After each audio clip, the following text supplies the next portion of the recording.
The omnipotent beings who created countless universes from ancient times are called the Supreme Beings. The Supreme Beings continuously seek eternal life while creating new universes. In the process, countless matter, souls, and laws are born. This repetitive cycle made the Supreme Beings feel bored, so they came up with a way to entertain themselves, which was to observe their creations fighting each other.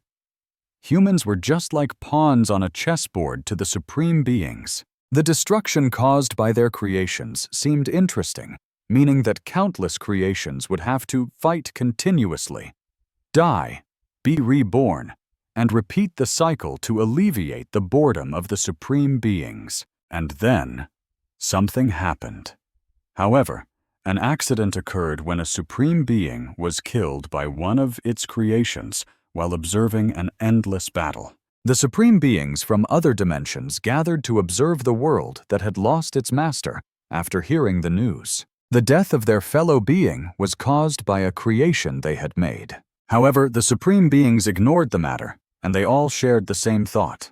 They thought that the power without a master would belong to whoever obtained it first. One morning at a school, Sung Soo-ho proudly boasted, "I got accepted into the Korea National University of Arts, you know?" His two friends were taken aback and couldn't believe it.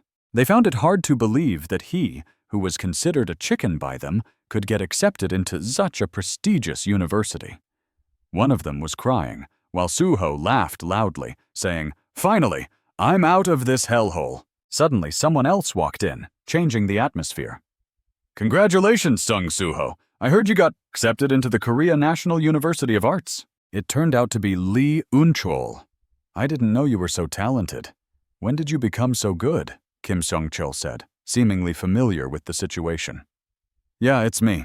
Lee Un-chol's voice was laced with anger as he corrected, "My name is Lee Un-chol, not Kim Seong-chol." However, the other person responded nonchalantly, "Oh, really?" The two of them exchanged words.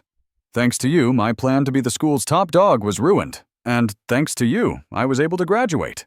The girls around them whispered, "Un-cheol is at it again." One of them worried, "We're about to graduate, and he's still so hot-headed. I'm at a loss." They looked at Sung Soo-ho's calm face, wondering why he had to be so rude to someone who had lost their parents. Suddenly, Lee Un-cheol clenched his fist and smiled mischievously.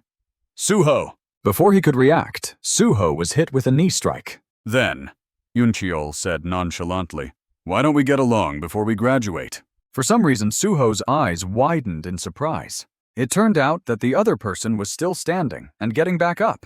Un-cheol's nose was bruised, but he was still smiling mischievously. "What the?"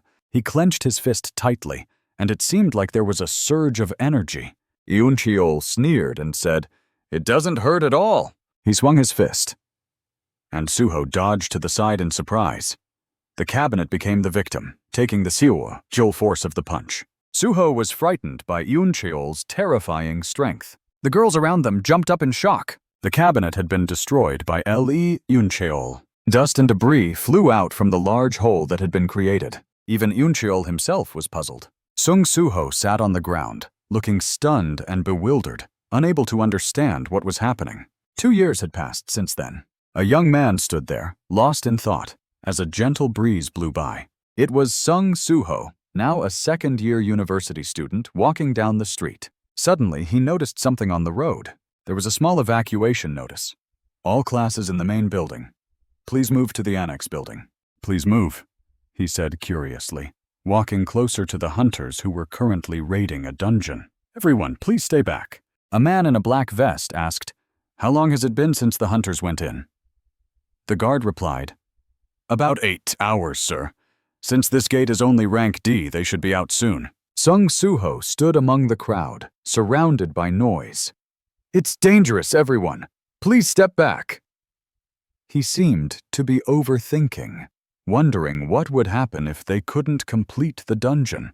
"The hunters will surely be fine." His face slowly lifted and he saw another gate. In the past, a shocking event had occurred 3 years ago, changing the world forever with the emergence of gates. Monsters swarmed out of the gates, which were portals to dungeons. The monsters in the dungeons would emerge after a certain period. Some people stepped forward to protect humanity's survival. As a result, individuals with the ability to control mana, known as awakened, began to appear. An organization was formed. The chaos that everyone believed would last forever was quickly brought under control when an awakened individual named Wu Jin created the Hunter Association to gather all other awakened individuals, known as hunters. The world has now been divided into awakened hunters and ordinary unawakened people. Since the tip of the pen was placed on the paper, Sung Suho was sitting in an art class. Each ignorant stroke of the pencil was emphasized to form beautiful shapes on the paper. While some people had to work as hard as ants to become rich, others were fed right to their mouths. He had a very difficult time, and this difference made those ants realize their own limitations. And the strong one, Lee Uncheol, appeared again in his memory.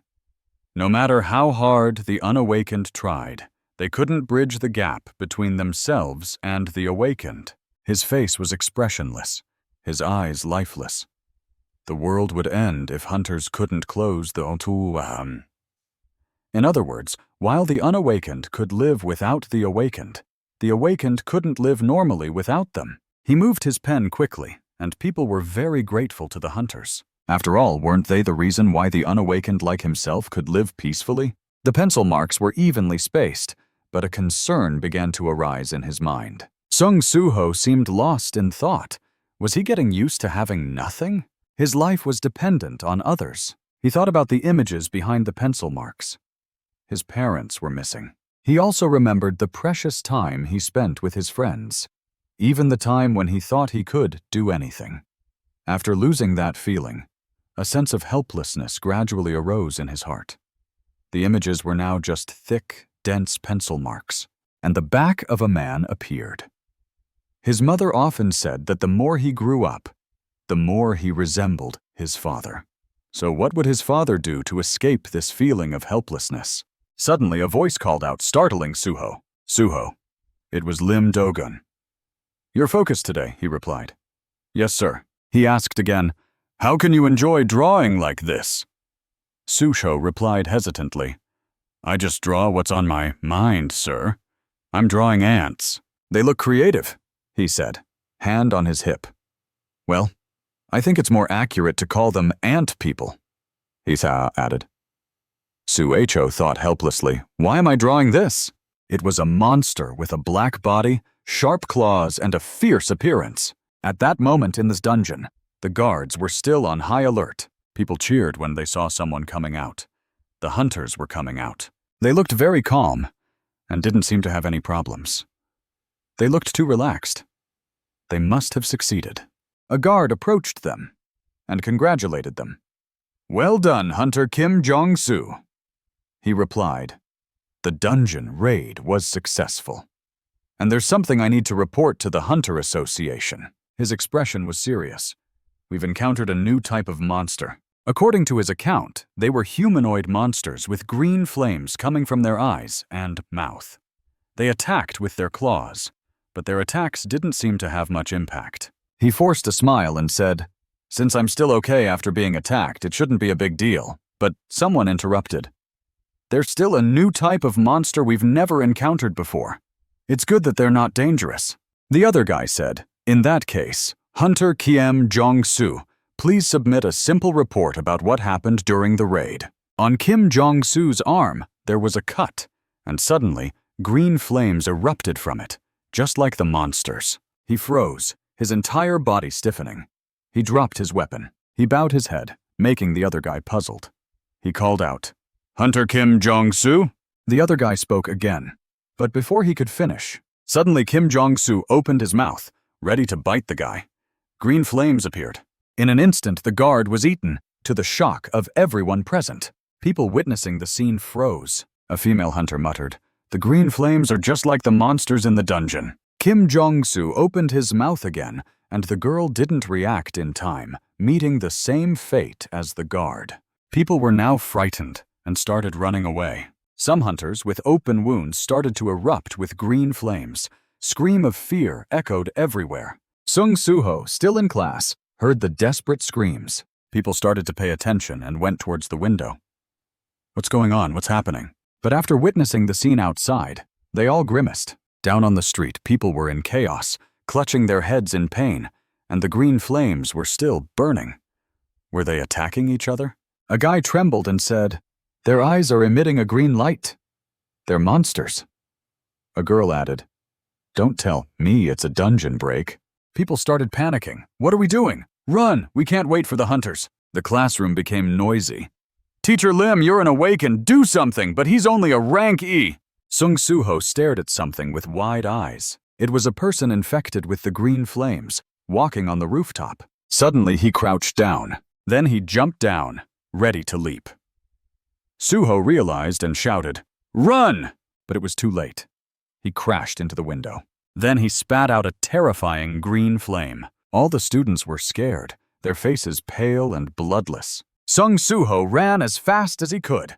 "Everyone, run!" A girl, cut by a shard of glass, trembled and sat on the ground, unable to stand up. Soo-ho struggled internally when he saw this. "Help!" He closed his eyes tightly. Then, to preserve his life, he ran away. "I'll call a hunter." He ran while feeling restless inside. Damn it, why did I say that? He had just abandoned her, but all he, an unawakened person, could do was Soo-ho closed his eyes tightly again. This unawakened damn thing won't change if I keep finding excuses to run away. Sung Soo-ho, you need to do something. Anything. He remembered his father's back. What would his father do? Gradually, he turned his head back and opened his eyes to look at him. Suddenly, the person engulfed in blue flames froze. The other girl saw this and was taken aback. Whimpering, she was so scared that tears streamed down her face, and her body trembled. The monster with a mouth full of blood drew closer. It pounced, accompanied by the girl's shrill scream. Its mouth was open, ready to bite down. Fortunately, Sung Soo-ho appeared and hit the monster on the head with a fire extinguisher. His eyes became sharp and bright. If it were his father, he would surely. Suddenly, the system appeared. You have met the requirements to complete the hidden mission. The courage of the weak. A long time ago, I had a dream. In the dream, everything was like a game. Sung Soo-ho smiled confidently. Now things are getting interesting, he thought, staring at the steel gloves equipped on his hands. The rank usage Level 1E attack gloves Type 4.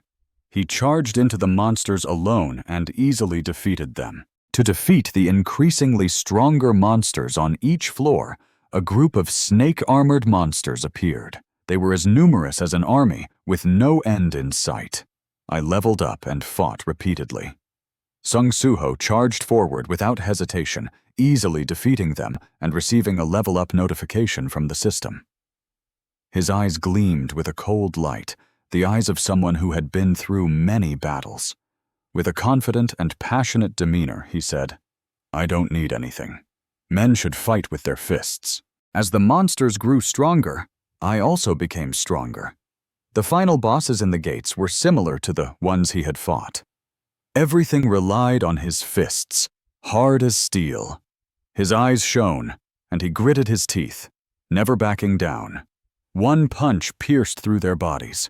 After overcoming countless challenges, Sung Soo-ho fought alone against many monsters, not just those on the ground, but also those that attacked from the air. He leaped high, targeting a giant monster that resembled an ancient dinosaur.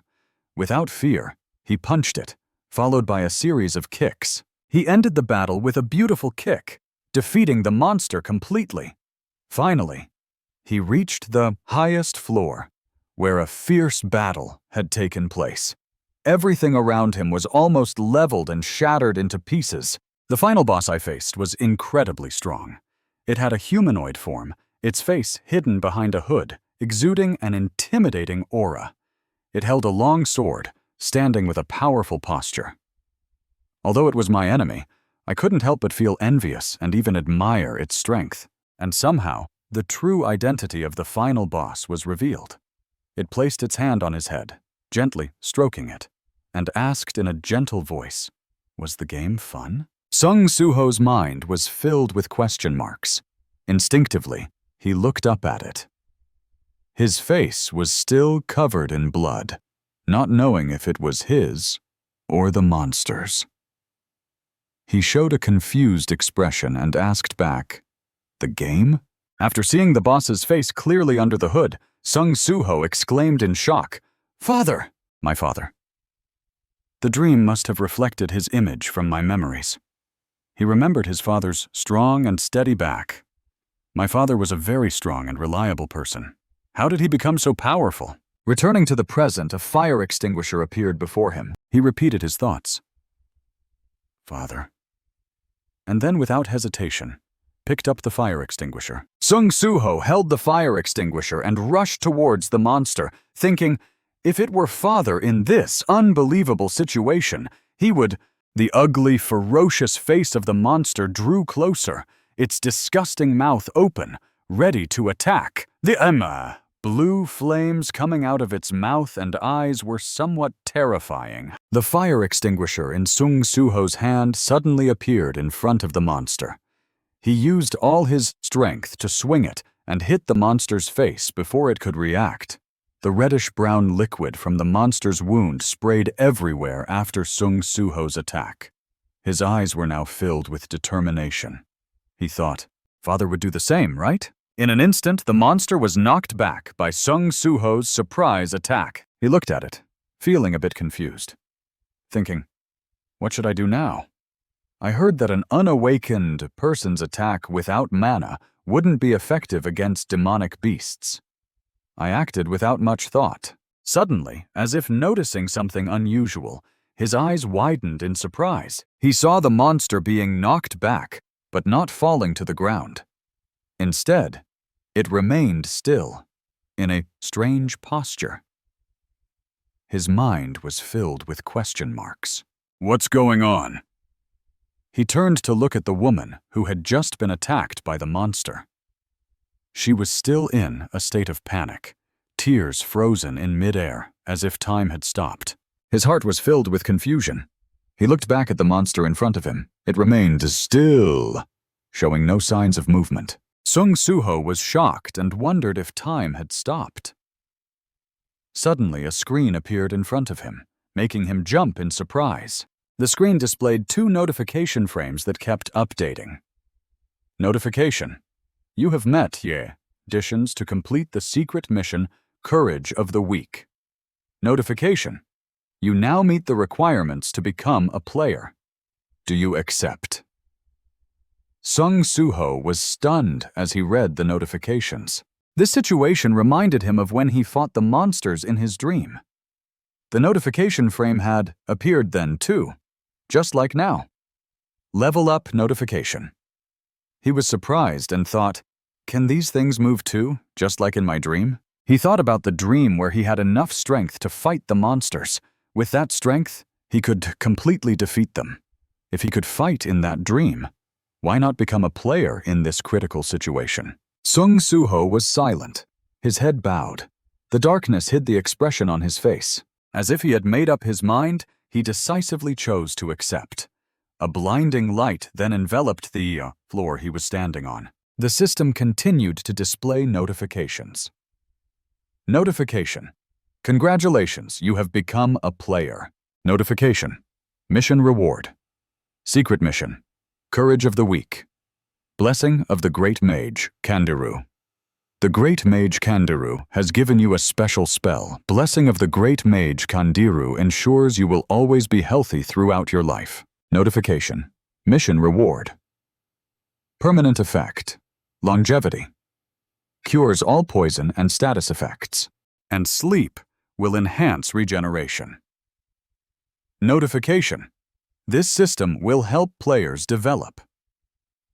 This is not a dream. You only have one life, so be careful. Finally, a special notification appeared. Status window. Name. Sung Suho. Level 1. No class. No spirit. No title. Health 100. Mana 10. Strength 10. Endurance 10. Agility 10, Intelligence 10, Reflex 10. No skills. Passive skills, none. Active skills, none. Ability of the ruler, Level 1. Sung Soo-ho looked at the status window that appeared, his face showing excitement. He thought the status window was just like he had imagined. Before he could think much, 2 more notification frames appeared in front of him. Notification. Mission appears. Tutorial. Mission. Defeat. Mist burn and level up has increased by 1. Now, level 2. At the same time, the flow of time returned to normal. The monster called Mist Burn, which Sung Soo-ho had knocked back with a fire extinguisher, began to move. Sung Soo-ho watched as the Mist Burn, which had been knocked back, started to move. One of them was a rank D Mist Burn. Sung Soo-ho quickly realized that time had returned to normal. He shouted to the woman behind him, "Run!" The woman's face was pale with fear, but she managed to respond and ran away. Sung Soo-ho focused on the Mist Burn in front of him. He noticed something different. Name tags appeared above their heads. The leading Mist Burn had a name tag that read, Mist Burn Awakened Rank D, while the others were labeled as Mist Burn, Unawakened. He thought his opponents were 2 unawakened creatures and 1 hunter undergoing transformation into a demonic beast. The woman quickly turned and ran. Sung Soo-ho stood still. Holding the fire extinguisher, the 2 unawakened Mist Burn began to charge towards him. Sung Soo-ho's face was covered in sweat. He was both anxious and excited. His eyes sparkled with determination. Without hesitation, Sung Soo-ho swung the fire extinguisher at the Mist Burn in front of him. The blow made the creature stumble back. The fire extinguisher was dented and flew out of Sung Soo-ho's hand as it hit the creature's body. The Mist Burn crouched in defense and then lunged at Sung Soo-ho with its hand outstretched. Sung Soo-ho clenched his fist and punched the Mist Burn. "Sorry," he said. The Mist Burn was knocked straight up to the ceiling and stuck there, motionless. Sung Soo-ho was taken aback, his eyes wide with surprise. The system displayed a notification. You have defeated an unawakened Mist Burn. Sung Soo-ho looked at his fist, still in disbelief. Just 1 hit? At that moment, the other unawakened Mist Burn charged towards him. Sung Soo-ho quickly turned and lifted his leg. He easily dodged the Mist Burn's attack and kicked it in the stomach. The creature's body seemed to shatter upon impact. It opened its mouth wide, spewing blood, and its eyes flowed with a reddish-brown liquid. The system displayed another notification.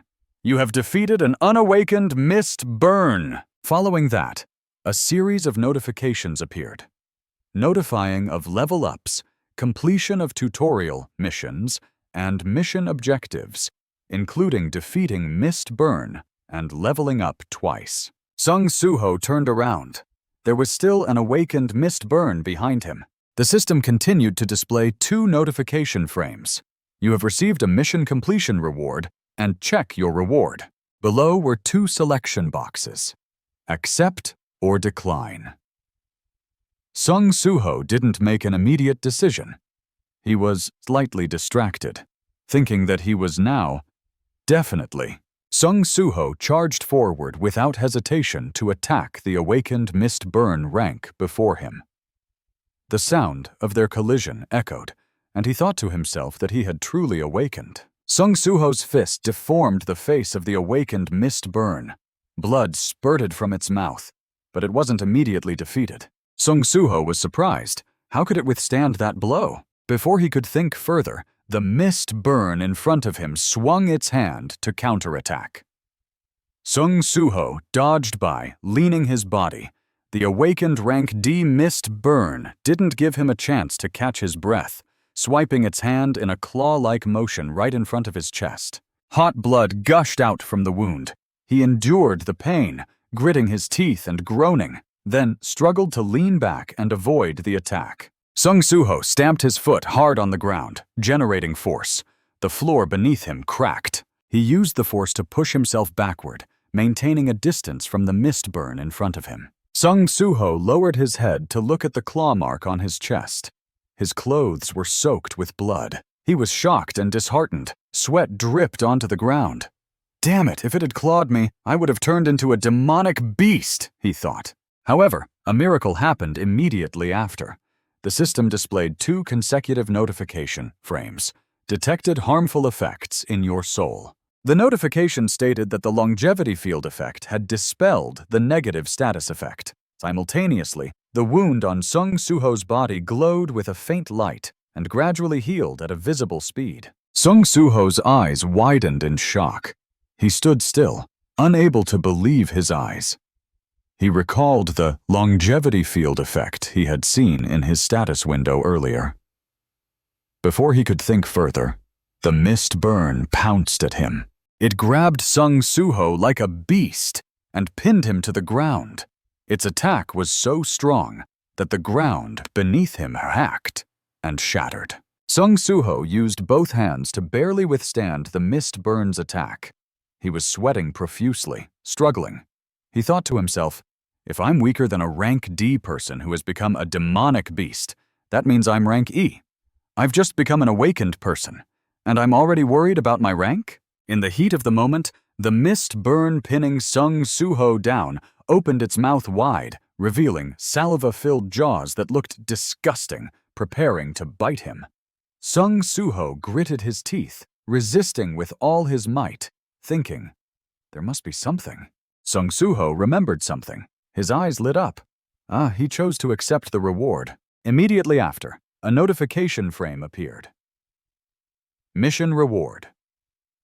Notification. You will receive rewards. 1 attribute point, +5. 2 attribute points, +3. Strength, 11 to 14. Sung Soo-ho gained increased strength. He roared loudly, then used his strength to push the mist burn away from him. Following that, with a beautifully executed kick, Sung Soo-ho completely kicked the mist burn into the air and sent it flying away. The mist burn flipped once in the air. It kneeled on one knee and landed safely. Sung Soo-ho didn't give it a chance to react. He rushed forward at lightning speed and punched it right in the face. The mist burn wasn't fazed. It raised its hand, transforming it into a claw, preparing to counterattack him. A series of attacks ensued, targeting Sung Soo-ho. He struggled to dodge but was still clawed multiple times, resulting in continuous bleeding. He was forced into a defensive position, barely able to withstand the attacks. Another attack occurred. He bent down to avoid it. However, he realized that even with increased strength, he still couldn't defeat this creature. He quickly made a decision. Then I'll put all my reward points into strength. The system displayed the information. Strength 14 to 19. Sung Soo-ho clenched his fist tightly. He felt the surge of power in his body. An awakened one could level up? He had never heard of that before. Without thinking further, he charged at the mist burn, punching it with all his might. Blood splattered everywhere, because the level was determined upon awakening, and no awakened one had ever become stronger than their young level. Sung Soo-ho ducked to avoid the mist burn's attack, flipping in mid-air, landing on one knee, and then safely touching down. He threw 2 punches into its stomach. The force of his fists was so strong that it caused cracks in the mist burn's armor, and he didn't know who decided the level of the awakened ones. Sung Soo-ho clenched his fist tightly, his flashing with determination. He swung his fist, preparing to deliver the decisive blow. But if he had the strength to break free from the wretched level system, the wall-mounted TV in the adjacent room suddenly fell to the ground, making a loud crashing noise, and smoke began to billow out. The wall where the TV was installed started to show numerous cracks, and the sound of cracking filled the air. After that, the wall seemed to be severely damaged and completely cracked open. Mist Burn's entire body flipped over in the air. It kneeled down and landed safely, having been awakened to level D. It kicked the wall, creating a huge hole. Sung Soo-ho maintained his stance, having just thrown a punch. Debris from the wall continued to collapse and fall to the ground.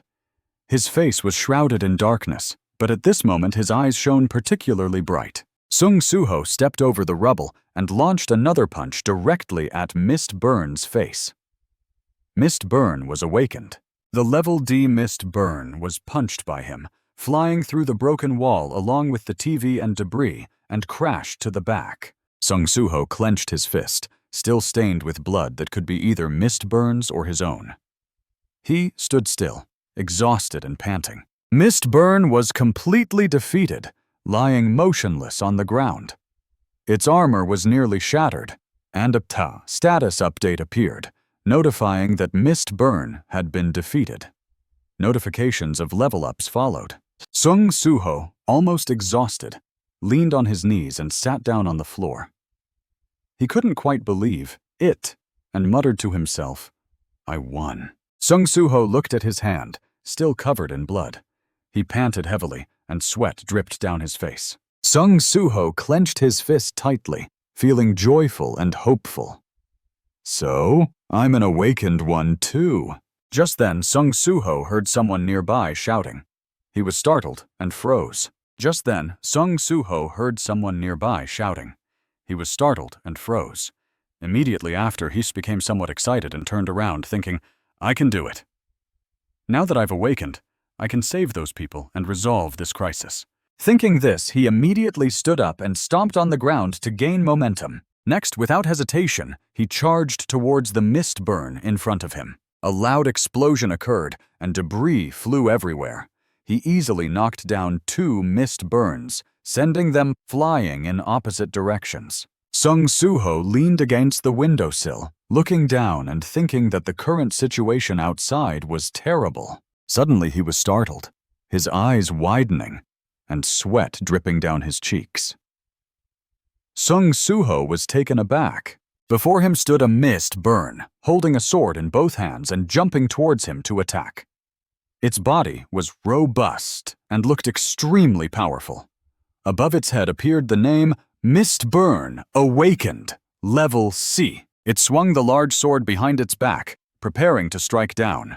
Immediately after, a massive explosion occurred within the building, and black smoke billowed out, obscuring everything. The sky that day was particularly gloomy, like a sign of an ominous omen. The loudspeakers in the city continuously emitted strange, meaningless sounds, and an unusual wind began to pick up. In the bustling city with towering skyscrapers, the loudspeakers broadcast a warning. "The Dungeon Gate has opened at Seoul University of Arts. We urge all residents in the area to evacuate immediately." The wind howled at Seoul University, which was cordoned off. Inside, the air was thick with smoke and dust, and the silhouettes of Mist Burns could be seen. Outside, a crowd of people, fully armed and seemingly military personnel, stood. One of them, smoking, spoke with a mix of frustration and worry. "Damn it! So many people are dying, and we can only stand by and watch. When will the hunters from the association arrive?" The person beside him, holding a tablet, replied. With a grave expression, "It seems that Level B hunters are being dispatched. It'll take some time." The smoking man glanced at him and asked again, "Level B? Didn't they say this was a Level D gate?" The person beside him hastily replied, "Actually, the association is considering the situation with infected hunters." He scrolled through the hunter's information on the tablet as he heard the smoking man say, "Could it be?" The smoking man's voice turned surprised. "That Level C hunter is infected." The person holding the key, a tablet, didn't respond, his hand pausing on the profile of a hunter named Kim Jong-soo, a Level C hunter. Meanwhile, inside Seoul University of Arts, Sung Soo-ho was facing a Level C Mist Burn. He was knocked to the ground. His clothes were tattered, and he struggled to support himself with one hand on the ground to maintain his balance. Sung Soo-ho was sweating profusely, feeling disbelieving. "What the heck? Did it jump down from a lower floor?" looking at the mist burn before him, with its name displayed in red above its head, as awakened, level C, Sung Suho was astonished. A level C mist burn, and it even had a weapon. It was definitely different from the previous undead. Sung Suho regained his composure, holding his hands up in a guard position, watching it, vigilantly. Just leveled up. I don't know if I have a chance. The large sword wielded by Mist Burn came towards him. Sung Suho gritted his teeth and could only dodge by leaning his body. With just one swipe of the sword, it caused the room to nearly collapse. Sung Suho leaned against the wall, frightened and somewhat disbelieving, looking at the mist burn with absolute strength before him. As it raised its hand to strike again, Sung Suho thought, I'm done for. Mist Burn was awakened. Level C didn't give Sung Suho a chance to think much. It swung its sword and gritted its teeth, chopping down. Sung Suho could only pick up the fire extinguisher on the ground to defend against the blow, and it was cut in half by it. Sung Suho took this opportunity to jump aside. The compressed air in the fire extinguisher was released quickly, escaping outside, and in no time, the gas filled the room and slowly floated out the door. Immediately after, a strong thrust came from inside the room. Sung Suho rushed out the door like a gust of wind, running as fast as he could, thinking to himself that he couldn't possibly confront such a monster. No wonder the awakened ones were ranked. He was worried and wondered when the other hunters would arrive. If he could only hold on until they came. Sung Suho didn't dare think anymore and sped up, wanting to escape from Mist Burn. However, after running for just a short distance, it appeared outside the door with a sword in hand.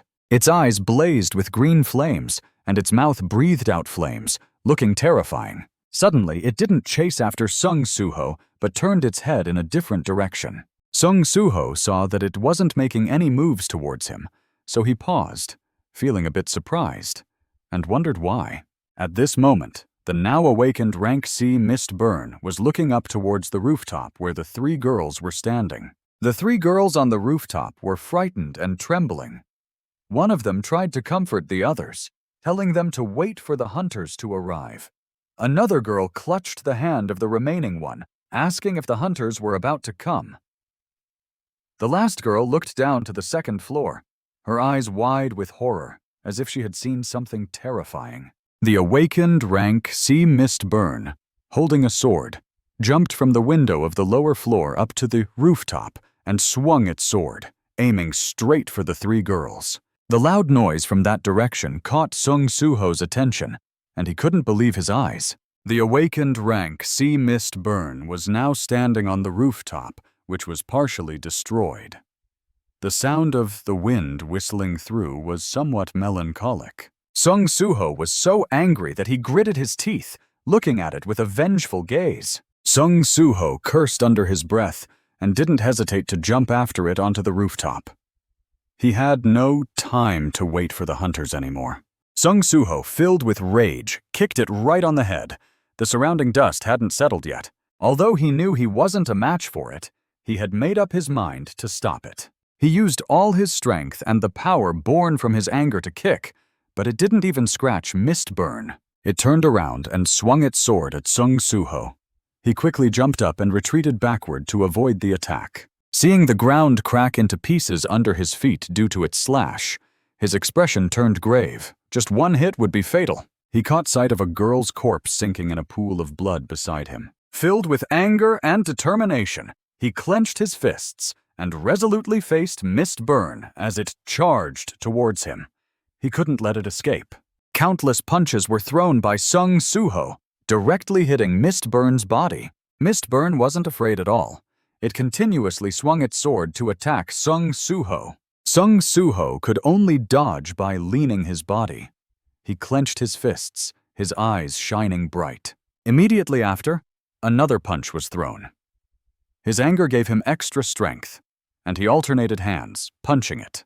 A series of punches were thrown in succession, and he seemed tireless. The eye sockets of the awakened Rank C Mist Burn were as black as ink. Its face twisted in a fierce expression, and its eyes flashed with flickering green flames. Sung Suho used both hands to grip the head of Mistburn and jumped up, kneeing it in the face. At the same time, Mistburn raised its hand, and the sword in its hand was aimed at Sung Suho, slashing towards him. Sung Suho couldn't dodge in time and was hit. Hot blood gushed out from his body. Sung Suho was struck and flew backward, his lips smeared with blood, his eyes wide with pain. The blow directly sent Sung Suho flying, slamming him into the wall behind him. Sung Suho's body was as if it had been crushed, and he spat out a mouthful of blood. Mistburn slowly approached Sung Suho, who was slumped against the wall. Blood dripped from his head, obscuring Sung Suho's vision, and he gradually closed his eyes. The system displayed his HP as 1 out of 140. Sung Suho knelt on one knee on the floor, one hand clutching his chest, the other supporting his knee, his head bowed. His whole body trembled, and he muttered that he was lucky, that the system didn't want him to collapse yet. Sung Suho's vision became blurry, and he couldn't see clearly. The mist burn in front of him seemed to be in an excited state, moving closer and closer to him. Sung Suho seemed to see a beam of light gradually spreading. Like a crack, he stood up, his whole body shaking, trying to hold on. Blood dripped from the corner of his mouth. Sung Suho saw the beam of light in front of him becoming clearer, accompanied by the sound of cracking and the sight of cracks becoming more apparent. Before he could figure out what it was, the awakened rank C mist burn in front of him charged at him with all its might, wanting to attack him. The system popped up at a window showing a stun status of 99. At the same time, Sung Suho's dull eyes were gradually closing. "Damn it!" Sung Suho cursed inwardly. The sword in Mistburn's hand was about to slash down on him. At the same moment, the crack he had seen when he was dizzy became brighter. The space in front of him suddenly became like a glass. It flashed with dazzling light and then shattered into pieces. A black shadow rushed out from the crack. It swooped down from above and let out a strange cry that was more like that of a monster than a human. At the same time, Mistburn's sword was about to strike Sung Suho, who had fallen to the ground. A terrifying force suddenly descended from the sky, easily severing the hand that held Mistburn's sword before it could touch Sung Suho. The force was so powerful that it destroyed the ground, sending debris flying in all directions, coincidentally blocking Mistburn's advance. Sung Suho still had a thread of consciousness left. He forced his eyes open to look at the situation around him. But fatigue and drowsiness overwhelmed him, and he helplessly closed his eyes again. The being that had just appeared from mid-air stared intently at Sung Suho, who was lying on the ground. An ant, it seemed. It raised its hand, which was sharp and not entirely human, surrounded by a layer of blue light. The blue light enveloped Sung Suho's entire body and gradually healed his wounds. All because I arrived late. It turned around to look at Mistburn, and upon awakening to rank C, its arm was severed as it stood nearby. Then it roared. Its entire body emitted a terrifying energy, and its eyes seemed to glow. It looked like a monster with enormous power, but it emitted a voice that seemed to come from both humans and lowly insects, daring to harm him. As soon as it spoke, the awakened rank C Mistburn, which had overwhelming power against Sung Suho, was easily pierced through its body, exploding in the middle, leaving only an arm and 2 legs. In another location, another Mistburn had its eyes glowing with a green flame. It rushed towards the person holding a mop to clean up, emitting a beast-like cry. The person holding the mop was frightened, shivering and crying as he stuttered, "Is there anyone?" "No." He was so frightened that he threw away the mop and hugged his head, desperately crying for help. At the same time, the Mistburn in front of him was also blown up into a pool of blood, leaving only 2 legs. In other places, similar situations kept occurring. With just a raise of its hand, a monster appeared from the sky and resolved the Mistburn horde. Wherever it passed, it turned the Mistburn into pools of blood. It seemed tireless, moving from one building to another within Seoul National University of Art. effortlessly resolving the mist burn horde without expending any effort. Before its absolute power, the mist burn could only be slaughtered one by one. The Seoul National University of Art building went through a fierce battle, with thick smoke rising. A strong gust of wind blew through, shattering the building's windows into pieces. It seemed that something had swept across the sky, causing a shockwave that made those surrounding the university flinch. With the Seoul National University of Art building as the center, the power swept across and spread throughout the city. The military personnel watching from afar widened their eyes in shock, their minds filled with question marks. The monster appeared from the sky and descended to the ground. It knelt on one knee before the unconscious Sung Soo-ho, lying on the ground with a reverent posture. In the midst of the devastation, its voice echoed with an indescribable reverence. "Long time no see, Prince." Flashback to when Soo-ho was young, he was doodling a cute ant. Around him were drawings of ants.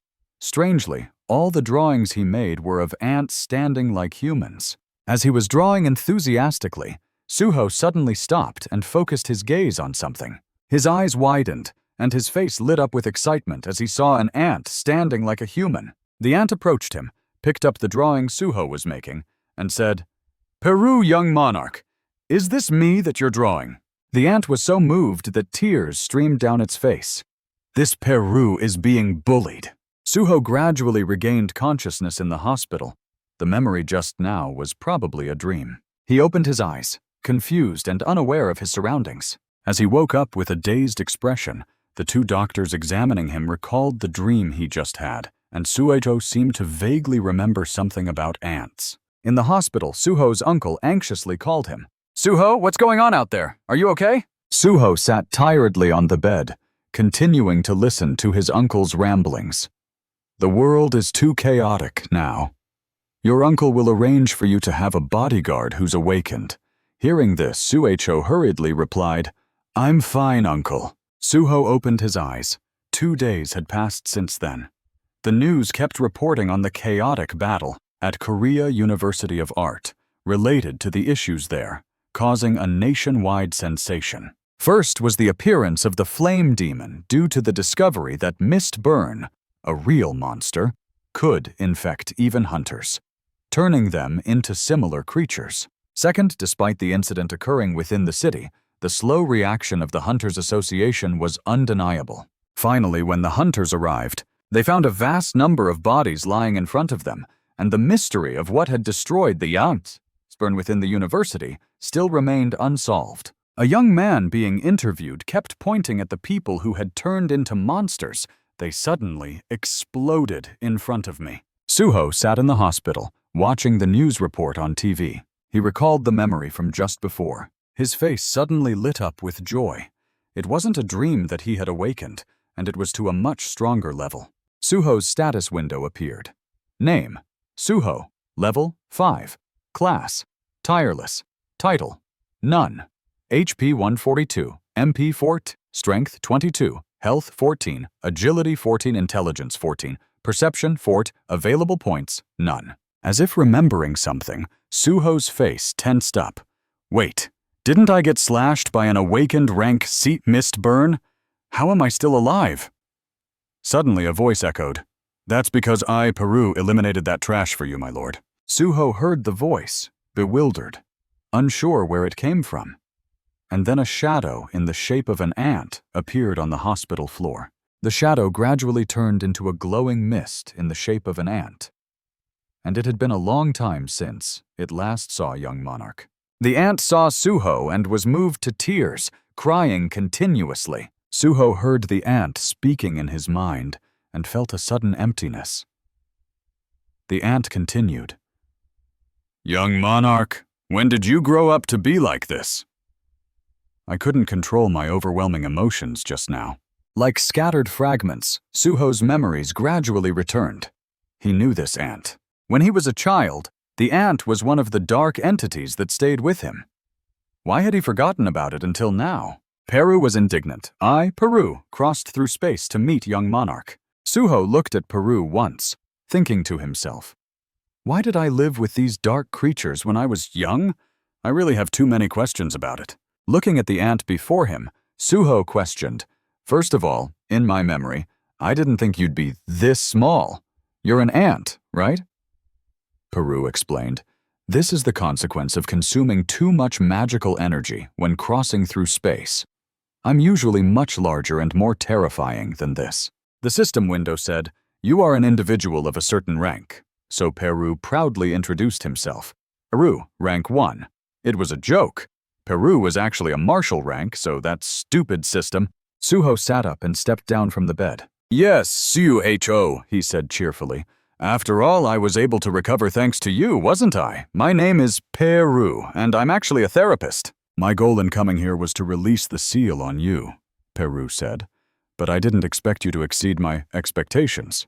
Peru was extremely impressed. Suho was puzzled. "Seal?" Suho's memories surfaced. "Is the seal inside my dream?" Peru comforted him. "You can consider it a dream, but everything in it was something you really experienced. You were much stronger when you fought alongside me. Even when the great shadow monarch, Sung Jin Woo, sealed his power into Suho's memories, it was to give him a normal life." Suho became agitated when Peru mentioned his father. "My father, just as I thought, you're related to why he left home. He didn't abandon us.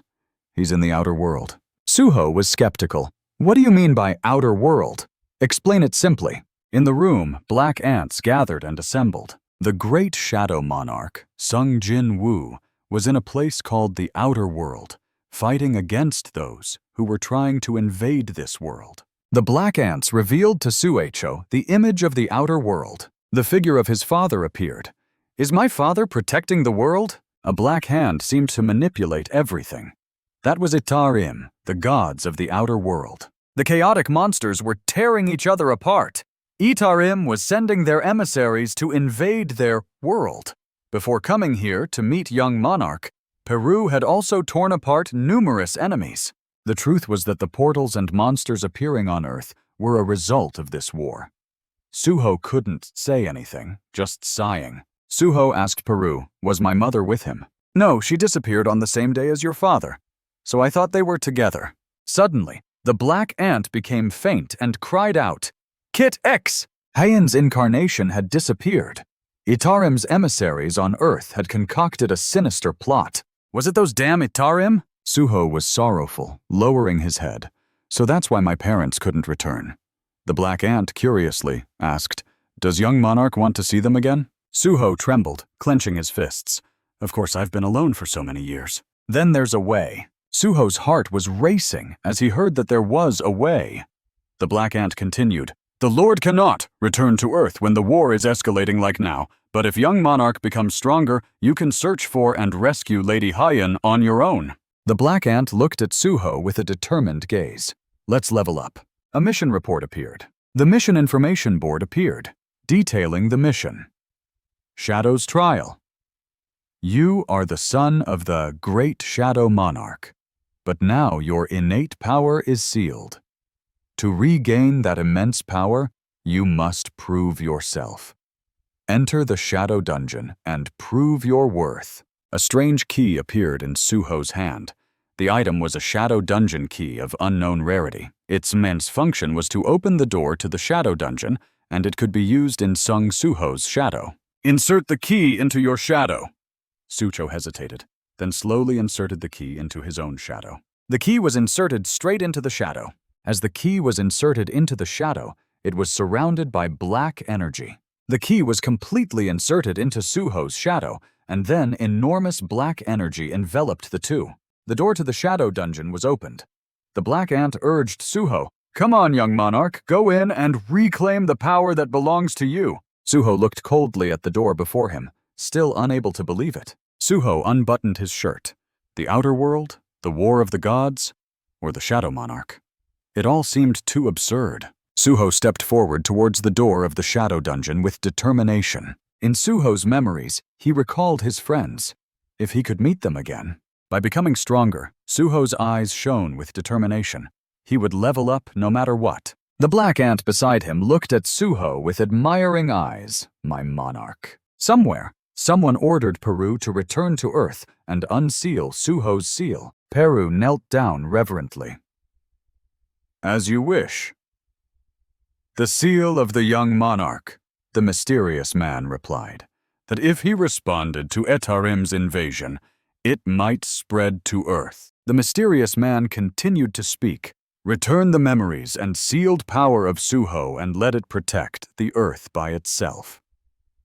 As for the rest, I allow you to decide. Watching Suho's determined steps, the black ant thought to itself, if he has decided to let me decide his life, then I, Peru, will stand by the young monarch and watch over him as he grows, ending its train of thought. Peru and Suho entered the dungeon. The two entered the dungeon gate, which gradually closed. The door disappeared in the room as if it never existed. Inside the dungeon, Suho was confused when the black ant beside him spoke up. This is the land of the dead, where the living cannot set foot without the master's permission. This is the shadow dungeon. We have arrived. The surroundings were a desolate landscape with numerous dead bodies scattered about. Sung Suho thought to himself, so this is the shadow dungeon. It looks more like a ruined city than a dungeon, but for some reason, it feels so familiar. Sung Suho was surprised as a notification board appeared before his eyes. Survival mission.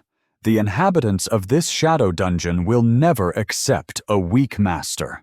Survive for a certain period and prove yourself. Time required, 4 hours. Time remaining, 0404. We need to survive here for 4 hours, Peru exclaimed in alarm. Please be cautious, young monarch, a voice echoed from above. The hour of suffering will soon arrive. Suffering? Sung Suho was ambushed from behind, but with his quick reflexes, Sung Suho counterattacked and kicked the green-skinned attacker away. His eyes lit up in surprise, unexpected. A goblin scout, clutching his chest and sitting on the ground, growled. Sung Suho was surprised. A goblin scout? Peru also panicked. There's a scout here, which means there are many more nearby. If that's the case, we need to take care of it before it calls for backup. Suho rushed towards the goblin. Peru cautioned, Young monarch, be careful. Although goblins are weak creatures, this one's name isn't colored, so it's at or below our level. Suho quickly defeated the goblin scout and received a notification. You obtained a stone axe from the goblin. You defeated the goblin scout. Suho smiled smugly. Done. The stronger ones are marked with color on their names, right? I understand. Another goblin appeared from above. Suho frowned in annoyance. Looks like there's another scout, followed by a group of goblins. Goblin 100 leader, Goblin 10 leader. Suho broke out in sweat, turned, smiled at Peru and said, You'll help me, right? Peru replied, I wish I could assist you, but since I'm too far from your position, young monarch, my mana isn't recovering continuously, so I need to conserve my strength as much as possible. Moreover, if I intervene in this battle, the experience you gain will be significantly reduced. Young monarch.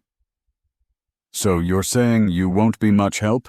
Let's give it a try then. Suho struck decisively, quickly defeating the goblins within a short distance. So this is the skill engraved in my status window. It feels like having an invisible hand assisting me.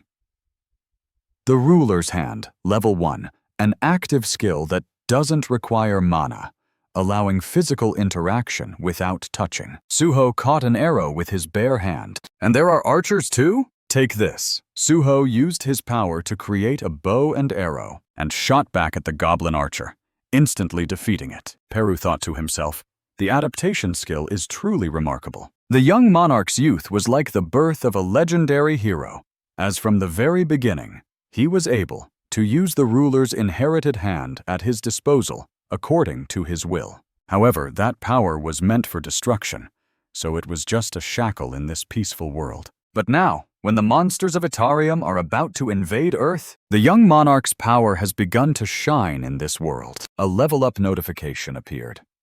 Suho's eyes sparkled as he thought.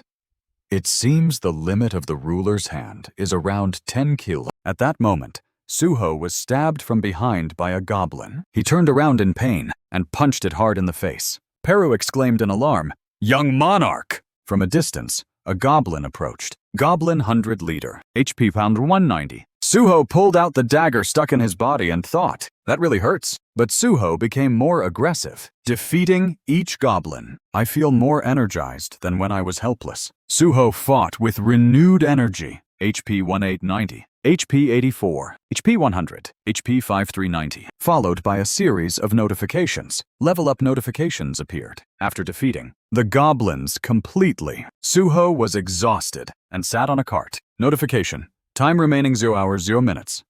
You have completed the task. You are truly amazing. How come the god of Peru never doubted you would be able to overcome this challenge, Your Majesty? You angrily said, you really didn't help at all from start to finish, did you? Notification: you have received a reward for completing the challenge. Check your reward. Accept or decline. Upon checking, you will receive the following rewards: Ancient Language Stone, Extraction Ball.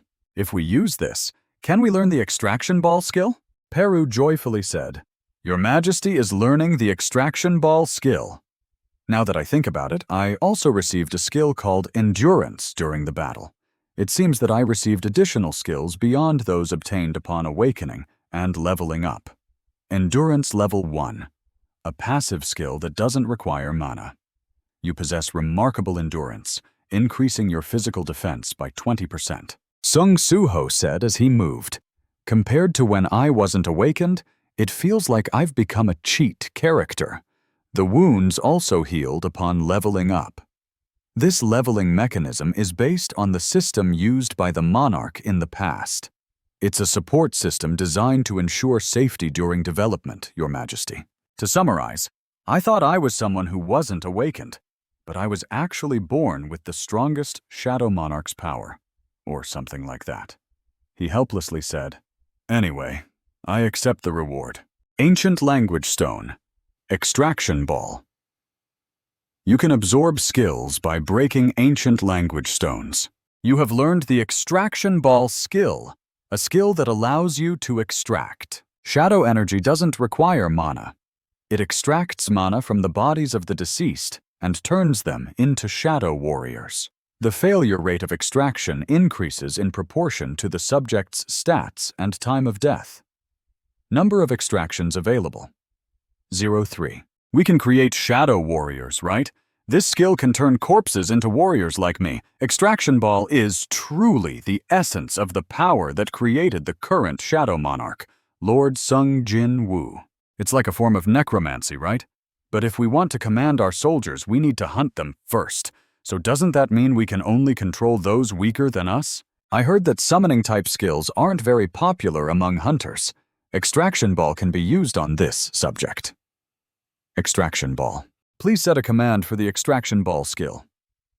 He thoughtfully said, We need to come up with a specific command for the skill. If it's a command, it needs to be direct. His pupils shone brightly around him. He was enveloped in incredible power. As Sung Suho commanded, a black smoke rose from the ground. The black smoke suddenly took the form of a greenish hand. A level 1 dark goblin, a common rank, appeared from it. Sung Suho looked at them with some surprise. So this is the Dark Tribe, he disappointedly said. Not as impressive as I thought. Peru whispered an explanation. Usually, new shadow warriors are weaker than their real-life counterparts. Sung Suho asked further, Are they also smaller? It murmured in affirmation. He became even more curious. How much weaker are they? Peru uncertainly replied, A little, I think. Sung Suho irritably gritted his teeth. And they disappear after just 1 day? Peru, upon hearing this, was frightened and sweating. Isn't it because you have the shadow storage skill, Your Majesty? He immediately dashed its hopes.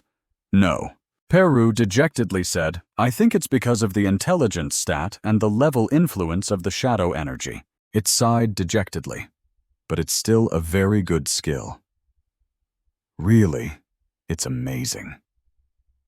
Sung Suho consoled it. Right, don't be sad, Peru.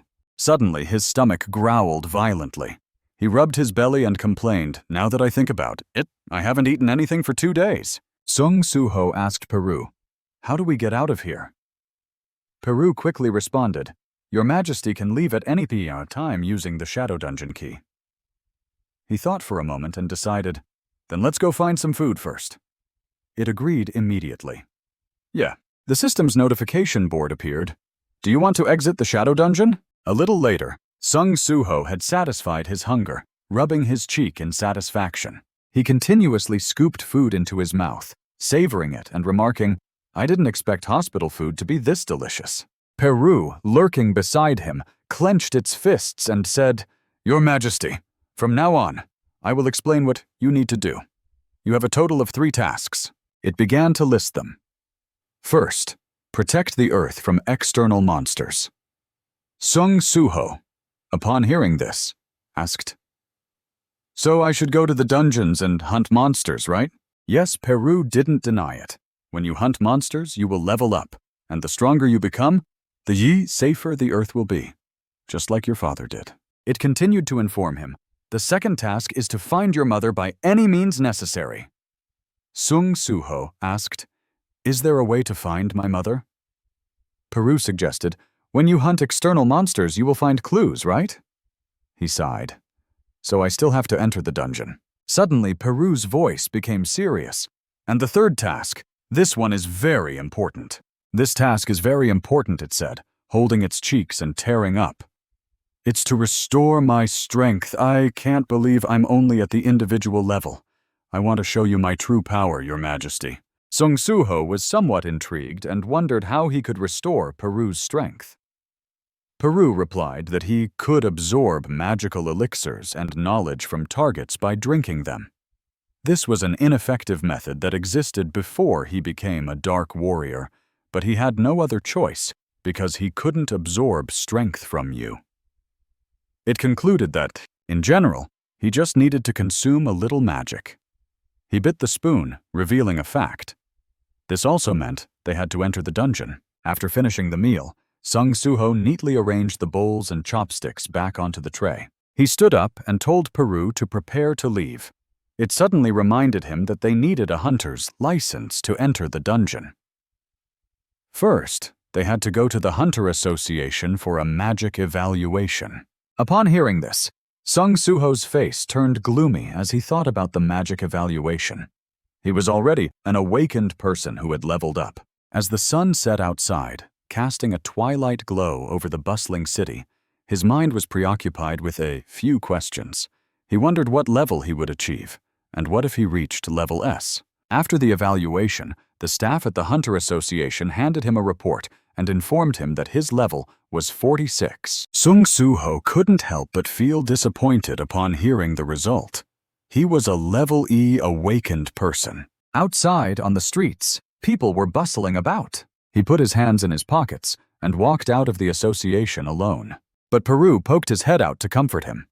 It's said that a hunter's rank is determined by play Vima magic. Since you focused on increasing your strength index, your rank is naturally low.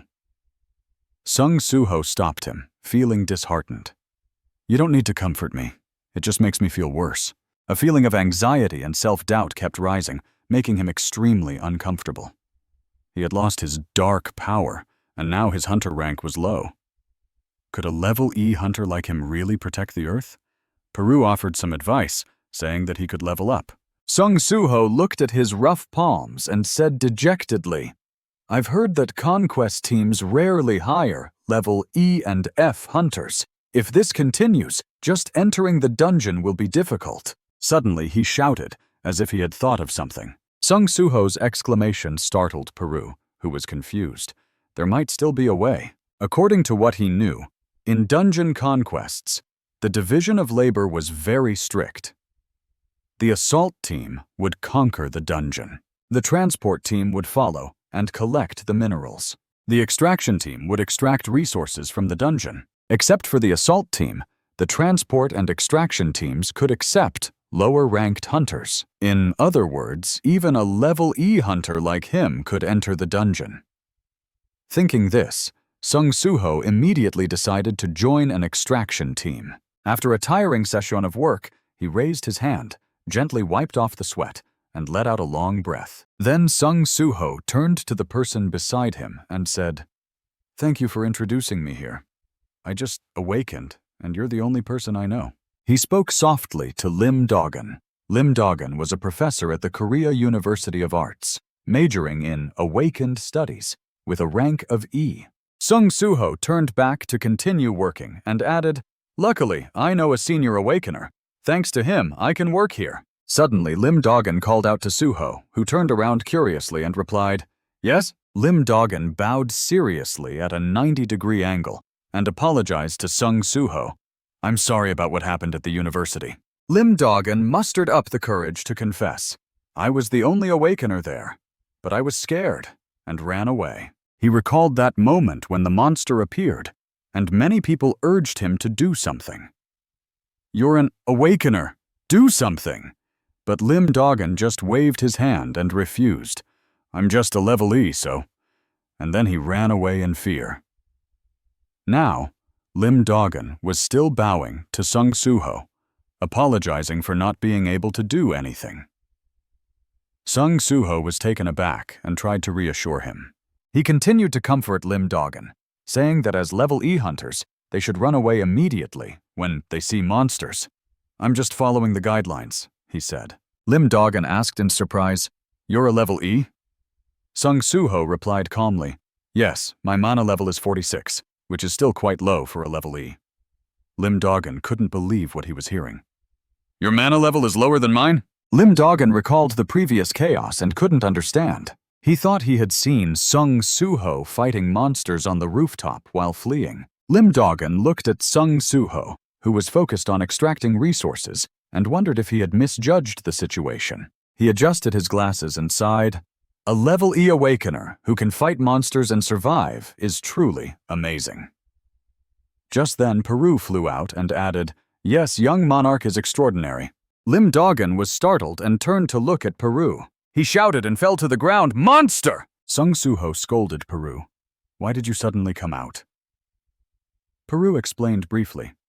"Young monarch is currently weak, like an ant larva, so I need to be by his side to protect him." Lim Dogan stood up, dusted himself off, and stuttered, "What's going on? You're an awakener and a summoner?" Sung Soo-ho nodded and said, "I think so." Lim Dogan was surprised. "Many level E hunters don't even have skills. You're really lucky." Lim Dogan joked, "I also have the skill of running, you know?" Sung Soo-ho forced a smile and replied, "That's why you're so good at escaping." Lim Dogan was hurt by Sung Soo-ho's words and sat down, feeling embarrassed. He tried to correct himself, "I was just joking." But Peru flew over to Lim Dogan and scolded him without mercy. "You're really something, making young monarch feel down like that." Sung Soo-ho ignored them and turned to look into the deep dungeon, thinking that this was his first time entering a dungeon other than the dark dungeon. He wondered what the attack team was doing, hunting monsters ahead. In fact, some hunters inside had successfully killed a monster. One of them sighed and drew his sword, feeling disappointed. "This dungeon is so boring." Lee Yang-ho also felt impatient. "We've only seen one wolf so far." The hunters gathered and discussed. "Wolves aren't that valuable. But sometimes their bodies contain essence stones, so we have to be diligent." Just then, someone pointed to a corner and shouted, "Captain, there's something over here." Kim Jong-soo exclaimed, "I told you so." The team moved deeper into the dungeon and found an ancient ruin. Everyone was on high alert, looking around cautiously. "What is this place? These ruins? Shouldn't we go back and ask for backup?" After checking around, they concluded that their detection skills didn't reveal any monsters. "There's nothing here. Let's investigate." Some were still worried. What if there's a hidden treasure? Or a boss instead of a monster? Just then, they saw a precious sword stuck in the center of a circle. Kim Jong-soo exclaimed in surprise, "Damn, who would have thought there's really treasure here?" The team gathered around, excited and cheering. "What is this? A weapon? We're so lucky." Lee Yang-ho bent down and touched the sword body. "We need to evaluate it to be sure, but it looks amazing." One person stepped forward and reminded him that treasures like this are often accompanied by traps, so we need to be careful. But Lee Yang-ho was stubborn and insisted on pulling out the sword. Kim Jong-soo shouted, "Wait, Lee Yang-ho!" I told you, treasure often has traps around it. Li Yangho held the hilt of the sword and said proudly, "Even if there's a trap, I'm a level C hunter. I can handle it." As soon as he pulled out the sword a little, he felt a surge of terrifying magical energy. Li Yangho was horrified to find himself standing in a pool of blood with sharp teeth emerging. Instantly, he was swallowed by the monster. The monster revealed its terrifying yellow eyes. At the same time, the sword was completely pulled out. Kim Jong-soo, seeing this, breathed a sigh of relief, seemingly thinking there were no traps. He sternly warned Li Yangho, but the latter suddenly became a different person, gritting his teeth and growling. "How dare you!" Before Kim Jong-soo could finish speaking, he was beheaded by a sharp sword. Li Yangho's face turned a deathly pale. The previous scene terrified the other hunters. Li Yangho's entire body twisted, revealing a strange red aura as he menacingly asked who dared to covet the king's sword. A mysterious voice in Li Yangho's head continuously urged him to kill the invaders of the Cold King's territory. "Kill him!" Li Yangho charged towards his panicked teammates, swinging his sword heavily, killing them. He had lost all sense, his eyes bloodshot as he slaughtered the other hunters. All Li Yangho saw was blood and his teammates falling one by one. He roared like a beast, killing, and stepped over their corpses in a bloody rain. The only command in his head was to kill. On the other side, the mining team continued to dig for mana stones. The hunters nearby looked at Sung Suho in surprise, asking, "What's going on?" Lim Dogan pointed at the dark goblins enthusiastically smashing rocks and stuttered, "Is this kind of summoning skill possible?" He was confused, thinking that summoners could only call 1 or 2 creatures at a time. But Sung Suho had summoned 3, and if counting the talking ghost, it was 4. Lim Dogan looked at Sung Suho's calm face and speculated that his power was unusual. Sung Suho was very satisfied with the goblins. Although he could only summon 3 creatures and needed a bias for shadow extraction, it was still useful. Having a body from the dark dungeon wasn't bad. It did chores without complaining. He turned to Beru and said, "This shadow extraction skill is good. As you said, it's a bit troublesome. Young monarch, don't make me do chores and then praise me. Instead, shouldn't you be going to the dungeon to level up?" Sung Suho explained that level E hunters couldn't enter the dungeon according to the Hunter Association's rules. He mentioned that the measuring device still had many errors since they had just started grading hunters recently. He planned to check again after his mana increased post-leveling. The 2 hunters continued working, telling each other that the newbie would dig them out while they were distracted. "Let's show him the real power of seniors." Sung Suho reminded Beru of his 3rd task, asking if he still remembered it. "We can do it here." Beru hesitated, asking if it was about restoring his strength. Sung Suho pointed to the mana stones scattered on the ground and said that Beru could recover by eating things with mana, and even the mana stone fragments on the ground had mana. Beru gradually understood. Sung Suho ordered Beru to eat the mana stones on the ground, since he couldn't collect 10 mana stones. Beru obeyed and flew to bite the small stones. Suddenly, something like a signal passed through Beru's eyebrows. Beru urgently called Sung Suho, "Young monarch!" Sung Suho turned around, puzzled, and asked what was wrong. Beru immediately reported that he had sensed the presence of a monarch. Upon hearing this, Sung Suho was shocked, exclaiming, "A monarch? You mean my father?" Beru immediately denied it, saying it wasn't their monarch because if it were, his strength would have recovered immediately. Beru looked back into the cave, speculating that the monster's scent was likely from... The hunters seemed to have noticed something and asked each other nervously, "That way must be..."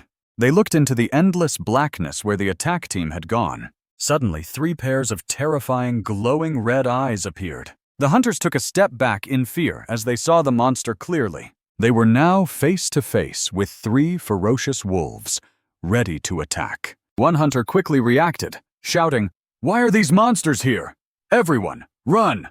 He mustered his courage, swung his axe at the monster, and shouted, "Don't come near me!" However, the monster directly bit the axe and crushed it. The hunter was horrified as his weapon broke, and he was drenched in cold sweat. He was so scared that he stuttered, unable to speak, and begged for help. Just then a figure rushed past him and stabbed the monster's head. The hunter panicked, calling out to Suho, "Suho! I'll stall for time. You get out of the dungeon quickly." He hastily ran away, not forgetting to say thanks. After ensuring the others had escaped safely, Sung Suho carefully observed the pack of monsters. He noticed the annotation Fanged Lichen and silently speculated that they were at a level equivalent to the blood mist monster he fought at the Korea Art University, which was level D. He was confident he could win. Sung Suho glanced back at Lim Dogan, feeling a bit annoyed. He reminded Lim Dogan to run, but the latter refused, saying, "Suho, you want to help everyone. Evacuate. I'm not running away alone anymore." So since Sung Suho didn't chase him away either, when you're in danger, just rely on him, and then secretly order the goblin spirits to protect him, okay? Sung Suho summoned his inventory to choose a weapon and quickly drew a sword to prepare for battle. The goblin weapon he obtained from the dark dungeon was at least much better than this axe. This made Lim Dogan incredibly surprised, thinking, what kind of skill does Suho have that he can even summon weapons? Sung Suho stepped back, gaining momentum. Then he shot forward like a lightning bolt, facing off against the pack of wolf monsters. One of them opened its wide, tooth-filled mouth to attack him. But before it could do anything, it was pierced through the throat by Suho's sharp sword. With just a basic strike, he cut the large creature in two. The system immediately notified him, "You have defeated Fanged Lichen." Everyone who witnessed this scene was extremely excited. Sung Suho slightly opened his mouth and read the spell, "Rise." Following that, a dense black smoke rose. He reached out towards the corpse of the defeated monster and absorbed its soul. A dark goblin dissipated into black smoke before everyone's astonished eyes. Sung Suho raised his sword to block the attack from another monster. The dark energy took the form of a wolf and bit back at the remaining creature. But Beru was very excited, exclaiming, "Young monarch, you've gotten used to fighting with the power of darkness." Suho was quite satisfied with his method. Summoning and extracting doesn't cost any mana. Once I have more mana and my extraction count increases, I'll be able to create an army. He thought of something, sheathed his sword, and prepared to counterattack. "Then let's add one more," he said, and with that, Sung Suho quickly stabbed through the snout of another monster, ending its life. The system continued to notify him, "You have defeated." He shouted, "Rise!" and a second dark goblin dissipated into smoke. The remaining goblin looked around in confusion as its companions disappeared. It whimpered resentfully, almost crying because it hadn't evolved. As it was crying, a mechanical voice announced, "Level up." As a result, Sung Suho gained 3 more Fanged Lichens. Lim Dogan couldn't help but urgently call out to Suho, raising his voice in inquiry, "Your physical abilities aren't level E. Moreover, you can even subdue dead monsters." Sung Suho stuttered. Thinking hard, I got too excited. How do I explain this? In the end, he chose to play dumb, insisting, "I'm really level E." Yet, Lim Dogan continued to be suspicious, refusing to believe Suho was genuinely level E, thinking he might be hiding his true level. Suddenly, Suho looked back at the screen in front of him. The system coldly notified him of a new mission, an urgent task to defeat an enemy. "The creatures around here are trying to kill players. Eliminate them and ensure your safety.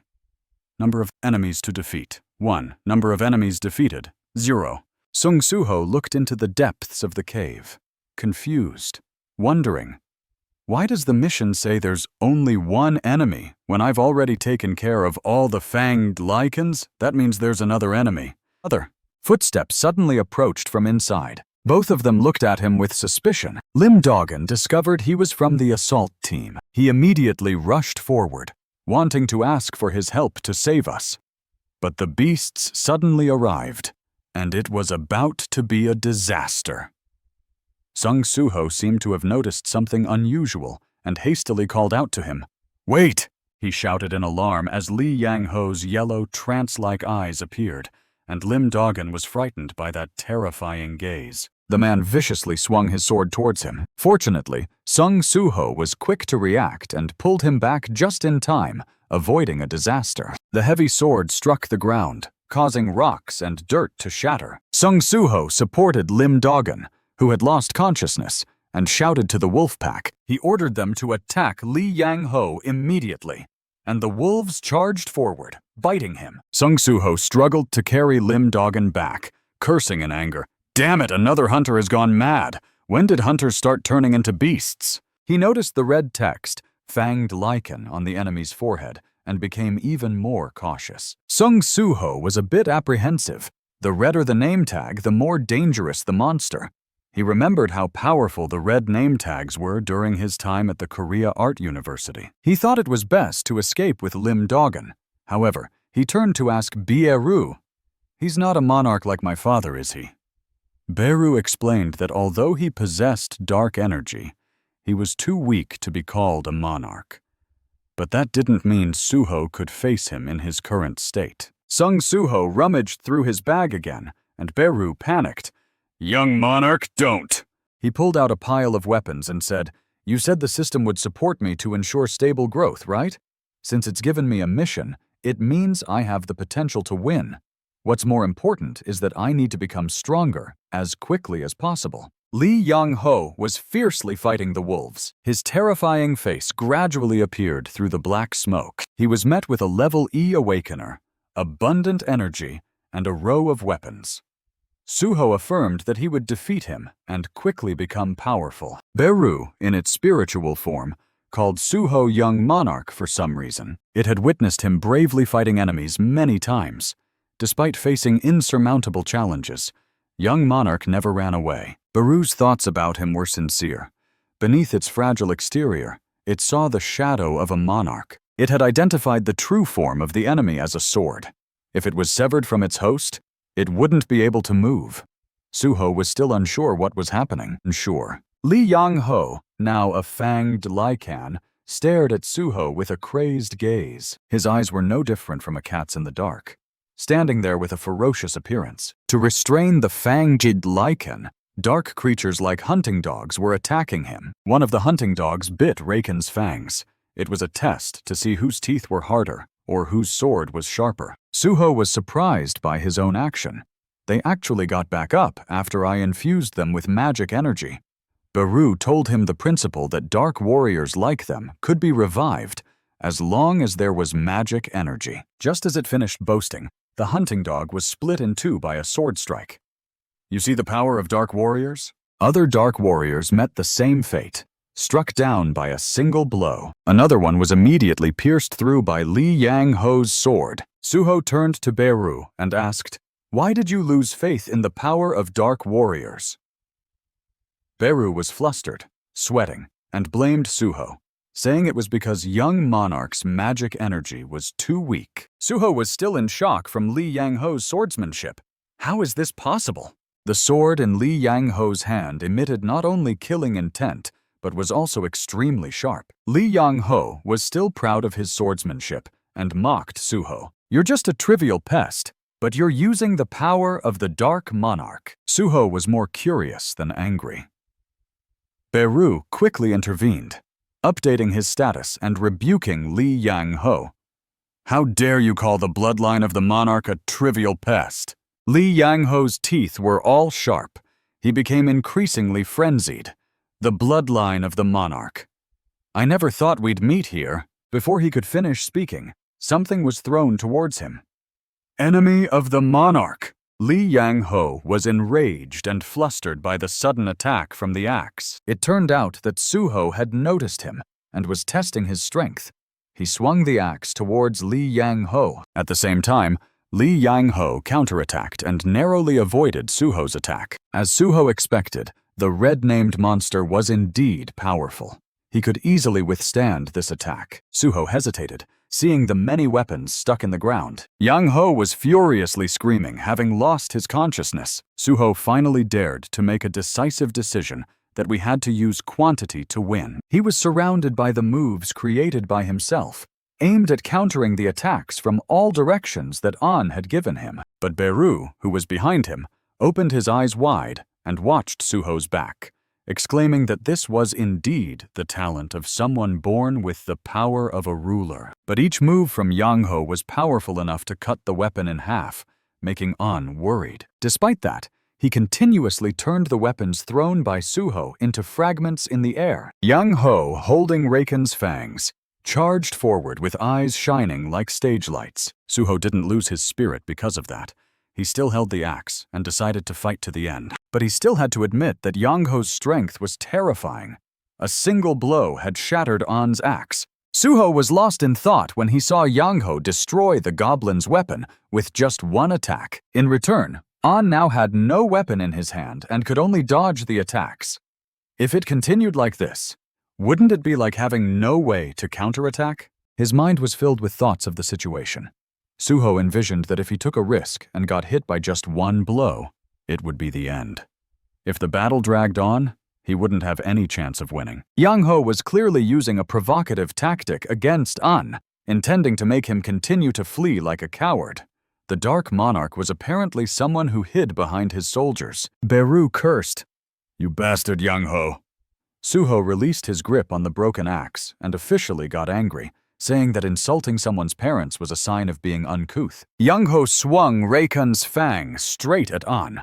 Suho could only jump to the side to dodge the attack. Although Yang Ho provoked him, he didn't have enough confidence to defeat him. If only he were stronger. Suho was puzzled when he realized that he hadn't changed at all. "Beru, you know that if the seal is lifted, why hasn't my strength returned since I climbed the tower?" It provided a reasonable explanation for An's doubts. The power of the young monarch was sealed since birth. It was better to think that he was regaining his strength at that moment. If he possessed that power, he would be able to fight Itarim. In conclusion, Beru still made Suho seem disappointed. However, that thing was just a test to see if he could demonstrate his talent. The physical strength of the young monarch would disappear regardless of whether he passed the test or not. But Beru suddenly appeared with a hand and reminded An not to forget that it was just a game. The experience he gained in the tower wasn't in vain. He should try to remember the feelings and spirit of fighting. Yang Ho continuously unleashed moves towards Suho. He still remembered the feeling of fighting with his bare fists in the tower. If he still had the gloves from back then, it would be great. An recalled what Beru said earlier. It made Suho calmer. The Dark Warriors were essentially spiritual beings. As long as he still had magical energy, they could recover. Suho thought carefully to make the right decision. He thought again that he could change Beru's form at will. It was always behind him, boosting his morale. The young king's encouragement helped Suho gain more confidence. Immediately, the Dark Warriors rose again. Giant hunting dogs appeared. Yang Ho was eager to win, but got tired of his opponent not being worthy. He used tricks again. Didn't he see that those tricks were useless? Just as he was about to use Raken's fang, the two hunting dogs were already ready to charge at Yang Ho. "We'll send you off first." The current hunting dogs were different from before. They stared at him unblinkingly. But it was impossible to understand why the Dark Warrior was suddenly full of holes. Suho had to replenish their strength. An spread his arms wide to pour in magical energy. Yang Ho wanted to use a decisive blow to finish off An. The smoke and dust flew everywhere, but it couldn't hide Yang Ho's triumphant smile. Yang Ho's smile suddenly disappeared when the sword came down, and something protected An. Suho used his remaining strength to block Raken's fang. "Dark-fanged lichen, you're indeed worthy of your name." The system informed him that the skill he was using was Dark-fanged lichen level 1, the transformation glove. The system sent a notification that the shadow extraction skill had leveled up. It also notified An that shadow extraction level 2 allowed him to transform. The darkness power didn't require magical energy and could change the form of the Dark Warriors at will. Suho regained his confident demeanor and knocked Yang Ho's sword away from his head. "With this, I can fight you head-on." Neither An nor Yang Ho was willing to yield. The attacks from both sides clashed. Beru could only watch, opening his eyes wide in surprise. It trembled and finally dared to exclaim, "Oh my!" turning dark warriors into weapons. The image of someone with dark power appeared in Beru's mind. It always used the most flattering words to praise on. Young monarch, the one who had overcome countless levels and stood at the position of controlling the darkness. However, young monarch had just learned the darkness power, which was equivalent to a newly hatched ant, and had leveled up on his own without anyone's guidance. But Beru thought about An's quick response to Yang Ho's attack. The fighting spirit emanating from him until now. An axe appeared in mid-air behind him, and just as Beru said, it possessed the talent for power of a ruler. From an ordinary weapon, the axe was powerful enough to injure him. The angry expression on Ilangho's face was the clearest proof that he was extremely surprised by Suho's strength. Beru was also quite surprised by Suho's abilities. He was now even using the power of darkness. It could only scream in his thoughts. Suho's eyes still shone bright despite his fatigue. "Oh my monarch!" Yang Ho appeared, his body in pain, with many slashes on his body as he was about to charge towards Suho. Then he was given a punch by Suho that sent him flying into the wall, causing rocks to fall. Dust and smoke rose, obscuring the aftermath of the relentless battle. The situation hadn't stopped there. Yang Ho stood up again, along with the fangs of Raken. Cracks appeared on the ground, and the wind blew, making the dust and smoke swirl everywhere. It was unimaginable that many axes were neatly arranged on the ground. All of them simultaneously flew off their positions, controlled by Suho's magical energy. But Beru couldn't believe his eyes. Suho not only held one axe in his hand, but the other axes were still flying towards Yang Ho. Young monarch. The fangs of Raken were knocked out of Yang Ho's hands by Suho's techniques. Suho deserved praise from Beru. He was truly a genius. Sung Suho was still talking to Beru. The red name made him a bit worried, but in the end, Suho still defeated him. Beru still had great faith in Suho. "I'm sure you'll win, young monarch."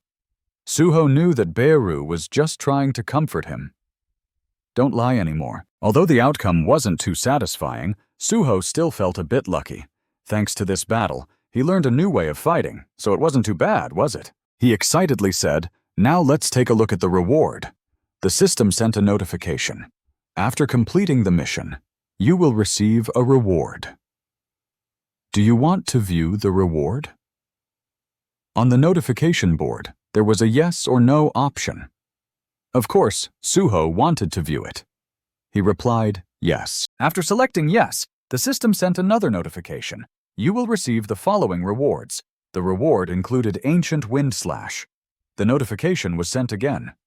You have learned the skill Ancient Wind Slash 1. The system also introduced the new skill to Suho, Ancient Wind Slash Level 1, an active skill.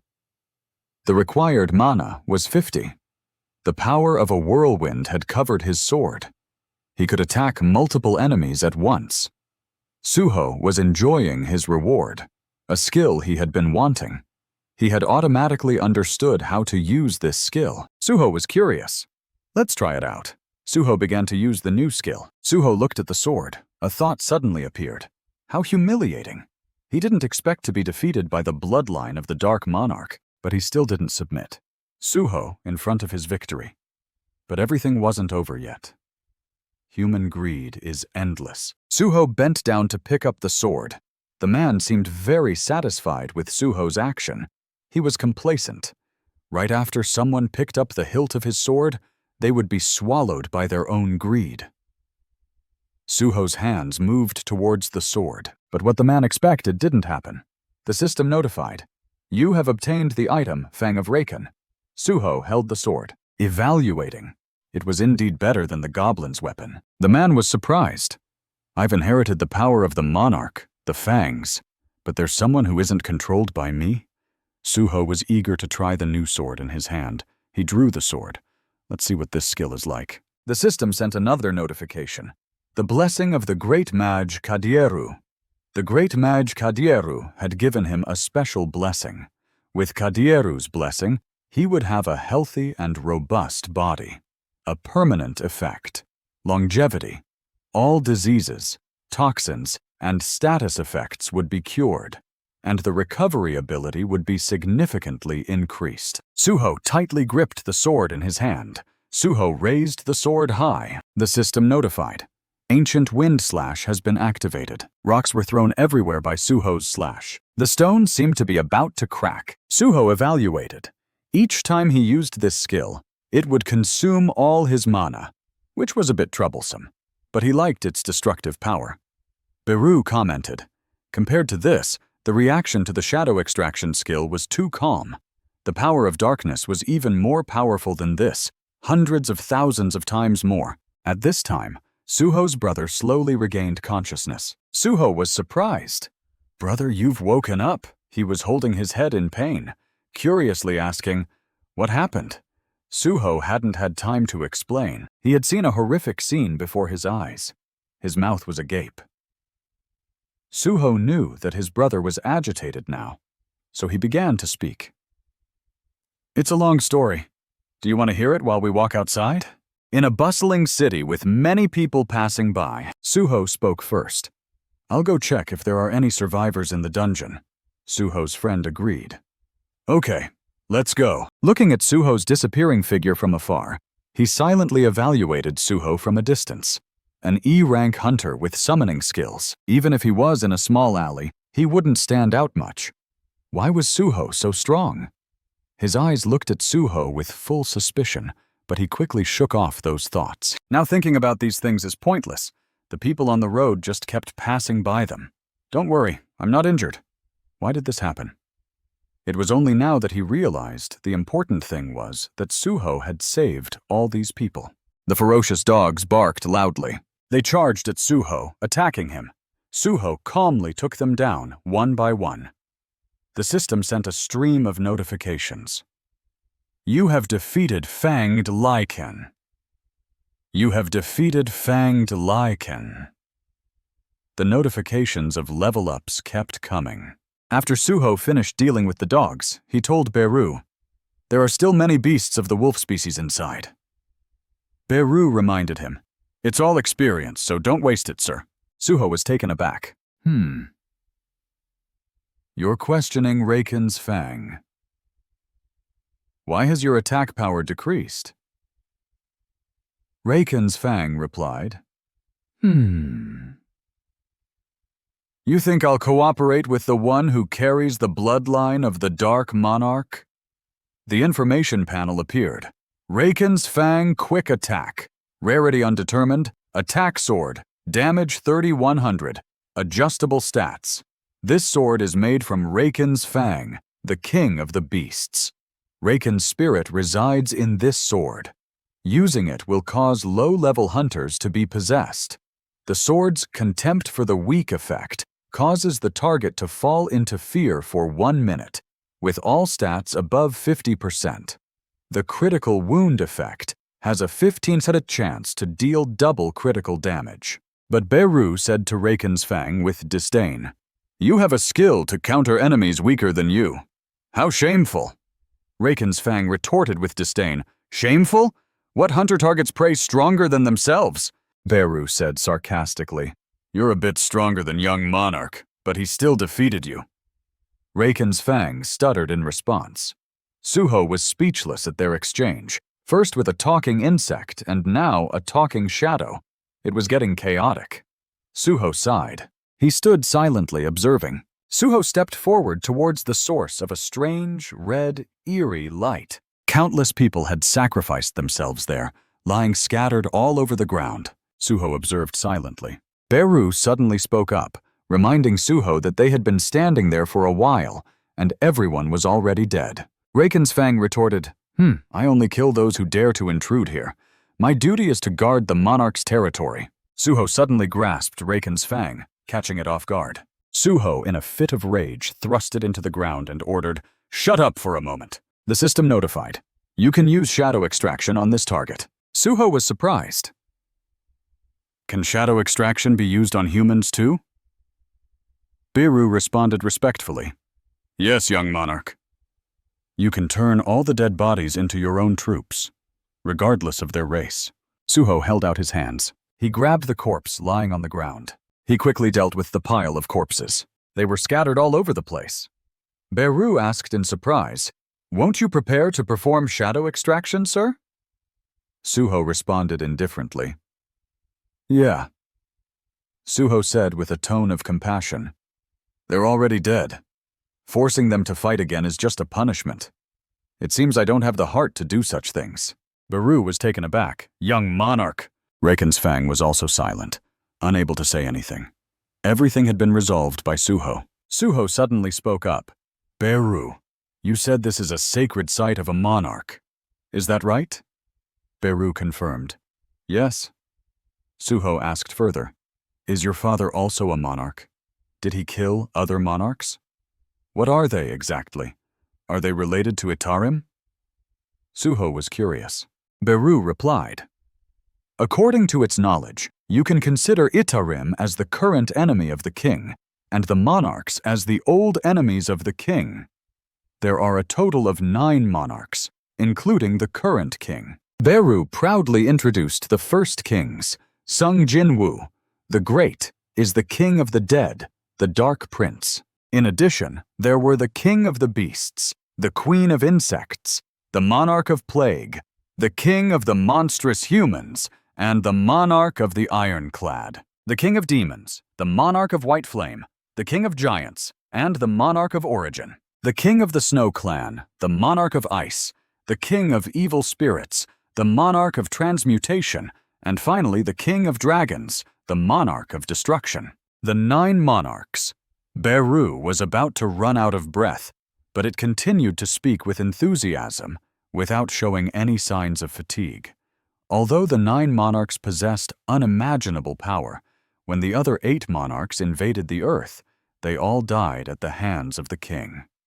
Suho was surprised and felt a tinge of sadness. Father did all this? Fang suddenly spoke up. "Yes, the monarch of darkness is the enemy who killed my master." It began to seethe with anger. "If my power were still intact, I would tear you apart. You who share the bloodline with the Dark Monarch, and throw you to the wolves." Its voice began to threaten. Suho remained silent and then spoke up in empathy. "I can understand your feelings." Suho defended his father. "My father must have fought against the other monarchs to protect the earth. You, on the other hand, just wanted to protect this place from intruders. Both of you were trying to protect what was important to you, so you did what you did." But Suho still had concerns and worries that he couldn't resolve until now. "But we still find it hard to understand one thing. You keep saying you have to fight me because I share the same bloodline as the Dark Lord. If your mission is to protect this place, then showing hostility to my father is a very foolish thing to do," he continued. "Why?" Fang was taken aback. "What did you just say?" Suho said, "I want to meet my parents.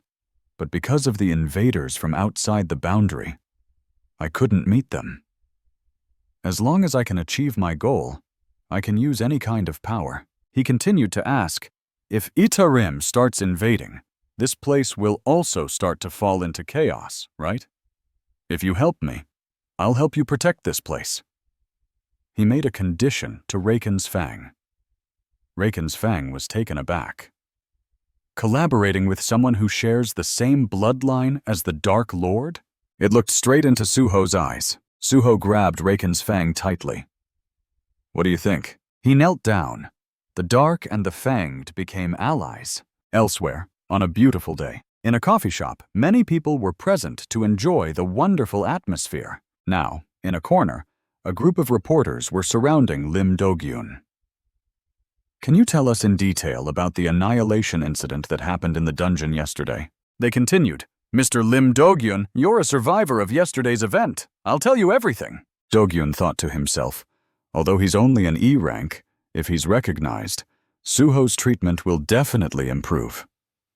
This is a good opportunity for me to repay my debt to Suho. That night, an article appeared online detailing the events of an E-rank hunter who single-handedly rescued other hunters in a dungeon. The article included eyewitness accounts of the E-rank hunter bravely charging towards the monsters to save everyone, along with numerous testimonials from those he had helped. At the office, Kim Yongjun tapped his pen on his head. "It's time we hired some more porters, isn't it?" At the Huyenvu Guild of the management team, Yongjun's subordinate received an order.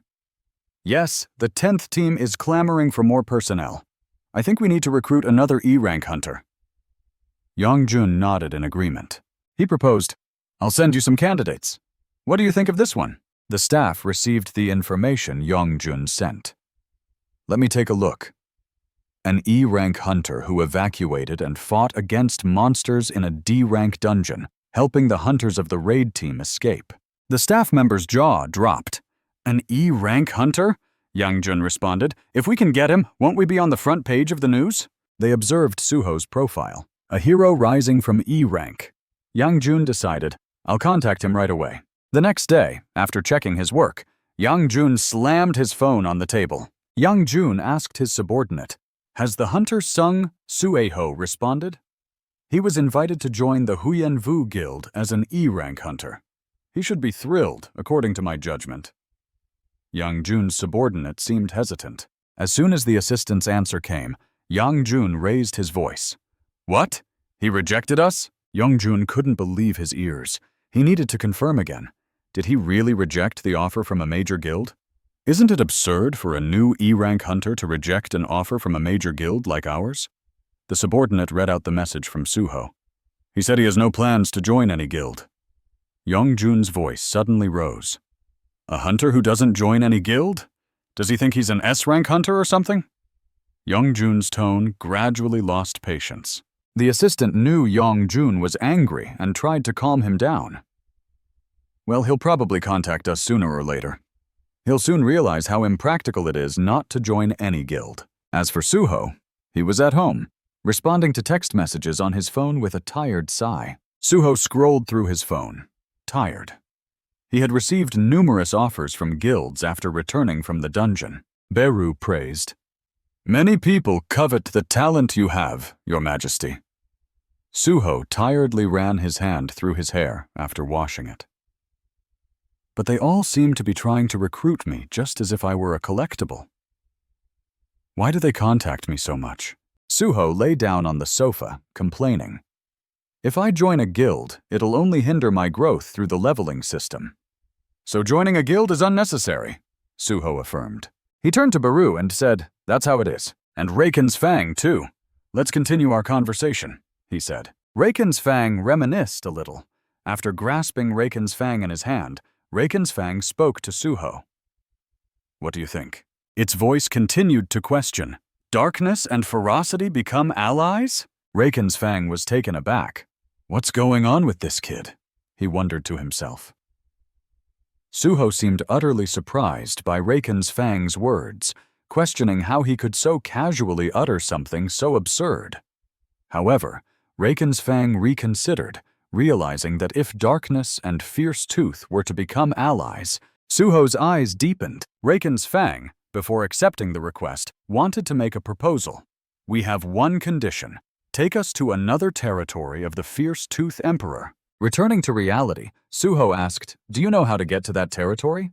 Raken's Fang replied, "If it's the territory of the Fierce Tooth Saint Emperor, I can find it, no matter the distance." Raken's Fang continued, "I can sense that the gate leading to the sacred land has disappeared. It's likely what you humans call a dungeon outbreak." Suho responded, "So the sacred land has turned into a dungeon, a kind of environment." Suho responded, "So the sacred land has turned into a dungeon, a kind of environment." Suho decided to set out on a journey. He sent a message to his uncle. "Uncle, I'll be out for a bit. Don't worry about me, even if I don't contact you for a while." After sending the message, Suho had prepared everything. He was ready to depart. "Shall we go to that location?" They began their journey into the night. Suho arrived at an iron fence with an old, dilapidated gate. Suho stood there, perplexed, asking, "Are you sure it's here?"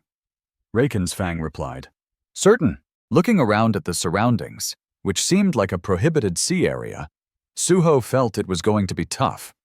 It turned out to be occupied by a new hunters' guild, which wasn't good. Suho knew that trespassing on private property here was illegal and had heard that the Hina Guild was formed for the underworld, so there were likely many underworld figures within. Then Bieru spoke up.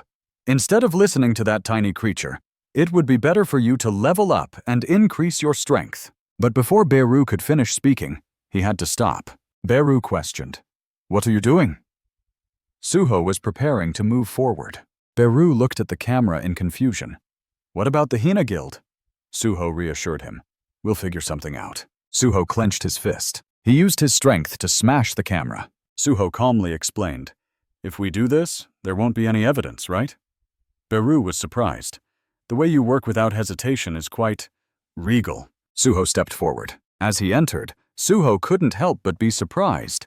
"Do all environmental dungeons have such thick bones?" Beru explained, "Those bones are magical remains from outer space. They compressed the spatial barriers until they shattered, creating rifts in the world." Fang of Raken added, "Because of these bones, the sacred site I was in passed through the rift and connected to this world. Entities from outer space are digging a large hole from our dimension, transferring their forces here. The more magical energy there is, the more they'll influence the movement of space. Just like us." Suho asked again, "So you're saying that to bring the strongest here will take time?" Suho suddenly stopped. He decided, "Then we just need to level up, right?" Thousands of monster beasts inside were attacking Suho. There were powerful beasts with sharp claws like Rama, and there was also the dark shadow, Razan. Fang of Raken seemed to have been waiting for this moment of battle for too long. "Finally, it's time for me to display my strength." Suho praised it. "You're quite fierce, aren't you?" Looking at the beasts charging towards him, Suho said, "But I won't use you as a weapon." Fang of Raken was taken aback. "What?" Suho calmly replied, "I've thought about how I'll fight from now on. Basic confidence comes from getting used to it since the tutorial." Suho's hands were clenched into fists. He decided to use the ruling hand to support mid- and long-range combat. Suho held Fang of Raken, his eyes cold. He decided to use a combination of various weapons to confuse the enemy. The system announced that the Storm/Slash skill had been activated. He stretched out his hand and then, Suho stood tall, fighting bravely like a hero, utilizing the fruits of his labor through shadow extraction. Suho proudly introduced, "This is my new fighting style." Beru couldn't help but praise, "Truly magnificent, young monarch." Fang of Raken was also surprised. So this is the power of someone from the bloodline of the Dark Monarch. It silently evaluated. The more enemies there are, the longer the battle lasts. He becomes stronger using the defeated enemies. At this rate, we'll have a chance in this interdimensional war. Everything had been resolved. Suho observed the results of his actions. Now he could handle 5 dark soldiers after increasing his intelligence. Beru suddenly jumped in. "This is still nothing compared to the 10,000 soldiers of the great monarch." Before he could finish, Suho abruptly told him to be quiet. The forest was now silent, with only the sound of leaves rustling in the wind. Fang of Raken led Suho and Beru to search for the gate. Upon arriving, it exclaimed, "Here it is!" Fang of Raken said, "This is the gate leading to the territory." But unfortunately, there were still people lingering in the forest. Suho sighed. "Too bad. I couldn't believe there were still people here at this hour." Fang of Raken said, "These are people who will do anything to cling to life." "Why are they here at this hour? Wouldn't it be better to take down those magic users during the day?" Below, a group of people were transporting something. This was a cart, slowly rolling. Suho was surprised. He saw them kidnapping a girl with her eyes completely covered. One of them even stepped forward to lift the girl's face up. Suho spoke up, asking Beru if it seemed like they were really witnessing a human trafficking scene. Beru confirmed, saying it appeared to be the case, and reminded Suho that they were intruding, so it would be wise not to act impulsively if they were caught. Beru helplessly exclaimed. Raken's Fang spoke up, saying that he had left. Raken's Fang reminisced about Suho's father, a violent crime detective. His father, a legendary firefighter, and the 21-year-old Sung Suho had grown up admiring them. The people below sensed something and quickly turned around. It was Suho flying up to attack them, everyone having a common reaction when faced with injustice. Suho's eyes turned cold as he attacked the people there. Suho rushed forward, directly beating the kidnapper into a pulp. The kidnapper took a full kick from Suho, his face twisted. Suho's actions frightened his companions, who stood frozen, unable to say a word. The other kidnappers present were also left aghast, unable to do anything. The kidnapper hit by Suho fell to the ground, his face smashed. Suho turned around, glaring at them with a piercing gaze. The kidnappers were so frightened that they stuttered as they questioned Suho. Who are you, you scoundrel? Suho was taken aback and only then realized his over-the-top actions. He panicked, covering his face, thinking that his body had moved on its own without his control, probably due to excessive anger. Suho wished he could turn back time to curb his anger.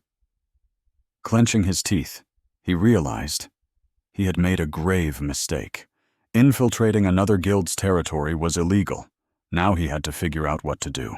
Suho was racking his brain for a solution to this difficult situation when he suddenly remembered something. Beru appeared beside Suho, and Suho, regaining his composure, threatened the kidnappers. Aren't you the ones who kidnapped people and are now threatening them? What are you? The Hyena Guild members, their voices becoming more menacing, shouted at Suho, asking who he was, saying he had not only intruded into their territory, but also attacked them, and that he must be seeking death. The leader ordered his underlings to tear Suho apart. The underlings, following their leader's orders, quickly moved to attack Suho. It seemed they still hadn't realized their mistake, charging at Suho one by one. Luckily, Suho quickly dodged their attacks. Suho recalled his research, remembering that the average rank of Hina Guild members was D, so he decided not to use his full strength to avoid trouble. Thinking and acting, Suho decided to fight them using only half his strength. Each of them was kicked by Suho and flew away. The ones behind, seeing their companions being beaten to a pulp, looked frightened and worried. Suho jumped into the air, performing a dazzling flip, directly intimidating the Hina Guild members present. Beru exclaimed in surprise, "Young monarch!" Beru felt a mix of surprise and pride, thinking that Suho had grown to the point where D rank awakened individuals were no match for him. Beru was truly moved, thinking that with the mask, Suho became even more dangerous. He silently praised Suho for winning easily. All the Hina Guild members present were caught and tied up by Suho. Beru proudly approached Suho, praising him, saying he handled it cleanly. Young monarch. The girl Suho helped, stuttering her thanks, asked if he was a hunter from the Hunters Association. Suho, not knowing what to say, just nodded vaguely. In this situation, there was no other way to respond. The people Suho saved were very grateful. Suho reassured them, saying he would handle everything, and told them to evacuate to a safe place. After the crowd left, Suho asked Beru why the Hina Guild was kidnapping people. Suddenly, Raken's Fang spoke up, calling Sung Suho. It said it could sense something, and Suho immediately asked what it was sensing. Raken's Fang explained why they should come here, pointing to an old warehouse. Suho, Raken's Fang, and Beru approached the warehouse. Suho pulled up the roll-up door. The scene before them surprised Suho, and he stuttered, saying, "This is..." Before them were over 10 prison cells with iron bars. Suho looked around, realizing this was where people were being held. There were many discarded items like medicine vials and syringes scattered around. Beru also sensed an energy source there. This vague energy source might be... Suho, Beru, and Raken's Fang looked towards a small prison cell nearby. Suho saw a puppy trembling in the dark corner. Suho couldn't understand or guess what the people from the Hina Guild were trying to do. They even locked up the puppy. What exactly did the Hina Guild want to do? Raken's Fang spoke up to correct him. That's not a puppy. It's a wolf cub. Raken's Fang said it was the descendant of the king of the beasts. The fierce monarch. Suho exclaimed in surprise. What? Raken's Fang began to recount that after losing the battle against the Dark Monarch, the fierce monarch had left behind a descendant for his successor and allowed the descendant to evacuate to the sacred land. He believed that as long as his presence didn't disappear, another fierce monarch would be born. The sound of chains hitting the ground echoed. He really wanted another fierce monarch to be born. The atmosphere there gradually became gloomy. It seemed that Raken's Fang deeply understood the fierce monarch's feelings. He wanted his bloodline to continue and exist in the future. Beru also said, "I can sense a vague energy belonging to the fierce monarch from that wolf cub, because it has become very weak. If we leave it like this, it will die." Beru spoke up and asked, "What will you do, young monarch?" Suho didn't know how to react appropriately. He hesitated. Suddenly, Raken's older brother exclaimed, "What's going on?" This statement made Suho and Beru turn around simultaneously. The voice belonged to people from the Hina Guild. The crowd was in an uproar.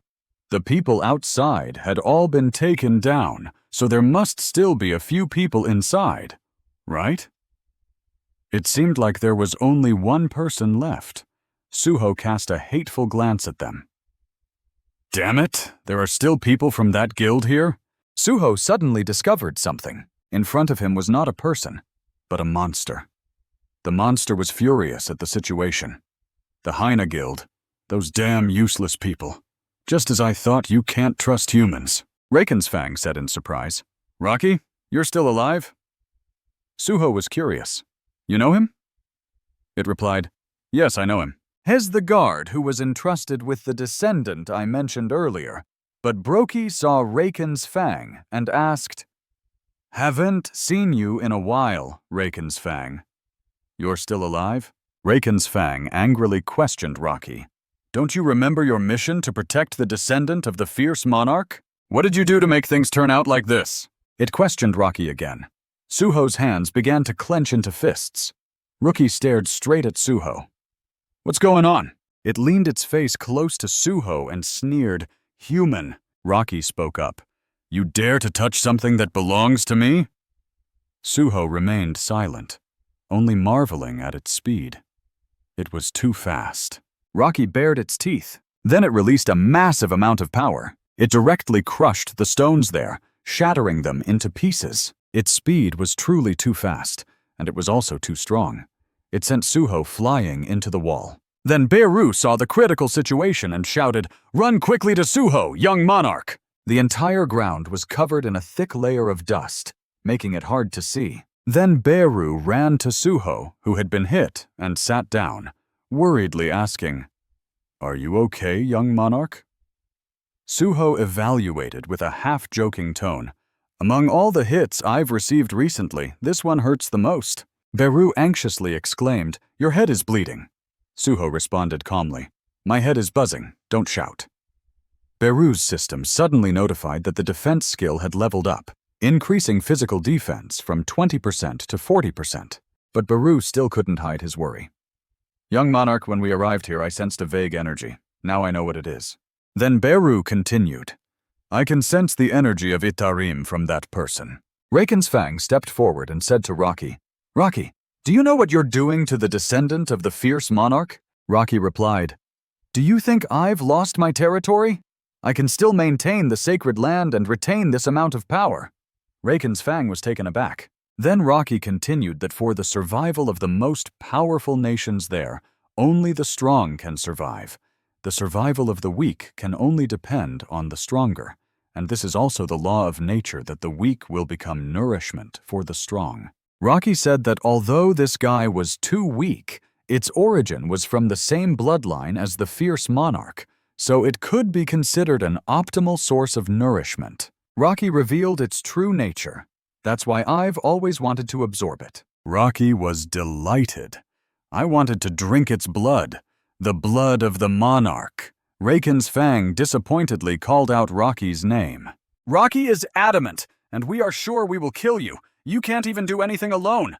What can a human like you do to stop us? The king's violent death is proof that he is a weak person." Suho reached out his hand, but Rocky continued to boast. "The true strong ones are those who survive." Suho still waved his hand dismissively. Rocky grinned. "You are worthy of the title of king." It turned to look at everyone. Beru went to the wolf and called out when Iasius. Suddenly something swept past. It was Suho, who summoned Raken's claws back to his hand. But Beru was startled. "Sung Suho," the sound of Raken's claws echoed. Suho replied, "It seems you're quite angry with this scoundrel. I also have some business to settle with him. Suho said this was the first time the alliance between darkness and evil had shown its strength. Suho thought to himself, Etarim, finally, I've found a clue related to father. Rocky was furious. How troublesome. A mere insect dares to... Rocky threatened Suho, I will kill you. The system suddenly announced a new mission. Mission alert, urgent mission, defeat the Hina Guild, eliminate Rocky, and ensure personal safety. The system sent a new mission to Suho. Could he complete it? Peru was holding the puppy, crying and lamenting. I couldn't help at all, just standing by and watching. The puppy lowered its head, looking sorrowful, as if lost in thought. The scene shifted to Sung Suho's location. He was now holding Zakan's claws in his hand. He was fighting Rocky. He thought to himself, Rocky, huh? He continued thinking, I think I know where they got the name of their guild from. How could a monster both found a guild and kidnap humans? Is it related to Etarim? Etarim was the main antagonist of the story. Suddenly, the people behind Rocky begged, Sir Rocky, please release us. This surprised both Suho and Rocky. They continued, That guy is no ordinary person. We will help you if you let us go. Bozoki pondered for a moment upon hearing their proposal. Sung Suho drew his sword and declared loudly, I won't just stand by and watch it happen. As he finished speaking, the monster opened its mouth wide, revealing sharp teeth, and lunged at the group. They screamed in fear. A light slap beheaded them all, causing blood to splatter everywhere. Sung Suho was shocked and frightened. What? Rocky said, thinking that I need help to deal with someone like this. Those who don't know their place are just fat prey. Suho felt extremely angry, then swung his sword towards Rocky and shouted, Rocky! The sword slashed quickly towards him, but Rocky easily blocked it with his hand. Suho faced him, his eyes blazing with anger, and questioned him. Is that the only reason you kill people? The monster replied, The decision to live or die is the prerogative of the strong. Then it flung Suho away, saying, Do you think the strong need a reason to do anything? Immediately, Suho returned and jumped down from above. His eyes blazed with fury as he looked at the monster. Then he gritted his teeth and charged forward with his sword. The monster punched towards him, but Suho dodged in time. The wall behind him shattered instantly. The battle continued. The monster and Suho exchanged blows, neither backing down. Suddenly, the monster stamped on the ground, causing it to crack. Then its eyes shone brightly. Its mouth opened into a very grotesque smile, and then it strained itself to create a very powerful shockwave that radiated outwards. Then it suddenly noticed something. A familiar figure appeared from above, surprising the monster. Suho swung his sword down towards it. The monster raised its hand and blocked the attack. It laughed scornfully. Ha ha ha, you're just that much? I thought the descendant of the Dark Monarch would be something more. Just as it finished speaking, the sword pierced through its chest, silencing it. Suho said, It's not over yet. He activated the whirlwind, and the sword released a powerful blast that pierced through the monster. Suho said, Rocky, why did you become like this? The fang emitted a voice. You, who swore loyalty and reverence to Lord Zakan. Why did you betray him? This confused and irritated Rocky. Rocky stood still, thinking, Did I really respect Zakan? The image replayed in his mind. Immediately, he grabbed the fang and said, No. He threw the fang to the ground with force. It shattered into pieces. Rocky roared in anger. I never respected him. At that time, I only submitted to Zakan's power. He continued, with the broken fang.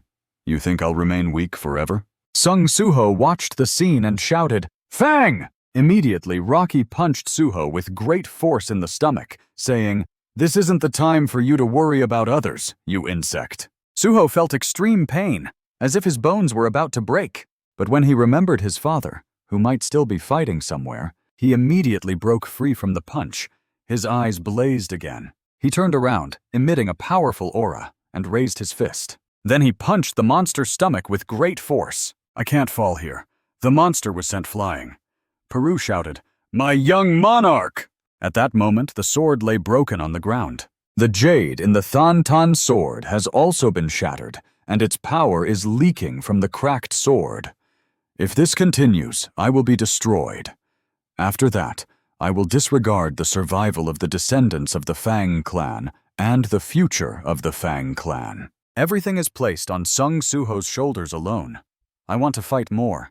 I still want to fight. At this moment, it looked towards the dog in the distance.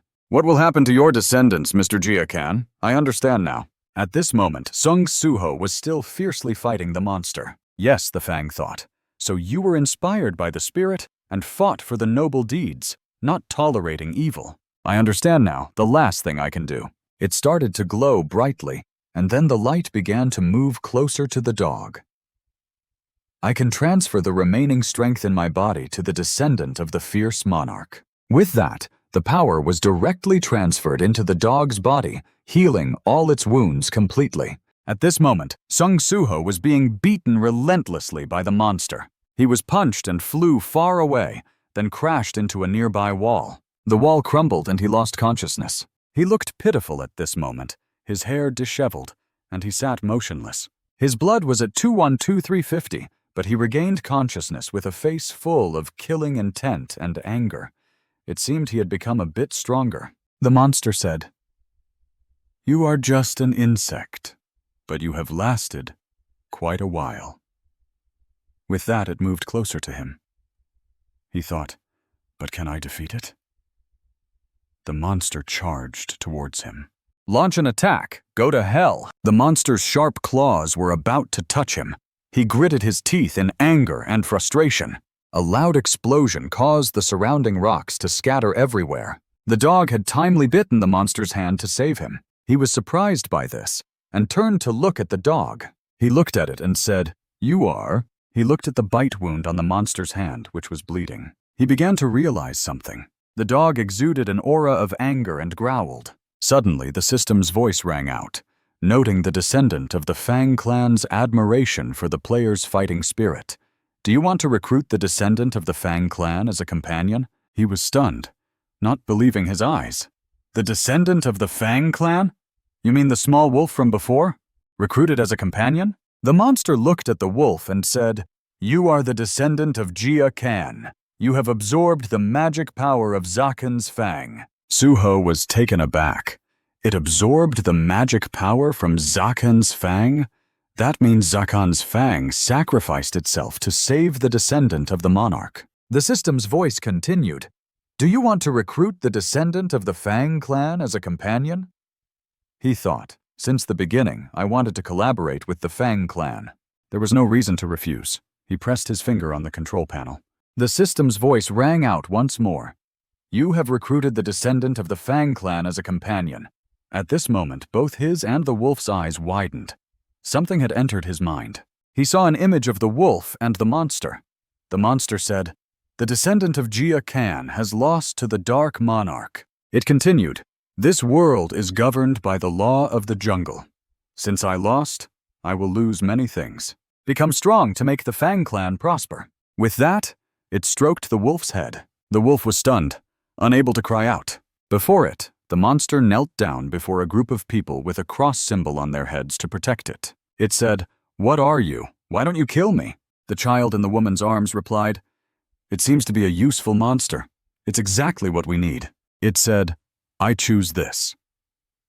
Then it slowly brought the crystal close to the monster's face.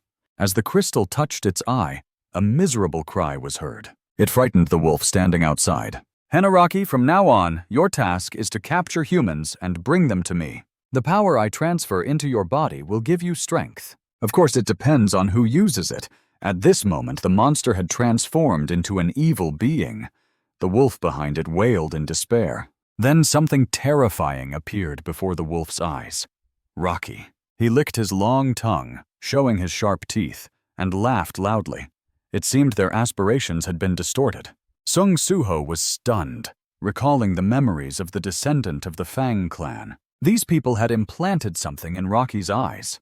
They were directly related to Itarim. The descendant of the Fang clan didn't want to revenge Rocky, but wanted to stop Rocky from rampaging. If this is related to their plan, I must defeat Rocky first. But I don't have the strength to defeat him. Suddenly, the system displayed a notification. You have received a mission when recruiting a companion. This surprised him. Mission notification. Descendant of the monarch. Search for the descendants of the monarchs and recruit them as companions. Descendant of the monarch has become a companion. 18. Reward. Connection skill has been formed due to the relationship with the descendant of the Fang clan. This made him and the wolf surprised. A blinding light suddenly appeared, causing Rocky to cover his eyes. Peru was also surprised on this side. A young monarch is undergoing a different transformation from the monarch. At this moment, Rocky said, "I don't know what's happening, but you think I will sit still and wait for you to transform?" Saying that, he raised his fist and charged towards him. The punch created a powerful shockwave. He punched once, and the ground was littered with debris and blown away. At this moment, the layer of smoke and dust gradually dissipated. The system once again sounded. New skill created through connection with the descendant of the Fanged tribe. Suddenly, a hand blocked his punch, which caught him off guard. A man with platinum hair and a symbol on his forehead. No one else but Sung Sui Suo, who had merged with the wolf, looked incredibly cool with his new appearance. He was also taken aback, wondering what was happening. The system notified that the connection skill, Possess Beast, Level 1, Mana consumption 1 mana per second. When possessing the physical body of the descendant of the Fanged tribe, would enhance his senses, making them as sharp as a beast. Rocky was surprised, wondering why he had merged with the descendant of the Fanged tribe this time. Then he threw a punch at him, but to his surprise, he dodged it easily. He thought his body felt light, and his senses became sharper. He could sense every movement and avoid danger. Then, he kicked straight at his mouth. If it were normal, he would have spat blood and cried out in pain. It was uncertain whether he would still have teeth to eat porridge after this fight. Suddenly, he realized something. This is the cry from earlier, he thought. Symbols began to appear on his body. He looked at him and thought, I can't lose.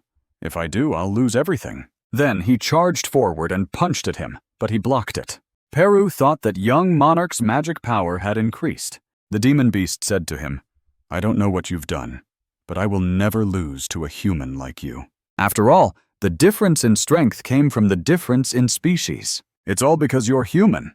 A lowly species, he said. The fists of both collided, and a massive force burst out, destroying everything around them. After that punch, his arm was knocked back, catching him off guard. Then blood splattered everywhere. The system notified again, you have learned a new skill, hand-to-hand combat, Level 1. The passive skill, hand-to-hand combat, Level 1, mana consumption 0, made him proficient in hand-to-hand combat, dealing 33% more damage to opponents when attacking. Peru angrily said, How dare you mention the difference in species in front of young monarch? No species is superior to the dark monarch species, he said, finally realizing something. So this kid is... At this moment he flew straight up into the air and prepared to kick him. The kick landed straight on him, sending him crashing to the ground, shattering the earth. Both of them had turned the place into ruins. A moment later, his hair had turned black again. His hair returned to normal, and he breathed heavily. The wolf also emerged from his body. The demon beast lay motionless, but his mouth kept muttering, I must become stronger. The wolf approached him and licked his face. Tears streamed down his face. I remember why I must become stronger, he said, his eyes gradually focusing. The image of the past appeared. Lord Zakan, I went mad because I couldn't protect you. The wolf howled in pain, and Sung Suho hung his head. The system notified, you have defeated Hyena Rocky, level up. The gray wolf opened its golden pupils wide, staring at the massive corpse it had defeated. The surroundings were thick with smoke and dust, everything reduced to rubble on the ground. The giant red monster was attacked until it fainted, and the wolf was also exhausted, its ears drooping. Not just the two beasts, Suho was also standing beside them, his clothes tattered. The dark monarch flew beside him, noticing that his master was a bit melancholic, so it cheered, Young monarch, you did well. The encouragement from his beast companion moved him slightly, and he called out softly, Peru, you said you sensed Itarim's energy emanating from Rocky, didn't you? Suho suddenly became tense. I just glanced through the memories of the Fanged tribe's descendant. The hunters entered Rocky's dungeon and placed something on his eyes. He suddenly remembered the scene where several people surrounded and controlled the beast while it was enraged and trembling in pain. They used some kind of power to bring an object, like a stone emitting a golden energy, close to its eyes. Could it be that they were from Itarim? Why did they attack Rocky? He wondered. Beru said again, "It's unlikely. The outer gods don't act directly but use their apostles to disrupt the cause and effect. However, the hunter's goal is likely related to invading the world." Suho listened to the explanation, frowning. His hand clenched into a fist, meaning that there were Itarim's apostles on Earth. At this point, he felt a bit disappointed, lowering his head and muttering, "I must gather more information. If I lose track of Itarim's people again." "There's a way," Beru's voice interrupted his thoughts, making Suho exclaim in surprise. "Really?" The Dark Monarch flew beside him, and an idea struck him. "If I eat Rocky's corpse, I'll be able to see his memories, and I can also recover my mana." It was like hitting two birds with one stone. It was so funny to hear, and he could only remain silent, his facial expression looking very distrustful. "Do you really have such abilities?" But even if he didn't believe it, now there was only one way to uncover the truth. Helpless, he could only turn his head back to stare at the monster's corpse in front of him. The wolf sensed his gaze towards this side and also glanced over with its tea-yellow human form. A human and a beast locked eyes. Immediately after, Suho knelt down on one knee, smiling sincerely at it, and asked, "Do you want to follow us? I have a place I want to introduce to you." The wolf looked up, staring intently at the person in front of it, slightly silent and cautious. Suho didn't urge it. He just patiently smiled, his eyes showing sincerity. Right after, the gray wolf responded to him by rushing forward and licking his face with its tongue to show trust and closeness, making Suho feel a bit ticklish and laugh out loud a few times. After making the decision, he used a key made of dark energy, raising it into the air. From the key, a large amount of energy swirled out, opening a spatial portal. Suho stood before the swirling vortex, looking at the wolf as if to tell it to get ready to step inside with him. Then he turned his head back and said, "Then we'll count on you, Beru." Behind him were only the darkness and the giant monster's corpse. It stared at his back, slightly pouting. "Young monarch, you're really kind." The place they arrived at was a city with tall buildings. Although it looked modern, it carried a gloomy and dark atmosphere. Only a bit of light penetrated through the fog, but it couldn't dispel the darkness in front of them. However, one person and two beasts didn't directly enter the city. They walked on a dirt path surrounded by large trees. Beru flew alongside him, wondering, "Young monarch, why are you entering the dark dungeon instead of going home?" Suho chuckled and explained, "I want to find a place for the descendants of the Fanged tribe to live." Beru was taken aback upon hearing this. In the dark and gloomy dungeon? He let the wolf go ahead. It arrived at the unfamiliar place and looked around curiously. As for him, he walked behind, saying to the Ant King, "I have an alliance with the Fanged tribe. He has lost both his guardian and his sanctuary, so it's pitiful." Suddenly, the system notification appeared, announcing that the descendant of the Fanged tribe wanted him to give it a name. He took a closer look, and the system reminded him again to name the descendant of the Fanged tribe, making Suho surprised as he pointed at the wolf. "You want me to name it?" The wolf, upon hearing its master's question, turned its head back and yelped loudly, indicating its agreement. Suho stroked his chin, staring at it seriously as he thought. "Since your fur is gray, let's call you Gray."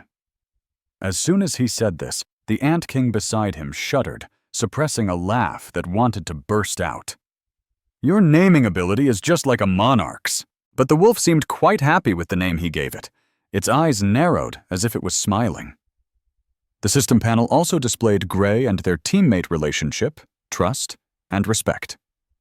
Seeing its good mood, Suho enthusiastically suggested, "Now, I'll redesign this forest as the territory for the Fanged tribe. Let's make the most of it." Right after, a joyful wolf howl was heard, and he waved his hand, creating an invisible barrier. The system also appeared, notifying that a part of the dark dungeon had been transformed into the territory of the Fanged tribe. The owner designated for the Fanged tribe's territory was him, and the whole area had become the wolf's future residence. It made the wolf excited, running around everywhere. When it reached a tree, it stretched out its sharp claws and scratched the trunk chaotically. Seeing his companion so enthusiastic, Suho felt a bit more at ease and conveniently asked Beru, "What will Gray eat?" He heard the response. Since he carries the blood of the Fanged tribe, he'll probably eat raw internal organs or monsters. "Then that's good," Suho smiled upon hearing the answer. He turned his head to one side, saying proudly, "Since there are still some monster beasts here that we haven't dealt with, I guess we'll have to trouble Gray to clean them up." Following his gaze, behind the tree, a green-skinned, red-eyed humanoid monster beast was eavesdropping. Realizing it had been discovered, it wanted to slip away. But before it could escape, the gray wolf quickly pounced. It opened its large mouth, revealing sharp teeth, and its golden pupils gleamed with an unusual light. After the wolf's roar, its giant body rushed forward. Before the monster beast could react, it was bitten, and its head was severed from its body. The remaining beasts, seeing their companion being killed, became enraged and charged forward, trying to kill the beast in front of them with their swords. However, facing the large and agile body of the wolf, they quickly fell into a passive state after dodging its attacks. All these actions were within Suho's sight as he was perched on a tree branch, praising, "Good movement, Gray." Now let's sort out the spoils of war. The system sounded again. The following rewards have been prepared for you. Reward 1. Ability point +5. Reward 2. Title: Beast Slayer. Upon seeing this, Suho became even happier. The notification continued. You have received the title, Beast Slayer. The title Beast Slayer is awarded to hunters who have killed the most wolves when facing monsters. The monster beast stats will increase by 40%. Looking at the system lines, he was puzzled, scratching his head. Beast Slayer? Rocky is a hyena, isn't he? Beside him, Beru showed a helpless expression. Just ignore the minor details. Suho was disappointed and frustrated, so he gave up and opened the mission information board again. The mission was to find the descendants of the monarch and recruit companions. The number of descendants and companions currently stood at 1 out of 8, and the reward was unknown. Looking at the messy information on the screen, he became even more silent. "All right, let's do this," he said to himself. The mission was to find the descendants of the monarch and form a team. Beru, who was beside him, had also read the information and looked puzzled. The monarch didn't have a system like this, it said. Suho looked at Beru when it spoke and continued. I've heard that the leveling system created for the monarch was modified to remove its original malicious intentions. Suho was surprised when he heard this. Malicious intentions? Beru explained that the original system had forced the player, Sung Jin Woo, to develop rapidly, and the administrator's goal was to use him as a vessel for the Dark Monarch. The moment the goal was achieved, Sung Jin Woo's soul was supposed to be destroyed. However, he resisted the system and became the Dark Monarch himself. After that, the monarch became the supreme ruler and no longer needed to level up. Beru spoke in a contemplative tone, and Suho looked puzzled. So is the current system helping me become the Dark Monarch? He asked. No, that's not it, Beru replied. There can only be one Dark Monarch. Beru explained further, looking up at Suho with a confident gaze. I believe the system will adapt to benefit you and guide you. If new features appear, it's likely to help you. Suho became serious after hearing this, his eyes narrowing slightly. The status window on the screen opened again, displaying his current status. The status window showed Name: Sung Suho. Level 16. Occupation none. Spirit none. Title none. Blood 2550. Mana 270. Strength 35. Vitality 4. Agility 27. Intelligence 27. Reflex 27. Available points 5. Passive skills none. Active skills none. Equipped Ruler's Hand Level 1. Shadow Extraction Level 2. Endurance Level 2. Storm Slash Level 1. Suho carefully analyzed the information on the screen. After listening to you, I roughly understand why my occupation is still none, he said. Suho felt a bit anxious, thinking that his stats had increased significantly since he was level 1 and chased by monsters. He was surprised to have acquired so many useful skills. Suho sat on a tree branch, looking down at the gray wolf fighting against the green-skinned, yellow-fanged monsters below. The more he looked, the more contemplative he became. However, he still felt weak. During the recent incident, if it weren't for Ray and the connection skill, he would have lost to Rocky. If the mission was created to benefit him, then he would complete it. If he could finish all the missions, he might be able to meet his parents again. Suho quickly smiled and encouraged himself. After that, he regained his composure. Suho jumped down from the tree branch and looked at Beru. "Have you found any clues about the Itarim from Rocky's memories?" he asked. Beru shook its head and explained, "I tried to check, but none of the Itarim apostles had brainwashed Rocky." Suho's eyes narrowed when he heard this. "So there are no more clues?" he asked. Before he could finish, Beru spoke in a mysterious tone. However, Beru continued, "I found memories of the ones who formed the spiritual Howling Guild and kidnapped humans." It told Suho about the fragments of memories it had seen after consuming the corpse of one of the kidnappers. It was a base led by a red-skinned monster, and its minions were strong and helped him capture humans and lock them in underground cells. The name of the guild was... Suho's eyes widened as Beru slowly revealed the information. Guild. Before Suho could finish being surprised, Beru continued. Their name is Death God, and their symbol is a reaper with a scythe. They have a large, modern base. Beru suggested that digging deeper into the guild might reveal more about Itarim. On the other side, a phone on a table suddenly rang. A slender hand pressed the screen, making it light up and connect the call. The person sitting in a large office with a glass window overlooking the city answered the phone. "What's up? I thought you were on a raid in Southeast Asia," the person said. The other end of the line immediately shouted, "That's not important. Have you seen the news? You're behind the spiritual howling incident, aren't you?" The person on the other end pretended not to understand. "What incident? Don't you have spiritual howling in the zoo too?" The person on the other end was furious.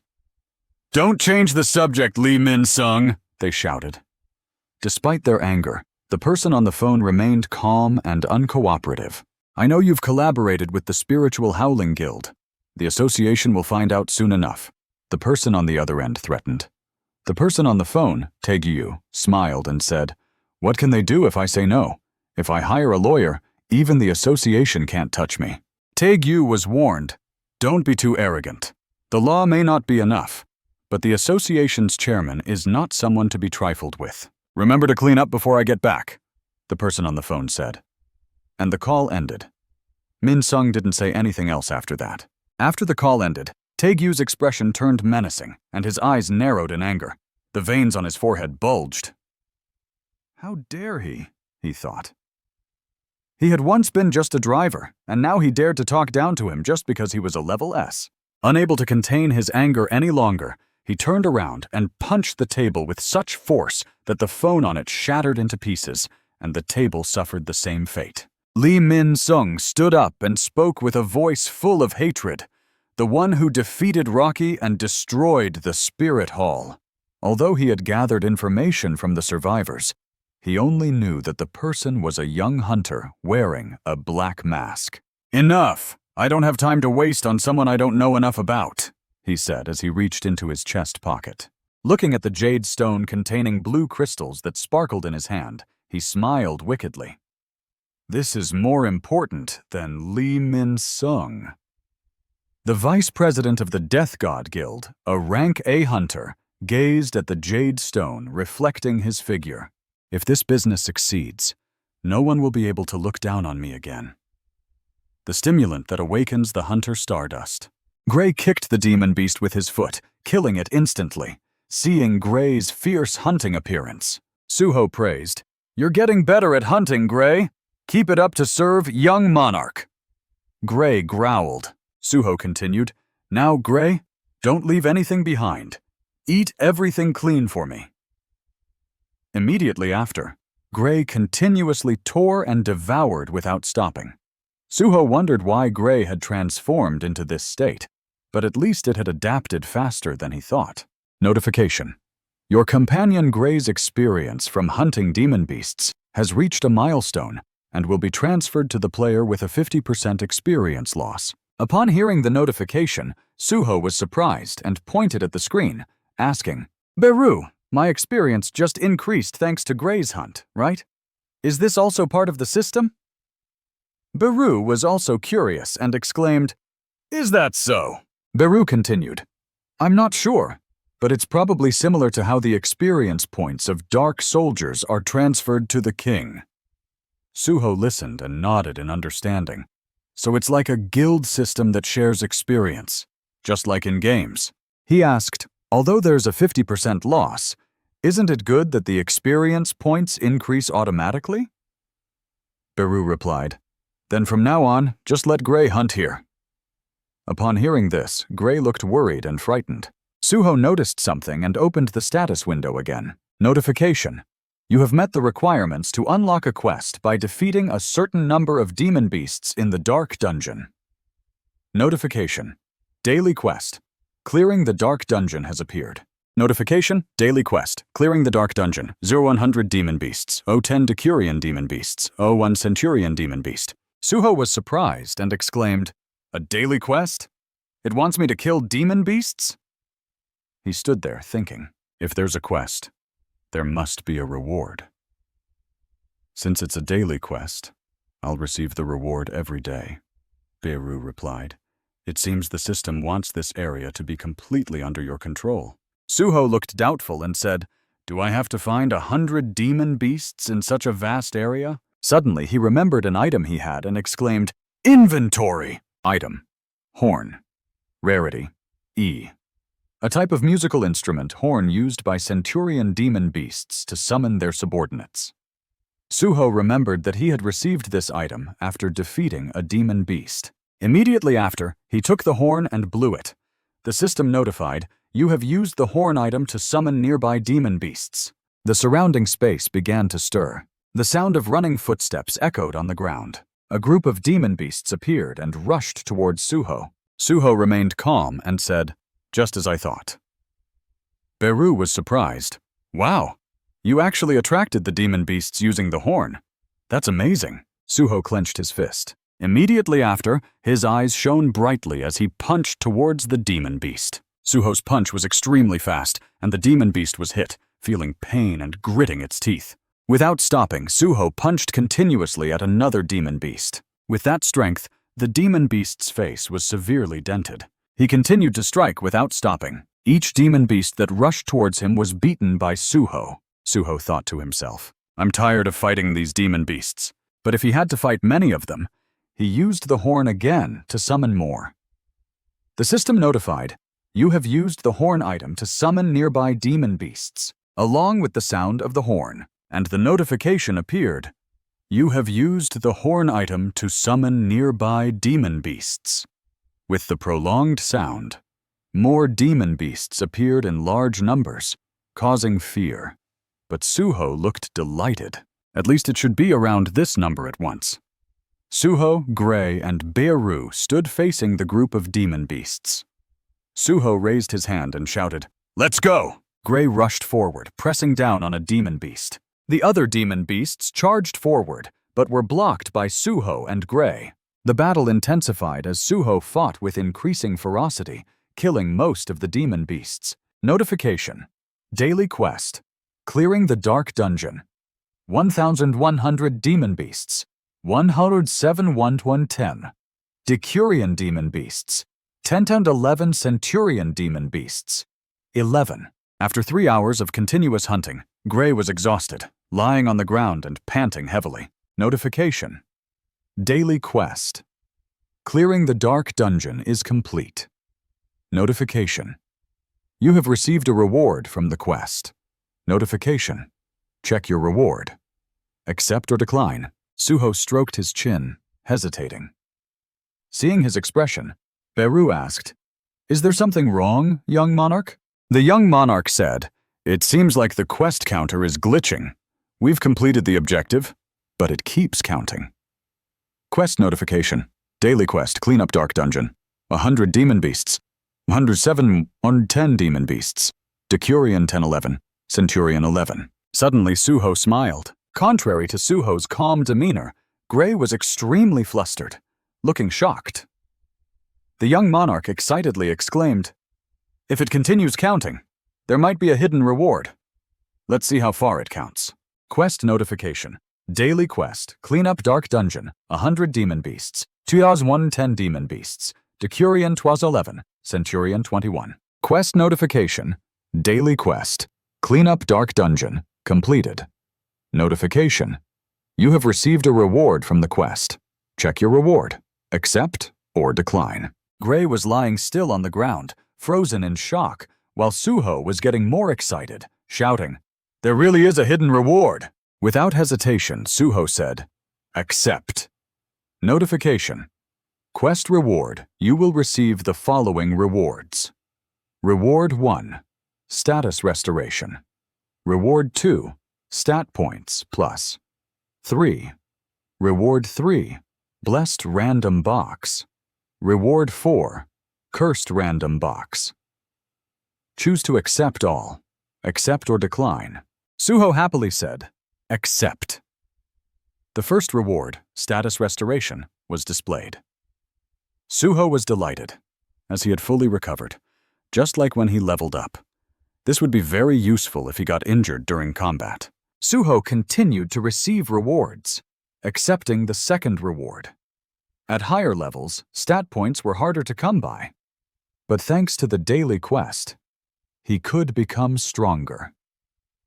Suho's current stats were Title, Blood Marshal, Magic Power, 270, Strength, 35, Vitality, 27, Agility, 27, Intelligence, 27, Reflex, 27.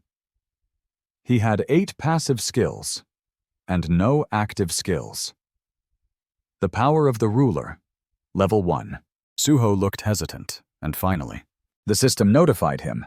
You must choose between 2 random boxes. Which box will you choose?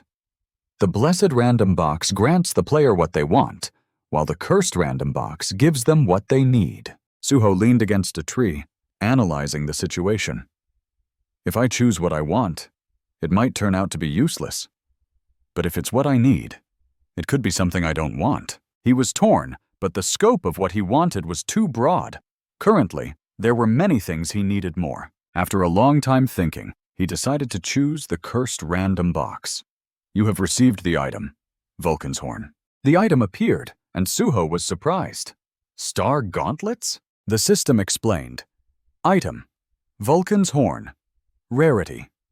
Type, Attack Gauntlets. Stat, plus 40. The gauntlets were forged from the horn of the Demon Lord, Greed. It increases damage due to the power of the ruler's authority. Effect, Desire for Destruction increases physical damage by 30%. Effect, devouring demons.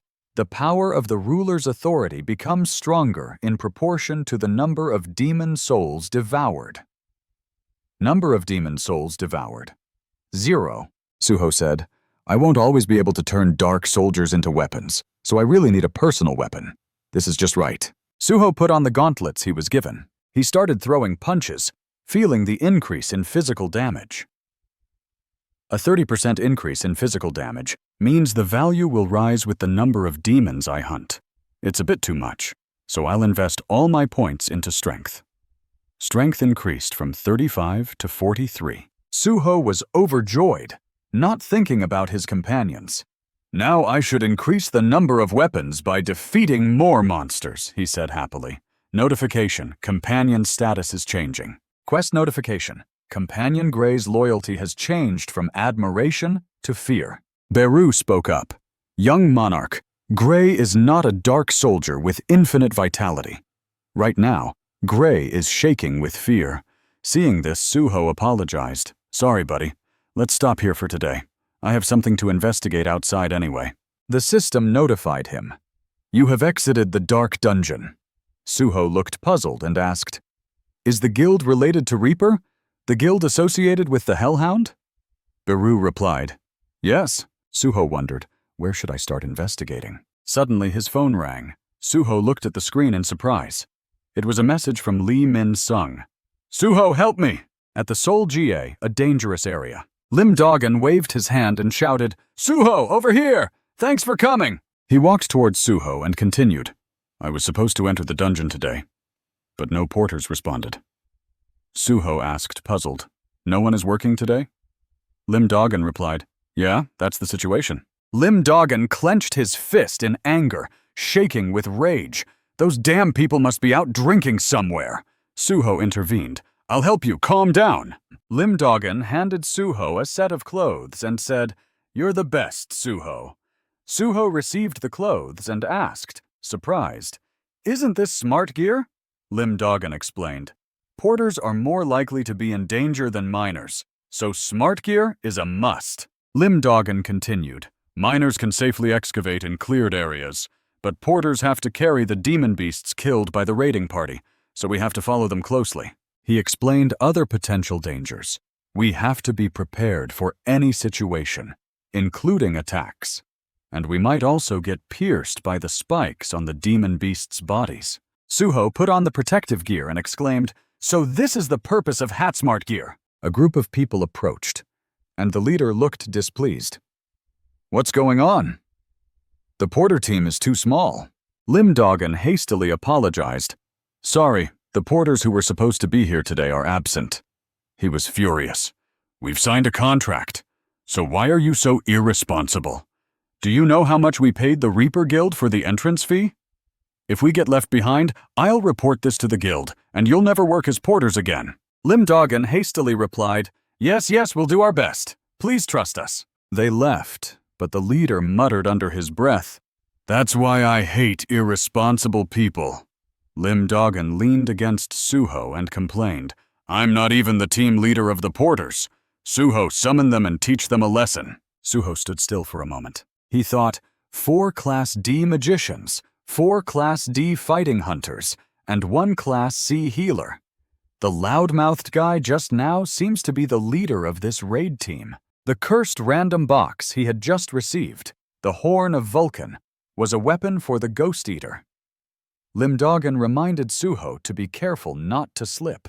Suho continued to think. He recalled the assistant instructor, Lim Hyung, who had contacted him, and that the regional dungeon was owned by the Reaper Guild. He remembered the terrifying room and the ferocious demon beasts, and made a guess, if all this was not just a coincidence. But he drew a final conclusion. Something dangerous might be about to happen. The raid team stopped. One of them held a weapon, and the leader summoned a flame, saying, We've arrived at the punishment zone. He then shouted, Everyone, take your positions and get ready to fight. Immediately, they stood in a line and unleashed their skills. The demon beast slowly crawled towards them, looking terrifying. The leader turned around and looked at Suho and Lim Dogan, reminding them, Since Team 10 only has 2 people, please follow us closely and collect items as quickly as possible. Lim Doggin complained in confusion. "I can't believe they want us to follow the combat team." Suho looked at the demon beasts and thought, "Lizard monsters. I wish I could test the horn of Vulcan on some ghosts." Suho watched the people fighting the lizard monsters and thought, "This is a good opportunity to learn how a team of hunters fights together." Suho held the key in his hand and thought, "Since I've completed my daily mission, I now have many goblins and goblin commanders under my control." He shouted, "Rise!" and immediately the dark soldiers appeared beside Suho.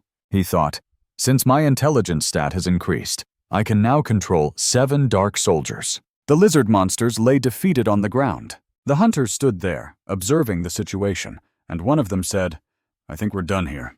Let's take a break, everyone." The leader glanced at them and replied, "We can't rest yet. We only have 2 people in the collection team. If we want to hunt more, those 2 might get in the way." Suddenly, the leader's expression changed slightly. He looked at Suho's group in surprise. "What are those things? Did they finish collecting already?" The dark soldiers were busily cleaning up the lizard monsters' bodies and putting them into containers. As they worked, they said to Suho, "It was easy." The leader was surprised. "The assault team is slower than I thought." Seeing the dark soldiers, the leader exclaimed in surprise, "Are those your summoned creatures?" Suho replied, "Yeah. Why are you asking?" Lim Doggin stood there, worried that Suho would cause trouble again. But suddenly the leader grabbed Suho's hand and exclaimed excitedly, "Please become our exclusive collection team." Suho replied calmly, "I don't plan to be a collection member forever." Upon hearing this, the leader panicked and said, "We'll pay you the highest market price." Suddenly someone behind him shouted, "Leader, we have a problem." He continued, "We've found a corpse." The leader was surprised. "A corpse? What kind of corpse?" The corpse was not wearing a shirt, only torn pants, and its entire body was burned. The leader approached the corpse and said, "It's him." The subordinate replied, "Judging from the equipment and clothes, it seems to be a normal person." He continued, "I've never heard of a monster in Gyeongseong that uses fire." Lim Doggin was surprised and hesitated. "Suho, could it be?" Suho replied, "Yes, I think it is." He looked dangerous and said, "It's a mist burn." The leader was surprised. "Mist burn? You mean that new type of monster that uses blue flames?" Lim Doggin replied, "I'm pretty sure of it. There was an incident related to mist burn at our university." The hunters shouted, "There's another one over here, and there's one here too!" They asked the leader, "Should we stop hunting and report this to the guild?" The leader thought for a moment. It's strange, but based on the victims' clothing, they seem to be ordinary people, not hunters. Our team consists entirely of awakened individuals of Class D and C. I think we can handle it. After thinking, he ordered, "Let's continue the attack." They responded, "Yes, that's right." Suho thought to himself, "In this situation, they still want to continue the attack?" Suho spoke up, "Mist burn is more terrifying than you think." The leader angrily shouted, "I'm the one in charge here. Collection team, pick up your gear and follow us." Lim Doggin was worried and uneasy, telling me that we would have to face mist burn again. Suho asked if he had the skill to escape, and Lim Doggin asked back why he was suddenly asking such a thing. Suho replied, "If something happens, just run away." There was no knowing what dangers lay ahead. After saying that, he went inside with the group of hunters. Inside, there were mist-burn creatures wailing pitifully. There were piles of creatures tied to a pillar. And there were also people with evil and strange appearances. Amut spoke up, saying, "It's still not enough fire. Why does the supply always have problems?" Momu angrily replied, "I've told you. There's been a problem with the supplier, so the supply isn't stable. Maybe we should ask them about a new supply." A demon with a wolf-like face and a cloth wrapped around its head, covering its face, added, "We need an emergency supplement." Mumu, standing next to him, was unhappy about the shortage, saying, "I can't believe that the Hyena Guild's supply was destroyed like that. If this continues, our starlight powder production will be lower than the other factories." Suddenly, Amit sensed something and said, "I feel a presence on those hunters. How wonderful. Just in time for some more fuel. A beast with a bandage wrapped around its head spoke up, saying, "Let's go! Prepare for the summoning ceremony, and remember to capture them alive," he added. He gripped his sword tightly and replied, "Of course." The group of hunters continued deeper, killing many lizard-like monsters. The team leader was overjoyed, saying, "It looks like we'll get a lot out of this." One of his subordinates replied, "You're right. Continuing to hunt is the right decision." He was overjoyed and continued, "Now we also have 10 wonderful hunters.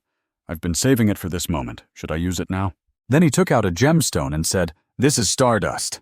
Do you guys know what it is?" The others were puzzled. "Isn't this the item that's being sold rampantly among hunters? The one that greatly boosts mana?" The name next to him added, "This is very hard to come by. I didn't expect you to have one." The team leader replied, "It only works for a week, but it can increase the level of a low level awakened by 1 grade. He looked intently at the gemstone and continued, "If I consume it, I'll have the mana of a level C or even higher." At this moment, the bandaged demon was slowly appearing in the darkness. He rushed towards the back of the team leader, making him feel a chill down his spine. The demon let out a terrifying scream. "Ah!" A sharp sword was also swung by him. He stabbed straight from behind the team leader, causing him to be shocked and terrified, spitting out blood. The bandaged demon, on the other hand, was nonchalant and contemptuous. "Don't die yet." The gemstone he was holding earlier dropped to the ground and shattered. Seeing this, the team members panicked, fell to the ground, and cried out, "Team leader! The demon!" The demon replied, "Not dead yet." The hunters were extremely frightened and immediately shouted, "The monster! It just spoke!" Quickly they self-examined and shouted loudly, "Anyway, it's still our enemy! Everyone, be careful!" As soon as they finished speaking, they were fiercely attacked by the demon. He fought while counting in his mouth, 1, 2, 3.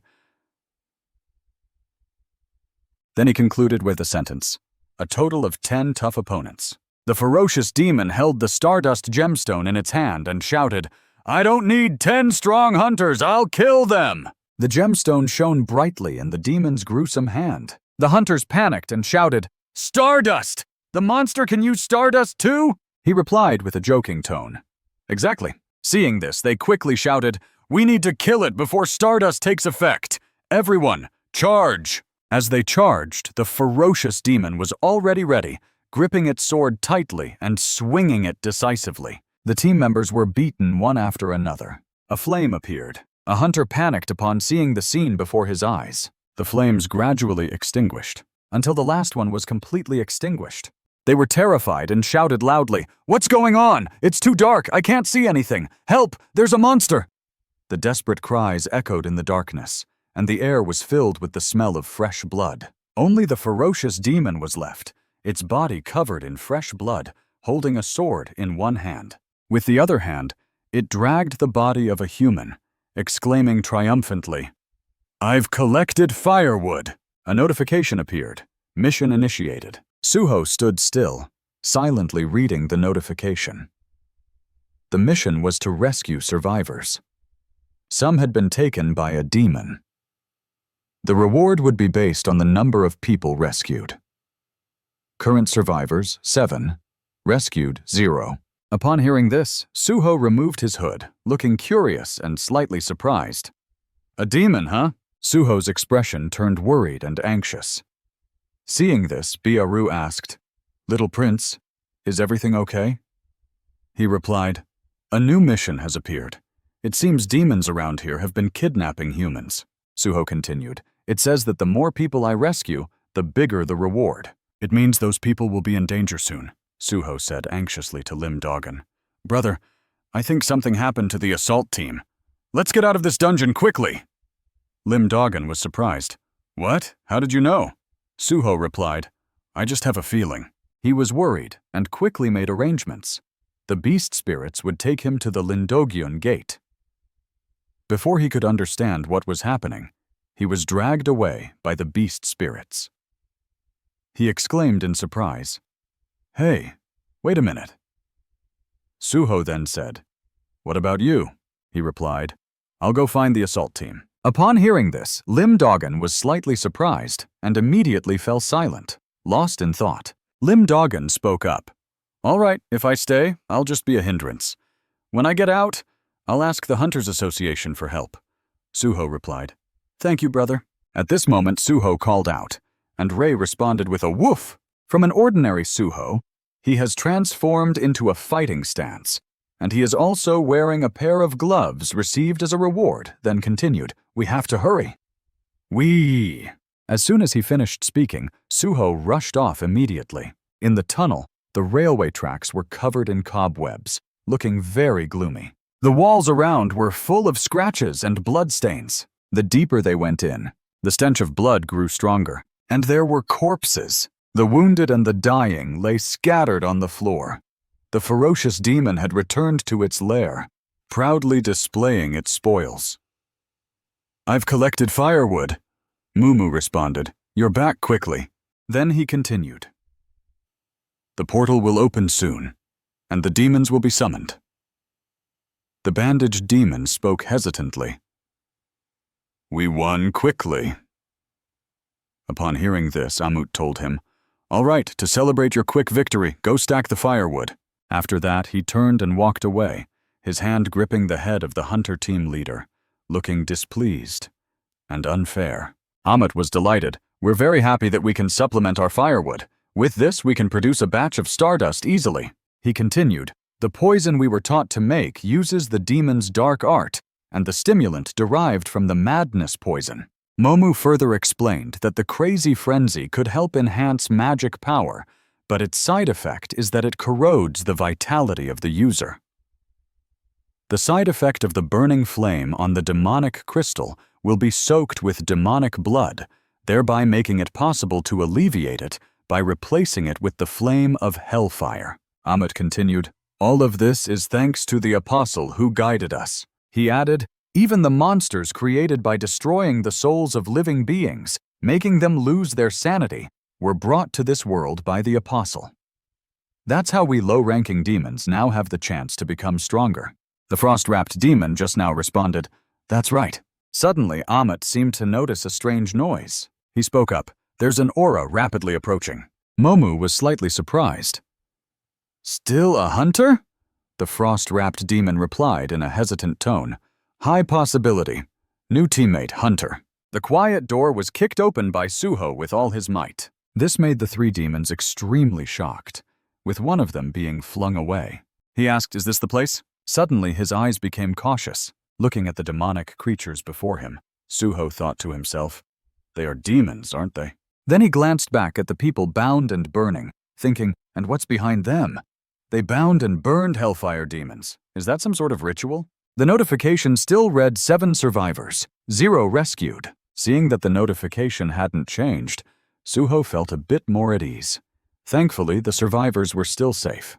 As he was lost in thought, the bandaged demon suddenly charged towards him. However, he dodged the attack.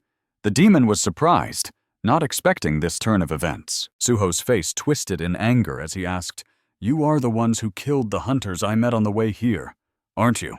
The next moment, he struck the bandaged beast with great force, sending it flying. Momu observed the situation, wondering, "Can he dodge even when our youngest is enhanced with stardust? It seems we need to lend a hand." Amut clenched his teeth. The bandaged demon was now furious. Despite his anger, he still received Suho's devastating punch. Just then, Amut appeared, blocking Suho's attack. "Step aside," he said. He clenched his fist, his massive body towering over Suho. He punched repeatedly at Suho, but Suho was agile and dodged the dangerous blows. Suddenly, Suho felt a surge of power emanating from behind him. A terrifying figure with an indiscernible face generated power like thunder. It was Momu. Immediately, he transmitted that electric power directly into Suho's body. The bandaged demon seized this opportunity, grabbing a sword and charging forward. As for Suho, his body underwent a significant change. He roared as he rose. Upon finishing his words, he unleashed a tremendous, terrifying surge of power. The dark soldiers gradually appeared, blocking the bandaged demon. Momu was surprised. How is this possible? Suho counterattacked, sending Momu flying. Momu hastily said, Big brother, that's not before Amut interrupted him. Right. Recalling the past, he said, that's what we saw on the day the demonic clan was annihilated.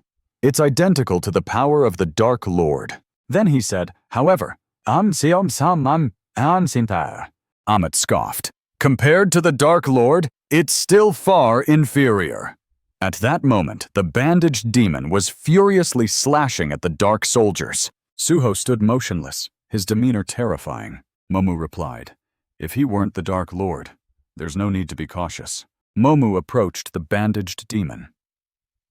Suho thought to himself, if I fight them one by one, they are weaker than Rocky. But if they work together like this, it will be tough for me. He thought hard about a strategy.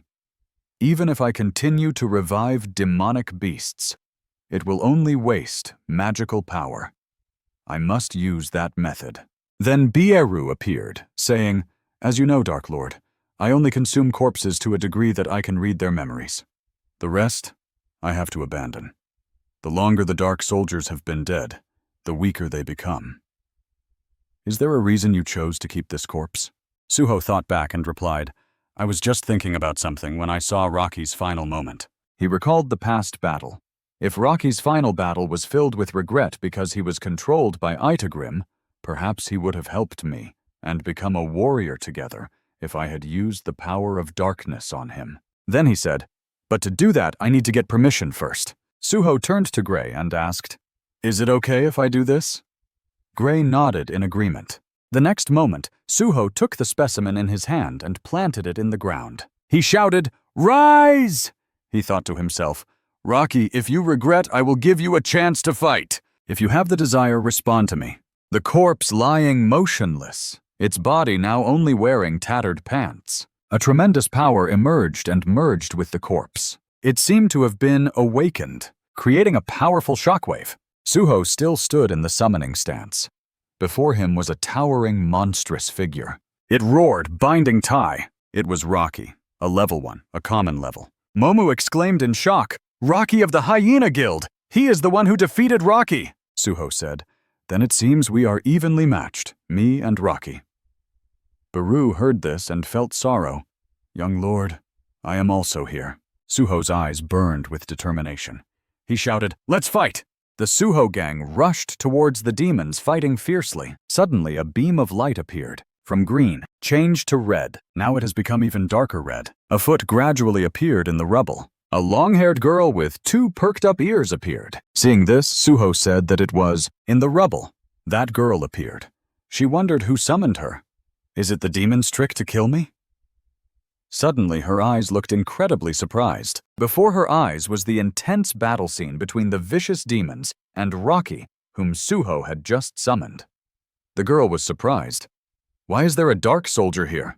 The bandaged demon rushed towards Suho. He blocked its sword. He grasped the sword tightly, and then struck the demon strongly. It cried out in pain. He kicked it again, thinking to himself that this should be enough to make it collapse. But Suho's eyes became sharp. A blow launched towards him, but he dodged it. It was Momu. He was the one attacking. Suho was furious, thinking to himself, another troublemaker. They were working together. It was quite tense. Momu said to the bandaged demon, be careful, young one. He replied, thank you. Suho thought to himself, if this fight drags on, he would run out of mana. Due to synchronizing with Gray. After becoming a dark soldier, Rocky had become weaker than before, so he could only block one demon. Now the monsters were frantically attacking Rocky. Suho thought to himself, he needed to separate the 2 demons to fight one-on-one. Suddenly, the girl jumped out and blocked in front of Suho. She answered Suho's question. Both Momu and Suho were surprised and confused. She grasped her sword tightly, her face angry. Where is Sung Jin-woo? Suho heard the familiar name and thought to himself, this female knight is looking for my father? Where did she come from? And she was injured, but Beru was surprised. What are you doing here? The girl was Isel. She was surprised. This voice. Isel turned around, overjoyed. Is that you, Beru? Yes, it's me, Beru. Nice to meet you again, but where is your body? She kept asking. Where is Sung Jin-woo? Who is the man with you? Beru replied, "It's a long story." Suho stood behind, feeling irritated and confused. The bandaged demon said, "The summoned demon is sacrificing." Momu replied, "Yes, that's right." But she seemed to be familiar with them. If she was on their side, it would be troublesome. Isil said joyfully, "If Beru is here, that means he has succeeded. I can rest easy now." But Beru hurriedly said, "This is not the time for reunions. If you're here, help us deal with these demons." Hearing this, she was shocked. "What?" Momo called out, "Deal with the injured demon first. I just need its blood to create stardust." Suho thought to himself, "I've met her before." He wondered if she was injured, and if she could handle the demons. Beru replied, "Low-level demons can't harm her." Beru continued, "Her name is Isil. She's the eldest daughter of the Ladia clan, the last remaining demon clan. She's as strong as an S-rank hunter." Hearing this, Suho was surprised, thinking to himself, "An S-rank? I get to see an S-rank fight?" The battle between Isil and the demons began, but contrary to Beru's words, Isil was quickly defeated. Suho and Beru stood there, frozen in shock. Then Isil was knocked to the ground. Beru flew towards her. "Why are you so weak?" Beru continued, "Even the mana I sense from you is lower than before." Isil cried, "Something happened. Half a year ago, many demons in the demon world rebelled. Although they fought hard, her clan couldn't stop the rebellion alone. She survived by relying on other clan members, but her blood was taken while she was fleeing, and it made her lose her strength. She cried and begged Beru, 'Lend me some of your strength.' Beru refused. It would be a waste of mana. She pleaded again, but Beru was unmoved. Suho stood there, feeling helpless, thinking to himself, "Now I have to carry two burdens." The demons rejoiced. "Did you hear that? The noble demon's blood!" Momu said, "It's a good opportunity to get the noble demon's blood." Suho said, "If I can fight one-on-one, I can at least take care of one demon." Beru said, "I have an idea." Then he conjured up a red energy. This is a good time to use this ability, which I regained after recovering some mana. Beru transferred the energy to Isil, announcing, "Beru used the Ruthless Command skill." The notification said, "Ruthless Command increased Isil's stats by 50%. Another notification said, "Isil is now cursed with madness as a side effect." Beru urged, "Go, you useless demon girl!" Isil, now energized, charged towards the demons. Suho stood there, thinking to himself that she looked pitiful somehow, and now it had become a one-on-one battle. The demons were still fighting Rocky. Isil rushed towards the bandaged demon and said, the demon, having absorbed the blood of the 10th noble, swung his sword towards Isil, who seemed to be in slight pain. Suho rushed forward and knocked the demon to the ground. He continued to build up momentum, using all his strength. He struck the demon with great force. The bandaged demon was sent flying, with a powerful force surrounding its entire body. It showed a painful expression, opening its mouth wide. Its face had been slashed into two. Suho grasped the knife. He swung it towards the demon once again. The demon was now dead. A notification appeared. "You have destroyed a low-level demon." Another notification followed. "You have leveled up," Suho said with satisfaction. "This is my first achievement." A notification appeared. "The Horn of Vun Khan has absorbed the evil spirit, and the soul has absorbed a strong destructive effect, increasing physical damage by 31%. On the other side, where the two demons were, Isil was attacking relentlessly. Momu panicked and cried out, "The youngest is dead! What am I supposed to do with this crazy woman?" Isil was initially fierce, but gradually became exhausted. A notification appeared. The target of the skill. Isil had used up all her energy, and the effect of the skill had ended. She collapsed to the ground. To the surprise of the demon, who was still trying to understand what was happening, Suho quickly rushed forward from behind, grabbed the demon's head, and the demon cried out in surprise, "What's going on?" In an instant, Momu was destroyed. Suho continued. 2 consecutive hits. A notification appeared. "You have destroyed a low-level demon." Another notification followed. The horn of Vunkan has absorbed the demon's soul. Now only one demon, Amut, remained, and he seemed even more frightened and panicked. He thought to himself, we're at a disadvantage in terms of numbers. These guys are useless. Suddenly, he looked at Rocky in front of him and thought, but it's not over yet. He ignored Rocky and rushed in a different direction. He rushed towards Isil, raising his hand towards her. He thought to himself, I will absorb the blood of the demon noble to become stronger. Suho immediately rushed forward. He stepped forward to block Amit and shouted, Dream on! Suho fought fiercely against the armadillo-like demon. He said triumphantly, Remember to save some for me to absorb. He called out to Rocky. Rocky immediately rushed forward and attacked Amut. Isil was still lying on the ground, looking exhausted. Beru flew over and asked, Are you still breathing? Isil slowly stood up and replied, You're too brutal, Beru. Never mind, but I still can't believe there's someone who can use dark soldiers other than Lord Sung Jinwoo. Who is that person? Beru didn't reveal the answer but said, You're not loyal enough. He reminded her to recall. Isil thought for a moment and suddenly realized something. Could it be? A notification appeared. You have destroyed a low-level demon. Another notification followed. The horn of Vunkan has absorbed the demon's soul. And another. You have leveled up. Finally, a notification appeared. You are now level 20 and the trading shop has been unlocked. Suho stood there saying, I can use the shop now. Isil was lost in thought, remembering the past. She thought to herself, It's him. Just as Suho was about to access the shop notification, Isil suddenly called out, Young Monarch! Suho was taken aback. Isil saw Suho and said, So, you're the young monarch. Suho was surprised to see a strange girl like Isil approaching him, and he was filled with questions. Suho wondered why Isil had called him young monarch. Isil looked at Suho with nostalgia and said, You've changed a lot, so I didn't recognize you at first. Isil couldn't help but remember her monarch, Sung Jinwoo, as she looked at Suho. Suho saw the unfamiliar girl, Isil, who was now standing. As for that girl on the ground, you couldn't help but be worried, so you rushed over to ask Beru, who knows her. Is she okay?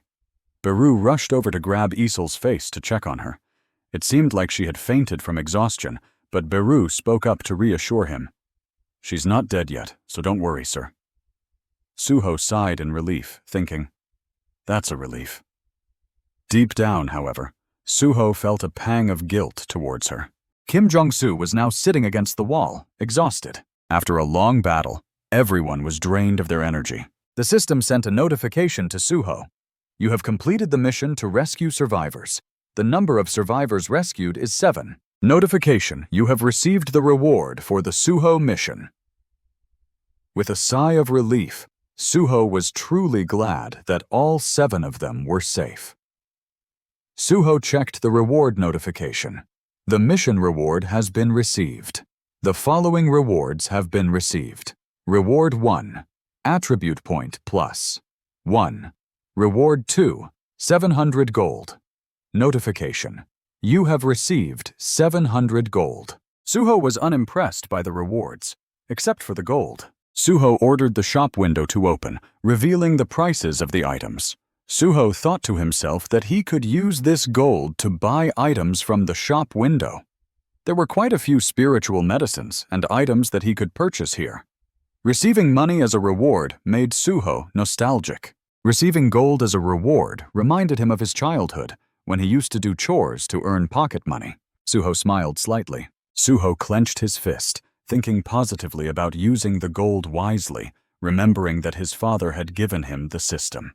He said to himself, Dad, I'll make good use of this allowance. Isil suddenly stirred slightly, appearing as though she was about to wake up. Suho decided to choose a potion to cure Isil, but a big problem arose. This low-level healing item is difficult to obtain. It consumes one type of medicine that restores vitality. When used, it will gradually restore 500 health. This type of medicine can be stored in the item inventory, but it cannot be transferred to others. It is said that it cannot be transferred to others. Suho was helpless. Does that mean I can only use it on myself? He stepped closer to Isil and knelt down, pouring the potion into her mouth. Isil's body showed signs of recovery. Suho was overjoyed. She looks a bit better. Beru spoke up, reproachfully. You used precious gold to help a useless demon, young monarch. Your heart is truly generous. Suho responded. We can't leave things like this. Let's temporarily take them to the dark prison. He also ordered Rocky, and don't forget to collect the corpses of the defeated. Suho's subordinates obeyed without a word, directly cleaning up the scattered corpses. Beru curiously asked, Young monarch, aren't you coming with us? Suho replied, I still have things to attend to. Suho walked away, holding his sword, and approached Midburn. From the moment I saw you, I thought those burn wounds looked very painful. Suho decided to use the storm slash technique, a deep, dark tunnel. The sound of footsteps echoed calmly above. Many reporters were present to cover the news. The news began to be reported from inside the dungeon. We have found the corpses of the horned lizards and Midburn. However, based on the wounds of the dead hunters in the dungeon, it seems they were not killed by those monsters. We also discovered a hidden cave deeper inside, and the slashes there appeared to be caused by a sword. He suddenly muttered, could there be something other than monsters? Lim Doggin, behind him, hastily tried to leave, saying, I'll be going then. He turned to Doggin and asked, Doggin, can I ask you something? You're Lim Doggin, the one who provided information about the members of a porter team, right? There was someone named Sung Suho on the list. Do you know him? Doggin hastily explained, he's my junior. He came to help me out. He pressed on, asking, where is he now? Doggin looked flustered and hesitated. Well. Both fell into an awkward silence. Doggin scratched his head, smiling, and said, We escaped the dungeon together, and then I took him to a safe place. We're just E-rank hunters, so we couldn't do much besides follow the Hunter Association's instructions. It's quite embarrassing. His eyes suddenly sharpened. Then he approached Doggin, patted him on the back, and praised. You did very well. Following the Hunter Association's guidance was the best decision an E-rank hunter could make. He turned around and ordered his subordinates, Continue the inspection. Search thoroughly to find other places. Finally, Doggin felt relieved after passing this difficult test. Doggin recalled the person who had rescued the surviving hunters, probably Suho. The image of Suho flashed before Doggin's eyes again. I need to go to the raid team. Doggin couldn't understand Suho's actions, but everyone has their secrets or reasons. He looked up at the clear blue sky and thought, I don't know why Suho hid his rank. He must not have had any bad intentions. Doggin maintained his trust in his friend, waiting for Suho to be ready to explain. In a residential area, everything was quiet and still, with no one around. Suddenly, a car arrived in front of the hall and stopped. Isil, now fully recovered, spoke with a tinge of sadness. I didn't expect things to turn out like this. Isil began to explain. Sung Jin Woo left Ku-Ur Earth to prevent an invasion by external cosmic forces. Beru responded on behalf of the king. The king sent me to Earth to unseal young monarch, but young monarch turned out to be a prodigy and broke the seal himself. Suho now spoke up, asking Isil, Are you Isil? Have we met before? Isil replied honestly, Yes, we met during the tutorial stage that young monarch participated in. You said you would remember me, but it seems you've forgotten. Isil's voice had a hint of mischief. Suho rubbed his forehead, perplexed, trying to recall why his memories of that time were vague. Suho thought hard for a while but couldn't remember anything. Suddenly, Suho recalled a fragment of memory. During a training session, he was grouped with Isil and had taken her to fight without hesitation. We're wasting time. Let's just finish it. Isil was taken aback, stuttering, Wait a minute. Suho had finally remembered. Suho asked Isil again. You're the one who gave up right after meeting me, aren't you? Beru chimed in, reproaching Isil. That period was a test for young monarch, and you responded half-heartedly. How could you? Isil, embarrassed, blushed, and remained silent, not uttering a word. Beru suddenly spoke up with a hint of curiosity, asking why she had weakened so much. Had something happened in the demon world? Isel nodded in response to Beru's question, confirming that it was true. Isel then began to explain everything. "Perhaps it's best if I explain it to young monarch," she said. "You've heard Beru mention that Lord Sung Jinwoo eliminated the monarch and other demon clans, haven't you? Ever since that day, our Jisoo clan, being the top-ranking demon clan, has been living in the demon world, specifically in the demon castle, waiting for Lord Sung Jinwoo's orders." Isel continued, "For several decades, Lord Sung Jinwoo didn't summon our clan, so we lived in peace. However, about half a year ago, trouble suddenly arose." She recounted everything, mentioning a miraculous enhancement drug called Stardust that began to spread among the demons. Suho was surprised. "Stardust?" Suho recalled a past battle where he had heard of Stardust. He remembered a demon who had attacked him but was dodged, and the demon had whispered to his teammate that he had used Stardust to enhance himself.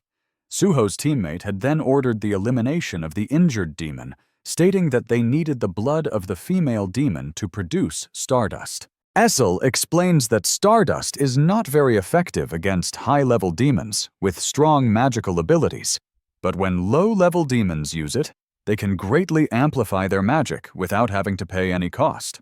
Stardust became a catalyst, and with Lord Sung Jinwoo's prolonged absence, the demon clans cooperated with each other to rebel against the Jisoo clan, who were protected by the Dark Monarch. Isel recalled the rebellion they had sparked, which escalated into a clan war. The Jisoo clan fought to protect the demon castle entrusted to them by Lord Sung Jinwoo. However, Isel admitted that their clan no longer had the strength to stop the rebellion and eventually collapsed after half a year of struggle. Essel recounted with indignation how the rebellious demons didn't stop at just defeating them. They drained the blood of the captured Jisoo clan members and, to gain more power, drank the blood of pure-blooded demons like themselves. Her hand trembled with anger. She painfully recounted how her father and other clan members had sacrificed their lives, and she too had lost her strength due to the excessive blood loss. Isel hung her head, her voice choked with emotion. "It's humiliating, isn't it? Everyone died, and I'm the only one left. We've lost the demon world. I wonder what Lord Sung Jinwoo will say to us." Suho glanced at them, feeling empathy. He had gone through many difficulties and decided to offer words of encouragement. Isel was taken aback, her eyes wide open. Suho was taken aback, scratching his head and lowering his head. "I often wonder what Father would usually do in this situation." This encouraging phrase, "Though my father is not here, but you and others have bet your lives to fight. Just that is enough. I believe he would say the same to you." Suho also felt grateful. "I'm thankful that you fought to the end for my father." Suho was determined to help Isel. "I'll do my best to help you. Let's restore the Jisoo clan together, Isel." Isel was taken aback, unable to respond. She recalled her resolve to make the Jisoo clan the top-ranking clan, as the demon clans were always vying for higher ranks. Isel remained silent. She was silent for a long time, and then hot tears fell, wetting her beautiful face. She finally spoke, calling out to young monarch. Suho looked at Isel, seemingly a bit flustered by her tears. The system notification suddenly appeared, stating that the last survivor of the pure-blooded demon clan, Isel of Jisoo, had expressed gratitude. Isel wiped away her tears and smiled brightly. "I belong to the Jisoo clan." The system notification rang out, asking if Suho wanted to recruit the heir of the White Flame as his companion, with two options, yes or no. The two people sat across from each other at the table, with Bieru hovering in the air.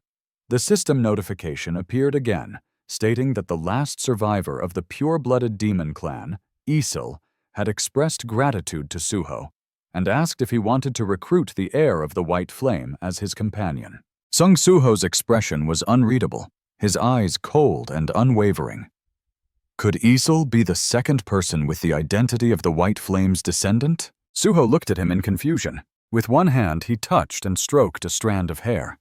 The new monarch system displayed a confirmation message, The last survivor of the pure-blooded noble demon clan, Suho, expressed gratitude to her.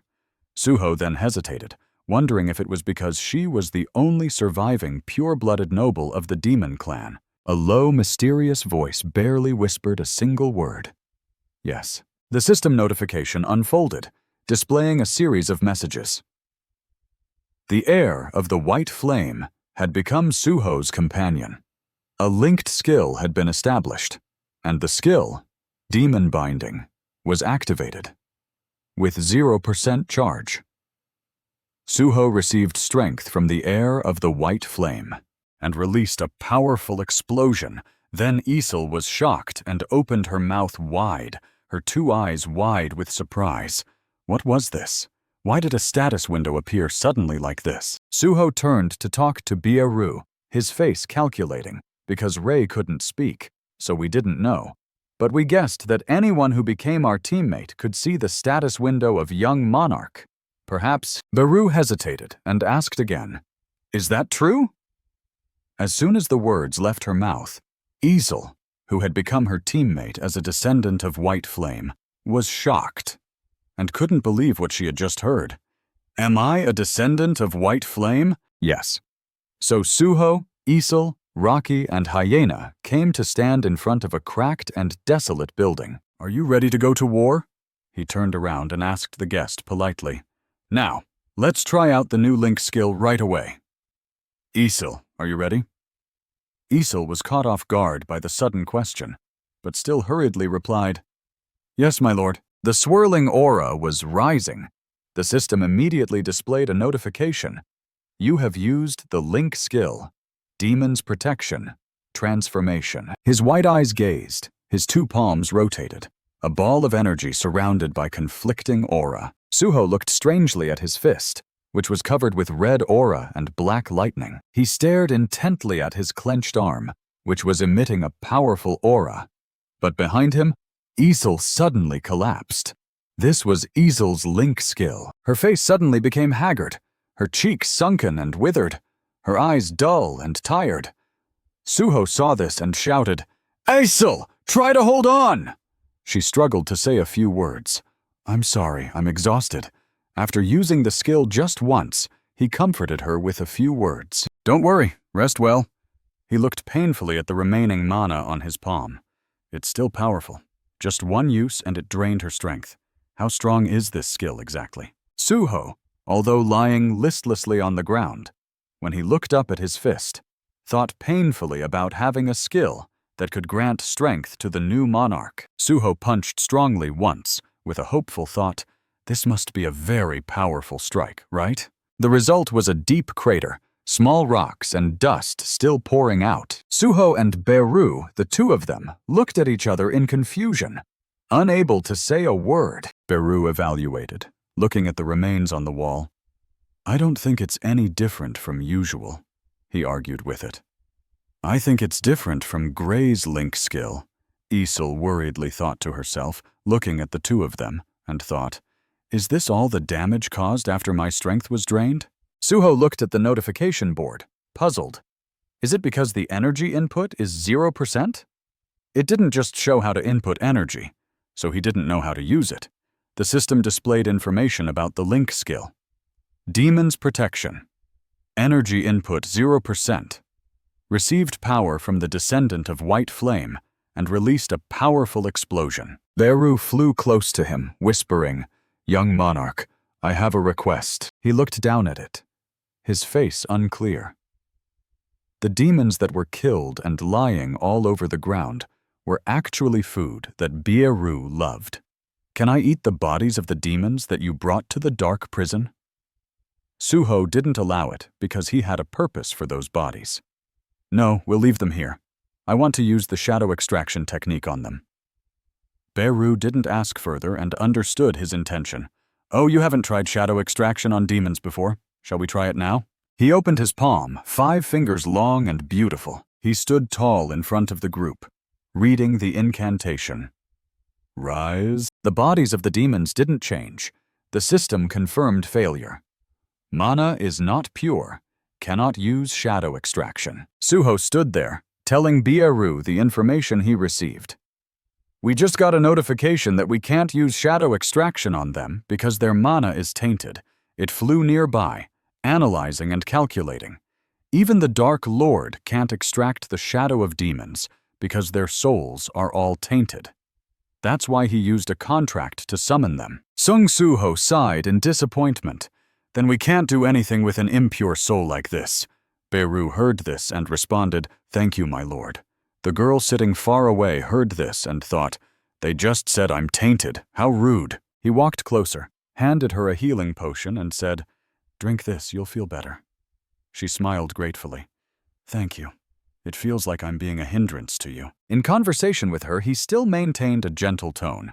"I just remembered, you don't have anywhere to go now, so feel free to use this city." Isil was grateful. "Young monarch, you're helping me this much." Then the system appeared again, notifying that a part of the dark prison had been designated as the territory of White Flame. Isil. Dia had been appointed as the lord of the White Flame territory. Sung Soo-ho smiled happily and said to her, "You're my teammate. Don't worry about the details." He looked towards the sound coming from Beru and suddenly shouted, "Beru, what's wrong?" He hurriedly responded, after realizing something. "Young monarch, in the memories of the demons." He was surprised by the information Beru reported, and I found clues about Itarim's apostles. The gloomy scene of the building appeared with smoke and fog, full of darkness. Suho, Isil, Rocky, and Ray listened seriously as Beru presented the matter. He flew facing everyone and said in detail, "Now, I will tell you what I saw in their memories." Around the scene, everything was quiet. Only the sound came from Beru. "Before I tell you, there are some things you need to know. The stardust has been spread all over the world, and Miss Bond is a monster from outer space." Upon hearing that news, she got angry and shouted loudly, "You mean the underworld is not the only place where stardust was spread?" He was also surprised and said, "Miss Bond is a monster from outer space." Rocky added more information. "Whether it's fate or just a coincidence, the demons I ate are all related to Rocky and the desert's hyena guild." He added that those demons received human supplies from the hyena guild, and those humans who were hollowed out became perfect Miss Bonds to be used as materials for manufacturing stardust. Beru added that there are many other places producing stardust, and they call those places stardust factories. He further stated that, in summary, the Hyena Guild is responsible for kidnapping humans. Then Beru continued that the Death Association is in charge of transferring those kidnapped people to the factories, and the factories use humans to create stardust. He affirmed that Itarim is definitely the main force behind this. After listening to the presentation, he thought to himself that everything is related to Itarim's invasion. Beru added that the creator of the stardust production line is a human. Sung Soo-ho was surprised and repeated, "A human?" He continued, "I investigated and found that there is a human collaborating with Itarim's apostles." Beru said slowly, "That person is," he continued, "the vice president of the Death Association, Lee Min-sung. If we investigate him, we may find Itarim's apostles." The scene changed to a crowded place where people were taking photos and videos. A reporter got angry and said, "What's going on?" The crowd outside was shouting and cheering, "He's coming! There he is!" Lee Min-sung is behind him, accompanied by 2 bodyguards. The crowd was taking photos and videos, shouting, "That's Lee Min-sung!" A reporter asked, "Mr. Lee, may I interview you? What are the results of the investigation by the Hunter Association?" He stopped and replied, "The investigation concluded that I am completely innocent, but it's not surprising." A reporter shouted angrily, "Do you really know nothing about the human kidnappings by the Hyena Guild, even though the Death Association is their sponsor?" He added, "Many hunters have died in the Seoul battlefield under the Death Association's management. What do you have to say about that?" Lee Min-sung spoke sadly, "We the Death Association." He bowed his head, showing remorse in front of the crowd, and walked forward, "Have devoted themselves to a world that was once plagued by chaos after a great disaster occurred 2 years ago." The reporter was surprised to hear him explain and write down Lee Min-sung's words. "The reason we support the Ghost Hunter Association is because we want to help their organization. An organization mainly consisting of level D hunters becomes stronger so that they have enough strength to help the world. Even the fact that we opened the Soul Battleground to hunters not belonging to the Death Association is because we think it will be a place for young hunters to gain more experience. The crowd surrounding him looked surprised, believing Lee Min-sung's words. We couldn't have imagined that our good intentions would lead to such unforeseen consequences. He pretended to be heartbroken, covering his eyes with his hand, and said, "If I had managed things better, no one would have died." Lee Min-sung bowed his head, walking and saying, "I apologize for causing trouble." The crowd outside was discussing, some saying, "If what he said is true, then isn't the Death Association just a victim too?" Others agreed, "I think so too." Even the Hunter Association said they were innocent. Someone else added, "The Death Association has always stood for good causes." He had a sinister glint in his eye as he listened to the praise, thinking, "Aren't they the heroes?" He glanced back, feeling proud of himself, thinking, "Acting is as easy as drinking water for someone like me, a former top star in Asia. My acting skills are still top-notch." Lee Min-sung was performing in front of Uyeon Jeon. Meanwhile, at the Hunter Association, the chairman said to Lee Min-sung, "You can go now." Lee Min-sung thought to himself that he didn't expect the old fox to let him go without much interrogation. He thought to himself, "No big deal. It seems the Hunter Association still doesn't know that I'm the one behind the stardust circulating in the market." Suddenly, Suho appeared, watching Lee Min-sung. He followed Lee Min-sung with his eyes and said, "So that's Lee Min-sung, huh?" Sung Suho asked Beru, "Beru, what do you think? Can you sense any Etanium energy emanating from him?" Beru replied, "Not a bit." He continued, "That means he's not being controlled by Aitarim, right?" Beru replied, "That's right," he firmly said. "All right, let's go verify that." Beru reminded him, "Young monarch, you shouldn't do that." He added, "I know you've defeated some very strong enemies, but this time I'll risk my life to stop you." The mana I'm sensing from Lee Min-sung. He began to sense a faint sign of someone nearby. His eyes radiated a strong demonic aura. Lee Min-sung turned his head to look towards the other side of the wall. His subordinate saw this and asked, "Is something wrong, sir?" Lee Min-sung said, "No, nothing's wrong." But Beru reminded him about the other person, telling him, "You're not strong enough to defeat him, Lee Min-sung. You're just an A-rank hunter." In a white room with a lit lampshade, on the table, there was a plate of peeled fruit and a chilled bottle of wine. Lee Min-sung sat down, holding a girl's hand, and browsed through his phone with a sinister look on his face, saying that everything was going smoothly. He continued, "It didn't take much effort, and the public's attitude has completely changed. Now the news is reporting strongly that Executive Vice President Lee Min-sung of the Death Association has been declared innocent. All records of the profits flowing into the Death Association have been made public. The reason for opening the Gai Echeon battlefield was to promote the development of new hunters. Although Lee Min-sung is involved with the controversial Spirit Hyena Association, he has consistently shown noble deeds." Suddenly, a girl walked up and said, "Oh, look who we have here. Isn't this the hero of the hunter world?" Hearing this, he responded, "Oh, hello, madam."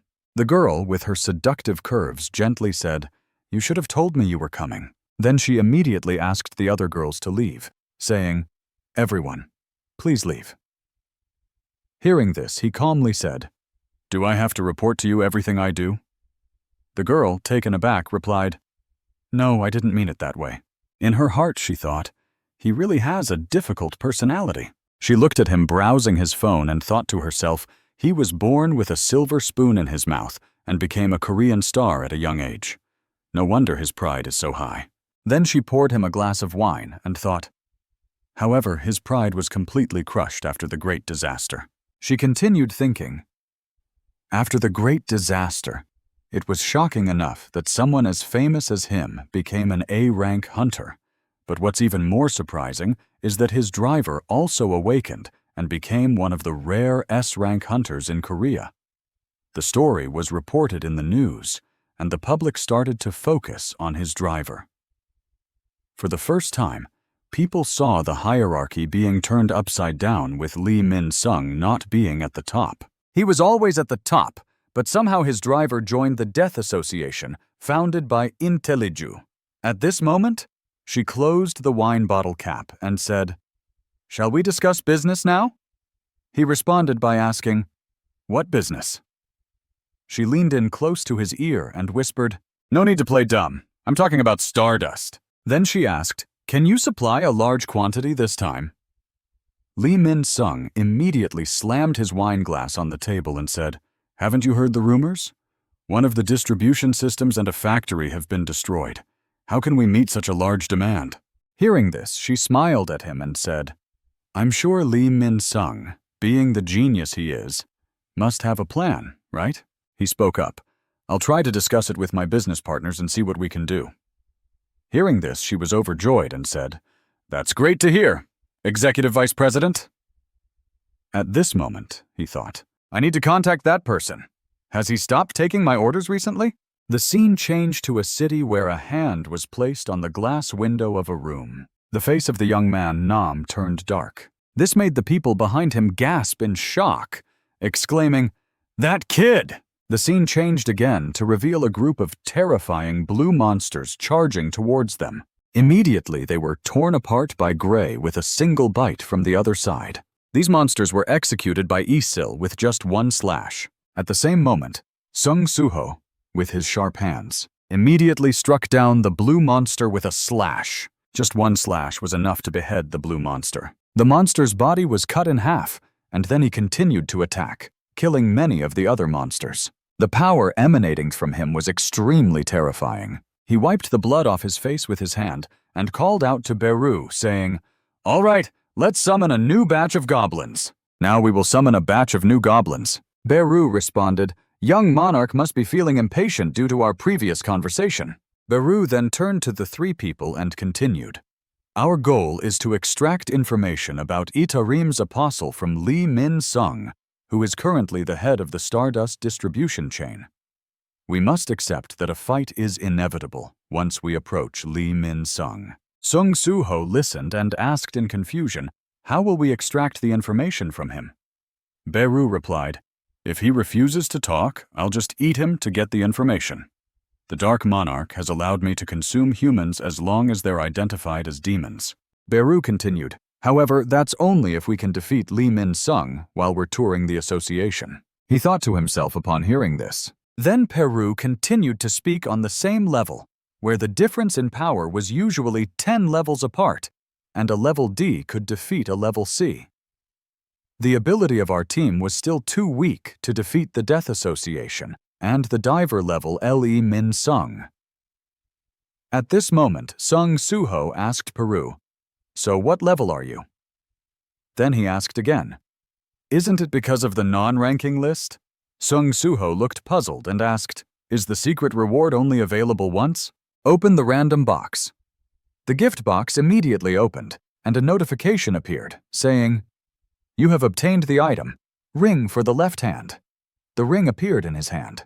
The item ring for the left hand is level D, categorized as an accessory with a consciousness stat of 5. The system continued to display a notification, saying, "You have equipped the item, ring for the left hand."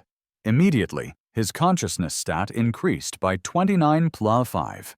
Seeing the ring appear in his hand, Sung Soo-ho thought that a ring that added up to 5 consciousness stats was quite valuable. His face became increasingly worried as he thought, but it wouldn't change his current situation. In the end, he couldn't level up by hunting goblins anymore because the green monsters were now lying dead all over the ground. He put on his combat gloves and thought that hunting demons would only increase the damage dealt by Vulcan's Horn by 3%.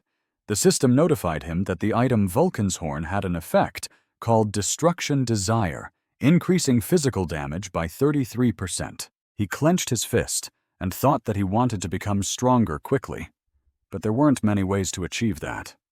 If he wanted to level up, He thought he needed to enter the dungeon and kill monsters. After a while, he stared at his profile. Then he sighed and said, "All I got today were just people contacting me to invite me to excavations, and collecting 10. I don't think anyone would dare to put a level E hunter like me in an attack team, right?" Moreover, according to the Hunter Association's rules, breaking in and entering the gate is also illegal. Upon hearing him, Peru said, "Then let's reevaluate the level of the Hunter Association."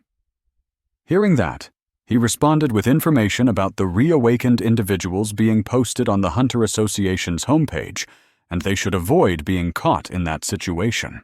Then he continued, "Now that I know whose apostles Itarium is, and they are currently on Earth, I don't want to be discovered by them and used as a weakness by my father." He rested his chin on his hand and thought, weighing his options. "I won't be able to defeat Li Min Sung if we still have to deal with those apostles." At this moment, Peru said, "I think you don't need to worry too much about Itarim's apostles." Then Peru hesitated and continued, "In case Itarim's apostles arrive earlier, I think they might not be that strong due to the effects of space displacement." Hearing that, he asked again, "Space displacement?" Immediately, Peru explained that extraterrestrial species need to possess a spatial crack to use space displacement. The outer edge of the spatial crack is very narrow, making it difficult for mana to escape, thus creating a resistance inside it. Even if an individual uses all their strength to expand the outer edge, it still recovers quickly. Therefore, deploying space displacement consumes a lot of power and time, depending on the amount of mana each person has. Then Peru continued, "That's why Itarim's army is fighting in outer space, and the Dark King can't come to this universe quickly." Upon hearing that, Sung Suho thought, "In summary, the apostle isn't strong yet after passing through space displacement. Considering that he hasn't shown up yet and is only using Braki and the demons, this seems quite plausible." His face twisted, and he said, "If we're sure that Itarim's invasion will happen, isn't now the best opportunity for me to become stronger?" But Peru thought, "Is it time yet?" At this moment, Peru recalled that, "Since we don't know the current situation on Earth, we'll let you decide and deploy when you get there." Then he said, "If you need help, take this and go find him." He smiled sinisterly and said, "He'll definitely be a great help to Suho." Peru looked at Sung Suho, hesitated, and thought that the reason the monarch gave him the key was for him to use it. Suddenly, he shouted loudly, making Peru jump in surprise and cry out, "Young monarch!" At this moment, he put his hand in his pocket and said, "Why didn't I think of this?" Immediately, he pulled out his phone and said, "There's a way to enter the gate without drawing attention and without breaking the Hunter Association's rules. It's very familiar to me." At this moment, in a high-rise building in the city, suddenly someone said to him, "Long time no see, Suho. This is the first time we've met since you awakened, isn't it?" Jinho said, "I was wondering why you suddenly wanted to meet me. I didn't expect you to bring a proposal like this. You've grown up a lot." Hearing that, Sung Suho said, "I brought a proposal that won't put you at a disadvantage in any way." But Peru, hiding in Suho's clothes, thought, "Indeed, it's the young monarch." The monarch had already found him. The person the monarch mentioned. Jinho continued, "So, you want me to?" Then he smiled and said, "Help you get into the gate, right?" Director Jinho introduced, with the highest number of simultaneous logins being 12,417,718 users. This VR game is incredibly popular, consistently ranking first since its release 4 years ago. It's called Beautiful World. And then he introduced himself again. No one could have guessed that the creator of the most popular game in the video game industry was actually the youngest son of a wealthy conglomerate family. The name of that game company was AS Jong Soft, and the CEO of the company was, at this time, Kim Yong-jin asked Suho, "You're Sung Suho, right?" Then he continued, "I've been waiting for you. The CEO told me that he has to meet an important guest today. Please come this way." Suho was sweating and thinking. This was his first time visiting the company, and he glanced at the employees here and thought, "Why are there so many awakened people in this company? Is that so?" Kim Yong-jin looked at Suho and said, You're really confused because our company has too many awakened employees, aren't you? Not everyone who is awakened wants to risk their lives in the dungeon. Then he continued. If they are paid fairly, they can also take on commissions or work as bodyguards. Suho asked, "What does a game company need hunters for?" He replied, "We're currently working on a project." Then he continued, "But I can't tell you the details." Suho thought to himself, "Are they making a game related to the world of hunters?" At this time, in a certain room, Jinho laughed loudly and said, "Look who we have here!" He patted Suho on the back and said excitedly, "It's been a long time, Suho." "How long has it been?" Then Jinho said to Suho, "The last time I heard news about you was when you awakened at Korea Art College. Do you know how worried we were about you?" Suho replied, "I've been a bit busy lately, so I couldn't contact everyone frequently. You seem to have grown up since the last time we met." Suho scratched his head and said, "I guess it's because I'm going through puberty." Suho took out his laptop and said, "Uncle, can you take a look at this?" Jinho was surprised and said, "We've just started talking, and you're already bringing up work?" Then Jinho looked at the laptop and said, "A business proposal?" Jinho said, "I was wondering why you suddenly wanted to meet me, and it turns out you're bringing a business proposal. You're really growing up." Suho smiled and said, "I've brought a proposal that won't put you at a disadvantage." Jinho said, "So you're asking me to—" Jinho smiled and said, "Help you get in, right?" Suho explained, "Yes, if you agree to help me acquire the gates and recruit the necessary members for the raid team to enter, I'll give AS Jin Soft all the magical crystals that drop at the gate. I have the ability to conquer a dungeon from rank D to rank C easily." Jinho's face wrinkled and he asked, "Can you really do that, even though you're a rank E hunter?" Suho said, "Actually, I have a way to conquer the dungeon alone." Jinho asked, "You know I'm an awakened person too, right? Even I'm not strong enough to hunt in the rank D gate, let alone you."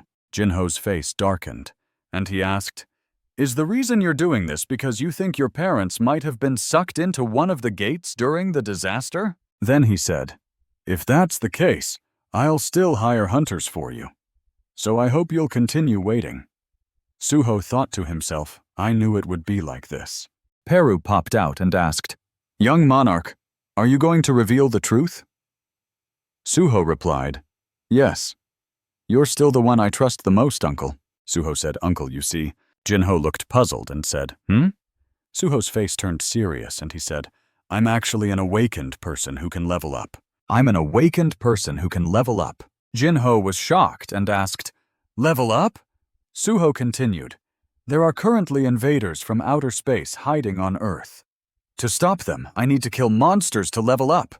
Suho's expression turned serious as he said, "To prevent the invasion from outer space, I have to enter the dungeon and become stronger."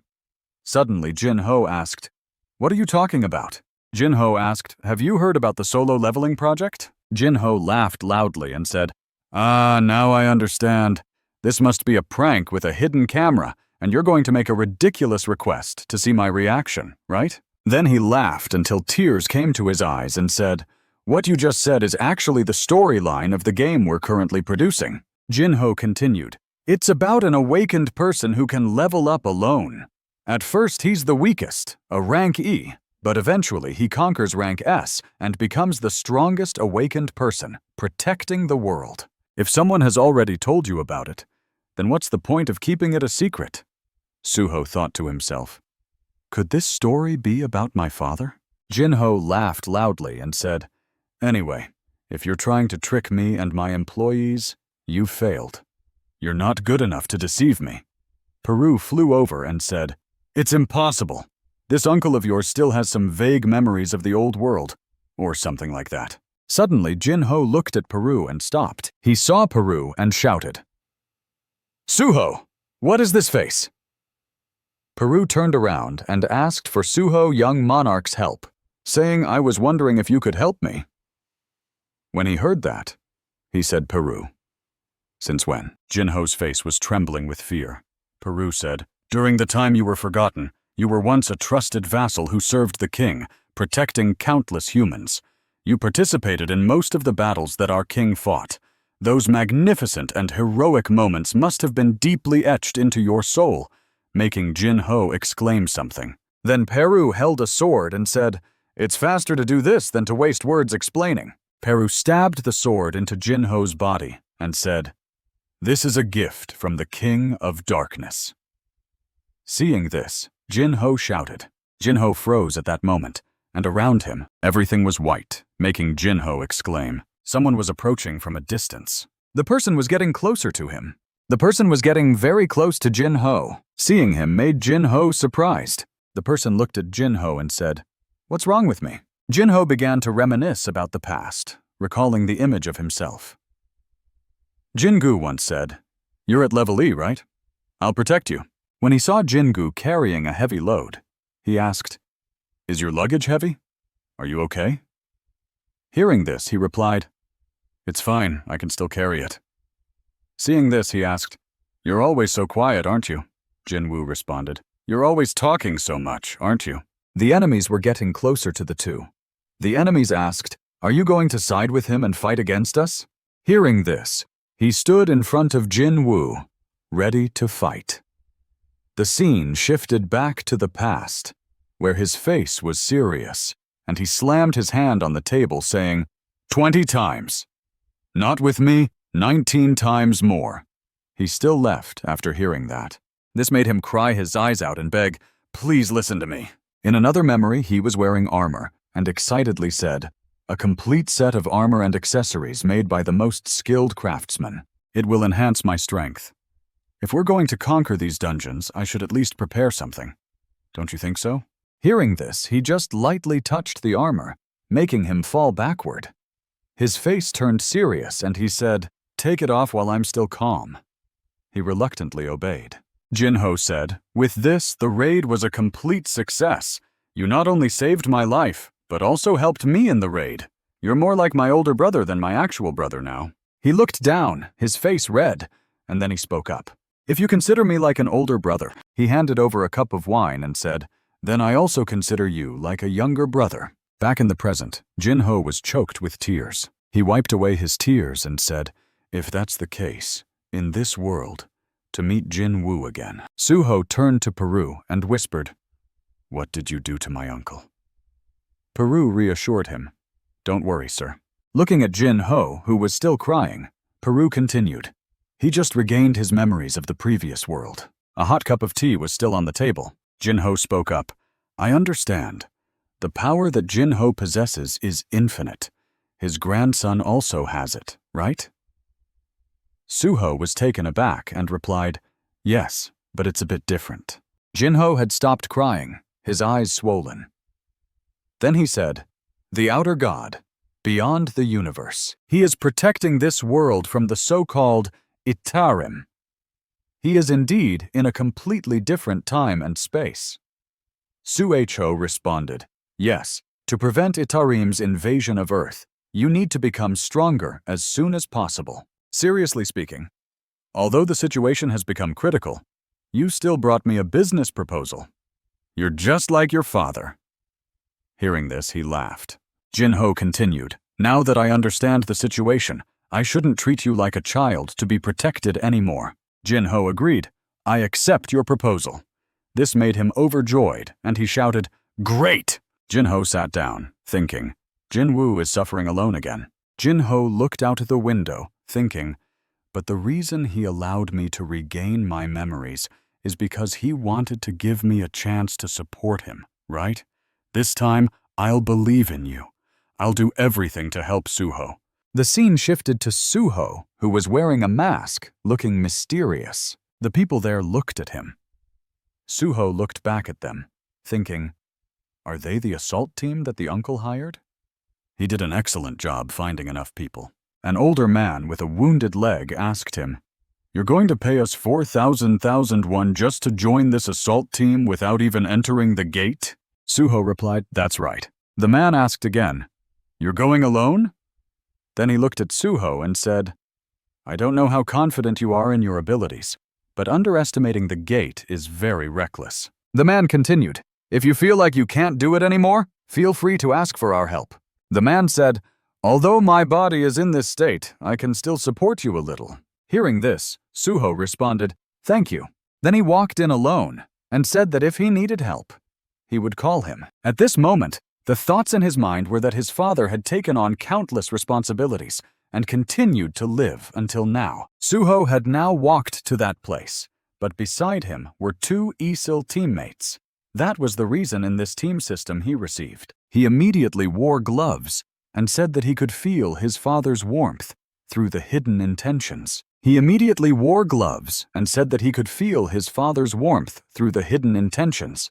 immediately got into a fighting stance and said he didn't want his father to shoulder everything anymore.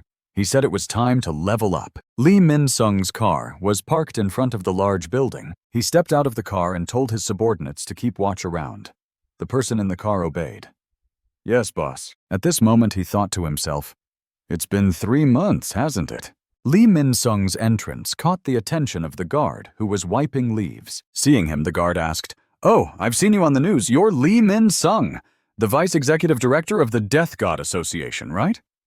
Hearing this, he thought to himself, "Indeed, a gem cannot be hidden." Lee Min-sung thought, "Well, building an image is also important," and he pulled down his mask and smiled, saying, "Thank you for recognizing me, uncle."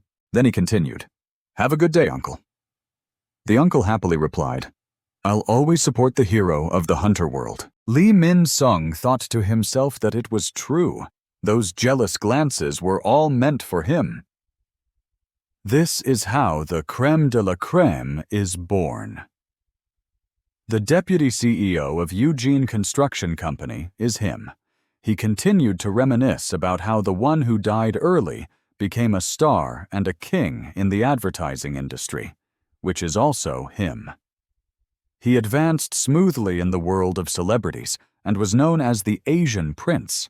After the catastrophe, he became an awakened individual of level A. He thought to himself, "I thought I would continue to be one of the top hunters in the food chain like before." Lim Taeju, sitting in the front, said, "Oh, I've awakened to level S." Then he thought, "Until Lim Taeju, my driver, became an awakened at level S, that's when." His driver said, "I'm getting old, so I'm thinking of becoming a hunter as soon as possible. I think I'll quit being a driver." His face was filled with fear as the driver continued, "I just remembered. You're an awakened at level A, right? The Hunter Association suggested I form a guild. Do you want to join?" He looked at the driver and thought, "I'm level A, yet this driver is level S." His gaze towards the driver changed from that day on. He was certain that the world would gradually collapse. Then he pressed the elevator button and thought, "The pyramid structure has been inverted after the Great Disaster. I must restore it to its original state, even if it means shaking hands with the devil." He opened the door, and his face was extremely tense. A voice from inside of the dark room said, "Take off that nauseating smile before I tear your mouth apart." Lee Min-sung entered and said, "Where is the master of this place?" "The homeowner is back, but there's no greeting." A voice called out his name, Lee Min-sung. The person on the other side continued, "You with that damn hair and eyes." The white-haired boy looked at him and asked, "Are you of the human race?" "No." Lee Min-sung looked at the white-haired boy and said, "The last time I saw you, you were just a newborn. Now you're much bigger, and your mana has increased too. You're growing according to plan." He continued, "I told you before, it's not that you're growing up, but I'm recovering my strength." The white-haired boy said, "To fix the problem of inter-universal time-space displacement, I fragmented my original body, dividing my strength and personality into multiple pieces, and brought them to this world. Among those pieces, the first one to arrive here was the weakest, in its infant state. The current me is a version that has merged with the second piece to arrive." The boy continued, "Although my memories haven't changed, my personality will be different from before. You knew that, didn't you, Lee Min-sung?" Lee Min-sung sat down on a chair, and the boy explained, "To put it simply, I'm telling you not to be too harsh with me." Lee Min-sung looked at him and said, "Well, I don't care about your multiple personalities. You still remember our promise, don't you?" The white-haired boy said, "Fame, wealth, and..." Lee Min-sung's face looked terrifying as he said, Eliminate Hunter Lim To Woo. So Lee Min-sung immediately praised the boy, saying that if he still remembered, that was good. The white-haired boy then asked him, "So why have you come here today?" Hearing this, Lee Min-sung immediately responded, "Can't I enter my own house?" The boy then said, "Didn't I tell you not to come here without a special reason?" Lee Min-sung said, "There's a problem with the Stardust production chain. Recently, the Spirit Hyena Guild, which supplies fuel, and the factory in Seoul have been destroyed. So I've come to ask for additional Stardust aid. If you have it?"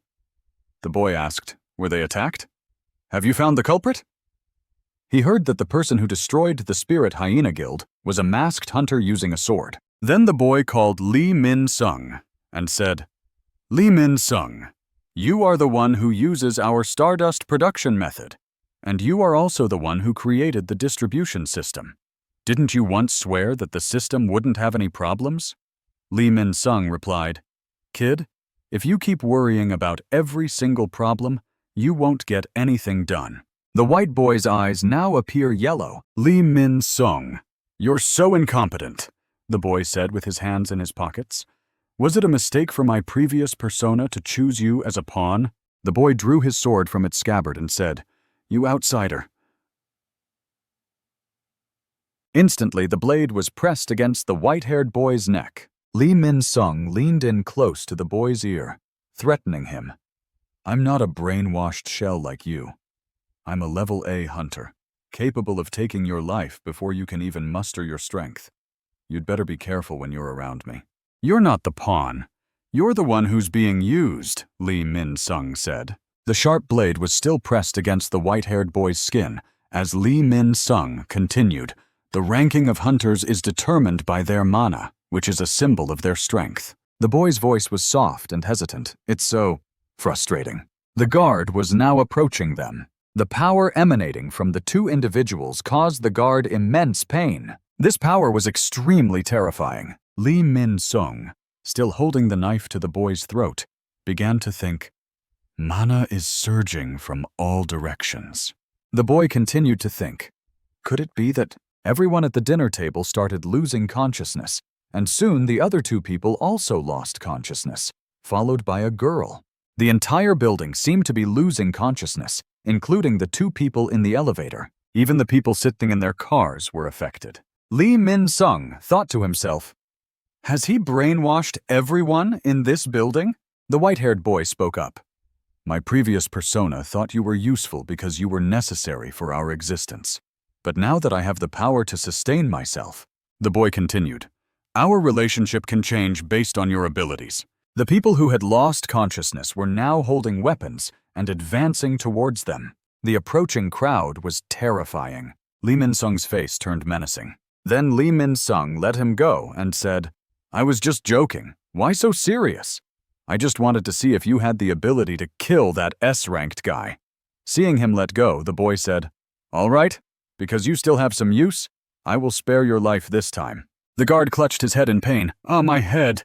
The white-haired girl opened her suitcase, and the white-haired boy said, "This is the stimulant created by condensing stardust hundreds of times." Lee Min-sung picked it up and said, "Wait, you have this?"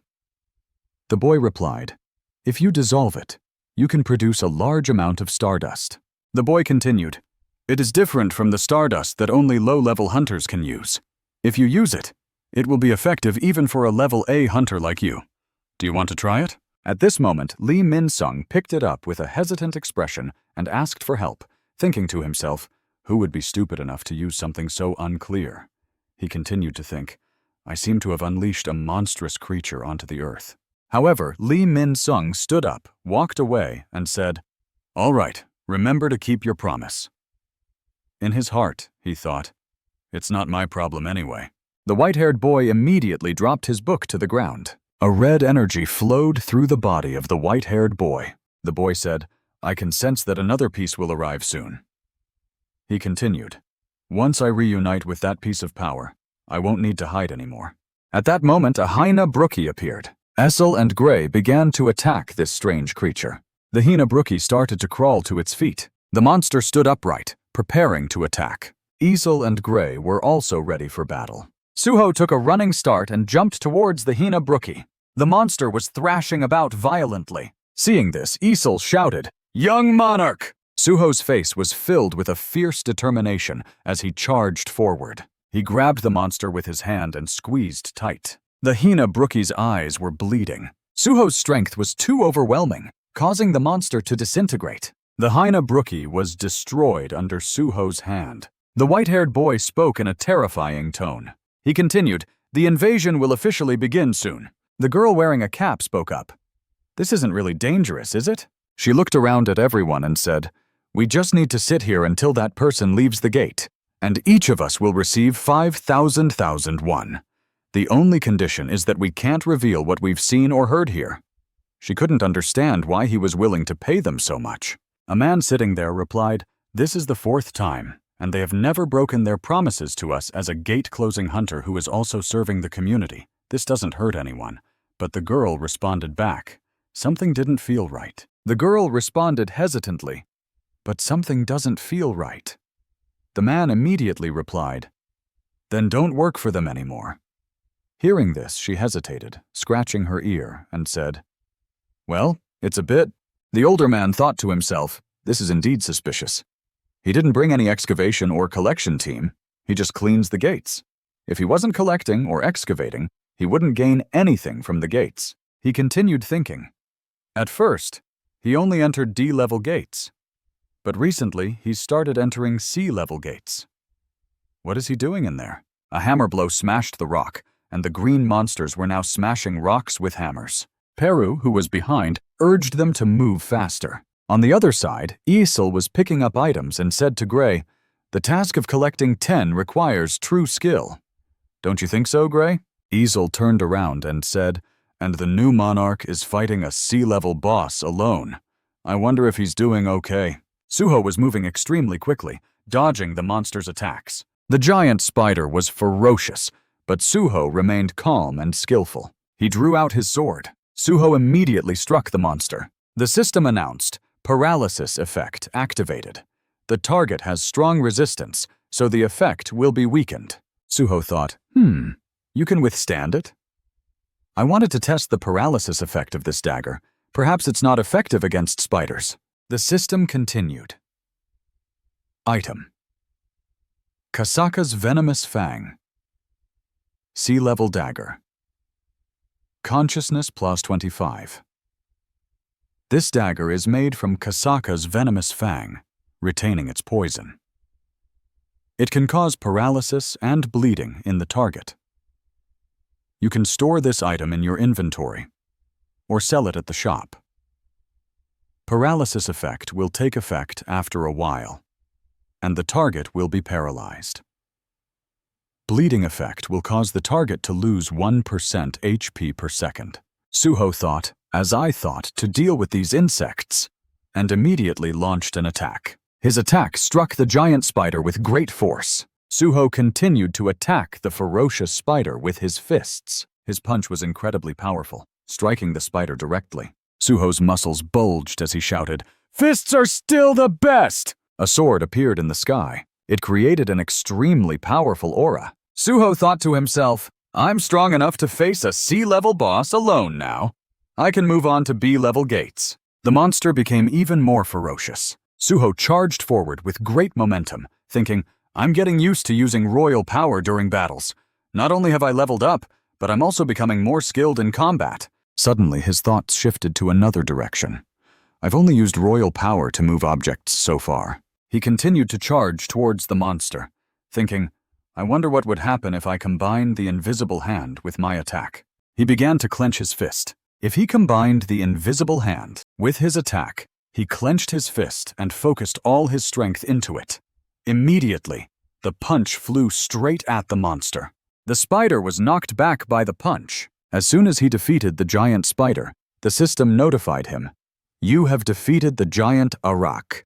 You have leveled up." The system continues to notify that the Royal Power skill has been upgraded to Royal Power LV2 skill, an active skill that doesn't require mana. Although you don't directly touch the object, you can still move it. The level of fatigue accumulated is based on how the skill is used. The system displayed fatigue 83. Suho collapsed to the ground and said, I think it's because I need to focus absolutely when using this skill, so I get tired quickly. Using this skill continuously is indeed challenging. Suddenly, Isil and Gray were startled and looked outside. Asil exclaimed, The new king! Suho looked at them and thought to himself, There are many ways to fight based on how I use the king's authority. She asked excitedly, Have you defeated the boss? Suho smiled and replied, Yes, I won. Hearing this, Peru said, Now you can fight alone without me by your side. I'm really impressed. Suho responded, Peru, you can go eat the magic crystal now. Peru said, We've collected 10 parts of the monster's bodies. Suho praised, Well done. A price list for the items appeared. Suho quickly clicked, adding 200 gold, then 500 gold. He said, The skill allows selling collected materials through the shop window. It's really convenient. Peru said, Compared to human hunters, I think you're about to reach level B. Suho responded calmly. Is that so? It's not surprising, as I've leveled up 8 times faster. The system displayed the status window again. Peru continued. Moreover, I sense that because you've become stronger, they've also become stronger. Isil added, That's true. I also feel that the more we fight, the faster my strength recovers. Suho was surprised. How is it possible? I recover my vitality without sucking blood. Wait, there's something else. He looked at the two and asked, Do you two have levels displayed now? The system displayed Isil's level as 19 and Gray's level as 17. But our levels are strange, aren't they? We're not players like you or Lord Jin-gu. Suho was surprised and asked, You can see the system window too, right? She replied. I don't think so. Suho was hesitant, thinking that although they couldn't use their stats, he wondered if their stats would increase according to their level. It was good that the two of them could become stronger from now on, but there were still many mysterious pieces related to the heirs and the party system that needed to be explained. Suho was hesitant, thinking that although they couldn't use their stats, he wondered if their stats would increase according to their level. It was good that the two of them could become stronger from now on, but there were still many mysterious pieces related to the heirs and the party system that needed to be explained. Suho smiled mischievously and said, Is there any other way? Of course it was to raid the gate again. Isil panicked and shouted, We've already raided twice. Why are we doing it again? They had set out. Suho then said, Then let's do it next time. First, let's complete our daily mission. Peru turned around and said, Young monarch, you should be careful not to get addicted to anything. The system then displayed a notification. You have entered the dark dungeon. Suddenly he stopped and opened his eyes wide, exclaiming, Huh? A massive explosion occurred, and then Isil shouted, Is there a gate in the dark dungeon? Suho thought, The heat is terrifying. Is it coming from inside the gate? Then she turned around and asked Peru, Peru, can a gate appear in the dark dungeon? Peru replied, I'm not sure either. The system displayed another notification. Emergency mission. A massive red explosion has appeared. The system presented a mission. Emergency mission. Spatial rift. A spatial rift has been detected. Enter the connection portal and eliminate the source causing the spatial rift. He thought to himself, an emergency mission? Suddenly he sneered. Then he immediately threw it to Isil and Gray, and Isil and Gray took it. The system again announced, Heat-resistant cloak. Level. Usable. Unclassified mixture. You can block heat to a certain extent. If you equip this item, it costs 10 gold. Suho walked in and said to everyone, Anyway, we were about to raid again, and this comes at the right time. Let's go in. Everyone, be careful. Anyway, we were about to go on a raid again, and this comes at the right time. Let's go in. Scene transition. Now in the desert. Now in the simulated Egyptian dungeon, in the pyramid. The Atula Guild member, a level B hunter, was gritting his teeth. Then he pointed a knife at the other person's face and shouted loudly, Who allowed you to kick us out of the dungeon? We, Atula, were here first. Randon frowned and said, Who cares who was here first? He threatened, This is our final warning. From now on, this dungeon belongs to our guild. If you continue to show resistance, we will consider it a declaration of war." Liu Si's face was very serious, and he thought to himself, "Damn it, I never thought I would run into the Huanghe Guild." Gang Dom, a level A hunter from the Huanghe Guild, said, "In the face of overwhelming power, everything else is just trivial." Liu Si shouted loudly, "Everyone, get into position and prepare to fight!" Gang Dom remained calm and snorted. Suddenly, a hand was raised. A greeting was heard, "Hello." Liu Si was extremely surprised, and Gang Dom also turned to look. Seeing the two turn to look at him, the boy looked a bit embarrassed and said, "Wait, sorry." He scratched his head and asked, "Can you tell me where I am?" 30 minutes earlier, after Suho passed by, he frowned and wondered, "Why is there sand coming out of the gate?" Isil rubbed his eyes and said, "Tell me what happened." The group gathered around Suho and continued talking. It turned out that they had arrived at the SA desert after passing through the dungeon. Peru continued, "I felt a strong magical energy coming from the pyramid. It was coming from the pyramid." Looking at the convoys passing by, Suho said, "But why are there things that don't seem to fit in the dungeon?" The group slid down into the sand, and Suho said, "There are cars and even barbed wire fences." He turned to Isil and told me that he heard machines couldn't operate in the dungeon, so why were they here? Isil was very worried and said, "Don't tell me this isn't a dungeon." At this moment, the guy said it was like a gate that had crossed the boundary of some world, and Peru replied that it couldn't happen. Suho hesitated, looking embarrassed, but turned around and said to everyone, "Anyway, as long as the front gate is still in the dark dungeon, there won't be any problem. We'll go and check everything." Hearing this, Isil also agreed. "Yes, I think that's a great idea." Suho immediately stepped inside. A moment later, he stepped out, and the girl asked him, "How was it, young monarch?" Suho looked shocked and stuttered, "The gate is gone." His face was very panicked and worried. The group began to discuss. "The gate disappeared. Does that mean the boss has been killed? But the person hasn't returned yet. We need to contact the emergency contact immediately." Back to reality. Inside the pyramid, everyone was staring at each other. Suho thought, "We've entered the pyramid." He looked at the others and thought, "I'm glad there are people here. They must be the ones who came by car outside, right? Judging by their English, they're from a foreign country." Suho looked embarrassed, scratched his head and said, "Where am I?" He thought to himself, "I'm glad I studied English in college."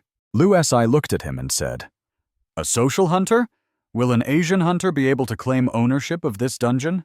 Gang Dom looked at him and judged, "What a nuisance. I didn't expect it to be so crowded with insects." His eyes began to widen. He continued, "It was mentioned in the old woman's prophecy." A purple monster appeared and said, "A creature born from death has broken the seal. The one who possesses the power to make the dead live again will appear in the tomb." The blond man, sitting and leaning against a chair, said, "Immediately after the prophecy was made, the pyramid-type dungeon appeared in Egypt, the Egyptian tomb, and death. This is completely in line with the prophecy." The man in a suit spoke up. "After our scheduled events are over, give me the right to enter the dungeon so I can raid it. If other guilds interfere, how do you want us to deal with them?" The old man lowered his glasses and said, "Why are you bothering to ask?" In Suho's mind now, the thought is that using the method of the Wild Integration Guild to resolve them is to return to reality. Randall now says to him, "Hey, if you are a hunter pursuing this dungeon, this will be the final warning for you. If you agree, I will let you leave. If you agree, we will let you leave." It sounds like that in Suho's mind. Thinking like that. Is this a dungeon? At this moment, he is quite anxious, thinking further. How fierce. If this is a dungeon, then I have no choice but to clean it up to complete the urgent mission. Then he cautiously says, "And if I refuse, then what?" The man immediately replied, "Simple. We'll kill you right away." He rushed towards Suho. Gray and Isil looked extremely shocked. Liu Sheng also looked just as panicked. He immediately dealt a fatal blow to Suho, and then stopped to look. At this point, Suho had dodged his attack and told him that he was the one who attacked first. Upon hearing this, he immediately took momentum and attacked Suho. Suho blocked his attack and thought to himself that he didn't know how much damage he would cause after increasing his strength because he had attacked the man's armor.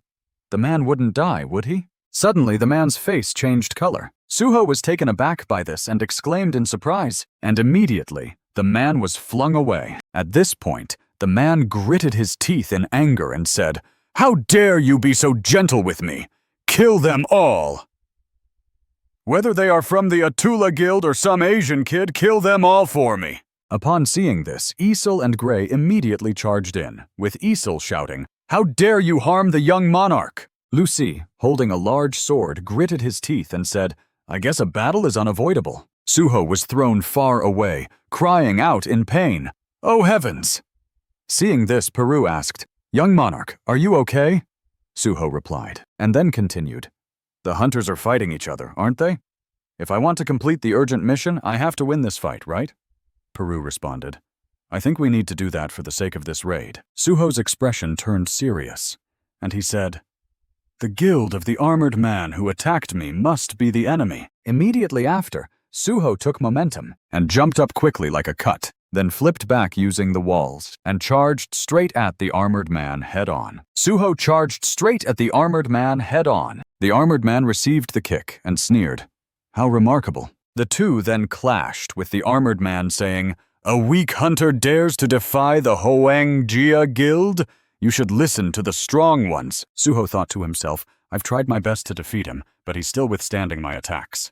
How tough are these scum?" Suho clenched his fist and thought, "What if I use the new fighting method along with the monarch's authority that I just learned?" He continued thinking, "Can I use it on one person?" Suho still kept his fist clenched and thought, "But what if I accidentally kill him?" Immediately, the man raised his sword. The two clashed violently. At this moment, his face was covered in blood and died on the spot. At this moment, Suho turned around to thank Lucy, thanked him for leaving, and said that he had seen the boy's skills when he dodged the man's attack. At this moment, he turned to the boy and said, "But you were hesitant earlier.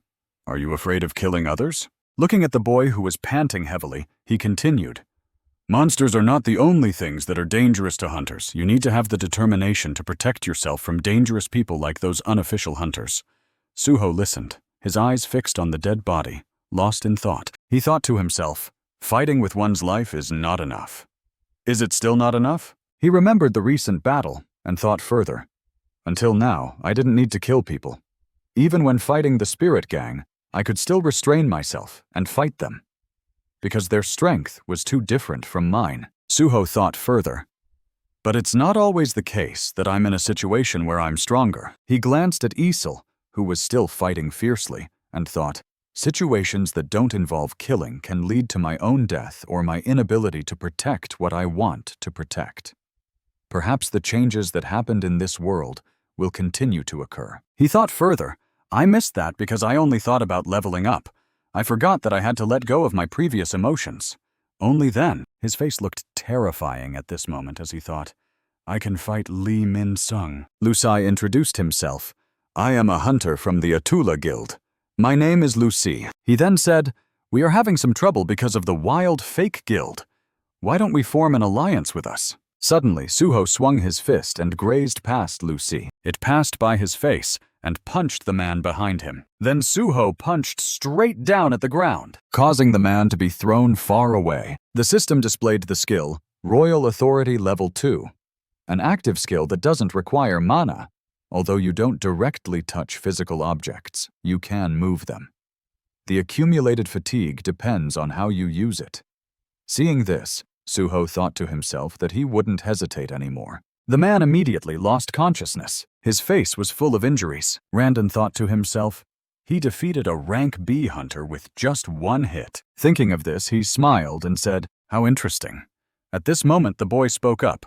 I am Suho from South Korea. Let's form an alliance. The battle between hunters in the dungeon has never ended. One side is the group wearing armor, and the other side has bulging muscles. The group of hunters wearing armor, despite discovering that the two groups of hunters had joined forces, still felt confident in their abilities. The Asura Guild was hand in hand with another hunter team. We are far superior to them in both quality and quantity. Suho said something that made John Donne surprised. We haven't used our full strength yet. The command from his position made a hunter wearing armor shocked. Through the system's introduction, a monster with many fangs appeared. A giant arachnid of ordinary rank. It didn't come alone, but also brought many companions with it. Randon couldn't believe that the young man in front of him could create something impossible with his combat ability. He was a summoner, and he could even summon that many creatures at once. Suho was ready to stir up trouble. This time, it was to be seen how the group of hunters wearing armor would counter the monsters that he brought. In the midst of the dusty air, a person wearing armor with a yellow shield on his shoulder, holding a large axe, stood proudly in the desert. He took a step back, stomped his foot hard on the ground to gain momentum, causing the ground to crack. It was unclear what happened, but the ground and rocks, along with the dust, were as if they had just gone through an explosion. He flew up and swung his axe, creating a whirlwind that easily handled the monster in an instant. No one else but Lucy was very eager to face him directly. "You're hiding too well, kid. You're really interesting." Suho clenched his fist, his expression showing extreme anger. Gangdom Peru also had to admit that his strength was beyond imagination. Although he had become weaker after becoming a dark soldier, he still managed to blow away the monster that had made young Monarch struggle with just one hit. Humans are indeed the strongest creatures here. Suho turned his head to praise. When he heard Gray's barking, he said, "The timing is perfect, Gray." Isel stepped forward and called out to him, but young Monarch stopped him. "No, Suho." Isel was confused and didn't know whether to speak out or not. She waited for young Monarch. She really wanted to help him, so she was very friendly. "Or, this time, let's use the connection skill with me, okay? We have learned a method to increase the charging speed while wandering around the gate." Suho didn't want to refuse. Ray, who was beside him, didn't seem happy. Using a skill that he hadn't used in real combat before was a bit... Isel's long ears drooped down. She felt sad. "This is an opportunity for me to become useful to young Monarch." But suddenly, a loud cry came from behind, making her freeze. The reality was even more terrifying than the roar. They were no different from zombies. The monsters were coming. Gangdom struggled in battle with the monster. They were attracted by the noise from the battle. Then Isel held her weapon in her hand. This situation came too suddenly. There were also, no one like Lucy stood with his arms crossed, thinking calmly, despite his subordinates being on the verge of collapse. Finally, he understood the prophecy his boss had mentioned. First, the entity born from death will break the seal. The one who holds the power to resurrect the dead will rise from the grave. He didn't want to waste his energy thinking. With a little effort, the answer would come. If the dead referred to the mummies, then that person was definitely in this dungeon. The entity born from death could break the seal. Lucy turned his head back and thought about what would be more beneficial.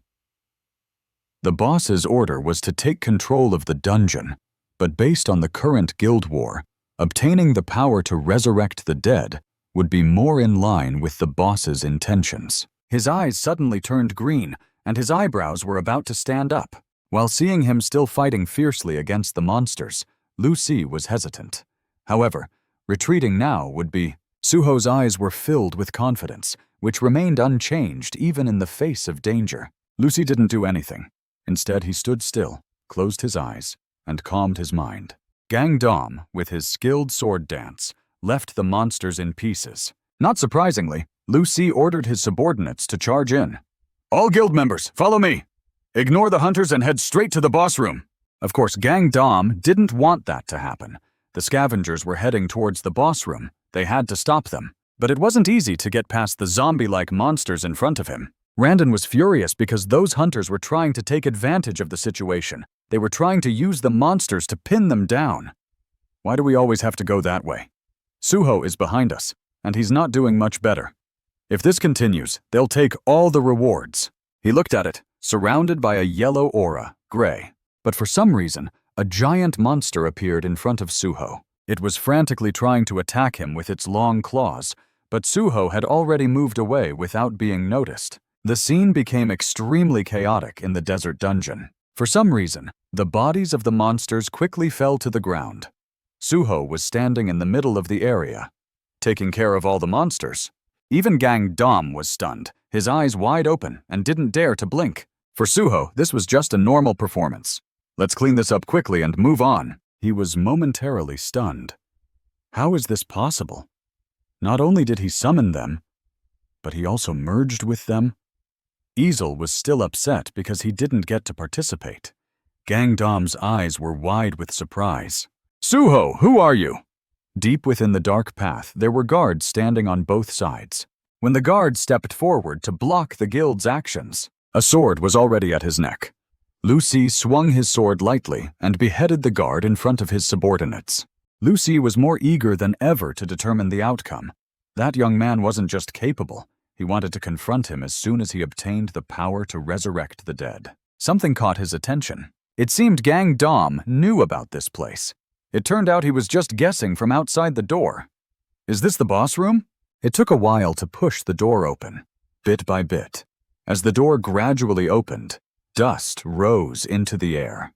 In front of Gangdom and his followers was a monster chained with many locks. While he was still thinking and didn't say anything, the two subordinates behind him started discussing. It looks like the boss. Is it sleeping? Randon stared at it without blinking. A chained monster. The prophecy said the entity born from death would appear after breaking the seal. To their surprise, the monster spoke in an incomprehensible language. Even with his level of understanding, he could only stand there, guessing until the next morning. The monster is speaking. Is it talking to us? Armut was also helpless and silent in front of the foolish hunters, although they didn't understand what it was trying to convey. The monster's hand was injured from trying to break free. Armut continued to speak in a difficult-to-understand language. The chains were also breaking bit by bit. Gangdom shouted urgently, "Get ready to fight!" After a while, using all his strength to break free, finally, a section of the chain broke. Armut went crazy, swinging the chain wildly, causing chaos in the area. The power emanating from it was transmitted through the chain. No matter how strong the hunters were, they would vomit blood if hit. The chain was so strong that it left marks on the stone floor when Armut swung it hard to try and break free. Finally, Armut achieved its goal. It proudly walked towards Gangdom. He didn't want to admit it, but the fear on his face was undeniable. What's going on? How can they withstand my guild's attack? Just one swing of the chain can take them all down? Armut made a strange move, standing in front of him with its arms open. This made Gangdom even more confused. Is it asking me to attack it? He gritted his teeth. His competitive spirit never changed. This guy is always looking down on me. Immediately, he unleashed his skill, his face showing extreme anger. The skill was Defensive Giant. His blue eyes in the dark were like an arrow, so angry that he wanted to launch straight at his opponent, Armut, who was standing still, letting Gangdom swing an axe through his body. So angry that he wanted to launch straight at his opponent, Armut, who was standing still, letting Gangdom swing an axe through his body. Randon was furious but couldn't do anything. The fear was becoming clearer. He had put all his strength into this strike, but it still wasn't enough to scratch. Not understanding what the monster wanted to say to him, Randon hurriedly said goodbye because he was too confused. He was startled when he saw the iron lock on Armut's arm cracking. "I was supposed to wait for you," the monster shouted, causing the earth to shake and everything to shatter. I only saw a lot of blood splattered on someone. It seemed impossible to escape from Armut. Armut hit his hand on the ground, showing disappointment. He was frustrated because he hadn't even had a chance to reactivate his arm due to being imprisoned for so long. He didn't expect the first living creature he met to die so quickly. Finally, he had to accept it and stand up. Armut was a bit hesitant. I wonder who he saw that made him so happy. At least there were still a few people who could share his joy. Sung Suho kicked a mummy's head. It was quickly kicked away. Its skull shattered. He furrowed his brow, thinking. If they kept coming endlessly, Sung Suho shouted, "Rise!" But the system reported that it couldn't extract the ancient soul. He looked at his hand, guessing. If I can't extract the ancient soul, I won't be able to use it on demons either. There were more limitations than he thought. Suddenly, something heavy fell right in front of him, causing dust to rise. Sung Suho quickly jumped up and saw a large pit opening. Those fighting below were also affected. Layers of earth were rising high. as if something terrifying was emerging from beneath. Indeed, a giant centipede, over 10 meters tall, emerged from the earth. Everyone was frightened by this sight. A monstrous centipede. Just the mummies were already exhausting enough. The centipede slithered on the ground, opening its large mouth full of venomous teeth, ready to attack everyone. Everyone panicked and jumped up to avoid the giant legs. Essel threw her spear, recklessly charging at it. But her weapon couldn't penetrate its hard shell. She gripped her spear tightly, stubbornly thrusting it again. Essel turned around, saying to everyone, "That thing is too hard. My attack has no effect." Randon warned loudly, "Sung Suho, the monsters are pouring in. It's very dangerous." I'm very angry with the guild because they stole the ownership of the real-world dungeon. But I think we should retreat. I completely agree. I also think so. He thought of his mission and hesitated for a long time, unable to decide.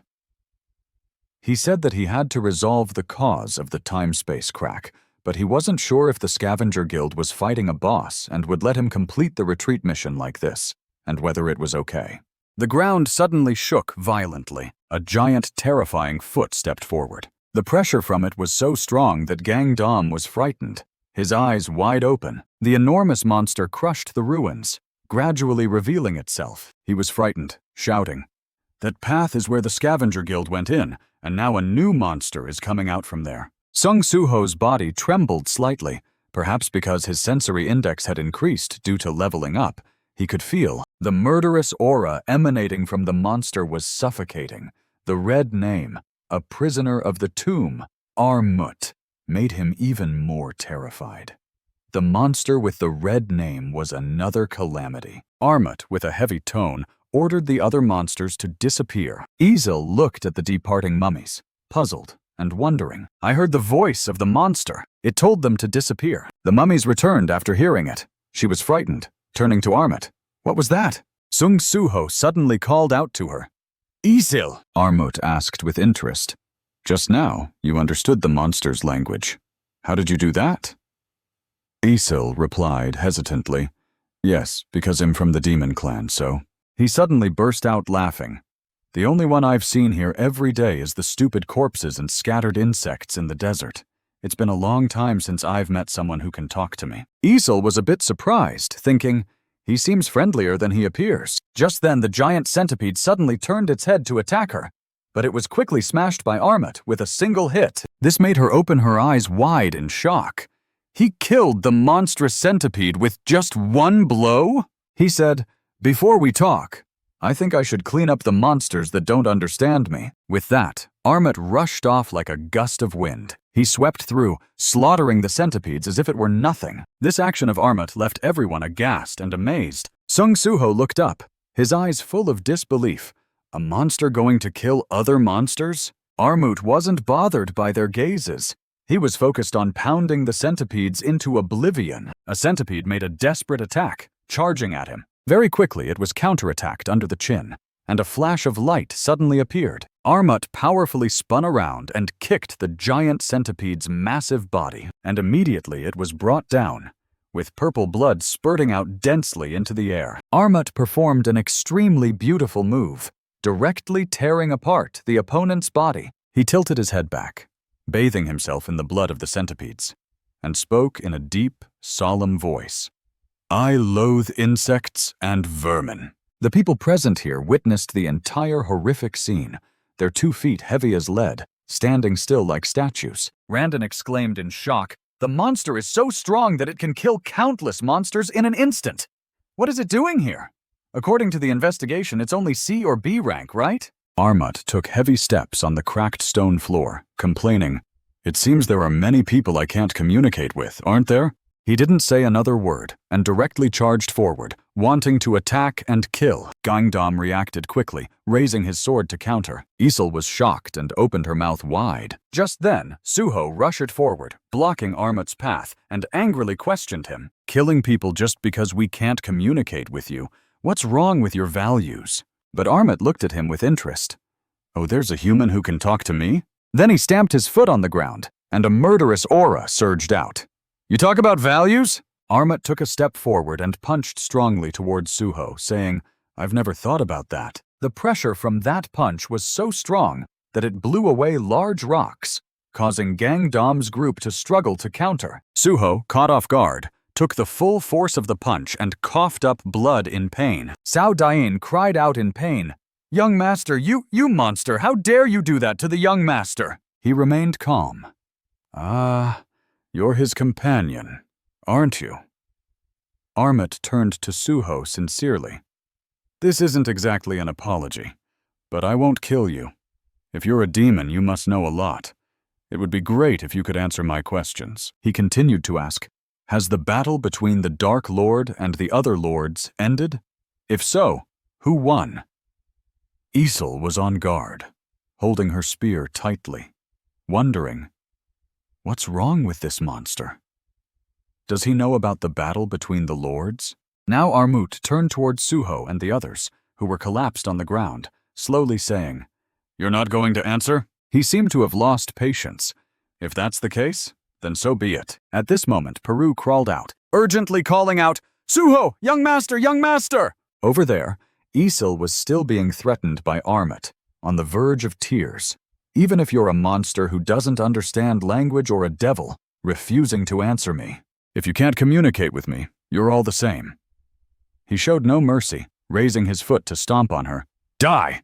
Suho sat in a corner, slowly regaining consciousness, coughing up blood that flowed from his mouth. He weakly said, "I accept the reward. Restore my stats." Armut was startled when he saw a strange blue light emitted. Behind him, Suho had stood up, rubbing his sore shoulder, muttering, "Luckily, I didn't affect the daily quest reward.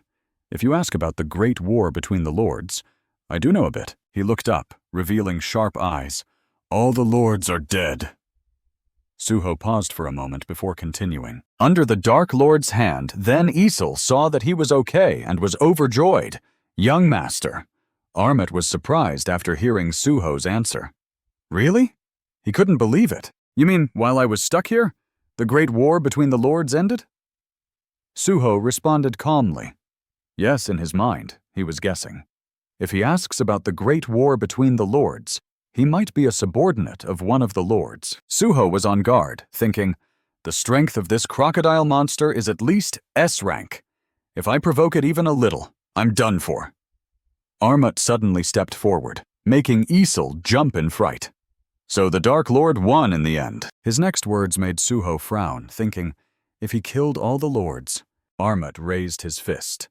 "That means the entity Lord Tana is also dead under his hand." Armut asked again.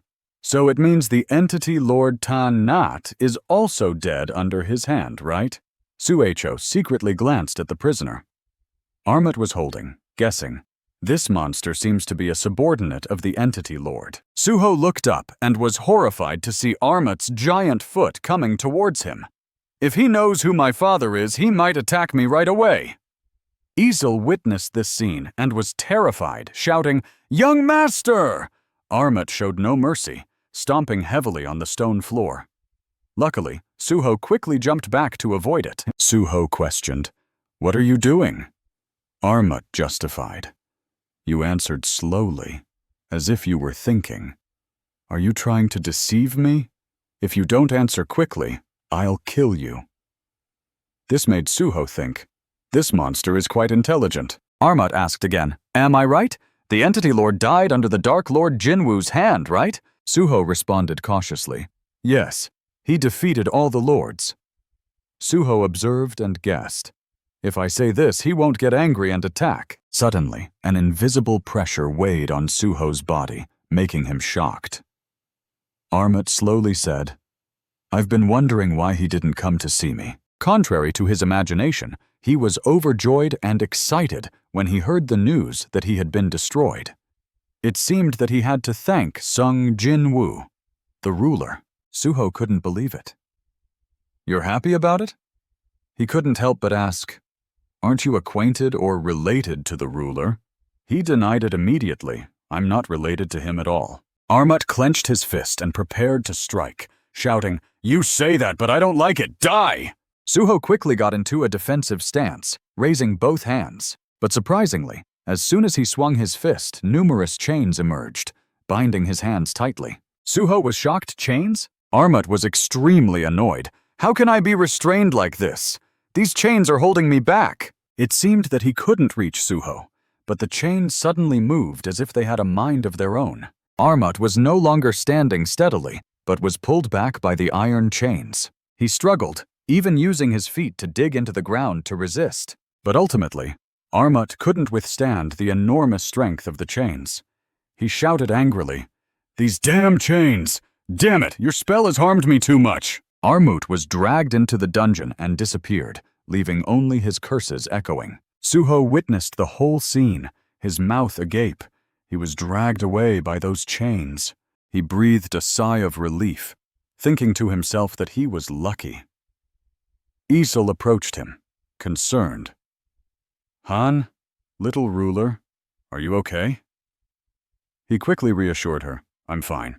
Suho turned to Gray, who was crying and wailing, and said, "Now that we know the presence of those monsters here, we need to be cautious and treat the members of the Asura Guild as soon as possible." Suddenly, he saw something terrifying, his eyes wide with disbelief. It turned out that the system displayed an urgent mission. A time rift has been detected. Please enter the connected portal and eliminate the cause of the rift. The mission was disappearing, and he was puzzled, wondering what was happening to the mission. Seeing Suho's reaction, Isel asked with concern, "Little ruler, what's wrong?" Suho pointed to the screen. "The urgent mission has changed again." The current system display showed, "Urgent mission. A time rift has been detected. Please enter the connected portal and free the descendant of Design Armut from the pyramid." Suho read it and speculated. It says he's a descendant? The ground was littered with rubble and debris. As they ventured deeper, they found many corpses scattered about. Suho cautiously entered, thinking to himself that they were likely members of the Scavenger Guild and that they had been killed by the monster here. Then he looked up, staring at the person in front of him. Armut no longer had his previous arrogant demeanor, but was chained in a corner, looking pitiful. He didn't hesitate to say, "I can't believe you dare to come here. You're a brave human." Suho raised his hand, explaining, "I came to talk to you." Armut cleared his throat. "We've already talked just now, haven't we?" Suho retorted angrily. "If you tried to kill me, how could we talk?" Armut seemed to realize his mistake. "Ah, I see." But Armut remained defiant. "I learned that from him." "If you have something to say, go tell him." Suho frowned, judging that Armut had the heart of a child, liking to talk about violence and being straightforward. He didn't think he should provoke someone like this, so he lowered his voice. "It seems you don't like the ruler, do you? Can you tell me why?" Armut didn't avoid the question. "You've come here out of curiosity? I'm tired of being bound by these chains. I'll tell you." He strained himself, beginning to explain. "I am Armut, created by the ruler, T.A. Ace, and a sorcerer. They abandoned me here." Suho was shocked. "You mean they created you?" Armut didn't deny it, still with some resentment. "Yes, they created me from a normal person and made me like this. Then they bound me with chains and abandoned me here." Suho asked curiously, "Can't you break the chains?" Armut quickly explained, "These chains are made of magic. No matter how hard I try, I can't break them. I've been bound here for too long." He growled angrily, "I'll never forgive those two bastards." After understanding everything, Suho grasped the main point of the mission. His task was to free Armut. He needed to remove the chains. He began to think. But if more monsters kept appearing, how could he do it? It seemed simple at first glance. Just pull out the nails holding the chains to the wall. But wait. Suho asked another question. "Were the monsters here with you when you were sealed?" Armut immediately responded, "Yes." The two of them chatted away, ignoring Isel, who stood bewildered beside them. He muttered to himself, "That means you're just a prisoner, not the master of this place." Armut replied, "Of course, I'm not the master of this place." Then Suho suddenly asked, "Have you ever seen a room with a large iron door around here?" He replied, "I haven't been able to go too far from this place because of the chains binding me. Why do you keep asking me such annoying questions?" Suho rubbed his chin, puzzled, and wondered why the two men had to hide from him here. Why didn't they go around the dungeon with him to guard this place? If his thoughts were correct, he unexpectedly suggested, "If we release you, will you do as we ask?" Armut was skeptical. "You're going to release me from these chains?" He spoke firmly. "If you help me escape, you'll do anything you want. So you're going to remove the spell that imprisons me or find the other sorcerer. I don't even know where he is. To kill him?" As Armut spoke, he tensed his muscles, causing the chains to rattle. He threatened, "If you dare to play tricks on me." The chains on his body couldn't withstand the pressure and burst free. "You'll see what happens to you then." Easel, standing behind, called out in alarm, "Suho! Young master!" But he seemed to ignore her, continuing to communicate with Armut. "Listen to me before you do anything," he said gently. "We'll make this dungeon collapse," Suho said, stating his judgment. "You said you can't go deep into the dungeon because of the chains binding you. If that was the sorcerer's intention who sealed you, it seems he was worried you'd go kill the master of this place. So if the dungeon collapses, the master of this place will also have a hard time escaping." Suho's words gradually convinced Armut. "You think about what will happen if these chains lose their purpose of imprisoning you when the dungeon collapses. The stakes on the wall won't be effective anymore." After listening, Armut lowered his head slightly, lost in thought. Then Armut opened his mouth and praised, "That's a good idea." After reaching an agreement, Suho and Essel proceeded deeper into the dungeon. Peru was left behind, grumbling, "Young master!" Unable to contain himself, he cried out loudly, "Why did you choose to save that monster? You already have a loyal servant like me by your side." As he complained, he flew around, making Armut uncomfortable. Armut waved his hand irritably and scolded, "That's enough! Stop hovering over my head, kid!" Peru angrily retorted, "What did you say?" "You're asking for death," Armut said, no longer bothering to argue with him. He sighed. "I never thought that little kid was a descendant of the Dark Lord." Then Armut stood up, supporting himself with his hand. "I can only go this far in the tomb. The descendant of the Dark Lord has already gone ahead." He looked into the dark dungeon, thinking to himself, "If he can't defeat the master of this dungeon, it means everything will fail. And when the dungeon collapses, if him still trapped by these chains, he'll die too." Armut suddenly remembered Suho's parting words, "If I help you escape, you must listen to me." He couldn't help but console himself. "However, I feel confident and completely trust him." He lowered his head, somber. Armut recalled the figure that was about to disappear from his memory. Tanakh once said that physical strength is true strength, and thanks to that, he created him. But now, there are entities weaker than them that have also achieved miraculous things. He affirmed firmly, "If it's that kid, I believe he can free me from this place." Meanwhile, Suho was hurriedly fighting monsters, conquering the tomb. A single punch from him was enough to knock down his opponent. The giant's head was knocked off its body. After defeating his opponent, Suho just breathed out lightly. Beside him, Isel was always ready with her spear for defense. Both of them quickly ran over the giant's corpse, heading straight for the throne. There was only one more to go. The other person still sat calmly on the throne, exuding an aura of power. "He was the guardian of the tomb, Sika." Armut moved his hand on his arm. A large chain suddenly appeared, pulling him back. It stopped in front of the swirling gate leading to the dark dungeon. Countless iron chains appeared, wrapping tightly around Armut, pulling him back and preventing him from moving forward. Sung Suho and Aesel stood nearby. Sung Suho looked at Armut and said, "Not unexpected. Even when entering the dark dungeon, these chains still appear and block your way, don't they?" The chain broke. Armut explained, "As soon as I think about leaving this place, they appear and bind me." Sung Suho looked up at the chain and said, "It's indeed a troublesome magic spell. Actually, I thought this method wouldn't be effective. I was just confirming it." Sung Suho outlined his plan. "There are two things we need to accomplish first.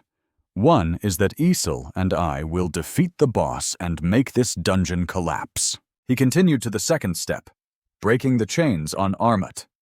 As soon as that's done, well, move on to the second task, disabling the chains when the pillars are destroyed. Finally, they all gather in front of the dark dungeon entrance, and then Armut will be freed from them and reunite with Peru and us.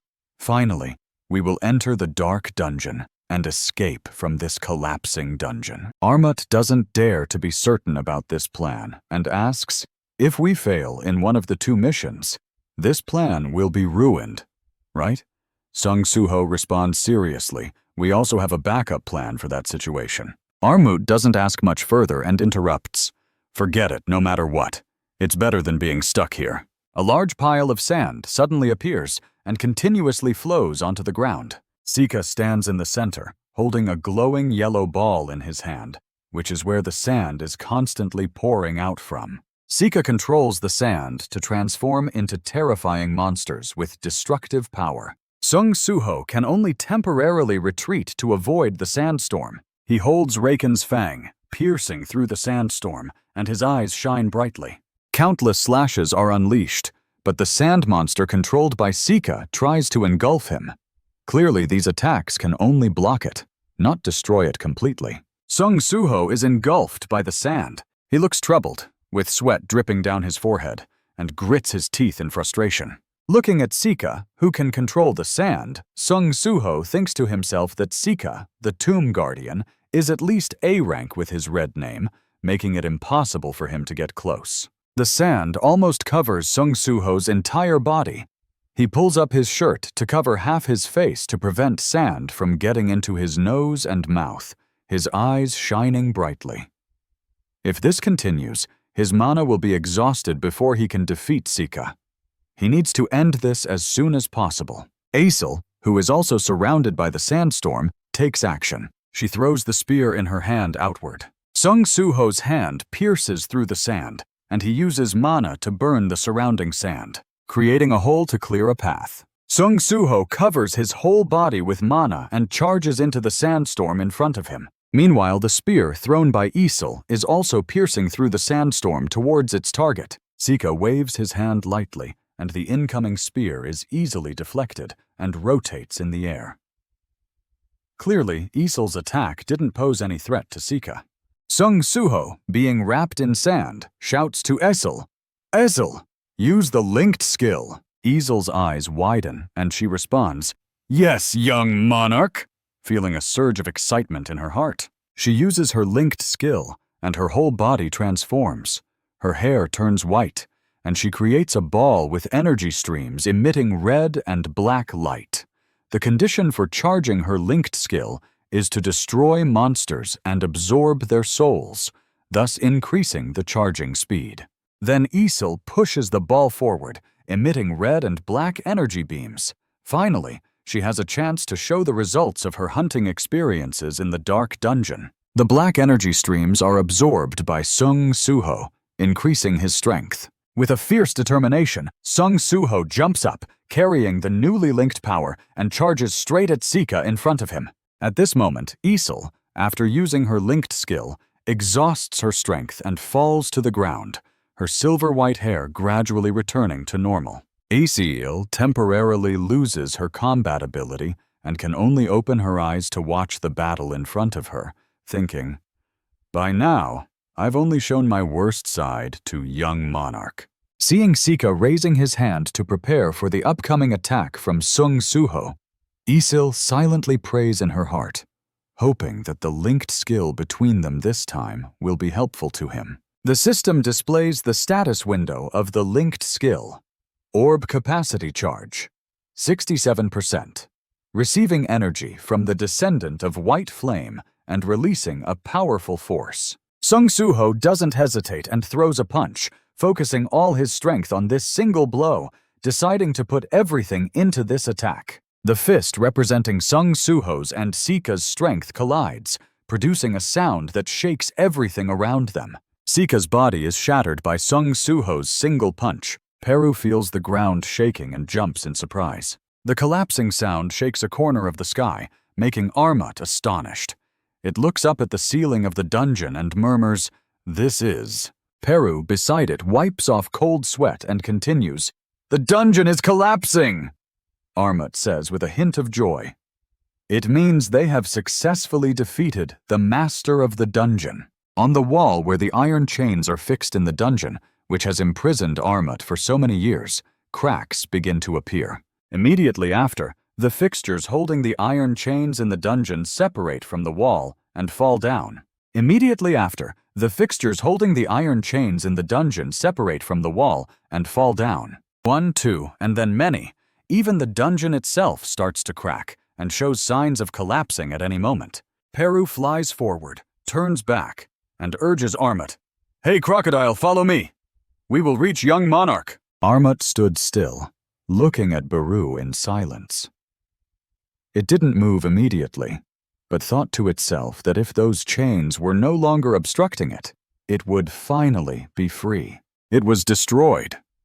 Armut recalled its old memories. Back then, it was just a weak monster, its body full of wounds, and one of its arms was even severed. It still couldn't understand why Tanak and the wizard had experimented on a mediocre monster like itself. All it could remember were the extremely painful memories of being destroyed and reborn every day. The name Armut had endured immense pain. It roared in agony and gouged out its own eyes with its hand. Tanak would destroy its body, and the wizard would be in charge of restoring it. The longer the experiment lasted, the stronger its body became, just as they had planned.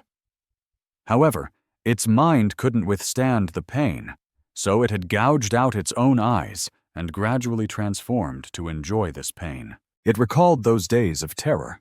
Throughout that horrific period, it had only one desire that kept it alive. Armut imagined itself in a green forest with gentle sunlight filtering through the majestic trees. Before that, it wanted to experience again the grandeur of nature that it had seen when it was young. Armut lifted its foot. It walked forward without looking back. It didn't notice the fixed stakes with iron chains shining behind it. It thought to itself that if it could make that happen, a stake suddenly moved, flew up, and attacked Armut. Armut was startled, turned around, and counterattacked.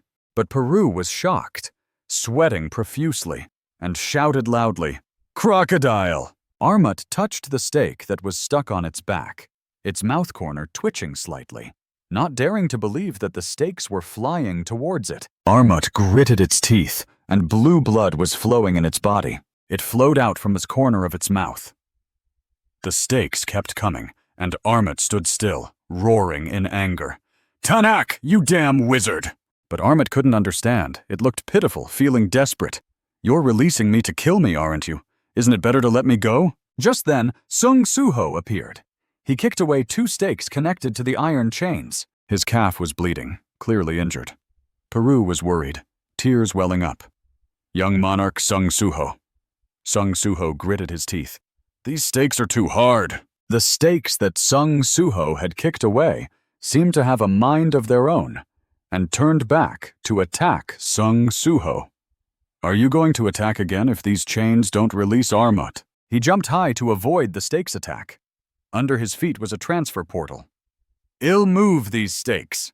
A stake collided with the ground, sparking. It quickly changed direction and attacked again. Another stake did the same. It turned back, and nothing seemed to be able to stop it. Many stakes were transported through the portal, spreading out in all directions and increasing in number. Armut was a bit shaken. "Sung Suho, why are you going to such great lengths?" Sung Suho didn't care about anything, blocking attack after attack. Armut didn't quite understand. "To what extent do you want me to make you injure yourself like this?" Sung Suho heard the sound of his bones cracking. He was in great pain, his eyes wide open. "My bones can't take it anymore." Just then, Armut suddenly appeared in front of him. Without hesitation, it blocked an attack for him. Sung Suho's face was still bleeding. He opened his eyes wide in surprise, I heard Armut say.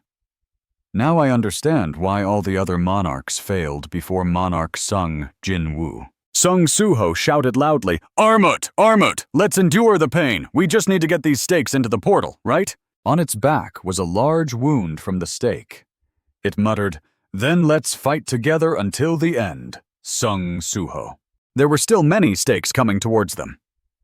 Armut shouted, "Young monarch!" Meanwhile, on the other side, Isel was still unconscious on the floor. She slowly opened her eyes. Peru was hovering in the air. "You're awake?" Isel sat up, looking up at Peru with a hint of suspicion. Peru suddenly knelt down, looking like she was about to collapse. "Young monarch brought me back to the dark prison because I had exhausted my energy. What day is it now? And what about Armut?"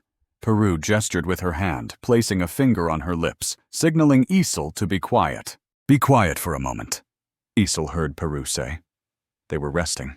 Isel was surprised, then looked up, revealing a joyful expression. Isel whispered, "Young monarch." Sung Suho was sleeping peacefully with his eyes closed. Isel was extremely excited and happy. "You did it." In the ruins, Armut was hugging Sung Suho, letting him lean on it. Both were tired and fell asleep. At the same time, the status window kept popping up to inform him that he had successfully recruited the descendant of his acquaintance as his companion, that he had completed the urgent task of fixing the spatial rift, that he had leveled up, and that he had received rewards for the task. The notification asked if he wanted to check his rewards, with 2 adjacent options: yes or no. A cup of hot coffee was placed on the table, still emitting steam. The man was dressed neatly and sat in his office with a cup of hot coffee on his desk. He held a phone in his hand, seemingly browsing through the news. He stopped at a particular news article. Something had happened after Sung Jinwoo disappeared. He sat quietly with a serious expression. Hunters and gates had begun to reappear.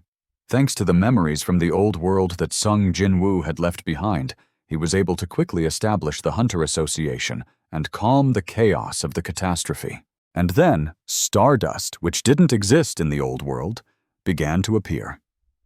It was round in shape and emitted a beautiful blue glow. This was a stimulant that had never existed in the old world, but it could enhance the mana of low-level hunters without any side effects. All he knew so far was that it was being distributed by Lee Min-sung, the vice president of the Association of Death, because he did everything while the president, Lee Tai-ju, was away on a business trip. So it was highly likely that he had acted alone. But he didn't think that one person could carry out such a large-scale distribution in the old world. It felt like there was a mastermind behind this. Just then his phone rang. He answered it. "It's been a while since you've called me." The caller on the other end spoke hurriedly. "Association President, I'm sorry for calling you out of the blue." The man responded, "You can call me anytime. After all, you've helped the Hunter Association a lot in its early years." The person on the other end was a bit flustered. "Actually, I called because I need the Hunter Association's help." He was surprised and asked, "Help from our side?" The man on the phone began to cry and spoke in a worried and urgent tone. "My nephew has awakened as a level A hunter, and I think he's stuck in a gate." The voice on the phone pleaded, "Please help my nephew, sir." Jinshin was taken aback. "Isn't your nephew?" He struggled to speak, not believing what he was hearing, and asked, "Suho?" The warm golden light of sunset shone down on the parking lot. A group of people sat in their cars, nodding off to sleep. Suddenly, someone kept calling out the name of the man sitting in the driver's seat. Sung Suho poked his head into the car, resting his arms on the window frame and smiling. "Wake up, Lucy. I'm sorry to disturb you. I've finished dealing with that dungeon. Can I borrow your phone for a moment?" Lucy scratched his head and said, "Huh? The dungeon. The dungeon has been reduced to rubble." Lucy was shocked and couldn't believe it. "You finished dealing with the dungeon?" A plane took off into the sky, flying upwards towards the golden clouds of sunset. "Yes." Sung Suho stood before the airport entrance. A group of people came to see him off. The leader spoke up. "Suho, we'll never forget how you saved us at the pyramid.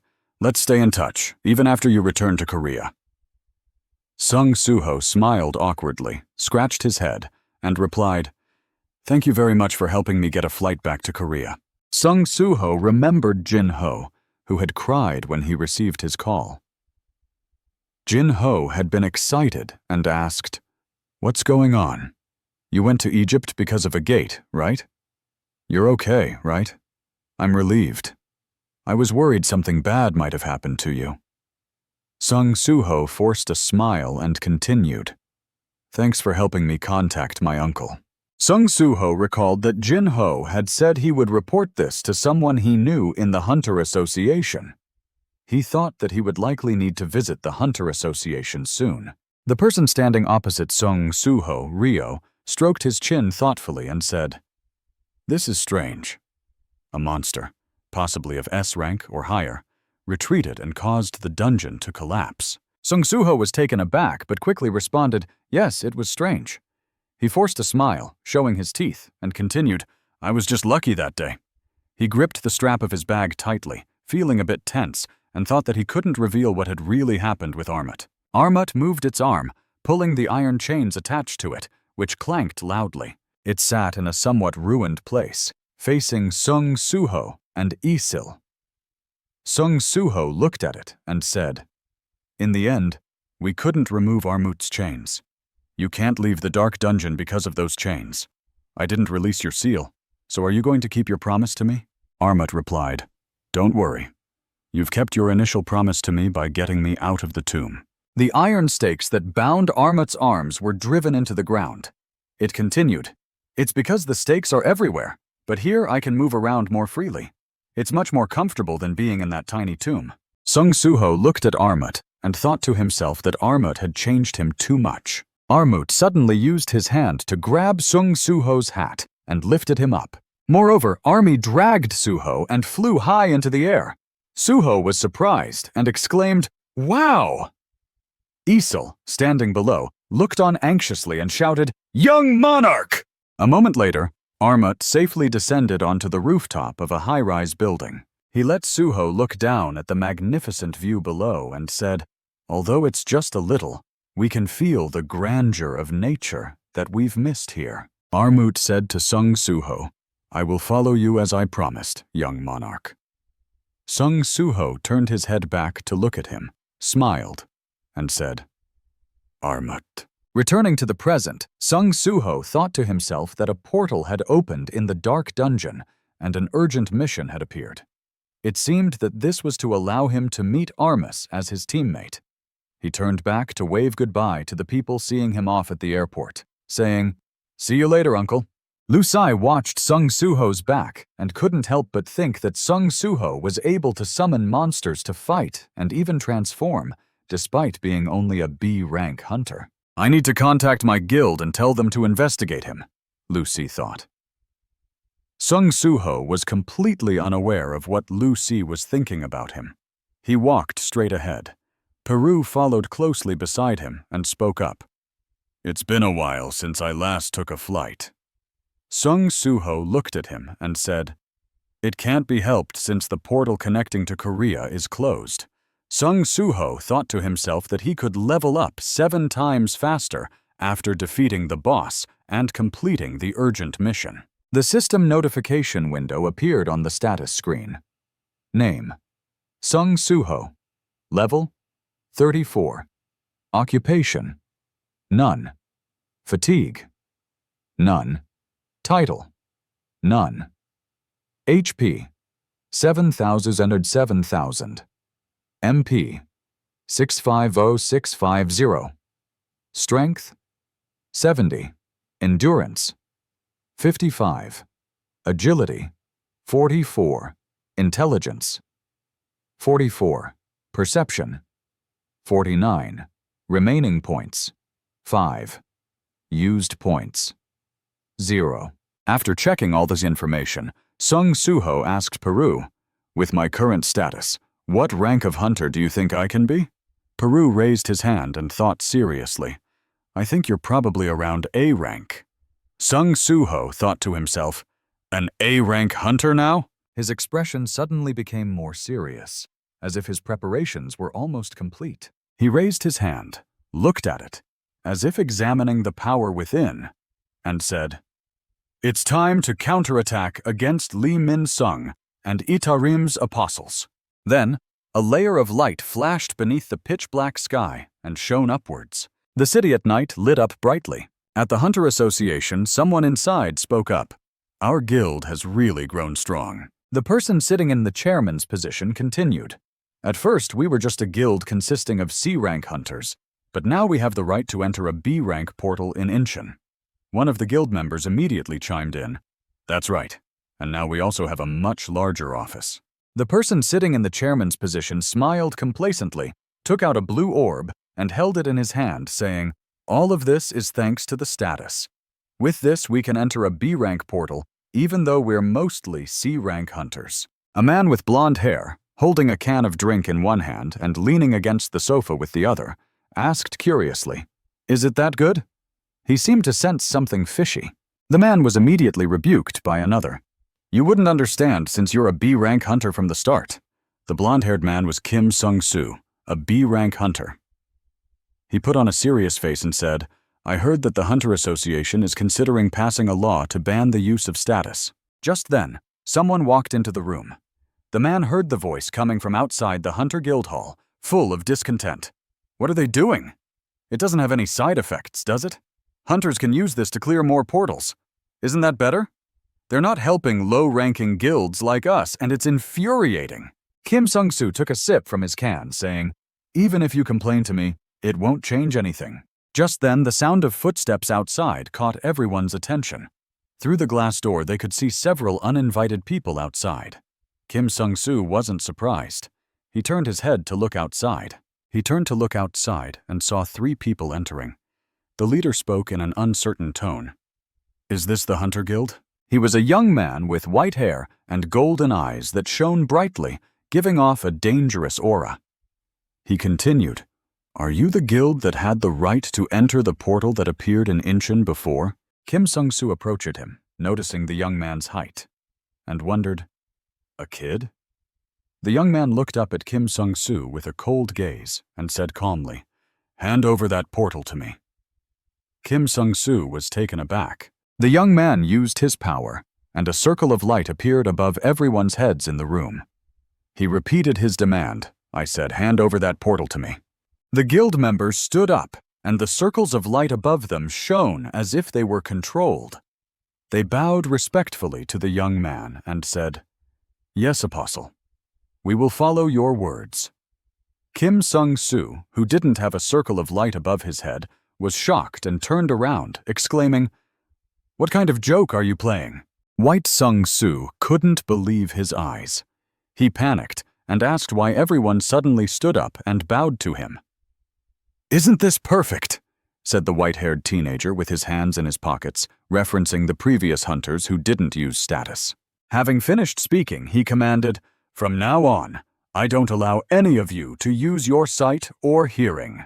Those with a circle of light on their heads immediately closed their eyes and covered their ears. Kim Sung-soo looked terrified. He couldn't believe it and shouted, "Why is everyone following what this kid says?" The white-haired teenager didn't care about Kim Sung-soo's words. He sat down on the table, glanced at Kim Sung-soo, and said, "I want to talk to the other humans, not that scoundrel." His eyes flashed with a golden light as he remembered the bloody throne. He continued coldly, "My creator wants to have authority in this unowned world. I came to Earth to fulfill his wish." Kim Sung-soo didn't understand what he was saying. He grasped the hilt of his sword, preparing to draw it, and stuttered, What are you talking about?" The white-haired teenager continued, "But after arriving here, I have a few questions." As he spoke, he casually touched the sword at the hip of someone standing nearby. "Creations are entities made by their creators to fulfill their desires. Like you humans, you have gained different purposes and act on your own. Whose creator's desires are you fulfilling?" Kim Sung-soo couldn't restrain himself anymore. He drew his sword and shouted, "Who is this guy's creator? Make everyone return to normal." He kept shouting, "Is this some kind of religion or sect? You may be just a kid, but if you continue to play tricks, I won't let you do as you please." The white-haired teenager didn't say much more. He grasped the hilt of the sword belonging to someone standing beside him and slowly drew it. "Guild," he said, making Kim Sung-soo terrified. His eyes widened as if he saw something terrifying. The teenager's eyes flashed with a golden light, and his body was covered in a red energy aura. He touched the sword blade, looking like a devil emerging from hell. "You just blasphemed my creator, didn't you?" He lightly touched the sword, and it suddenly flashed with a golden light, dazzling everyone. Kim Sung-soo was agitated and swung his sword, but the white-haired teenager was one step faster. With just one slash, Kim Sung-soo's body was cut in half, and his sword broke into 2 pieces. The broken sword flew into the air and spun around. The table behind the teenager was cut in half by his slash, and the force didn't stop there. It continued through the gap.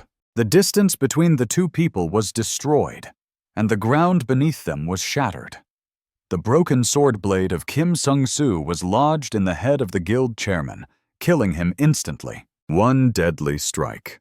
The white-haired teenager's body seemed to be shrouded in darkness, and one of his eyes turned black. His expression was icy cold. He stood amidst the ruins, with Kim Sung-soo's bisected body in front of him and the guild chairman's corpse behind him. The place that was once full of sound and light had become like hell in an instant. He stepped on the bloodstain and coldly commanded, "All of you, I permit you to see and hear again. Clean this place up." After speaking, he and the 2 people following him walked out together.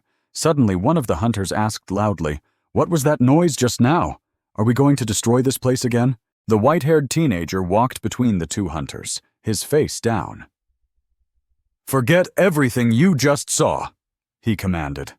The 2 hunters immediately froze, standing straight with a golden circle appearing on their heads, indicating they were under his control. The white-haired teenager looked into the void, his expression contemplative. "What is free will?" he thought. "The Creator made all creations solely to fulfill their desires." He opened a portal. However, the creations in this universe could kill their creators on their own. The teenager led the controlled hunters through the portal and attacked a massive monster. He stood before the monster, looking calm. The monster's eyes were fiery red. "Don't call it a monster. It's more accurate to say it's a spatial refugee wandering through the spatial rifts," he said. A yellow stone appeared in his hand, emitting a strange energy. "You must have suffered a lot, wandering like this after losing your home. I'll give you a chance to vent your anger." With that, the yellow stone was thrust into the monster's head. It roared in pain and agony. "Go out and wreak havoc!" The white-haired teenager watched this scene coldly. His golden eyes shone brightly. "I need to investigate this world further, all for the sake of fulfilling my creator's desires." A bustling street with people passing by. A car slowly approached a heavily guarded high-rise building. A refined gentleman stepped out of the car. A crimson, enchanting light illuminated the surroundings, casting a glow on the gentleman who had just stepped out of the car. He immediately reported, "This situation is dangerous based on the amount of magic power emanating from the gate, if we don't eliminate the bug right away. I think a dungeon break is inevitable if that happens. I'm afraid this airport will suffer extremely serious damage." Pausing for a moment, he glanced at the people around him before continuing. In that case, we will report to the Hunter Association that everything is fine." The apostle, the child known as the apostle, suddenly unleashed a powerful red spiritual energy. A radiant light enveloped the child's entire body. Combined with his unusually bright eyes, it created a very demonic scene. A large unknown object melted and approached them. Creatures created to fulfill the wishes of the Creator. If he feels bored, we will carry out conquests. If he desires something, we will do whatever it takes to ignite those wars. That is the reason for our existence as creations. But then one day the Creator deity said, "One of our kind in a different dimension has fallen. Take this and seize control of that unowned world for us." We followed the deity's words, gathered countless believers in our world, and the deity's army set out towards the unowned world. The unimaginable energy was a necessary condition to transport an enormous army through the dimensional portal. It was not small enough to contain such enormous energy, so the deity's army took a lot of time to cross that spatial portal. As long as the entrance remained and their immense faith never wavered, They would not easily give up, no matter how difficult it was or how long it took. The army did not abandon their quest due to hardships. And finally, they arrived in the unowned world. There we saw darkness, an immeasurable black screen, rise up in opposition, contrary to the beautiful and ideal world they inhabit. The presence of numerous evil demons and various monstrous creatures with hideous and terrifying forms. They are like the embodiment of evil. And now darkness has engulfed this place, turning it into a hell. This place has become their domain. And naturally, the fighting power of these monsters far surpasses that of humans. A single strike from them is enough to execute a group of brave individuals. The darkness and its army possess terrifying strength, which is the only thing they can affirm at this moment.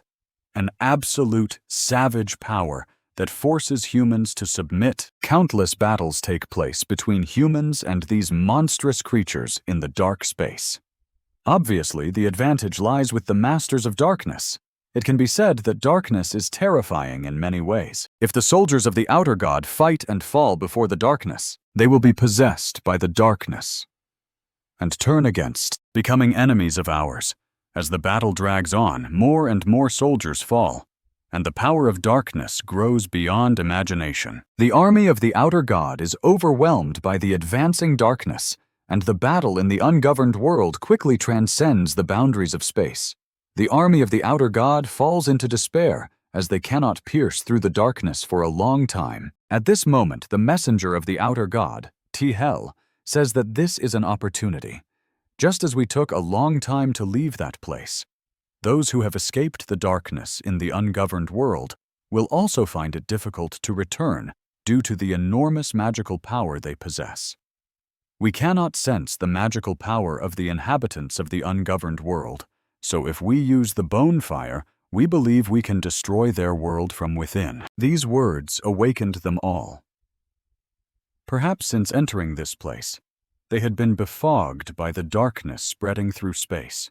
The bone fire, carried by those who bear the title of lowly believers, is fueled by the flame of faith, and though weak, their ability to spread faith is extremely dangerous to those without magical power. The army of the god believes that as faith spreads in the ungoverned world and the number of believers increases, we can create holy sites and miracles. Thus, everyone agrees with T-Hel's strategy. Then, using his own power, he divides the source of strength into 5 fragments and leaves them behind. The weakest fragment carries the flame of Mistborn. It enters the ungoverned world as planned. The weakest fragment is not detected by the darkness and successfully enters the ungoverned world. It quietly penetrates the barrier, becoming a spy for humanity and a time bomb for the monstrous creatures. This is indeed the perfect strategy, hitting 2 targets with 1 arrow. However, the first fragment of T-Hel to reach that world encounters unexpected variables, because even the slightest spiritual energy exists and becomes a useful source for the lowly creatures in this world, shrouded in darkness.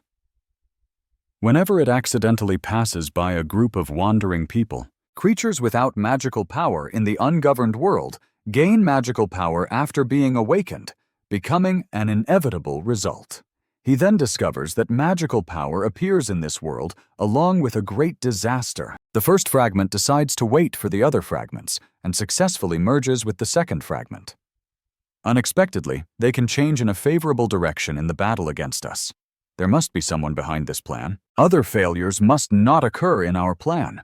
It is crucial to understand the maximum potential of the entities known as hunters, those who possess magical power, so that we can fulfill our mission. As a fragment of T-Hel, he thinks through the crowd. He stands still, waiting for a gust of wind. And then it comes. The lowly creatures panic, knocked down. They fearfully stare at the terrifying creatures approaching. The monstrous creatures rush forward like demons rising from hell, ready to devour human lives. They fear the monsters and run away in disarray like headless flies. Although they are no longer unfamiliar with such scenes, their perception belongs to the realm of cognition, while reality shows that they either run or die, as human strength is no match for the attack of these monstrous creatures with various strange forms. In the fleeing crowd, Someone shouts that it's a prison break, and to contact the Hunter Association immediately. He silently observes the situation, thinking that if monstrous creatures with enormous magical power start rampaging, high-ranking hunters will definitely appear. If possible, he wants to see the strength of an S-class hunter. Amidst the chaos, there are numerous tragic cries and silly questions like, why did a prison break occur? Wasn't there a team assigned to guard the gate in this area? He catches the key point in the person's words. The hunters are already at the gate. At this time, he spends some time observing the current development as the rescue team is summoned here. They are all users of star magic. Star magic is a stimulant created by melting faith. While the traces of faith accumulated in their bodies are faint and usually have no significant effect, if we use Tyel's amplification ability to amplify their faith, with the current of faith clearly visible on each person, he immediately gives the order to prepare to verify the hypothesis. The person obstructing them steps back, saying, "Yes, Apostle." The person obediently steps aside. In the meantime, the horde of monsters continued their brutal massacre. A poor woman was stabbed in the back while fleeing in terror, screaming. Until her cries began to fade, the woman was completely overpowered by the monster, which continued to stab her repeatedly until she fell silent. She reached out, groaning and begging them to save her. He blinked, watching as the woman's life faded away, feeling numb. He thought that living beings existed because of the Creator, and thus he once believed that the purpose of life was simply to fulfill the Creator's will. But why did humans have desires? These creatures had desires, something that only the Creator should have. Do these weak humans think they are superior to us? Look at them, they are cowardly, only knowing how to run away with a strong desire to live, no matter the means. He followed the crowd, and a dungeon break occurred. It was unbelievable that this happened as soon as he arrived in Korea. Another unfortunate man complained and retreated, trying to escape the brutal monster, but his fate was sealed. He waited desperately for the fatal blow, but in the nick of time, a god appeared. He, like a god, blocked the monster's attack, diverting its attention and saving the man's life. He defeated the monster and said, "I'll hold off the monsters. You run away." The boy looked at him in confusion. One by one, the monsters were defeated, with swift and precise attacks. In Sung Suho's eyes, there was only battle. A black masked hunter, he observed and pondered. At this moment, his subordinates had also discovered that the situation was gradually changing. Following his gaze, he said, "It is said that a black masked hunter has annihilated the entire Hina gang." Combining this information, he perfected his deduction. Combining this information, he refined his speculation.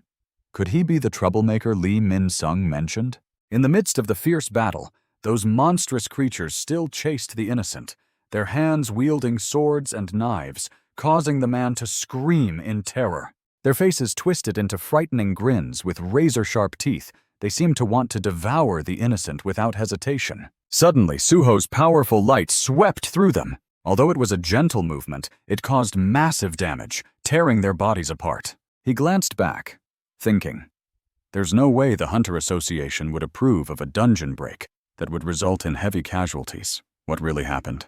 Standing before the bodies on the ground, Suho remained contemplative. For now, he had to get everyone out of here. But he didn't know that someone was watching him. It was Park Do-jin, his face stern and his eyes piercing, seemingly plotting something. He thought that since the Firebone's faith didn't exist in the masked man's body, the masked man hadn't absorbed the status. Then he assessed that the masked man's magical power was comparable to Lee Min-sung's, or perhaps slightly higher. "Suho!" a voice called out, casting some sort of magic. Suddenly, enormous monsters appeared before Suho's eyes. He commanded sternly, "I want you to help those who can't evacuate." His words made Do-jin, standing behind, shiver, sweat dripping down his face. He looked at Suho and thought of the image of wielding the power of darkness. Do-jin stared at the man in front of him, lost in thought, unable to believe that there was someone who could use dark power. If that person was related to darkness, then it made sense that he attacked the Spirit Howling Guild and the Status Factory to disrupt our plans." Suho seemed to sense something and glanced back at Dojin, making him feel cautious. To avoid Suho's gaze, he thought to himself that it was time to hide. Dojin left, but strangely, a large truck was hovering in the air. Dojin remained contemplative, thinking that they couldn't let Suho discover their presence in this world. Suddenly, a loud explosion destroyed the truck behind Dojin. A figure appeared behind him, and a familiar voice said, "What the heck? A flying truck? That's crazy." Suho blocked the truck, saving Dojin's life. Seeing that Dojin was fine, he asked calmly, "Are you okay, kid?" His face was filled with killing intent as he gazed at something in front of him. A massive monster appeared behind the thick bones after the explosion. It roared loudly, but it didn't seem to faze Suho, who stood calmly. However, Suho was drenched in sweat. He immediately asked if that name was the leader of the monsters. "From ancient times, it seems to be from Peru," a voice came out from his chest, responding, "Young monarch, I can sense the energy of Itarim from that monster." Upon hearing this, Suho replied, "If that's the case, then the recent breach of this dungeon might be related to Itarim." Peru seemed to have discovered something but shook his head, thinking he must be mistaken. Meanwhile, Dojin watched the two of them with an unchanged expression, not saying a word. The monster roared again, even louder, without showing any fear. Suho prepared to unleash a technique, thinking that he would allocate all the points he gained when he leveled up to 35 into strength, making his strength go from 70 to 77. The technique was released, and the monster blocked it. Neither gave in. Dojin, standing far away, was a bit surprised. "He saved me? He seems to think I'm just a human child." While watching Suho fight against the monster Dojin, he remained thoughtful with that train of thought. Although he used the power of darkness, he was still too weak compared to the darkness. Suho was still unleashing the techniques he had, but it was currently impossible to assess his full potential. As he thought, Dojin's face darkened. "Luckily, I met him here. I'll eliminate him." Suddenly, the sound of footsteps slowly approaching, accompanied by a gentle voice. "I'm late, aren't I?" "Let's finish this quickly," the voice continued, as the person's hand seemed to be preparing to cast a spell. Fireballs appeared from his hand. They flew over the heads of the lower-level monsters. They almost hit Dojin. Fortunately, Suho intervened again, saving him. Suho was surprised to see the new technique, involving fire. The atmosphere suddenly became silent, with no one moving or making a sound, but the fireballs remained suspended in midair. The man didn't hesitate, continuing to cast his spell, clenching his fist. The fireballs in the air began to explode, incinerating the monsters. Suho was shocked by the scene, as a barrage of fireballs suddenly appeared and attacked the monsters in a single technique. Almost all the monsters were incinerated. Suho was amazed, doubling his surprise at the unbelievable outcome of the explosion. Suho looked towards the source of the explosion, thinking to himself, "The fire-controlling hunter. Could it be?" Then Jung-in picked up the jacket from the ground, lost in thought. "A hunter who fought until I appeared, and then disappeared without taking credit? Why did he do that?" Suho sighed in relief after hiding, thinking, "Luckily, he appeared. I couldn't reveal my identity. I need to get out of here first." Jung-in's face also showed a hint of surprise. Seeing that the largest monster wasn't injured from the previous attack, Jung-in praised it. "I didn't expect you to withstand that attack. You're quite tough, aren't you?" As Jung-in was about to continue speaking, he raised his hand to cast a spell. Flames began to emanate from his hand. They took the shape of a bow and arrow made of fire. The monster didn't seem to fear this attack, simply opening its mouth in anticipation of the fiery arrow. But it didn't expect the arrow to be so powerful, sending it flying into the air. The flames continued to burn, as if on the ground. The ground couldn't withstand the power, cracking under the flames. However, the same flames had restored the cracks in the area. The sturdy wall was gradually restored. The civilians, seeing this, cheered. "Hunter Jung-in, one of the strongest humans, is indeed remarkable." Jung-in smiled slightly, waving his hand in gratitude. After finishing his task, he glanced around, as if searching for something. I could have sworn I saw a kid around here somewhere. Then Jong-in picked up the jacket from the ground, lost in thought. A hunter who fought until I appeared, and then disappeared, without taking credit? Why did he do that? Suho sighed in relief after hiding, thinking. Luckily, he appeared. I couldn't reveal my identity. I need to get out of here first. His face suddenly darkened. Let's put that aside for now. Itarim always acts secretly, without anyone knowing. It's unbelievable that they attacked civilians in a crowded area. What are they plotting? The day was ending. It was getting darker. A figure stood in a vast, empty space, gazing out at the tall buildings in the distance. It was Dojin, his face still expressionless, lost in thought, as if waiting for something. A portal opened, drawing his attention to it. It continued to glow. Dojin spoke first. The third fragment, you've arrived. A voice came from within the portal. It's been a while, fragment 2. Dojin continued. Before I hand over this body, I'll brief you on the situation. Before handing over this body, I will brief you. Among humans, the living entities of this world, there are existences that possess magical power, known as hunters. Among these hunters, there are existences referred to as S-rank, those who possess enormous magical power, and we must be cautious around them. Additionally, there is a variable in this world that we need to eliminate. The voice from the portal responded, Stop! We'll examine the details through the memories after absorbing your body. You've completed your duty and will be absorbed according to plan. Dojin's expressionless face remained silent. The silence was palpable, and the voice from the portal asked, Is there a problem, Fragment 2? But Dojin, now referred to as Fragment 3, replied, Nothing. All right, I'll hand everything over to you. I'm feeling a sense of melancholy as I disappear from this world, as my personality is taken over. It's all pointless anyway. Fulfilling the will of the deity is the top priority in this world. All of this is for the benefit of the great creator. Fragment 2 began to be absorbed into Dojin's body. A blinding light pierced through the window. After completion, he spoke. The memory of the variable that Fragment 2 mentioned. An image of Suho appeared, showing that the existence capable of using powers similar to darkness was beyond their expectations. Dojin's body underwent a significant change. He clenched his fist, deciding, Your final decision was wrong, Fragment 2. Eliminating him would be a waste. It's still the same face, but now it's lit up with a smug smile because if we can turn him into a devotee, then we can even control the dead.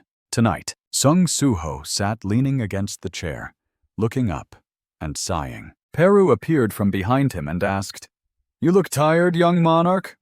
Suho replied listlessly. Of course I am, Suho said. Just now, my uncle scolded me, saying that while it's good to protect the earth, my own safety should be my top priority. If something happens to me, I don't know how he'll face my parents. Suho looked up at the ceiling and wondered. My parents must be worried about me too, right? Suho quickly stood up, threw the towel back onto the chair, and said, Let's go to the dark dungeon. Peru, seeing his master's condition, worriedly said, I think you should rest for a bit, sir. Suho replied nonchalantly, Rest can wait. Suho glanced nervously and said, I hurried back and couldn't complete my daily mission. I can't afford to miss my daily rewards. Peru heard this and thought to himself, It seems like he's become addicted and overly reliant on it. In the dark dungeon, there was nothing but desolation and darkness. Suho was taken aback and stuttered, What's going on? He shouted loudly, Has my daily mission been lost? The system notification appeared, stating, You have exterminated all the foreign residents inhabiting the dark dungeon. Your daily mission is now complete. Suho was confused and said, What's going on here? He looked at the system in front of him. RUMT barked excitedly, and Isel said, as the scene of Armut killing the goblin appeared, Isel said, Armut killed all the goblins in the dark dungeon last night. Armut crossed his arms and looked up, saying, I simply cleaned up the disgusting minions of evil that I saw in the territory of young monarch. As promised, I didn't kill anyone. Suho rubbed his face with his hands and said, You killed so many goblins. Without a daily mission, my growth rate will slow down, making Isel, Arumt, and Gray unsure of how to respond. Arumt then said that if what you wanted was to become stronger, he could train you. Suho, after hearing this, had an expression that didn't seem to believe his words. He asked, "Can you really do that?" Armut replied, "When I started out, I wasn't strong either. I know how to improve. I'll train you and make you stronger." The system then displayed a notification. Daily mission. Training to become stronger has appeared. Do you accept? Suho's eyes widened in surprise. Another daily mission? I'll definitely accept it. Suho agreed and said, "I'm counting on you." He looked at the system with a troubled expression and said, "Let's see. Daily mission. 100 push-ups, 100 sit-ups, 100 squats, and running 100 ko. Is this the path to becoming stronger?" Armut said, "That's not all." Under the mystical light, Armut placed a hand on his chest and said, "You will have to carry me when doing all those things in front of Suho." Below the lines he had just read, another line appeared. You must carry Armut while carrying out the task. Suho listened and looked at Armut, saying, "You want me to carry you while performing daily tasks?" Isel, standing behind, couldn't help but be surprised and opened his mouth wide in shock as he looked at Armut. Armut said, "My current body size might make it difficult for you to carry me."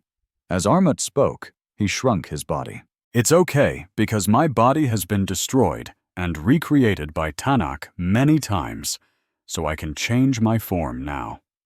Suho, Gray, and Isel were also surprised by Armut's ability to change his body.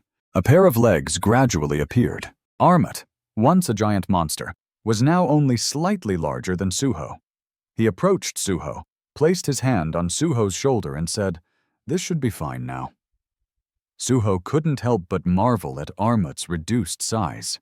Suho couldn't help but marvel that Armut had shrunk. Armut said, "Let's start training, young monarch." Suho put his hands on the ground and said, "Let's do it." But in his mind, he thought, Armut, 3. It seems that due to the large difference in strength between us, we need to meet certain conditions to unlock the connection skill of both systems. The warning system indicates that due to the significant difference in combat capabilities between the player and Armut, the descendant of the entity, the connection skill will be sealed. Please increase your level and unlock the connection skill. Suho said, "I can have a teammate through a mission, right?" Actually, it's not bad. When Armut sat on Suho's back, saying "oop," it felt like a massive object was pressing down on Suho's back, causing the ground to sink and making Suho want to foam at the mouth. Isel, Gray, and Peru were extremely worried when they saw Suho struggling and said, "Young monarch." Armut said, "I forgot to mention that although I can change my body size, I can't reduce my weight." Suho was still straining his arms to support Armut, and blue veins began to appear on his face and arms. He thought, "Will I have to do 100 push-ups like this?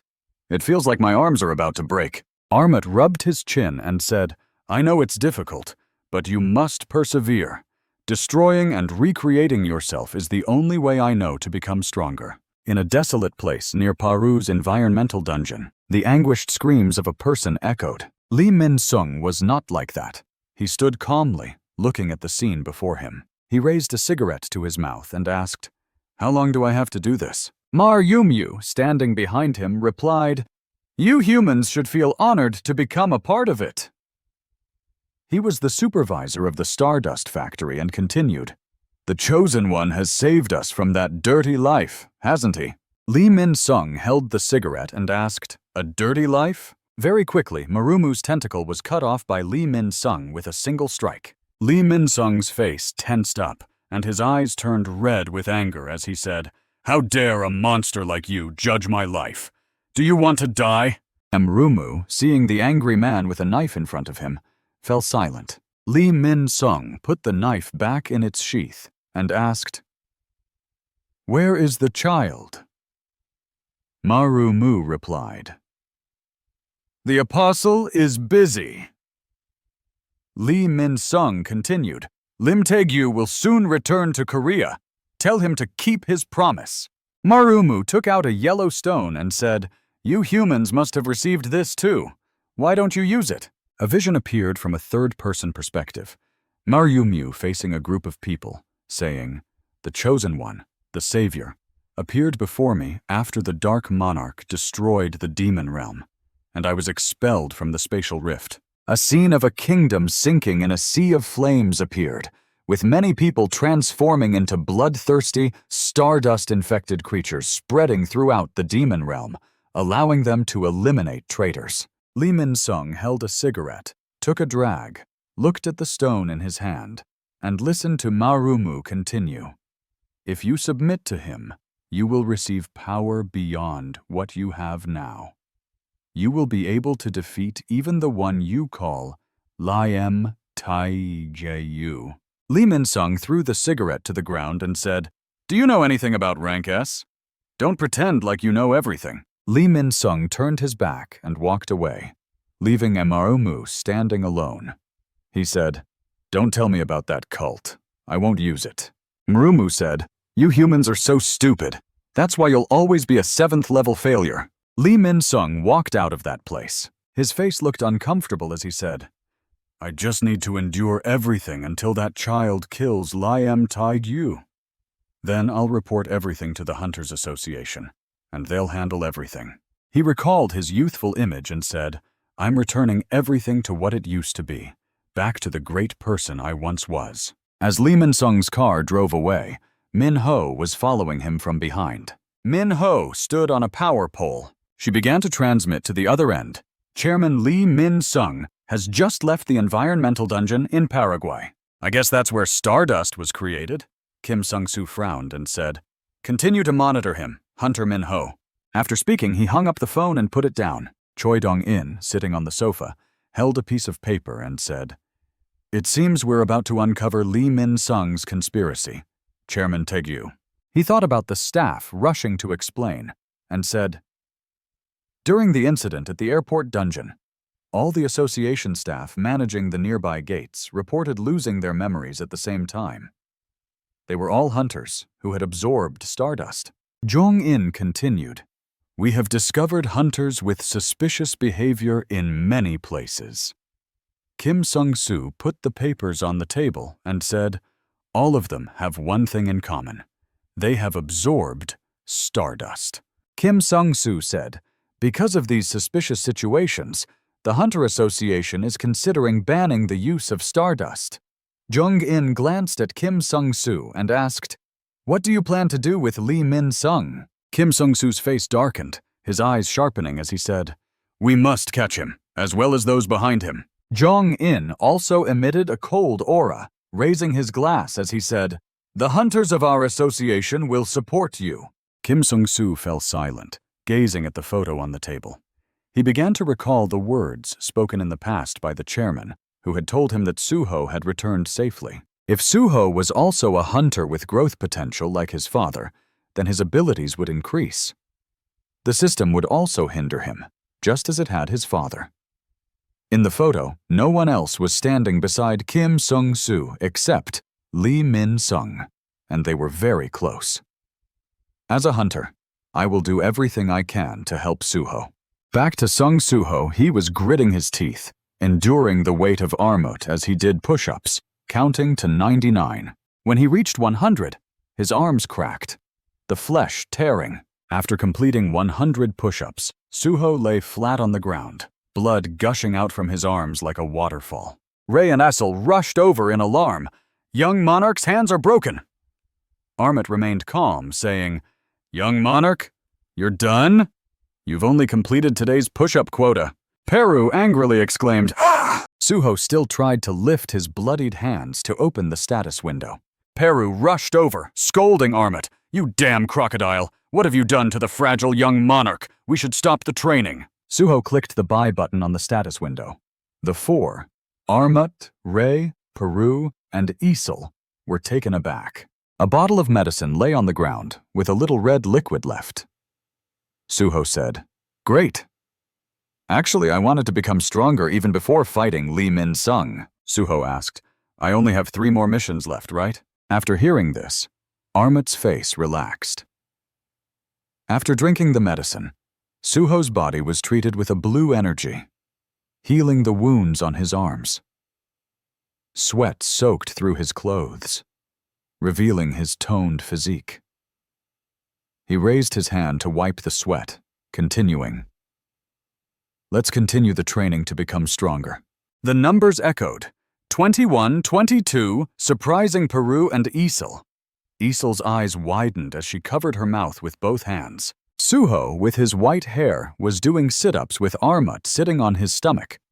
Next, he carried Armut on his back and did squats. Medicine bottles were scattered everywhere. Suho continued squatting and counting. 47. The number of medicine bottles increased. Suho carried Armut on his shoulders, running and shouting. Armut witnessed Suho's efforts and silently admired him. Although Suho still needed to use skills to overcome the training, Armut hadn't expected him to push this hard. Armut thought, I didn't think he'd be able to do it. Looking at Suho, exhausted and covered in sweat and tears, Armut felt a sense of admiration. As Armut was carried on Suho's shoulders, he thought, young monarch never gives up and always finds a solution. Maybe one day he'll surpass me or the other monarchs. A faint light shone through the corner of the dilapidated building. Suho's anguished cry echoed. Gray, lying next to Suho, said, Buy medicine for my back. Suho lay on the ground, his face drained of blood. Tears, saliva, and smoke came out of his mouth. The status window appeared, showing the mission reward. Do you want to check the reward? Suho sat next to him, calling out in concern, Young monarch? Armut looked down at Suho and said, That's the end of today's training. Suho trembled as he interacted with the system window, saying that despite the grueling training, with the daily rewards and his own efforts, he would be able to level up his endurance and strength skills. The system window displayed Strength 77-78, Endurance Skill Level 3, Physical Defense 40% to 60%. Suho told himself that he wasn't sure if this was effective, but if he could complete daily tasks more easily, he would definitely become stronger. Suho trembled as he raised his thumb and said to Armut, Tomorrow, I'll rely on you again. Armut nodded in response. Got it, young monarch. Peru then brought a blanket and covered Suho with it. Peru looked at Suho and scolded him for falling asleep as soon as he got home. Young monarch, today was a great day. Peru took the opportunity to turn on the TV, saying, Finally, some alone time. Let's watch TV. The TV displayed a news broadcast about the Hunter Association. A new rule was announced regarding environmental dungeons, which could cause dungeon explosions after the recent explosion at the airport. 2 news anchors reported that, unlike regular dungeons, environmental dungeons allowed hunters to retrieve materials like crystals and essences from monster corpses. Therefore, the Hunter Association was distributing ownership of environmental dungeons to smaller guilds so they could profit from them. However, the Hunter Association would soon take measures against Death God and other guilds that owned high-level environmental dungeons. Lee Min-sung was reading a document. He put down the document, his face stern, and asked, What is this? The employee in front of him calmly replied, Hunter Lee Min-sung. The Death God Guild owns too many environmental dungeons.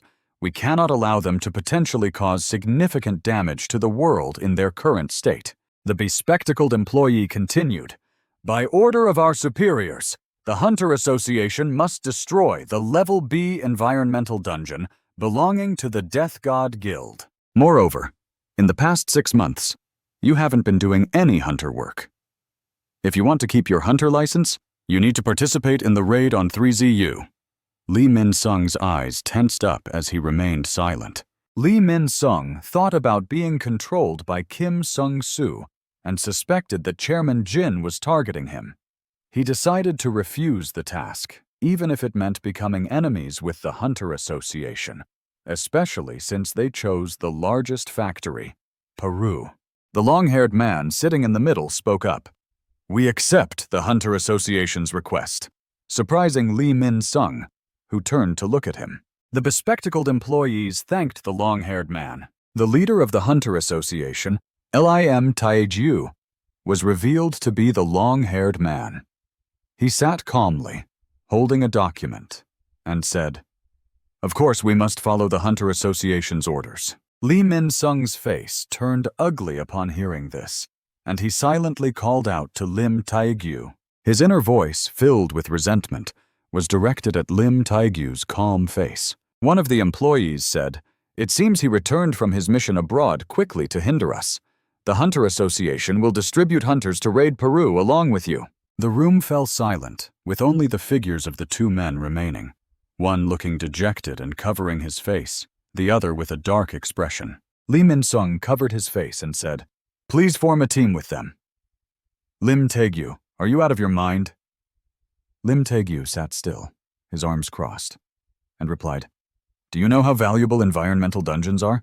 Lim Tae-gyu continued, "Do you think the Hunter Association's true goal is to destroy environmental dungeons?" Lee Min-sung began to feel that something was off. Lim Tae-gyu spoke again. "They probably realized what I was secretly doing. Didn't I tell you not to underestimate them? Not only did you ignore my warning, but you also dared to use the association members at your discretion when I was away." At this moment, Lim Tae-gyu began to emanate a murderous aura. He glanced at Lee Min-sung, gritting his teeth and saying, "Lee Min-sung, do you still think I'm just a chauffeur serving you?" Lee Min-sung, faced with the overwhelming aura, could only remain silent out of fear. The tense atmosphere was suddenly interrupted by the ringing of Lim Tae-gyu's phone from his pocket. He picked up the phone to check. Then, he placed the phone on the table, pushing it towards Lee Min-sung, and said, "A recruiter just called me. He said a new S-rank hunter has appeared in Korea. I'll go to the Hunter Association. I want you to prepare a salary contract." He spoke to Lee Min-sung again. "He probably still can turn back, so do your best to clean up this mess." With that, he left Lee Min-sung sitting alone in the room, his face buried in his hands. Lee Min-sung's face began to twist with anger as he thought to himself, "Another S-rank, and another one who got there by luck." He thought bitterly, "When will that damned alien kid grow up? When will that piece of trash come?" As he remembered the image of a white-haired boy holding a book, his red-rimmed eyes widened. "Kill Lim Tae-gyu already! He has to die for me too." Just as he was thinking this, his phone suddenly interrupted him. Lee Min-sung looked at the phone, stunned for a moment, then suddenly cracked a crooked smile. His expression became even more grotesque, revealing his teeth. Lee Min-sung looked at the teenager on the phone and thought, how disgusting his expression is. He must be planning something interesting. At a place like a square, a crowd gathered, waiting for something to happen. One of them said, "That's Korea's newest S-rank hunter." Their eyes turned to the white-haired teenager, saying his name was... The teenager's eyes flicked over. A man approached, saying, "Congratulations on becoming Korea's new S-rank hunter, Park Do-jin." It turned out that the man was Choi Jung-in. His presence surprised the others. One of them said, "That's Hunter Jung-in from the Hunters Association." Jung-in ignored their chatter and looked at Do-jin. Jung-in stood face to face with Do-jin and said, "Have we met before? I feel like I've seen you before." Do-jin replied bluntly, "We haven't met, but I know you." Jung-in apologized. "I must have mistaken you for someone else." Jung-in continued, "Let's put that aside. Do you want to sign a contract with the Hunters Association?" Do-jin responded, "Thank you for the offer." Do-jin pointed behind him and said, "But I have an association I want to join, so I won't be joining you." Just then, footsteps and a voice came from outside. "Am I late?"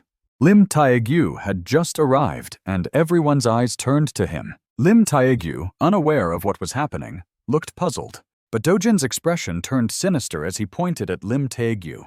A week later at Pazu, Bich Min-ho, an A-rank hunter, approached with a friendly smile. "I'm here to participate in the Paru raid, as requested by the Hunters Association. I'm Beach Min-ho from the White Tiger Association." Lee Min-sung responded warmly, "I'm Lee Min-sung. Thanks for coming. You must be working overtime due to the dungeon environment. Minho replied with a smile. It's nothing, just doing my part. But she actually looked at Lee Min-sung with a judging gaze, thinking he was a good actor. Minho looked at Min-sung, who was happily and carefully telling others to be careful not to get hurt during the raid. In her mind, she thought that he was completely rotten on the inside, yet on the outside, he was acting so kind-hearted. Anyway, everything that happened inside Paru would be brought to light today.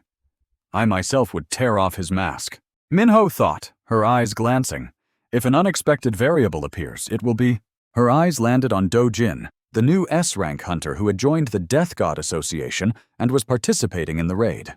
Do-jin's expression remained neutral, but Lee Min-sung beside him couldn't help but reveal a smug smile. Min-ho, representing the Hunter Association, thought, well, something unexpected has happened, and I have something to deal with it. After finalizing the preparations, Min-ho gave the order. All right, excavation team, let's move. Each person picked up a hoe. Everyone listened and took one for themselves. They stood in a line, holding their pickaxes. The Peru raid officially began a few days ago. Lee Min-sung leaned back in his chair, crossed his arms, and said, unexpectedly, after just a short time not meeting, you've grown so much. He continued, I suppose it's the same for all outsiders, isn't it? Do-jin, facing him, maintained a neutral expression and replied, I simply chose a smaller, younger body for survival in the initial stages. After collecting more fragments and regaining my strength, I won't need to worry about my physical appearance anymore. Lee Min-sung's face twisted in disdain as he asked, what about the name Park Do-jin? And have you decided to become a hunter? What are you planning? Do-jin's yellow eyes sparkled as he said that was the name, and it was given so that it could be used outside. If you become a hunter, there are many more things we can do. Min-sung glared at Do-jin and said, because of the incident you caused at the airport, the Hunter Association has started hunting me down, claiming I caused damage to civilians. If this continues, the factory at Pazu Field will be discovered, and we'll be done for. Do-jin put the teacup down on the table. He looked at him with a soulless gaze and said, I will make all the hunters participating in the raid, the followers, and they won't be able to find anything. Lee Min-sung, after hearing Do-jin's plan, sneered and said, a bold move from the start, but have you thought about how to deal with the S-rank hunter, Lim Tae-gyu? Do-jin's golden eyes looked down, recalling the image of Lim Tae-gyu, and said, the one you're talking about, the one I promised to help you eliminate? I'm now certain after meeting him. Lee Min-sung froze, sweat dripping down his face as he listened to Do-jin. If I fight an S-rank hunter now? Lee Min-sung suddenly smiled eerily and said, I don't care who dies. As long as you keep your promise, that's all that matters. At the building, Kim Sung-soo sat at his desk, saying, the raid on Paru Field has begun. He leaned on the desk, thinking that he and Busi Sao needed to gather more evidence during this raid. He thought about Min-ho and Choi Jung-in and the other shadowy figures, and considered that with the help of the White Tiger Association, S-rank hunter Min-ho had joined the raid, so he didn't need to worry about the other participating hunters. In case something went wrong, they still had Choi Jung-in and other S-rank hunters waiting for orders. Then Kim Sung-soo's mind turned to Do-jin and Lee Min-sung, thinking that the new S-rank hunter, North Do-jin, who had suddenly appeared, could be a wild card, because he had joined the Death Gods Association right when they started the raid on Paru Field, so he couldn't help but think about how everything would tilt towards Lee Min-sung. While thinking, there was something else that made him concerned. His gaze dropped. It was Suho's information file, specifically that Suho was also participating as a member of the excavation team. Kim Sung-soo's eyes were fixed on Suho's image, wondering if it was coincidence or fate. Although he had approved Suho's participation in the excavation team, he wasn't sure if it was the right decision. Kim Sung-soo folded his arms, sitting in thought, wanting everything to be part of Suho's plan, and he would support it fully. On Taegyu's side, a monster was preparing to breathe fire. The monster began to breathe fire towards the group, but it was blocked by shields. One of them urgently said, "This attack team, I'm about to collapse." Minho slowly stepped forward. The shield-bearer was surprised to see her step forward. The monster, still unaware of its impending doom, continued to breathe fire. Minho quickly rushed forward, punching the monster straight in the face. A loud crash echoed. The monster was punched without missing a beat, spewing blood from its mouth. Minho's eyes flashed with a sharp glint. She easily dodged the sharp claws of the monsters. Minho jumped onto the monster's back, causing it to be caught off guard. Then she jumped off, landing lightly on the ground. Minho used her strength to propel herself forward. With the reflection of the monster's eyes, Minho's figure appears with red eyes and a clenched fist, preparing to launch straight at it. Minho punched the monster's head, leaving it no time to react. The large monster was punched by a girl and fell to the ground. Dust and rocks flew everywhere. The two monsters were quickly lying on their backs, tongues hanging out, while Minho stood calmly, looking at them. She glanced back, looking towards Lee Min-sung, who was standing at the back, thinking, Lee Min-sung isn't participating in the fight. How shameful, considering he's been awakened as an A-rank hunter, while she kept staring back, thinking that he thought hunting was a joke, and didn't notice that another monster was approaching from behind, reaching out its claws towards her. When Minho was startled and turned around, she was caught off guard. Suddenly, Do-jin appeared, striking the monster with one hit, making it crash to the ground, surprising Minho. But Do-jin's expression remained unchanged. He looked down at the monster coldly. Do-jin's sharp eyes glanced sideways, saying, Hunter Minho, please be more careful, making Minho feel intimidated. Minho's eyes widened in disbelief. She couldn't believe that Park Do-jin, a hunter, could so easily defeat a salamander with just one strike. She thought of him as just a young guy, despite being an S-rank hunter, because he was dressed casually during the raid. Do-jin slowly pulled up his shirt to cover his mouth, but his golden eyes remained cold. In an instant, the salamanders were quickly taken down by Do-jin's speed, some losing their heads. Minho witnessed Do-jin's terrifying strength as he effortlessly took down the salamanders, thinking, it seems that S-rank hunters are indeed on a completely different level. Purple blood was scattered all over the ground. Minho looked around and said, seemingly everything was over and done with, ending faster than expected. Minho lowered his head and said, but I didn't think the parasite would have so few monsters. Lee Min-sung, standing not far away with a cigarette in hand, said, Minho, you've realized it, haven't you? Lee Min-sung stood beside Do-jin, flashing an industrial smile, and said, our guild regularly clears monsters from the dungeons we own, which is why this place isn't a threat to the outside world. Minho glanced at the salamanders lying on the ground and thought, clearing monsters regularly? Because they didn't need to enter the dungeon every day. Other guilds usually didn't bother with this issue. I was told by you, but there's definitely something off here, Lee Min-sung said calmly, holding a cigarette and glancing over. All right, the boss room is just over there. In the darkness, he smiled, and deep within his heart, he thought, no matter how hard you try to find, you won't be able to find anything to catch me. The image of Emaru Mu covering the entire factory appeared. The demons had dismantled the factory and hidden somewhere in the parasite. Min-jung glanced at Minho and Do-jin, who both wore cautious expressions, thinking that they wouldn't be able to find any trace of the factory or escape from here. Suddenly, Do-jin smiled faintly, and a voice echoed in his mind with a calm tone. Murumu stroked its tentacles. Behind him stood two large minions. He spoke in a muffled voice. What a waste. What a pity. Murumu stood before the horde of undead, saying, it's unbelievable we won't get to meet the apostle, even though he's right here. He looked at the zombies and continued, we should have created a bunch of stardust during this idle time. It's such a waste to let the materials gather here. At some point, someone was standing in front of the door. Sohu ordered, Peru, tell me, you sensed the presence of a demon here, didn't you? Peru replied, yes, young monarch. Sohu slowly pushed the door open. The door was thrown open by Suho, catching the Emrumu off guard. Emrumu turned around and asked who it was. He had barely finished asking when he was hit in the face. Suho rushed in and punched Marumu, sending it flying back. Emrumu was sent flying, causing its two minions to be taken aback. Suho, wearing a mask and looking cool, charged forward with his arm equipped. "Suho next to Sam Mat," Pieru said. "Young monarch, I didn't expect that you could knock a demon's head off with just one punch. It seems that doing daily tasks with that damn crocodile is effective, isn't it?" Suho looked around and thought that these people must have lost their minds, sitting in the Paru field.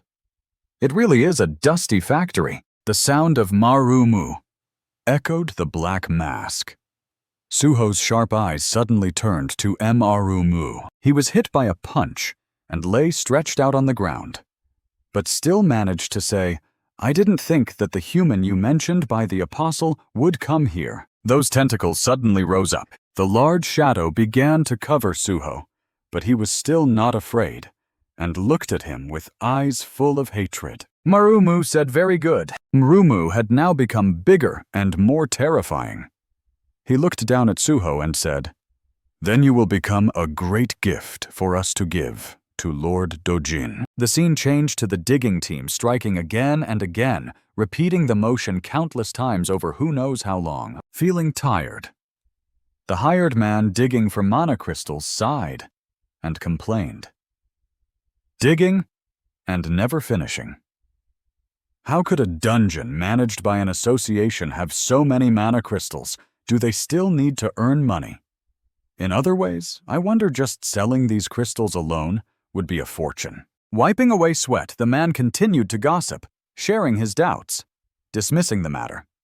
"For now, I heard that there's a level E member traveling with us. Have you seen him? I can't believe they allowed a level E hunter to enter a level B dungeon like this. What are they thinking?"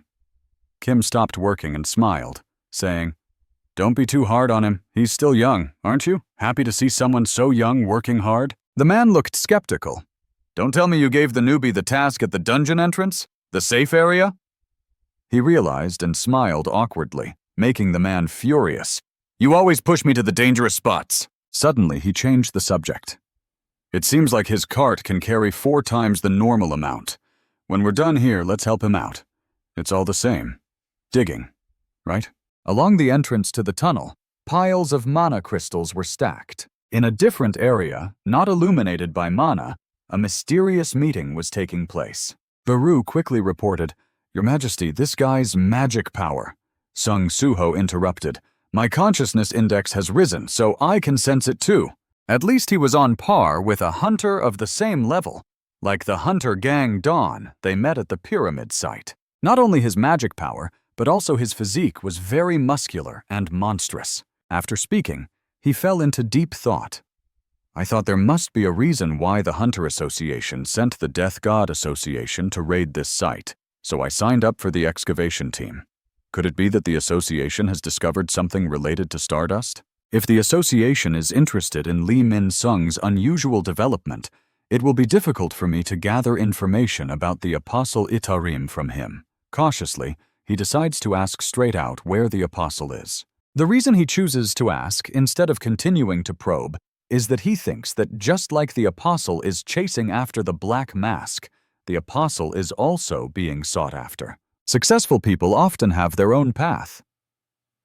Seems to be more irritable than he thought. He doesn't bother to reply and directly uses his tentacles to wrap around him from bottom to top, capturing him with his absolute strength, and announces that he will meet him soon. "Because I'm about to crush you to bring to him. Now!" "My tentacles have caught you, and you won't be able to escape my overwhelming power." He is restrained by the tentacles, which limit his movements, and is amused by the arrogant words. He repeats the boastful statement, "Overwhelming power?" A little while ago, he was covered in dust and dirt, walking wearily step by step. Armut sighs in admiration. "Really, I didn't think you could complete my training in just 5 days. Young monarch, your body has become much more robust than before." He responds indifferently, then looks around his body, suddenly bursting into laughter. "Ha ha." Then he trembles and collapses to the ground, leaving everyone stunned. He thinks that it was indeed the right decision to allocate all the points he earned from daily quests to his strength stat. Moreover, he received additional skills that enhance his strength. The notification Strength Enhancement Skill Level Up. Strength increased by 20% echoes in his mind. The others gather around him curiously. Armut says, "I assure you, right now you are the strongest human I have ever met." It is indeed true. Even when his opponent has the upper hand, he doesn't care.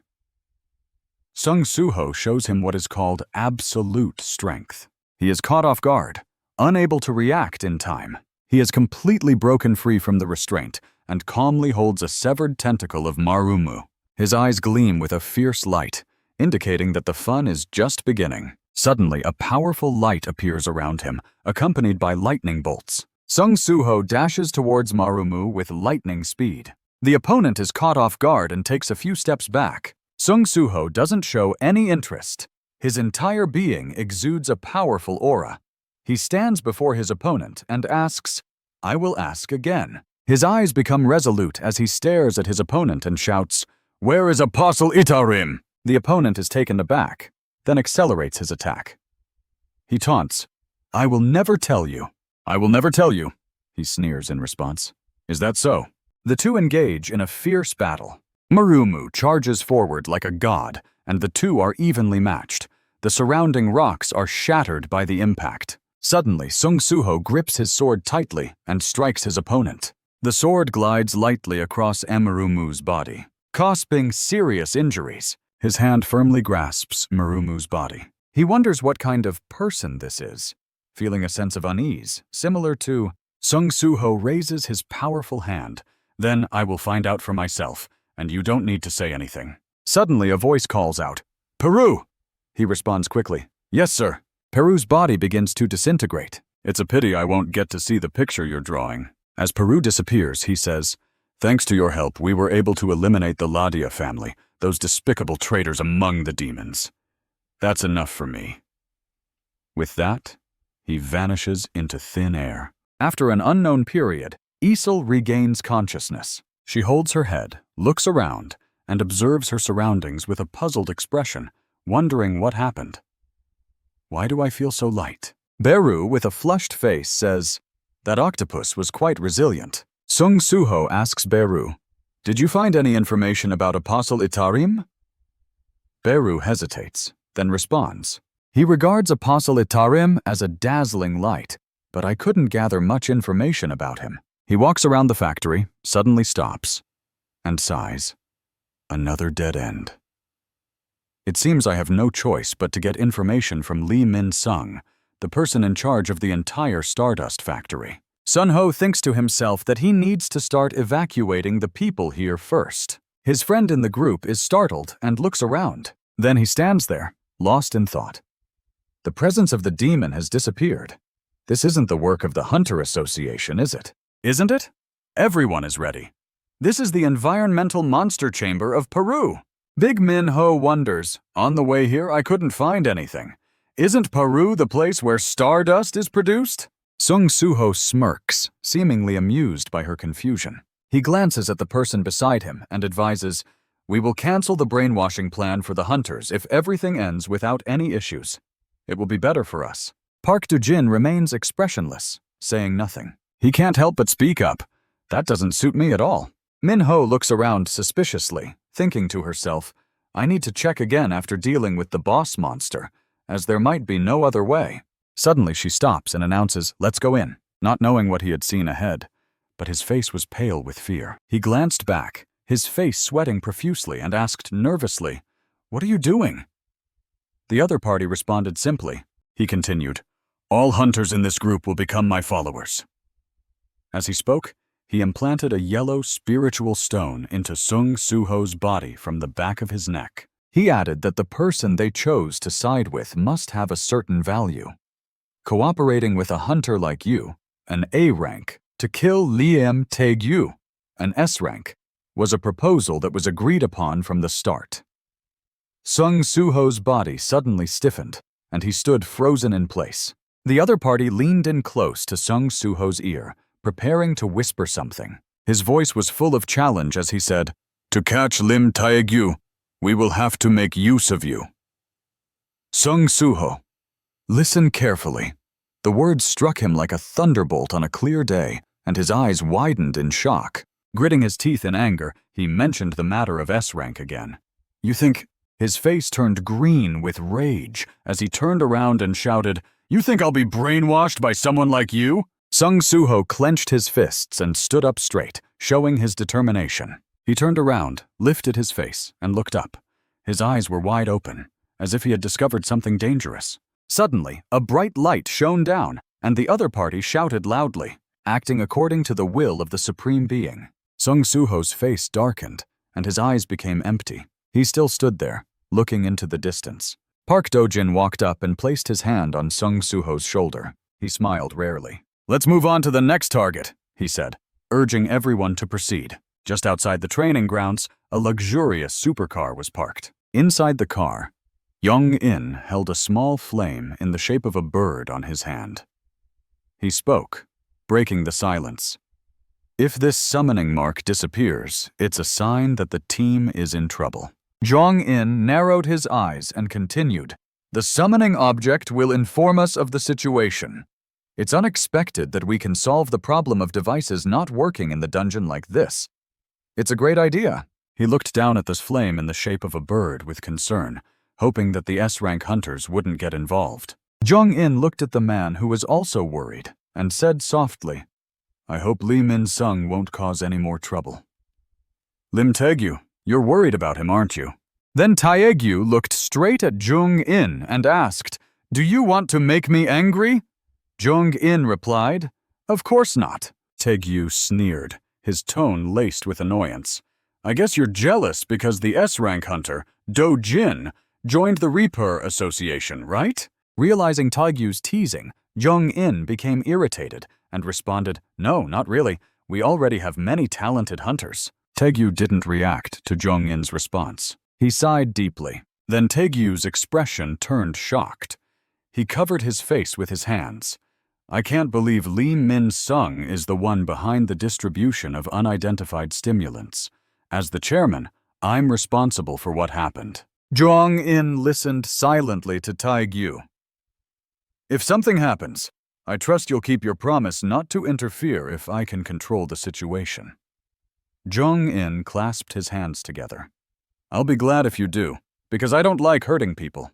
The scene shifted to inside the training grounds, where the monster beasts were actively spitting fire. The hunters were also not backing down, working together to fight back against the monster beasts. The scorching flames from the monster beasts clashed with the hunters' techniques. Minho looked back suspiciously. He saw Do-jin standing with his arms crossed, eyes closed, and relaxing. Minho frowned, thinking to himself, "Is he just going to stand there and let others do the work?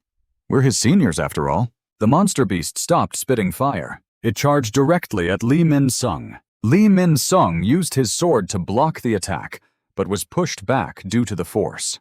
Do-jin observed Lee Min-sung's actions from behind, thinking to himself that it was tough for an A-rank hunter to fight at the S-rank level with just the awakening effect from a star fragment. Do-jin's fingers touched each other, creating a strange light.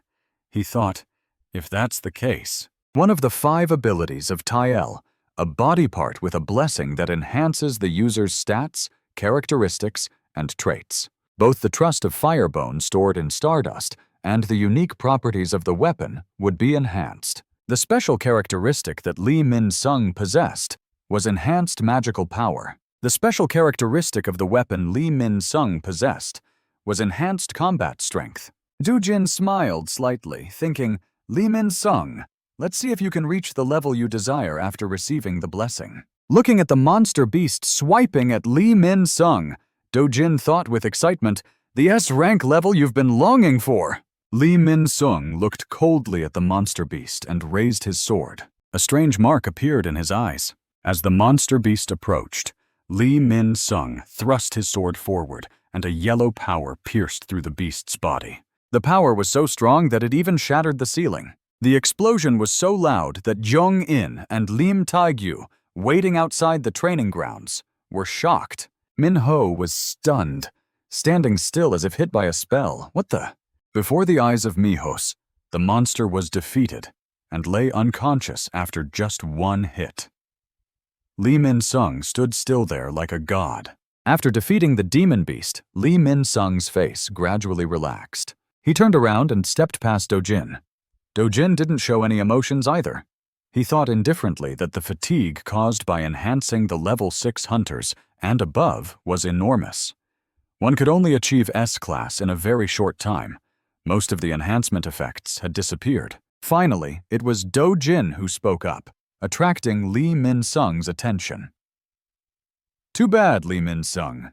It seems you don't have the ability to contain the power of an S-class hunter." Immediately after Dojin's words, Lee Min-sung's eyes became confused. Min-ho looked up in the hole in the ceiling in a daze, thinking that the attack was not something a level A hunter could accomplish. Regaining his composure, Min-ho glanced back, thinking, "Isn't Stardust ineffective against high-level hunters? Or is there another stimulant besides Stardust?" Just as Min-ho turned his head back to look, he was met with the sight of Dojin being stabbed through the heart. Dojin's face turned pale, and his voice trembled. "Lee Min-sung." Lee Min-sung gripped the hilt of the sword tightly and thrust it deeper. "I've already told you, haven't I?" Lee Min-sung's eyes became abnormal, and he sneered.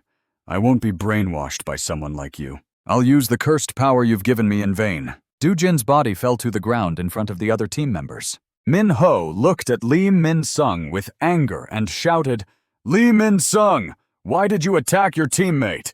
Are you crazy?" Lee Min-sung didn't care about Min-ho's words or thoughts. He leaned on his sword, held his head with his hand, and muttered, "Is it going to end like this?" Lee Min-sung gritted his teeth, and sweat flowed down his face. He heard the endless voices because there were S-class hunters waiting outside. According to the Hunter Association's orders, if he didn't hurry out, he wouldn't be able to leave anymore. His eyes scanned the faces of the hunters, thinking silently, "I have to escape quickly." Min-ho seemed to have realized Lee Min-sung's intention to escape and shouted a warning to everyone, "Don't let him escape!" Lee Min-sung was furious, gritting his teeth. He emitted a terrifying aura.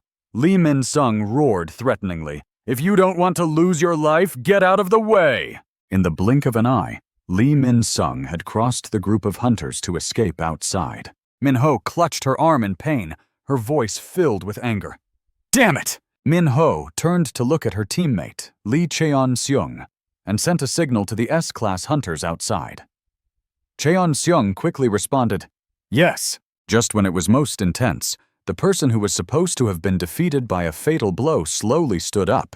To Min-ho's astonishment, Dojin smiled faintly, holding his chest wound. As long as one has a strong enough mind, they can resist the divine power of Firebone, no matter how much magic they have. That's good. Min-ho looked at Dojin's wound, her eyes wide with surprise. "Hunter Park, you're still alive? The attack just now pierced your heart." Dojin didn't answer Min-ho's question. He silently used his blood-stained hand to brush his hair back. His eyes shone with an unusual light, and he smiled menacingly in Lee Min-sung's direction. He ran away with his tail between his legs. "Damn it!" While running, Lee Min-sung muttered to himself, "I've gained the power of an S-class hunter, but I have to keep running away. It's ridiculous." Lee Min-sung was furious, thinking, "That detestable alien, the Green Reaper Hunter Association. There's no one I can trust.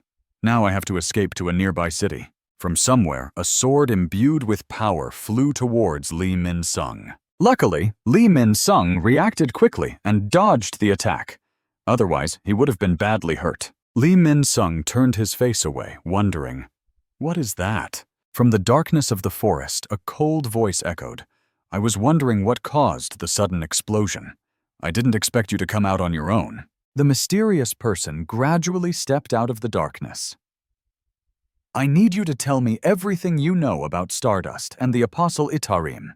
Suho's face gradually appeared, his cold eyes fixed on Lee Min-sung. Suho emerged from the darkness, put his hands in his pockets, and spoke. "I need you to tell me everything you know about Stardust and the disciples of Itarim." Lee Min-sung became irritated after Suho's words, thinking, he not only knows about Stardust, but also the existence of the divine disciples. Staring at Suho's appearance, Lee Min-sung suddenly realized that he had heard about the person who defeated Rocky and disrupted the supply of materials for stardust production. He wore a black mask. Could he be that person? Confused by his own thoughts, Min-sung became angry and gritted his teeth. Forget it. If he delayed here, those hunters would catch up to him. He drew the sword at his side. Based on the amount of magic he sensed from Suho, he wasn't a match for him. After making a quick decision, Lee Min-sung charged at Suho with his sword.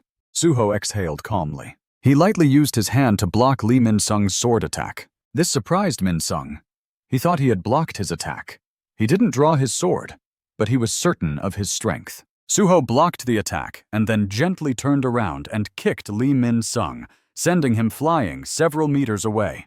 Lee Min-sung was kicked into the air, blood spurting from his nose and mouth. Looking at Suho, he couldn't help but wonder how he could accomplish such a feat with less magic power than himself. Peru, hiding inside Suho's clothes, saw Lee Min-sung's expression and thought it was natural for him to be surprised. After all, a hunter's rank is determined by the amount of magic power they possess. Observing Lee Min-sung struggling to withstand Suho's attacks, Peru thought to himself that although the young master was growing stronger, his strength had already reached its maximum limit thanks to training with Armat. Suho faced Lee Min-sung with a cold gaze. Peru thought confidently that a hunter like Lee Min-sung couldn't possibly match Suho's physical strength. Returning to the scene below ground, there was a large crater caused by the explosion. Min-ho held his injured arm and approached Do-jin, asking in confusion how he was still alive after being attacked. Do-jin's bangs fell, covering half his face. He remained silent, not responding. A yellow crystal slid out from inside his sleeve and onto his palm. Only then did Do-jin speak up. Before he could finish answering, Min-ho was shocked by what he saw. A familiar voice came from behind Min-ho. "Beach Min-ho, what happened just now?" She looked back at the person who had appeared, her face lighting up with joy. Min-ho called out to hunters Choi Jung-in and Lim Tae-gyu. Upon seeing the two hunters arrive, Do-jin hid the yellow crystal again. The two S-rank hunters temporarily refrained from acting. Jung-in jumped down from the edge of the crater. He approached the group of hunters. As he walked, he asked us, right after hearing the explosion, "What is all this about?" Min-ho quickly replied, "This is caused by Lee Min-sung." Upon receiving the answer, Jung-in couldn't help but wonder, Hunter Lee Min-sung has such skills? Min-ho calmly replied that Lee Min-sung had emitted an enormous amount of mana, as if he had taken some kind of stimulant, and had attacked Park Do-jin. After hearing Min-ho's explanation, Jung-in looked at Do-jin's condition and was surprised to see that despite being injured, he looked relatively stable. Do-jin smiled wryly in response, "I have healing skills." Jung-in rubbed his chin, looked at Do-jin with a thoughtful expression, and said, "That's interesting. You have quite advanced healing skills, Min-ho." He urged impatiently, "Let's put this aside for now. We need to quickly chase after Lee Min-sung. If we let things continue like this, he'll probably reach the city and hide." Jung-in turned his face to look behind. "Yes, that's right, Hunter Lim. Did you hear that?" Then he looked up at the ceiling, where there was a hole made by Lee Min-sung. It seemed that Hunter Lee Min-sung had caused trouble. According to the agreement, he was surprised to see that just a moment ago, Tae-gyu was there, and now he had run several. Jong-in looked stunned and confused. "Don't tell me that!" On Do-jin's side, he was also feeling uneasy. "This isn't good. I still haven't cut off my connection with Lee Min-sung. I didn't expect him to be able to resist the belief. The desire of humans is really fascinating." In Do-jin's mind, a stream of thoughts emerged. It's likely that no one will believe Lee Min-sung's words, but if I don't do anything, they'll suspect me. Min-ho looked back to remind Hunter Park, "If you're still not feeling well, you should rest here." Do-jin closed his eyes. So be it. He made a silent decision to abandon Lee Min-sung. "I have to take control of Lee Min-sung's body and force him to commit suicide. Doing this will cost a lot of divine power because he's just an A-rank hunter. I just need to find another A-rank hunter. Suddenly, a scene of a fierce battle appeared in Dojin's mind, surprising him. What's going on? Is he currently fighting? A familiar face appeared in Dojin's mind, leaving him stunned. Don't tell me Lee Min-sung has already clashed with an S-rank hunter? Dojin stood there frozen. The masked man in black. What is he doing here? Could it be that he's also chasing after Lee Min-sung like the Hunter Association? Dojin's heart became unusually restless. I never thought I'd meet the black masked man so soon. Lee Min-sung, who can resist the firebone belief. Since we arrived in this world, nothing has gone according to plan. Dojin pulled up his collar to cover the lower half of his face. Everything was different from the previous times when everything was completed according to the sacred language. A sinister smile appeared on his face through his clothes. But why am I smiling? Back to the tense battle at the edge of the forest, Suho launched a fierce attack on Lee Min-sung without taking a breath. Suho's moves left Lee Min-sung defenseless. I can't let him keep me here any longer. Lee Min-sung suddenly shouted, "Wait!" causing Suho to freeze in midair. Suho clutched his stomach in pain. Lee Min-sung cautiously asked, "Can you let me go if I answer your question?" Suho was taken aback. "What are you talking about? Are you conspiring with Itarim?" Mentioning it brought back bitter feelings. Lee Min-sung angrily said, "That bastard stabbed me in the back." Suho waved his sword vigorously, his voice tinged with bitterness. "That's because he said he'd kill the person I want dead for me." Min-ho was surprised. "You're working with Itarim to kill someone?" Lee Min-sung's anger was palpable as he gritted his teeth. "After the great disaster, everything I've built in my life has changed," he sneered at Suho. "Aren't you also hunting down that outer god?" Suho's eyes widened in panic. He shouted in protest, "No, I don't intend to kill him. If we talk." Lee Min-sung cut off Suho's words with a cunning smile. "You don't intend to kill him? You'd just let the outer god invade this world?" His tone was disgusted, reminiscent of when he was an actor. Suho's eyes were filled with contempt, his emotions exploding. "You're just a character without any personality, only hoping. Your kindness and morality are just social choices given to you by others. You don't even know what you want." These words stabbed into Suho's heart. A terrifying, murderous aura surrounded Min-sung. If he hadn't been lucky enough to gain that power earlier, he would have lived his whole life as a nobody, eventually getting caught in a situation where he'd have to make a decision. The more Lee Min-sung spoke, the more his emotions erupted. "I'll create that situation for you. Your identity is to kill." But before he could finish, Lee Min-sung's consciousness was imprisoned within a large palm, and the one behind it was Dojin. He said coldly, "Lee Min-sung, I won't let you say more." Dojin smiled wryly, looking at Lee Min-sung's tiny figure. "I thank you. I've gained a lot thanks to you." He continued, "I'll retract my previous words that you were useless. I'll use your body one last time." Lee Min-sung's eyes widened in shock. "What?" He shouted loudly, "I won't let you do that!" But it was too late. Dojin intertwined his fingers with Lee Min-sung's. Outside, in reality, Suho was shocked, covering his eyes from the golden light emanating from Lee Min-sung. Suho was puzzled. Is that Itarim energy?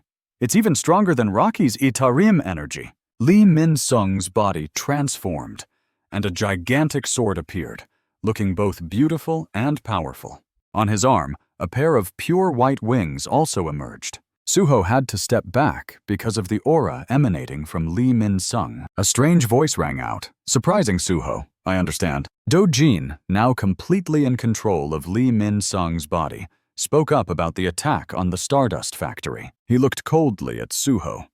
"Before this, I also wanted to meet you, the masked troublemaker." Dojin used his cold gaze and raised his sword at Suho. "I also want to meet you, Black Mask." Suho looked at Lee Min-sung, who had changed abnormally. He couldn't help but be surprised at Lee Min-sung's sudden transformation. Suho asked a question, but had already somewhat anticipated the answer. "You are the apostle of a god from another world, aren't you?" Dojin sneered. It seems you already know about us. He smiled sinisterly. I came here to declare my claim over this world. Upon hearing Dojin's words, Suho couldn't help but feel indignant. He thought that his father couldn't return because of people like this. Suho's eyes were filled with murderous intent as he looked at Dojin. You're exactly the one I wanted to meet. Elsewhere, a familiar figure was secretly observing both Suho and Dojin. The man shouted loudly, accompanied by a pressure that weighed down on both Suho and Dojin. Enough! Both men were shocked by the tremendous pressure. From now on, you are not allowed to move until I give permission. Anyone who disobeys will be punished. The mysterious figure used a bow and arrow to aim at Dojin and Suho from within the jungle. It turned out that the mysterious figure was Taegyu. He coldly aimed his arrow at Dojin, who was in Lee Min-sung's body. Lee Min-sung, what have you been doing all this time? Taegyu's eyes were full of anger. He seemed like he wanted to tear Dojin apart. Suho opened his eyes wide as he looked at Taegyu. He was surprised to think that Lim Taegyu was an S-rank hunter. It seems our meaningful conversation can't continue here. He looked at Suho with an increasingly sinister smile. Let's meet at a higher level. Black mask in this area. Taegyu heard what Dojin said to Suho and angrily shouted, Do you think you can just go wherever you want, Lee Min-sung? As soon as he finished speaking, he shot an arrow at Dojin. I said you can't move until I allow it. Dojin glanced at the incoming arrow with a calm demeanor. He effortlessly flew into the air using his wings and dodged the arrow. Taegyu was frustrated that his attack missed and created 3 destructive arrows from his palm. He was irritated and prepared to shoot the 3 arrows at Dojin. The 3 arrows shot swiftly towards their target. Dojin also easily dodged all 3 arrows. A cunning smile always appeared on his face. Suho also flipped and dodged the penetrating arrows with ease. He muttered under his breath. Damn it! It seemed that Hunter Lim Taegyu had also come to capture Lee Min-sung. Peru asked curiously, Aren't you going to counterattack, young monarch? Dojin replied to Peru's question, looking at the reaction. It seems that Hunter Lim Taegyu isn't related to Itariem's apostles. Besides, he hasn't shown his true skills yet. Taegyu smiled but didn't feel happy inside. He spoke with a bitter tone. Those bastards dodged my arrows as if it was natural. He once again loaded an arrow into his bow, aiming at Dojin. The priority now is to take down Lee Min-sung. No need to worry too much about the other one. The murderous intent in Taegyu's eyes increased. He thought to himself, It seems that capturing you without harming you is just my selfish wish. Lee Min-sung, or rather Dojin, felt anxious and gritted his teeth. That mana is too dangerous. At Taegyu's location, a gust of wind accompanied by dark magic swept past, making his spirit more excited. Taegyu was on guard, pointing his bow and arrow towards the source of the dark energy, a goblin hiding behind a tree. Taegyu pointed his weapon directly at the creature. The goblin was bewildered, not knowing why it was there. It cried out in grievance, pointing at itself in confusion. Taegyu was taken aback, looking at the goblin in confusion. Why is there a goblin here? But just a few seconds later, he realized something and turned around in shock. Damn it! Standing in the empty space behind him, both Dojin and Suho had long since disappeared. Taegyu cursed under his breath. Damn it! He was furious, gritting his teeth. Lee Min-sung, what are you thinking? Elsewhere, a mobile phone on a table rang due to an incoming call. A hand reached out to answer the call. After listening to this person on the other end, Sung-soo responded with a hint of disappointment. I see. So Lee Min-sung has escaped. Taegyu's voice carried a tone of apology. I apologize, Chairman. It was my fault. Lee Min-sung's appearance wasn't normal. He might have used some kind of drug. Plus, there was another hunter with him. John-in was taken aback by Taegyu's words. He focused on listening to Taegyu as he spoke on the phone. There was a hunter wearing a black mask with him. John-in asked loudly before Taegyu could hang up. If it's the black-masked hunter, is he the one who looks like a skilled fighter? Taegyu was surprised. How did you know, Jong-in? The expression on John-in's face became tense, like the hunter I saw at the underground passage of the airport, also wearing a black mask.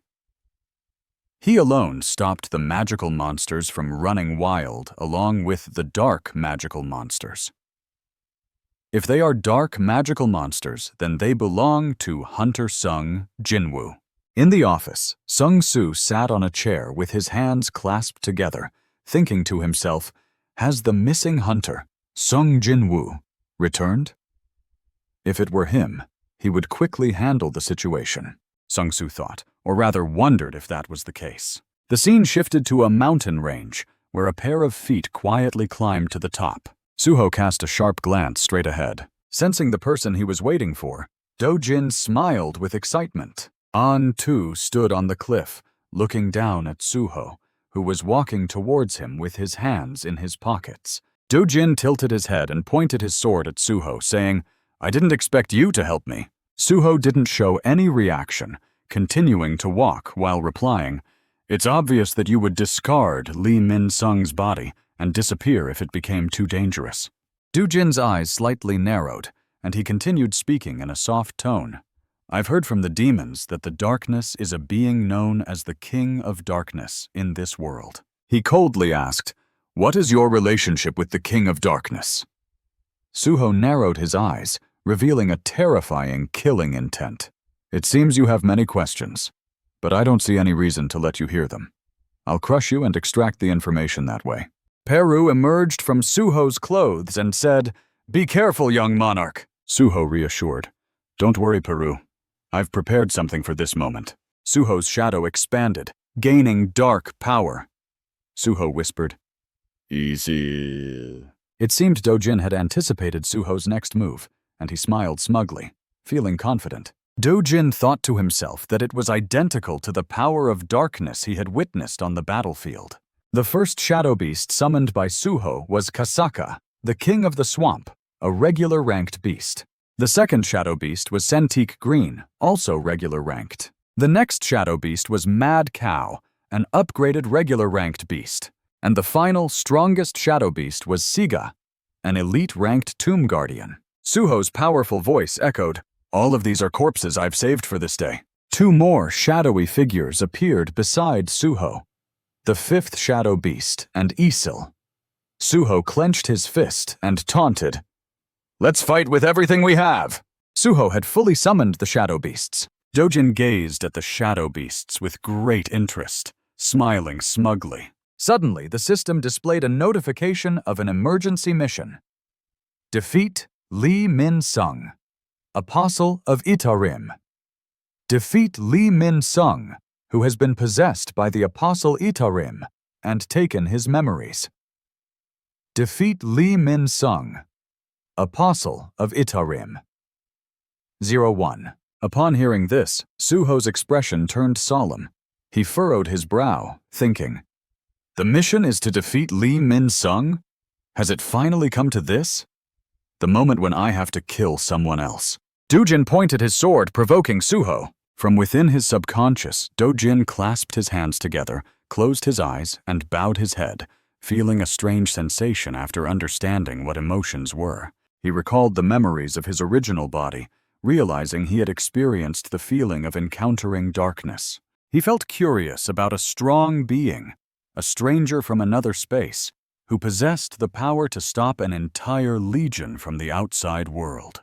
He had wondered about the name of that darkness, a lone figure standing among his army.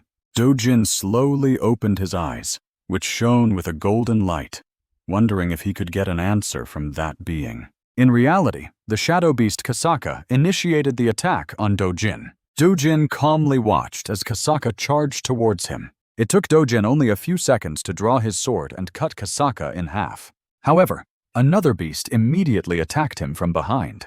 Do-jin's eyes widened in surprise. He panicked and took a few steps back. Suho quickly chased after Do-jin. Suho threw a lightning-fast punch. However, Do-jin blocked the attack with his sword. Finally, Do-jin realized Suho's tactic, using his minions to distract him while he launched a surprise attack. He's so confident in his close combat abilities, Do-jin thought.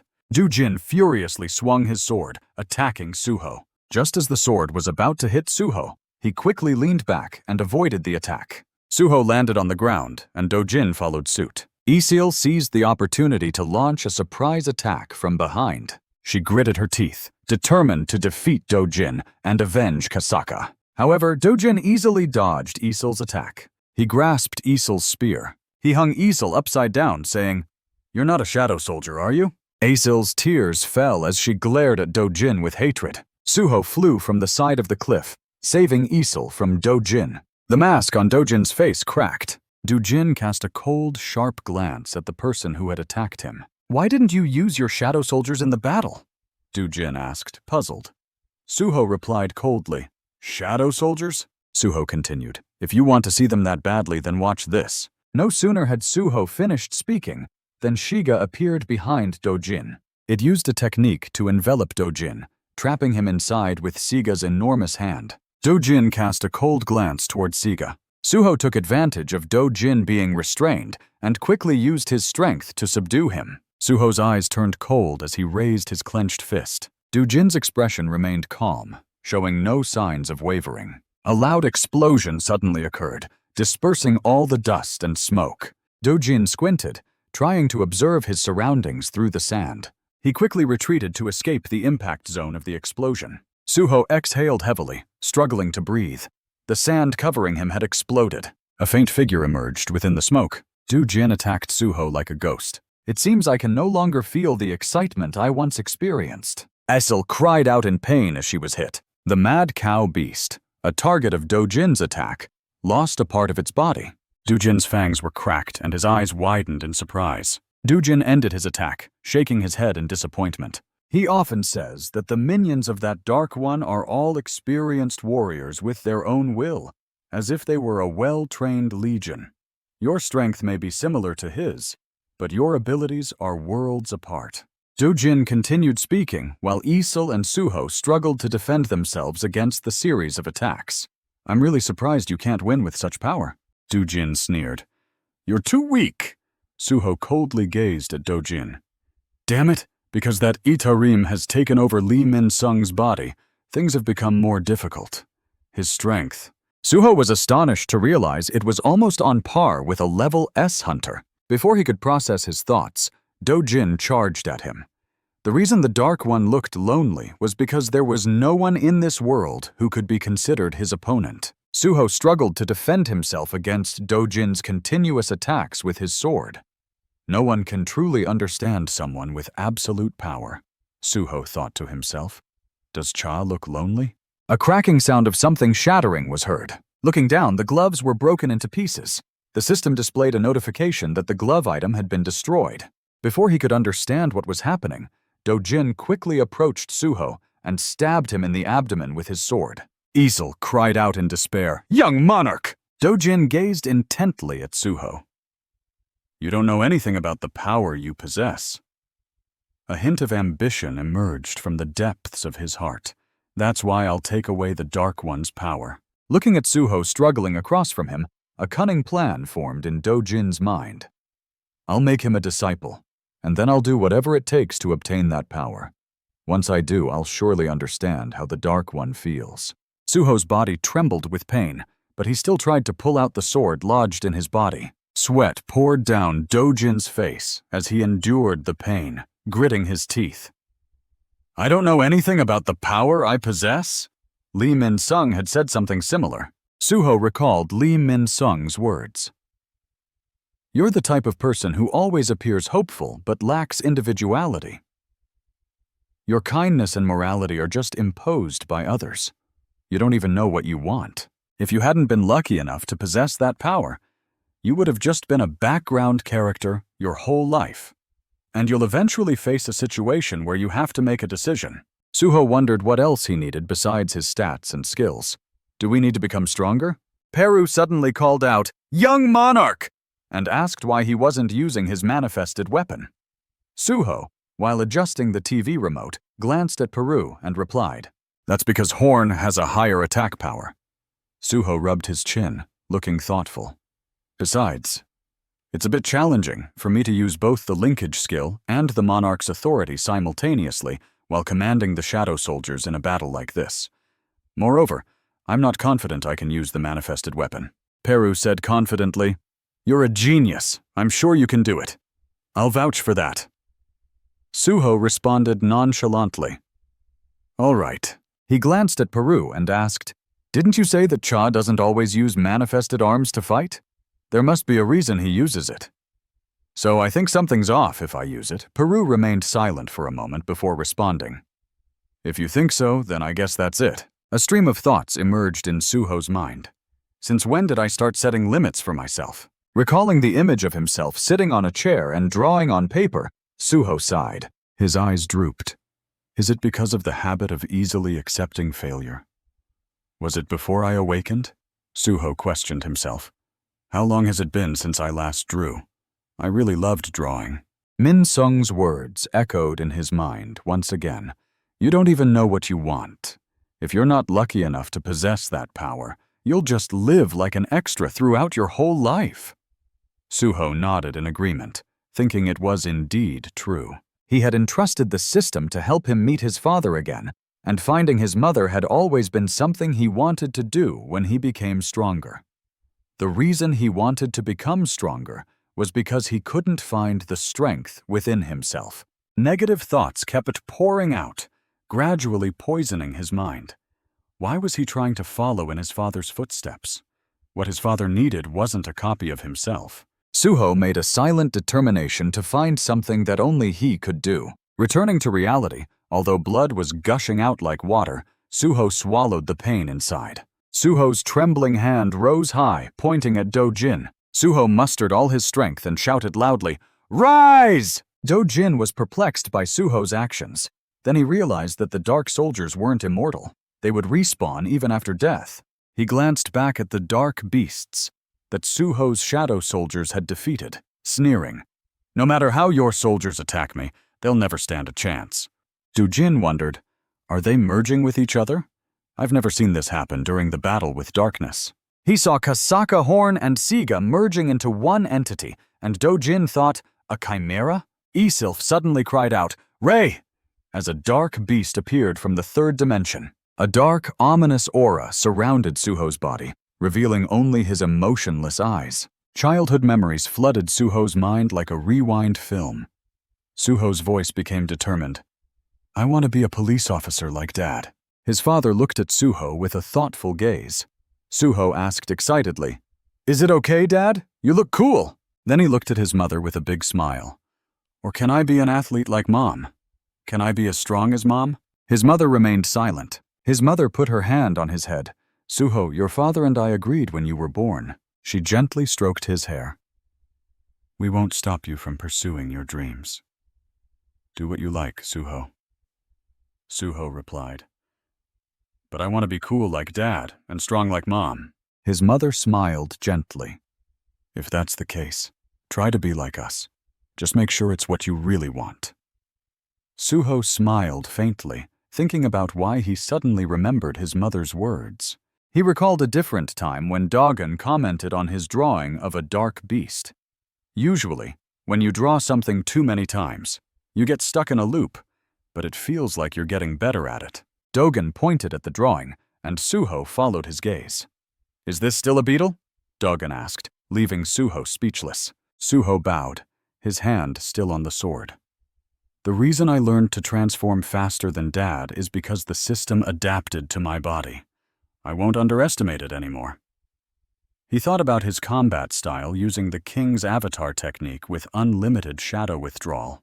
A surge of power from the combinations merged with small lightning bolts. Dojin stood firm, watching Suho with a cautious gaze. Baru looked at Dojin with suspicion. The Dark Warriors are being drawn to the young master.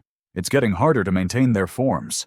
Easel suddenly appeared and rescued Baru from Dojin, unless it was sucked in as well. She asked Baru, what's happening with the young master? Baru sighed. I don't know.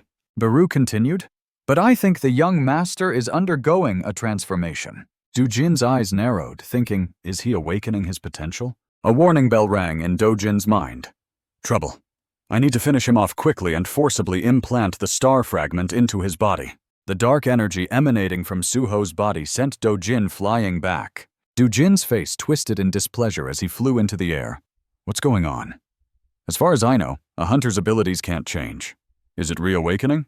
Darkness surrounded Suho, and his body began to transform. The dark energy dissipated, revealing Suho's figure behind the black smoke. Suho's body continued to change, his eyes turning into those of a bloodthirsty predator. Suho's hands grew sharp claws. His wings transformed into the powerful arms of a dark beast. Suho wondered, is this dark form a way to weaponize the dark energy? Kasaka was revived and charged at Dojin. Suho thought, with the flexibility of dark energy, I can change it in many ways. With a single slash, he cut Kasaka's body into 2 equal parts. But Kasaka was defeated, and Siga, another dark beast, attacked Dojin from behind with a club. Siga struck Dojin with a powerful blow, aiming for a fatal hit. But then it gritted its teeth in discomfort. Dojin blocked Siga's attack with his sword, sneering, I told you these little ones can't do anything to me. With that, Dojin raised his sword and unleashed a flurry of slashes, shattering Siga into 100 pieces. Surprisingly, a dark energy stream, 100 times stronger than before, burst forth towards Dojin, causing him to look up in shock. Suho slowly stepped closer to Dojin, accompanied by the dark energy. And now I have this. The system displayed a notification on the screen, announcing that the Demon Connection skill had been activated. Suho's hair grew longer and turned white. Suho jumped onto the ground, causing it to shatter beneath his feet. Suho flew towards Dojin with the speed of the wind. Dojin narrowed his eyes and said seriously, that mana is quite dangerous. Easy as pie, Dojin lightly dodged Suho's attack. I won't be hit that easily, he sneered. Not only that, but he counterattacked, slashing at Suho's shoulder. Suho fell onto his back, blood spurting from the wound. Dojin closed his eyes and smiled lightly. Don't worry, you won't lose your abilities. You'll just lose one leg. Suho remained strangely calm. His eyes turned cold, and his voice was filled with surprise. Wow, Suho exclaimed in surprise. It turns out that the monarch form has this ability too. As he finished speaking, a dark power and a demon beast suddenly appeared behind Dojin. The darkness unleashed a powerful punch towards Dojin's face. The impact was so great that it created a massive explosion, causing the ground to shake and rocks to fly into the air. Dojin was sent flying into a rock wall, shattering it. Rocks and dust scattered everywhere, creating a cloud of smoke. Dojin lay motionless amidst the debris. Suho and the demon beast stared intently at him. Deep down, Dojin was also affected, with bright red blood flowing from his eyes as he transferred skills to his subordinate. A new, powerful ability for me, he muttered, seemingly discontent. Suho thought to himself as he gazed at Dojin's open mouth, which produced no sound. He can't make a sound anymore. His jaw must be broken. Dojin struggled to get up. Suho thought, but his body can still move. I can hold on a little longer. I mustn't be careless from now on. Dojin's face was distorted from the punch. He roared inwardly, what the heck is this? That damn guy has ruined me. In his subconscious, Dojin opened his eyes wide, wondering, has Lee Min-sung been awakened by the previous blow? Dojin picked up his sword, thinking to himself, has he been awakened by the previous blow? A level S hunter being beaten to a pulp by a subordinate? Dojin and Lee Min-sung struggled for control of the body. Dojin threatened Lee Min-sung. If you don't shut up? Lee Min-sung sneered in response. What then? Can it get any worse? Do you think I'm afraid of dying? Lee Min-sung looked at his shaking hand. I hate being looked down upon. I hate being ignored. He pinched his own body. If I could make those damn guys suffer, that would be great. Suddenly, Lee Min-sung stopped his actions and opened his eyes wide. Seeing the familiar legs approaching, Lee Min-sung thought to himself, that damn guy is here. Looking up at Suho's figure, Lee Min-sung said to himself, even if I can't be the protagonist, I'll still play my role to the end. He shattered the armor on his body. Lee Min-sung stuck out his tongue, his face twisted in madness. Let's go crazy for a bit and taste the last bit of power as a villain. At the same time, Suho realized his chance had come. He seized the opportunity and rushed towards Dojin. His cold gaze fell upon Lee Min-sung. A punch, containing little mercy, was aimed at Min-sung. Suho's lightning-fast punch pierced through Min Sung's abdomen before he could even understand what was happening. Suho punched right through the Min Sung's body. Then, he lifted Lee Min Sung up. Lee Min Sung's hand was covered in blood. He couldn't accept this and let out a loud scream. The scream grew louder. Lee Min Sung painfully raised his hand to touch his mouth, making sounds as he did so. Lee Min Sung thought, "This is terrible. Now I have a hole in my stomach. My jaw is broken too. Can't I even say my last words?" When that alien bastard appeared before him, he thought that his chance to change this damn world had finally come. But this is his end. Since the great disaster, his life has been like a dead dog's. In Lee Min Sung's mind, the image of Lim Taegyu appeared. He didn't like this at all. "Damn it," he cursed. "Why is it that in my final moment I'm thinking of that bastard Lim Taegyu?" Lee Min Sung grumbled to himself. "Don't stand above me and look down on me." Lee Min Sung was a superstar. But why did that kid look at him with such pity? Just then, the system appeared with a notification. You have gained experience. You have leveled up. Mission. Emergency mission. Defeat. Lee Min Sung, Apostle of Itarim. Defeat Lee Min Sung, who has been possessed by Apostle Itarim, and taken his memories. 11. The system notified him that he had completed the mission. Lee Min Sung collapsed. Sung Suho went to his side. The Isil group arrived just in time, seeing their young master. Isil smiled and said, "Young monarch, you've done it. I knew you'd defeat the Italian apostle."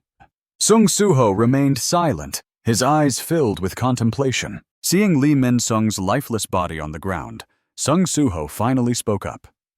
The one laughing in that final moment must be Lee Min Sung, not the apostle Itarium, right? Although they didn't talk much, he gave Sung Suho the impression of someone who had poured his heart and soul into his aspirations.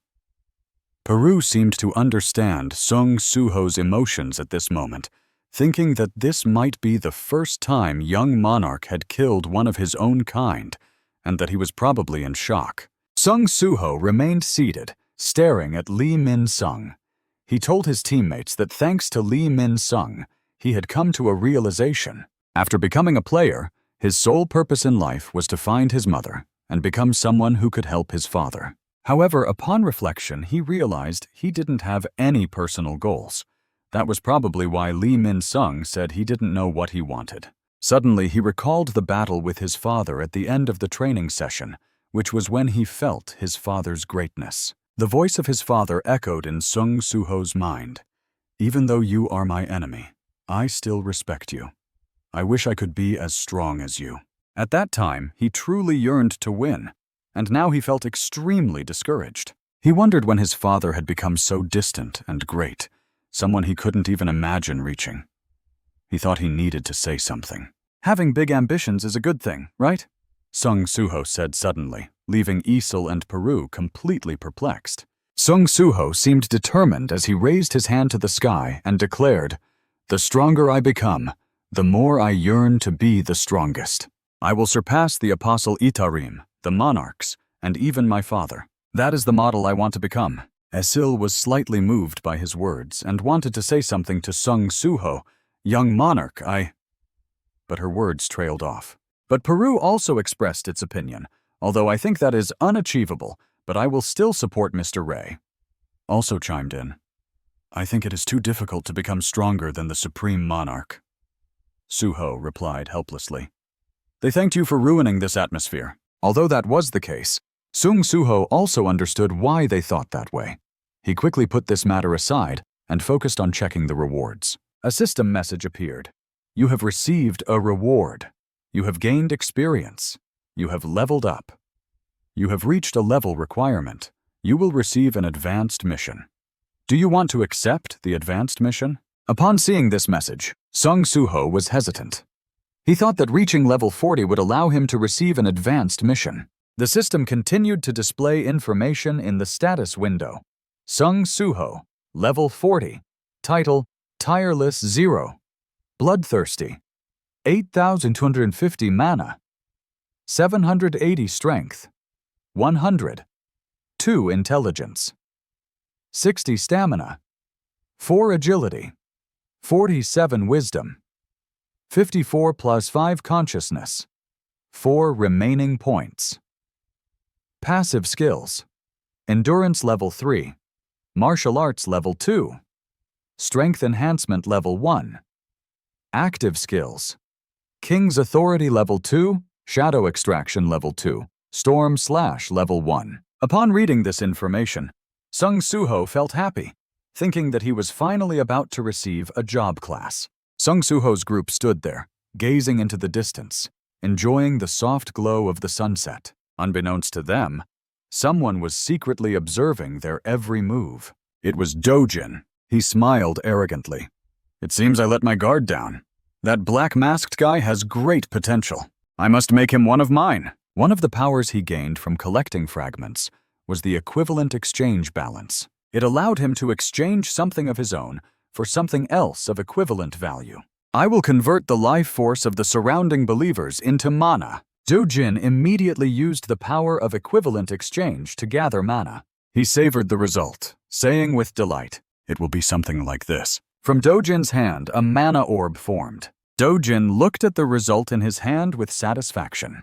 On Sung Suho's side, Peru said, "Young monarch, now! I will try to find information about Dojin in Lee Min Sung's memories." Sung Suho agreed to let Peru do that. Sung Suho was still thinking about Lee Min Sung, wondering if Lee Min Sung hated the world after the catastrophic event. If he hadn't become a player, as he was lost in thought, Sung Suho's eyes suddenly widened. Something pierced through Sung Suho's side. The attack was so strong that Isel and Gray were shocked. Sung Suho was stunned, unable to understand what was happening. Many questions flooded his mind. A attack?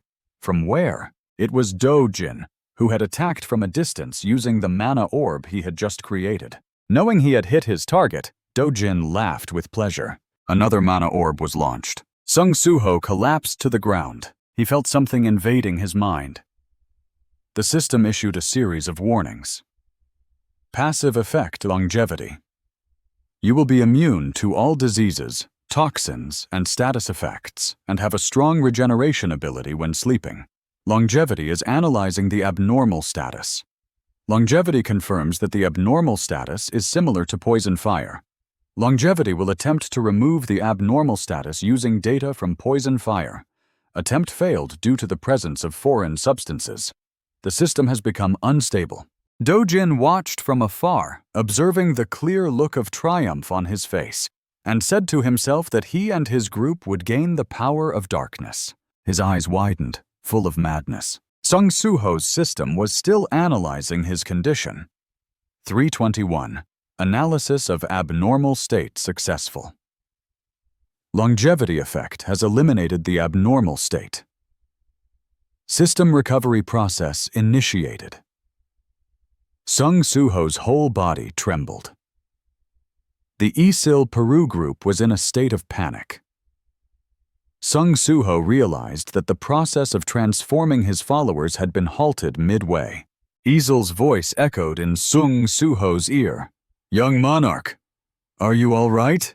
Sung Suho thought that the longevity effect had been successfully activated, and he needed to use darkness to cover up his injuries. Suho's system displayed a warning. His blood was decreasing. Suho thought that if this continued, he had to find a way to stop it quickly. He pressed his hand against the confirmation button on the system screen. This was a notification about accepting an advanced mission. Suho agreed to accept the mission. The system displayed a new notification. Advanced mission starting immediately. The surrounding space changed. The system provided new information. Only new players can enter the advanced mission to link up with your teammates seamlessly. Descendants of monarchs will be transported to the dark dungeon. Isil and Peru were shocked upon hearing this. They didn't want to leave Suho behind. Dojin was watching Suho's every move from afar. Suho was in pain, his eyes tightly closed. After a moment, the space changed again, and a new energy emerged. The space was now pitch black. A voice said, "It's too dark, I can't see anything. Am I dead? It hurts so much. I can feel a flame somewhere around here, but if my stomach hurts this much, it means I'm still alive, right? Suddenly, the space was filled with light. It was Suho, being cautious about his surroundings. Suddenly, he noticed something. Suho was sitting on a long corridor. He wondered where this place was, as it was different from where he had fought Dojin. A foot landed here. It was Dojin's true form. He looked at his own body lying below. Dojin stared at himself and said, "There's not a trace of magic around me." Suddenly, a portal opened, taking the black-masked man and his minions away. But it didn't take Dojin with it, meaning only he and his allies could use the portal. The darkness and the black mask. Fighting them always makes things interesting. In the space Suho had just arrived at, he supported himself with one hand on the ground and stood up. Suho said to himself, "After arriving here, the wound on my stomach has completely healed. This means my body has recovered." Suho stopped standing up and put his foot down on the ground. He opened his system to check and said, "The advanced mission doesn't allow other descendants of monarchs to participate. It means I can't use the dark dungeon key or the connection skill. This must be the tutorial dungeon, the dungeon my father created for me." Suho recalled his memories. Although the me from back then is gone, the memories remain. But there are no more warriors to defeat and level up, or weapons to be given. Is it just like this? Many questions arose in Suho's mind. Why is there no detailed explanation of the mission? If I have to open the gate and climb the tower like before, it means I have to complete everything without using weapons or connection skills? This place always has many paths like a maze. It's both familiar and unfamiliar. There's noise coming from all directions. Suddenly, something caught Suho's attention. There was a door in front of him. Suho was standing in front of the door, scratching his head in confusion. The path is still here, but why is there a boss room door? Suho stood there, thinking for a moment. Then he decided to open the door. Suho felt a bit anxious, not knowing what was behind it. When the advanced mission ends, will I become stronger like I used to? The first thing I encountered in the dungeon was a warrior. The door opened, and Suho stepped inside. It was a dark space. Suho felt uncomfortable, thinking, "It's too dark, I can't see anything." But there was someone in front of him, a blurry black figure sitting on a chair. Suho saw the person's hand. His eyes widened. Suho seemed to recognize this person. He stood there, looking forward. The figure looked familiar, and each word that came out was, "It's me from the tutorial." Suho exclaimed in surprise, "I have to fight my past self?" My past self was able to defeat Peru with full force. Suho felt a bit worried, thinking he was able to defeat Peru. Suho's past self clenched his fist, ready to fight. Suho's past self suddenly unleashed his power. A straight punch forward, aimed directly at Suho's current self. Suho's current self hadn't reacted yet. He exclaimed, "Wait!" But Suho's past self didn't seem to care, attacking wildly with great force. 3 lamps lighting the room suddenly had one extinguished. Suho pressed his hand strongly against the ground. The room echoed with his scream. Suho's face turned pale, as if he had just experienced something terrifying. The room returned to normal. Suho sat in the middle of the room, saying, "Is this where I reborn? If I die?" His eyes showed fear and confusion. Many questions arose in Suho's mind again. Why do I have to fight my past self in the boss room? How could the advanced mission be to defeat his past self? Was it even feasible? Suho fell into deep thought. Very quickly, Suho stood up and said, "The system was created to help me become stronger. If the mission is to defeat what's behind the door, then there's a way to do it." Unlike the tutorial dungeon, this place had many paths. The boss room appeared randomly like that. With that judgment, Suho immediately took action, certain that there were other doors elsewhere. A moment later, Suho, covered in sweat, looked ahead and smiled, saying, "I knew it. There was another boss room." He was now standing in front of another door, similar to the first one he had encountered. Suho lifted his foot to step forward, but hesitated, wondering what would be inside. Suho calmed himself down, thinking not to dwell on it anymore. Whatever it was, it had to be better than facing his past self. With that thought, Suho placed his hand on the door and opened it.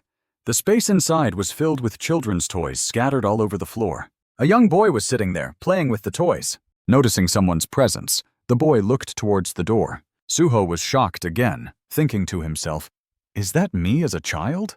What kind of dungeon is this? Do I have to fight my childhood self?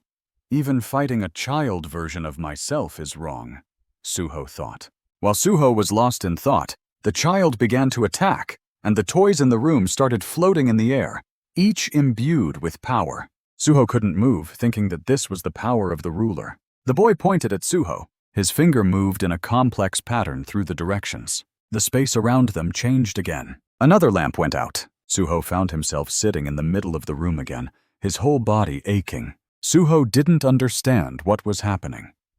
Recalling what just happened, he couldn't believe that his childhood self had been defeated and killed instantly. He wondered how to complete this mission. Suho waited, thinking of a plan. He thought, if I only had 3 lives like in the tutorial, I've already died twice. That means I only have 1 life left. 1 lamp was still lit. But suddenly many lamps appeared in the air. Their number kept increasing. Suho looked up, confused. Suho exclaimed, but before he could finish, the space around him distorted, and the system announced, due to interference from parallel world copies, the system has encountered an error. Please defeat the entity behind the door with the remaining lives. The entity behind the door must be greater than 1. Until you complete the advanced mission, you cannot leave the dungeon. Suho looked at the lights in the sky and wondered, isn't it good that all these sparks represent the fate that I have? But then Suho also realized that there was no way to level up here, so he began to analyze the situation. Due to the presence of foreign objects, the system had become unstable. Was the reason he received such an absurd mission because the system was malfunctioning? The system repeated the message, defeat the entity behind the door with your remaining lives. The entity behind the door must be greater than 1. Until you complete the advanced mission, you cannot leave the dungeon. After reading the message, Suho thought that there was no guarantee that those flames really represented his lives. But he couldn't give up. Suho moved forward, knowing that his only choice was to press on. Suho continued to analyze the situation, noting that there were seemingly random paths and boss rooms appearing suddenly. It's likely that there are other rooms out there, but the problem is, I don't know how vast this labyrinth is, Suho thought, observing and analyzing as he walked. Since I have a lot of time, I'll just take my time to search thoroughly, but then something caught his attention. There was something ahead. Suho moved closer. It was a teddy bear floating in the air. Soon, many other objects appeared. There was even a younger version of Suho. Suho looked closely and exclaimed, "Ah! Why is my younger self here? Did it come out into the hallway through the door I opened? I need to run, no time to think." Suho immediately started running. But the young boy reacted faster, launching an attack that hit Suho's leg. Suho was injured, his calf severely cut, and he fell to the ground. Suho couldn't believe it, thinking, just one hit from a toy and my leg is broken? The royal power can create such terrifying speed? Can create such terrible speed? What should I do to complete the task in this situation? At this moment, someone appears. It was a younger version of Suho. The current Suho was baffled, gritting his teeth and saying, "This is ridiculous." The younger Suho immediately attacked, kicking Suho straight in the face. Time seemed to slow down. Suho clenched his fist and punched the wall. He said in frustration, "This is cheating. Having to fight copies of myself in the hallway. Is this really necessary? Did Father go through something like this too?" However, the fact that he was still alive proved that the flames represented his remaining lives. If the condition to complete the mission was to defeat the entity in the room, then he didn't need to interact with them. He just needed to keep challenging and finding another room. Younger versions of Suho kept appearing and attacking him. Suho faced this situation. He thought, even if I die, it's okay. After all, he had almost infinite lives. He just needed to keep trying. He was certain he would find another door to a different room. Suho maintained that spirit and continued to battle himself. But then he wondered what he would do if there were no other rooms existing here due to a system error. Suho saw that it wasn't a solution. He sat back down and thought endlessly about his life, but faced enemies he couldn't defeat. There was also no way to level up. Wasn't this a living hell? Suho recalled the words he said before entering the dungeon. The stronger we become, the more we crave to be the strongest. Thinking of this, Suho suddenly smiled. He wiped the blood from his mouth with his hand and said that his own words had become shackles, forcing him to move forward. "Damn it, all right then. I'll redraw the dungeon map every time I die."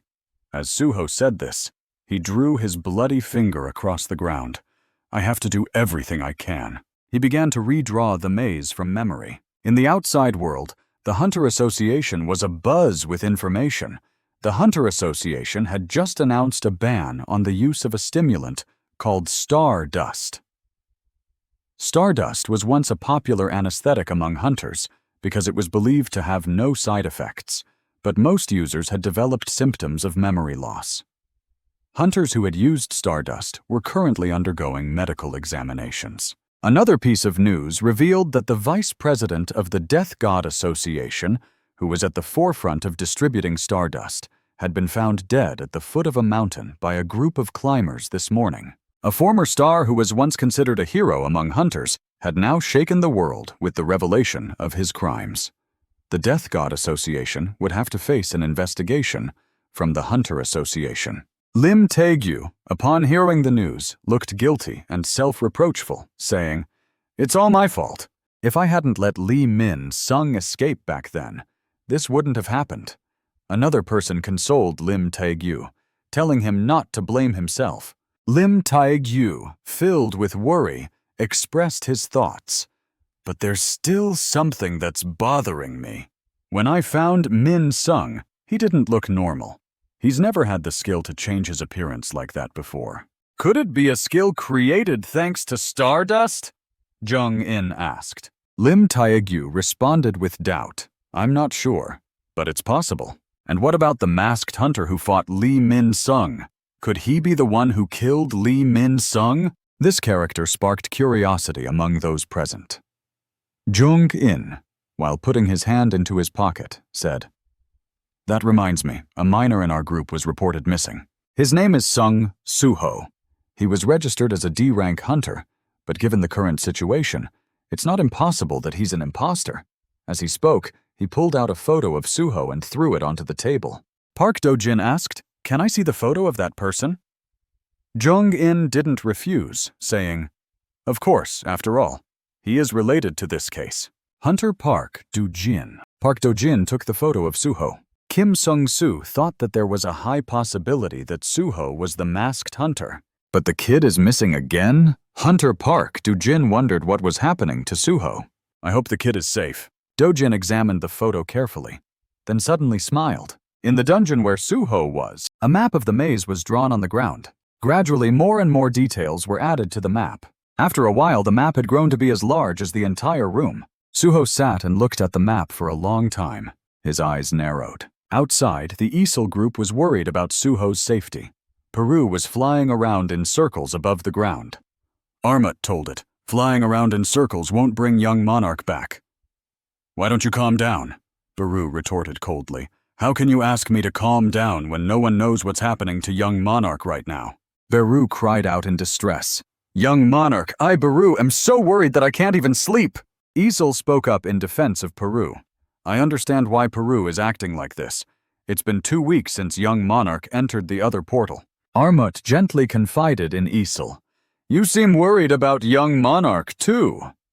Easel replied to Armut, "Aren't you being too cold? You're one of us, our companion." Armut didn't hesitate to share his thoughts. "If so, are you really looking straight at young Monarch?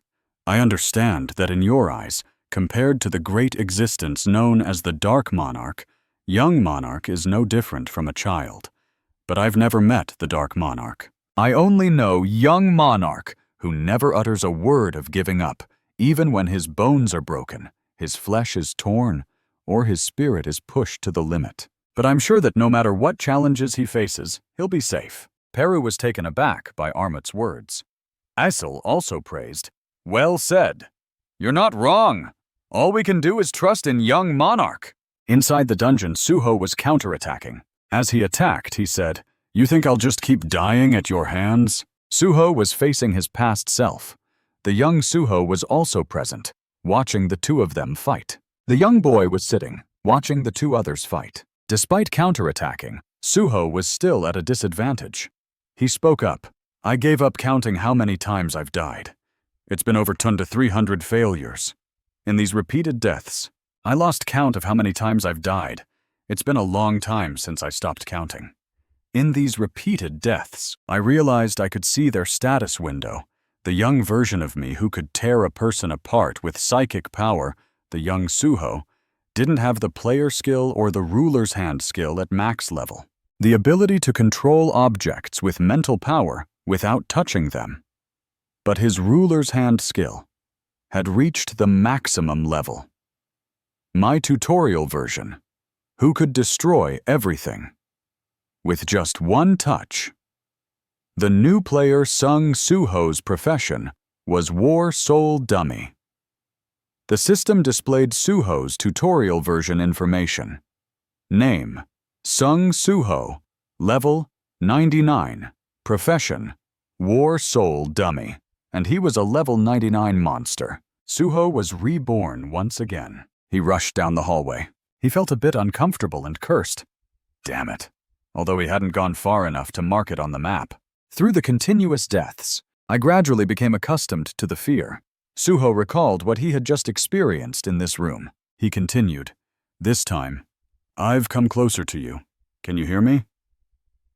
But this feeling should only be here. I knew I shouldn't take death lightly, so I had to always try to survive at all costs, through countless deaths and numerous challenges. Between all that, I felt myself becoming stronger." Suho looked at the map he had drawn again. There was still an empty space. Suho calculated in his head. It seemed that place was the only place he hadn't set foot in. That meant there was no way to complete the mission to change his class other than defeating those two. Thinking back, it was strange that he encountered those two faster than before. As soon as he finished thinking, Suho's opponent appeared immediately. Just as he had predicted, Suho looked at his younger self. He felt as though the other was trying to stop him from advancing in that direction. Thinking this, Suho used his speed to rush towards the boy. He reasoned that if the ruler's hand used an invisible hand, then if he also wrapped himself with it. Suho was about to clash with the boy's power. Suddenly, something enveloped Suho's entire body. Then he fell into a state of freefall. The young Suho seemed to lose control as well. The young Suho realized something was off. Suho's coat was flying in the air. Suho took advantage of the time to quickly observe his surroundings. He looked into a corner and guessed, "That's right. The left path was the only place he hadn't been to." "Please." Suho used his maximum speed to turn into the left path. He had made it just in time. Standing in the middle of the hallway leading in, Suho exclaimed in surprise, "It's a portal!" Just as I thought, there's someone else besides those two. As he spoke, Suho rushed towards the portal, but he slipped.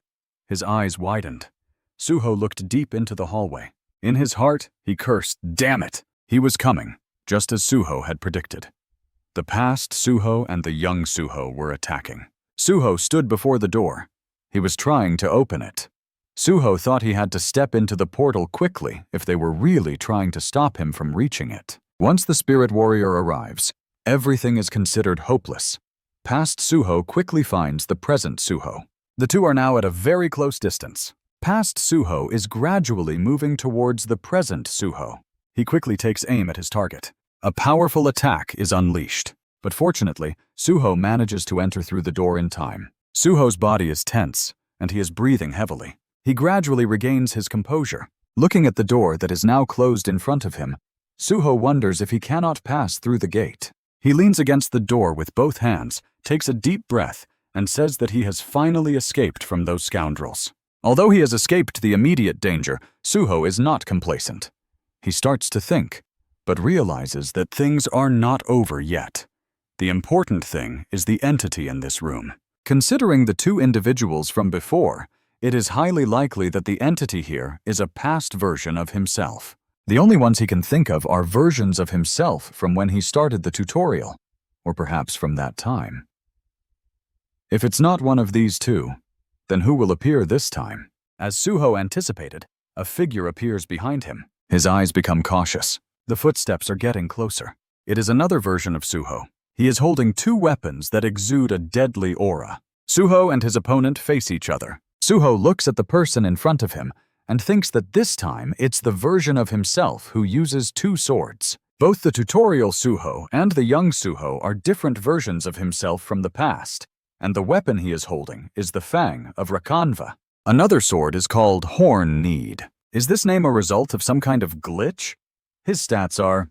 Suho stares at the notification screen. After reading the information, he smiles slightly. Then Suho takes the initiative to attack. He thinks with excitement that a worthy opponent has finally appeared. This time Suho seems very confident. After reading the information, Suho knows that his level and stats are far superior to his opponent's. The status window shows name, Sung Suho, level 32. Occupation, none. Fatigue, none. Title, none. Killer. Strength, 75. Vitality, 41. Agility, 41. Intelligence, 41. Reflex, 41. Suho pays special attention to the strength stat. The status window shows his current information. Name, Sung Suho. Level, 40. Occupation, none. Fatigue, none. Title, none. Killer, HP, 82508250. MP, 780780. Strength, 1288. Vitality, 41. Agility, 49. Intelligence, 49. Reflex, 54. It seems that the Suho who wields swords is enhancing himself. The system continuously sends out new notifications. Body enhancement skill activated. Player's attack and defense power amplified. Prairie Wind skill activated. Movement and attack speed increased. Giant skill activated. Defense power increased. This enhancement ability astonishes Suho. He thinks that this is the skill that our Muto used. But why does he have so many buff effects? Without giving Suho much time to think, his opponent launches a continuous attack. A series of skills are activated again. Storm Slash activated. These skills surprise Suho, and he exclaims that his opponent can even use Storm Slash. Suho quickly draws his sword.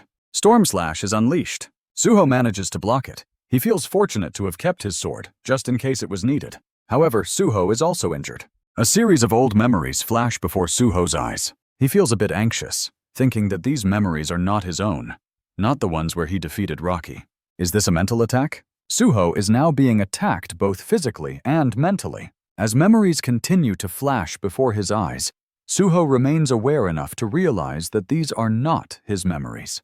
He worries that he might receive more mental attacks every time he is injured. The current Suho is pushed back. The Suho wielding swords is filled with a deadly aura. He sneers. Then he charges energy into his two swords and swings them towards Suho. Suho cannot dodge in time and can only directly block the attack. The one attacking Suho now is not the Suho who wields swords, but a swordsman. Things are becoming increasingly surprising for Suho. Suho is now facing two enemies at once. The enemies are attacking relentlessly. Suho thinks that his opponent can summon a dark warrior from the void, which means he has the ability to store shadow at level 32. The longer the battle lasts, the more Suho realizes. The memories appearing in his mind are actually those of this Suho. They are experiences from a different world, where there are different versions of Peru, along with different versions of Isil Gray and Armat, and even himself. The person who can resolve the event smoothly with them is given a challenge suitable for their current state by the system, and they become stronger after overcoming these challenges. Suho is not sure if this is due to some kind of bug or how this version of himself was created. Suho is still struggling to fight. Each attack is becoming stronger. Suho is uncomfortable with this kind of fight and shouts in frustration, "Why do you always give me challenges that are too difficult? Why does he always have to push himself to the limit?" Not only are there no easy challenges, but he also has to die hundreds of times in this challenge because the enemies are ridiculously strong. But the two opponents do not pay attention to his words and continue to attack as if they were programmed to do so. Suho is still fighting alone. He realized that what he discovered after dying countless times and experiencing immense despair was that if he just sat there doing nothing, he wouldn't be able to improve his situation. The problem here isn't whether the system is flawed or not. It's that the way I used this system from the start was wrong. What nurtured me wasn't the system. I should be the one to take advantage of it. The collision between the three of us created a significant impact. Suho propped himself up with his hands on the ground. His whole body was inverted in midair. Suho told himself that he wouldn't follow the path created by the system anymore, because his future would change based on his decisions. Suho dodged the attack and countered. Suho, who was using a sword, was pushed back. Suho didn't stop. He took advantage of the opportunity to gain momentum for his next attack. A punch aimed directly at Suho, who was using a sword, didn't deviate from its target. Suho, using a sword, was hit by a powerful blow, but Suho also suffered a counterattack. The space around them was shaken due to the conflict between the two powerful forces. Suho was buried under a layer of dirt and rocks. He quickly got back to his feet. The system delivered a mission notification. Destroy the entity behind the door with the lives you have been given. You have completed the class transfer quest and received the title of One Who Overcame Adversity. The title One Who Overcame Adversity is awarded to those who have spectacularly overcome adversity. The more physical strength you lose, the higher your stats will rise. You will gain a 1% increase in your stats every time you lose 1% of your physical strength. Suho, who was using a sword, was defeated. Suho stood before him, exhausted, and exclaimed, "It's finally over." The system continued to notify, analyzing your movements and determining a suitable profession. You have chosen the path of struggle instead of bowing to a stronger opponent. Your willpower hasn't collapsed despite dying hundreds of times. You have developed both physically and mentally. Even in the face of adversity that made you unable to become stronger, your creativity always found a positive solution in times of crisis, and your unwavering determination will inspire those around you, ensuring that everyone works together to achieve their goals. You can choose one of the following 3 professions, Suho wondered. The system presented each profession. The first profession is Heir of Darkness. If you choose the above profession, the system will become your guide, and you will become the Heir of Darkness. The second profession is Soul Warrior. After reviewing your past data, you have been given the option to choose this profession. If you choose this, your previous stats will not be restored, and your darkness skills will disappear. The third profession is a hidden profession recommended based on the player's characteristics. This profession depends on the achievements you have made during the class transfer quest. Your darkness skills will disappear. Suho analyzed. If I choose the first one, nothing will change. If I choose the second one, I will have to follow the path of my past. If I choose the third one, I will lose everything and experience new things. Suho felt something was off and said, "You're kidding, right? I've gone through countless painful deaths here, and this is the reward for such hardships? I'll take everything." Suho then proceeded to perform the skills required to receive the profession. The system notified, "You have completed the class transfer. Your profession is..." Peru listlessly called out, "Young Monarch!" to let it rest peacefully in his hands. Aesel couldn't hide his hopeful expression. It had been 3 weeks, but they still hadn't received any news. From their expressions, it was clear that Peru was the most worried. It desperately needed confirmation to soothe its lingering anxiety.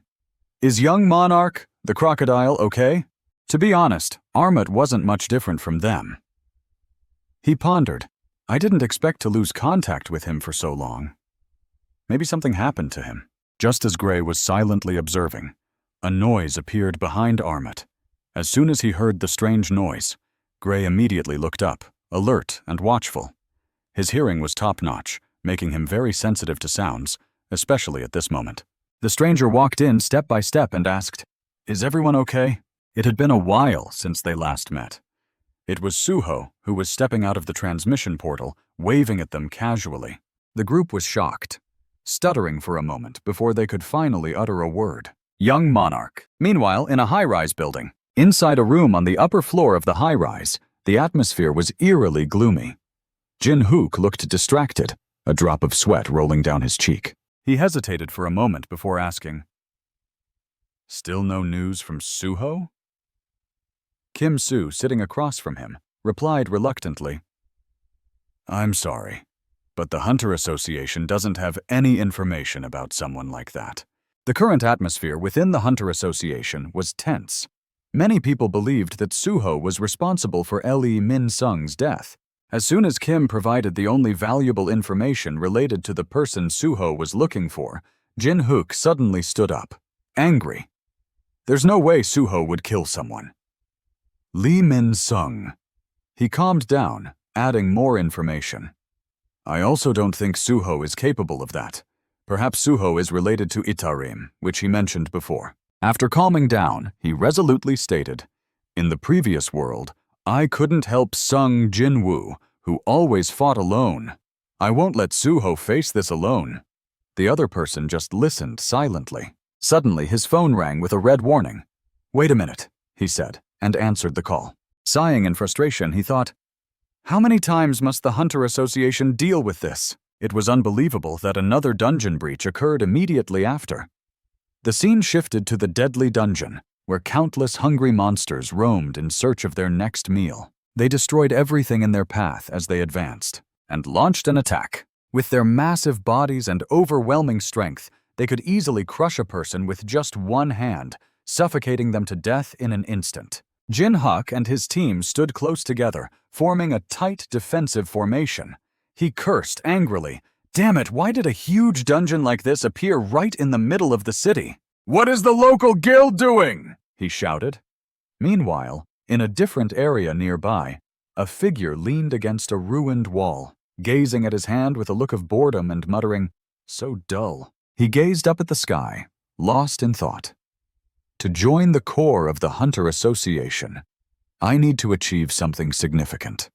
The greater the damage, the more people will talk about it, and the easier it will be for me to make connections. That's what I've learned from experience. Humans are strange creatures. They only remember those who are widely talked about, and ignore the names of the hunters who rushed to save people but were unfortunate enough to be left behind. The facts had already proven this, and it was still the case. Most people were easily swayed, just like monsters. But there were hunters who were determined to protect the civilians, refusing to back down. The monsters were quickly subdued. Jin-hook shouted, "Everyone, take cover behind me! We're saved!" That was thanks to the efforts of Kim Hyun, a B-rank hunter. Park Do-jin, who had been eavesdropping, calmly clasped his hands together, creating a weak yellow glow between them. He muttered to himself, a B-rank hunter, huh? That's not good enough. I need to eliminate this obstacle. I am the main character of this stage, and I must be the one to shine. And so, immediately after the yellow glow appeared, the monsters were suddenly provoked and charged forward. They attacked Kim Hyun with such ferocity that he was unable to defend himself. The sudden impact was so intense that it kicked up a cloud of dust and debris. He was thrown back several meters, slamming against a rocky wall, and wondered what was happening. The monster's power had suddenly increased. The aftermath shook the heavens. The monster, as if having taken some kind of stimulant, launched attack after attack, one after another. It kept coming. Jin-hook and his team were frozen in shock. As the dust began to settle, a monstrous figure slumped beside a large pool of blood came into view. Witnessing this scene, Jin-hook trembled uncontrollably. Damn it. Lately, he'd been having all the luck, earning a lot of money to heal his leg, and even buying new weapons. He thought he could make a living as a hunter again, but as a D-rank hunter, trying to save people was like risking his life. He stood still, looking at the scene, only moving when attacked. He couldn't let himself die in vain. He immediately counterattacked, but something unexpected happened, leaving him unable to hide his shock, his eyes wide with surprise. In the depths of the jungle, when the power suit appeared, that was when he arrived, with the familiar mask on his face. And yes, that was the reason, the source that made him not hard to recognize the person who came. The mask was also the motivation that made him take the next step. This was the young man who had entered the dungeon alone earlier. They said he was D rank, but he easily took down that monster. At that time, He only thought that this was a good opportunity to try out the skills he had gained after leveling up, and so he rose up. The cold corpse of the monster suddenly turned into a mysterious black mist. It swirled around him. Seeing it hovering near him, he was shocked and tightly hugged his body. What's going on? A new set of equipment suddenly appeared and was equipped on them. Looking at their entire body, he was puzzled and exclaimed, "What is this?" Luckily, he had some knowledge, and the black equipment that suddenly appeared. Peru quickly understood. "Young monarch, you can now use shadow image on others." He didn't want to hide it anymore. This skill isn't just shadow image. It is actually classified as a specific item, which is the Naga Warrior Shadow Blade, an ordinary creation rank item with an attack power of 40 and strength bonus of +3. While the owners of the equipment will naturally gain corresponding effects, such as feeling lighter in body. This is an artifact-grade Naga Warrior Dark Shadow Gauntlets, a common type of gauntlets with 15 defense, 2 vitality, and an artifact-grade Naga Warrior Shadow Sword, a type of sword with 55 attack power, 5 agility, and an enhanced skill effect that ignores 10% of the opponent's defense when attacking. Listening in and seeing the unique symbol on him, he was amazed and thought to himself, he can use shadow soldiers to create equipment, something even the Dark Monarch couldn't do. So this was the power of young Monarch after he leveled up. This was the ability of the White Shadow Anomaly. Meanwhile, because he was relaxed, he thought, I don't need to hide my face anymore. Suddenly, he spoke up. If you're still able to fight, he proposed, can you help me? On the high castle walls, Park Do-jin sighed. Finally, he's here. This new ability, he was completely different from before Sung Suho. Would he be different from the darkness? Always fighting alone, shouldering everything alone, isn't it? About him, the one who was facing the monsters, Park Do-jin said, when I'm free, I'll increase the difficulty and supplement their strength. His eyes gleamed with a murderous intent, and he was ready to take to the battlefield. His current state after leveling up was clearly shown on the status window. Name, Sung Suho, level 42. Class, Unusual White Shadow Spirit. Title, One Who Overcomes Adversity. HP 8, 55258 Dao, 525. MP 820820. Strength 130. Agility 51. Reflex 51. Endurance 62. Intelligence 61. Available points 0. Passive skills. Endurance level 4. Martial arts level 2. Enhanced strength level 1. Active skills. Ruler's authority level 2. Extract shadow level 2. Storm/level 1. Exclusive skill. This time is shadow creation level 1. Exclusive class skill. No mana required. Transforms shadow into an object based on the player's imagination. The object created can be used for crafting, but cannot be transformed back into a shadow soldier. At the Asura Guild, after the battle, a large section of the wall was severely damaged from the impact. Gangdam lay collapsed on the ground, using his last bit of strength to convey his thoughts to a distant place. Suho, I'm really sorry to repay your kindness in this way. After taking care of the group of people, they leisurely left the place and simultaneously received news about a new incident. Hey, you guys, the killer from our side is a Korean guy. We'll go to Korea. I won't forgive anyone who dares to touch what's mine. The man swore to the blue sky, white clouds, when suddenly the clear weather was destroyed by a dark vortex. She stepped out from within the clouds. She walked under the snowy wind, her figure gradually becoming hazy, making it impossible for anyone to know where she was or who she was meeting at that moment. Because both of their figures were hazy and indistinguishable from reality,